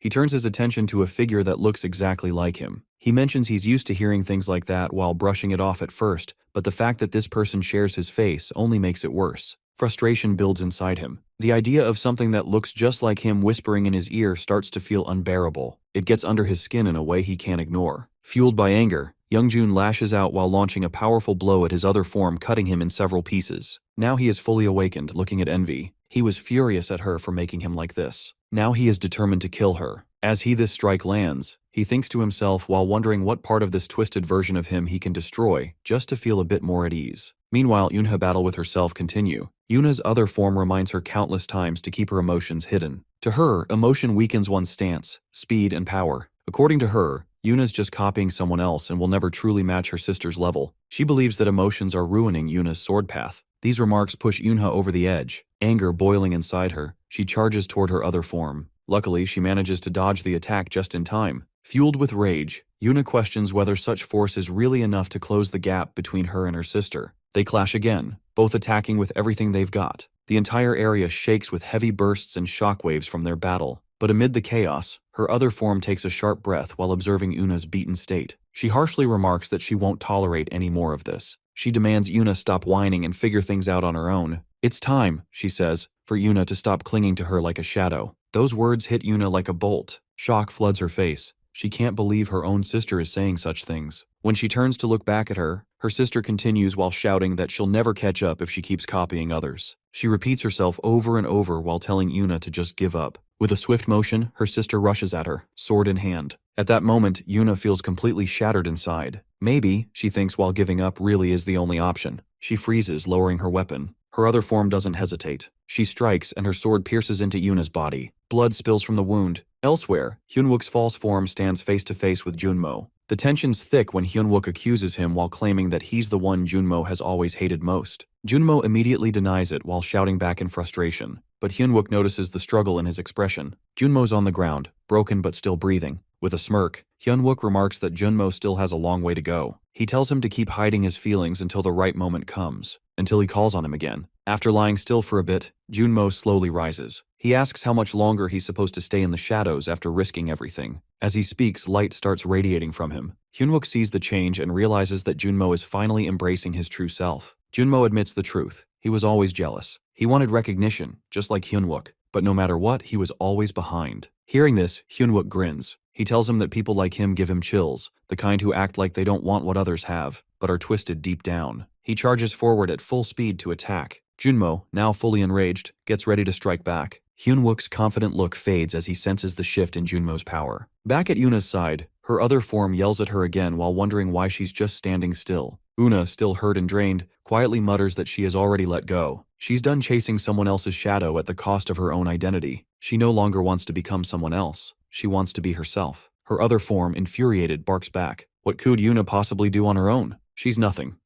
as she continues her assault. But this time, Seo Yuna stands firm and replies that she's not alone anymore. Suddenly, her memory flashes to her teammates, Hyunwook, Junmo, and Choi Youngjun. She remembers Hyunwook once telling her to finish his report. She'd asked if the three of them could really defeat even a part of the King of Hell while suggesting it might be too much. But Hyunwook had given her a strange look. When she tried to explain, he cut her off. He said he trusted his comrades Junmo, Youngjun, and her. He hoped they'd believe in themselves too, just as he trusted them with his back. Now in present, her other form repeats these words in her head, and her sister, still clutching her sword buried in Yuna's body, snarls in frustration. She doesn't believe someone like Yuna can truly trust herself. But Yuna replies that maybe her other form is right, and that's exactly why she'll trust Hyunwook, who is her comrade. With that, the area around her shattered and her illusion starts to crumble. Meanwhile, Junmo, still caught in his emotions, admits he's a loser, a pretender. That's why, he says, he's able to trust Hyunwook so much. Hyunwook snaps while yelling at him to shut up and pick up his weapon. But Junmo shouts back, frustrated while asking how someone like Hyunwook could ever trust someone like him. Next moment, his other form starts to crumble. At the same time, outside of their mental realms, Youngjun is battling with Envy, one of the forms of the King of Hell. The Envy, massive and seething with rage, unleashes a flurry of glowing waves. Youngjun doesn't back down and keeps pushing forward while demanding that she stop dodging. He wants to end this. Beelzebul eventually grabs him with her giant hands. But just then, she turns and sees Yunha rushing to help him. Youngjun sees her too and yells to her that the gemstone at the Envy's navel is the target. That's the core. Yuna races in with her sword, aiming straight for it. Junmo also appears while channeling his lightning powers. Youngjun, confused and a bit alarmed, shouts at Junmo, unsure of what he's doing. Junmo, who is now conscious, is yelling that he's coming too. Together, the two of them charge at the Envy's core in perfect sync and break it. Their combined strength overwhelms her, and they manage to take her down. Suddenly, a message appears that they have destroyed Envy, one of Beelzebul's 3 thought forms and the source of deterioration. Joy spreads among the group that they actually did it. Una smiles, and Junmo, while catching her expression, remarks that he's never seen her smile before. Youngjun adds nervously that he nearly forgot to aim at her for maximum pain. But then, reality sets in that there's still one Beelzebul left. They all hear the sinister voice of the final monster echoing nearby. Junmo hears it too and wonders aloud if Hyunwook can handle this last battle on his own. but Yuna assures him that he'll manage. She trusts him. Hyunwook, now facing the final piece of Beelzebul, readies himself. A massive rift opens, and the monster sees him. Hyunwook commands his team that all units, AMT warp, open. Blinding waves of AMT begin blasting the area. The monster watches in fury as Hyunwook yells, "Still rain bombardment, ready to fire!" And with that, the final clash begins. Hyunwook continues battling the monster head-on while yelling that steel rain bombardment prep is now done. Meanwhile, several commanders are stationed along the road while observing the battlefield. One of them urgently calls for a report on their injured while instructing the troops to move them to the rear lines. Those still able to fight are told to push forward. The sub-commander, clearly stressed, responds by admitting their current state won't hold for long. He questions whether they can really rely on just one soldier, but his superior calmly responds that it was Hyunwook's strategies that allowed them to survive the Soul Wave. Though they're low on manpower, that's exactly why he trusts Hyunwook, because he always finds a way to bring out the full potential of even a small team. The entire army, he admits, has placed the future of Seoul in Hyunwook's hands. Back on the front line, Hyunwook stays focused and unleashes the Steel Rain attack. A massive volley of steel weapons bursts through the air, directly targeting the monster. The creature, now furious, reacts violently as thick steam and pressure rush toward him. Some soldiers watch in disbelief. They murmur about Hyunwook's bold move while using what looks like an entire armory's worth of weaponry in just one strike. They grumble that he isn't even factoring in the distance while calling it wasteful. But Hyunwook knows exactly what he's doing and keeps pressing forward. Suddenly, Beelzebul soars down from above and strikes at him. Despite the attack, she seems unharmed. The soldiers watching from a distance grow even more frustrated while questioning why she isn't even slightly damaged. They express doubt while thinking they won't stand a chance if Hyunwook keeps missing his mark. The vampire, now fully recharged, begins her counterattack. Meanwhile, orders are given for the AMT drone squad to split up and take their assigned spots. As the drones move into place, the ground is riddled with holes, and out of nowhere, a massive explosion erupts while swallowing the entire area in flames. Watching from afar, Junmo voices his concern. He points out how much stronger the enemy has grown and asks if they should step in. But Seo Yunha, while remembering Hyunwook's instructions, replies that he told them to stay out of it no matter what. Despite everything, she still believes in him, and so do the others. He counters while summoning his energy and thinking of the technique Dark Hand of the Cloudmaster. He orders for Armories 3 and 4 to reload their weapons. The soldiers, while hearing his command, follow through without hesitation. More weapons begin appearing across the area. The second round of bombardment is set. A huge beam of light, shaped like a blade, charges straight at the vampire. Though she tries to deflect it, Hyunwook charges in at full speed while shouting his final command, Mogle Release. A wave of blinding light floods the battlefield as the attack surges forward. The light continues to pulse wildly while shaking the area. Hyunwook is slammed into the earth and left unconscious, buried beneath rubble and dust. He lies motionless, unaware of what just happened or where he even is. The vampire, on the other hand, appears more energized than ever, clearly thrilled with how things turned out. But nearby, the soldiers begin searching for their platoon leader while calling out his name. They urge him to respond while reminding each other how far he led them, all the way to the target zone. They encourage him while shouting that everything's in place as he planned. At the command center, one of the officers receives a transmission confirming that the target has reached the marked area. The commander quickly instructs the units to hold a steady wind speed of 0.2 meters per second within a 20-kilometer radius. Mages begin casting wind spells, and before long, a strong gust fills the battlefield. Another soldier yells that the preparations are complete. They keep calling for Hyunwook while hoping he'll answer. Just then, far beneath the dust and rubble, Hyunwook opens his eyes. A slight smile forms on his face. He knows the plan worked. He checks in while declaring that it's Sergeant Hyunwook and he's back in the game. The vampire remains clueless, unaware that everything is about to turn against her.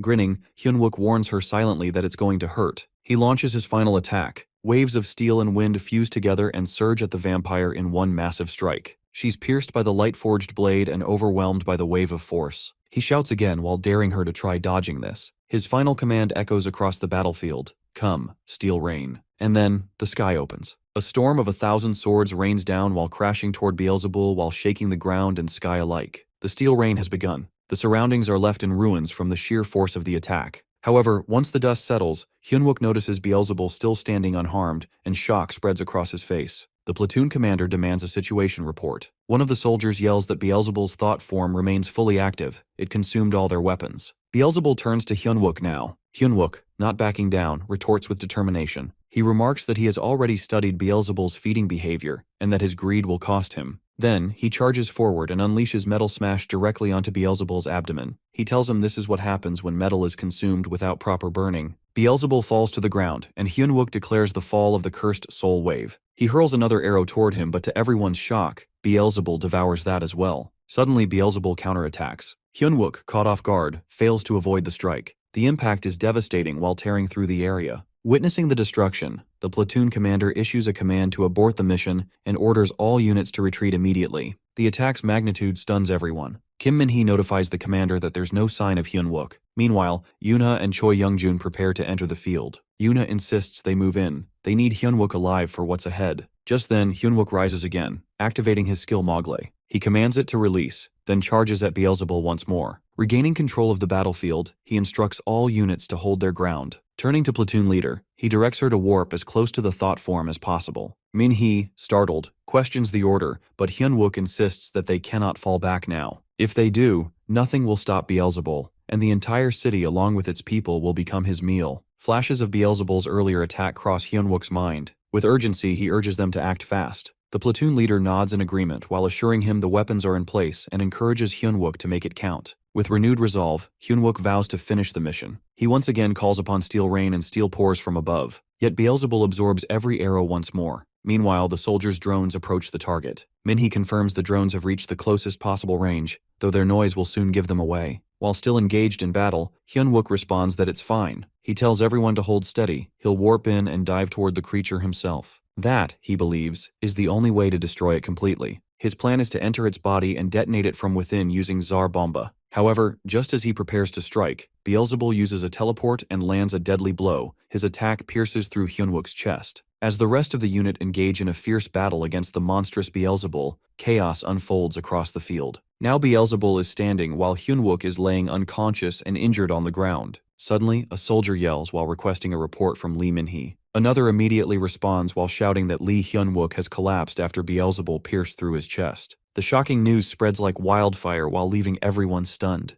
Without wasting a moment, the platoon commander instructs all AMT units to retreat. He vows to buy them time and stay behind. Meanwhile, Hyunwook lies on the ground, blood pouring from the gaping wound in his chest. Despite the intensity of the moment, the commander calls upon his tamed beasts and sends them charging toward Beelzebul. However, the Beelzebul effortlessly demolishes each one while proving his overwhelming strength. As the troops begin to withdraw, a soldier urgently urges everyone to board the transport and not look back. At that moment, Beelzebul identifies his next target and flies in pursuit. But before he can reach them, the commander leaps into the air while intercepting him mid-flight. They both crash to the ground, and from Beelzebul's sliding strike, the commander suffers an injury to his arm. Despite the pain, he acknowledges Beelzebul's power and reminds himself that he alone may not be able to stop him. Still, even with his mana running low and his body on the verge of collapse, he refuses to let the monster advance any further. With determination, he summons his remaining tamed beasts and commands them to attack. A fierce clash unfolds, and a massive explosion tears through the battlefield while shaking everything nearby.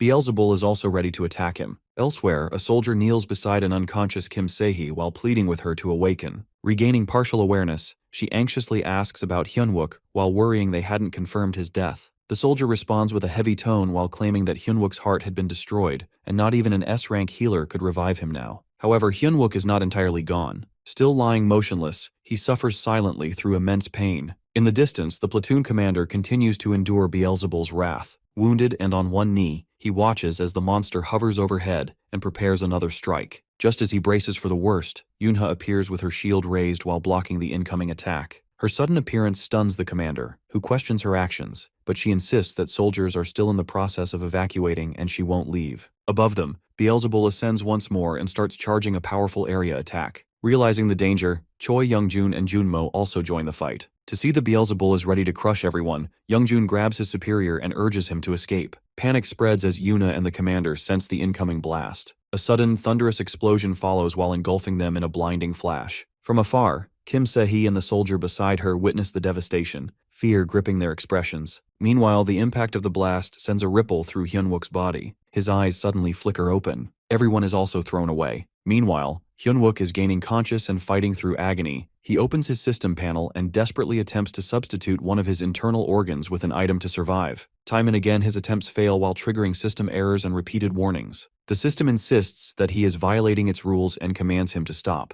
Yet Hyunwook refuses to quit. He keeps trying, pushing past pain, rules, and reason. Finally, after relentless effort, he succeeds. His damaged heart is restored. A brilliant streak of mana erupts into the sky, visible to everyone on the battlefield. The light marks his return. Then, in a burst of strength, Hyunwook rises to his feet fully healed, body reinforced, and ready for battle. Against all odds, he has defied the system itself. Standing tall with unwavering eyes, he prepares for the next phase of the fight while declaring his presence as Sergeant of the 3rd Anti-Monster Brigade, Steel Company, Lee Hyunwook.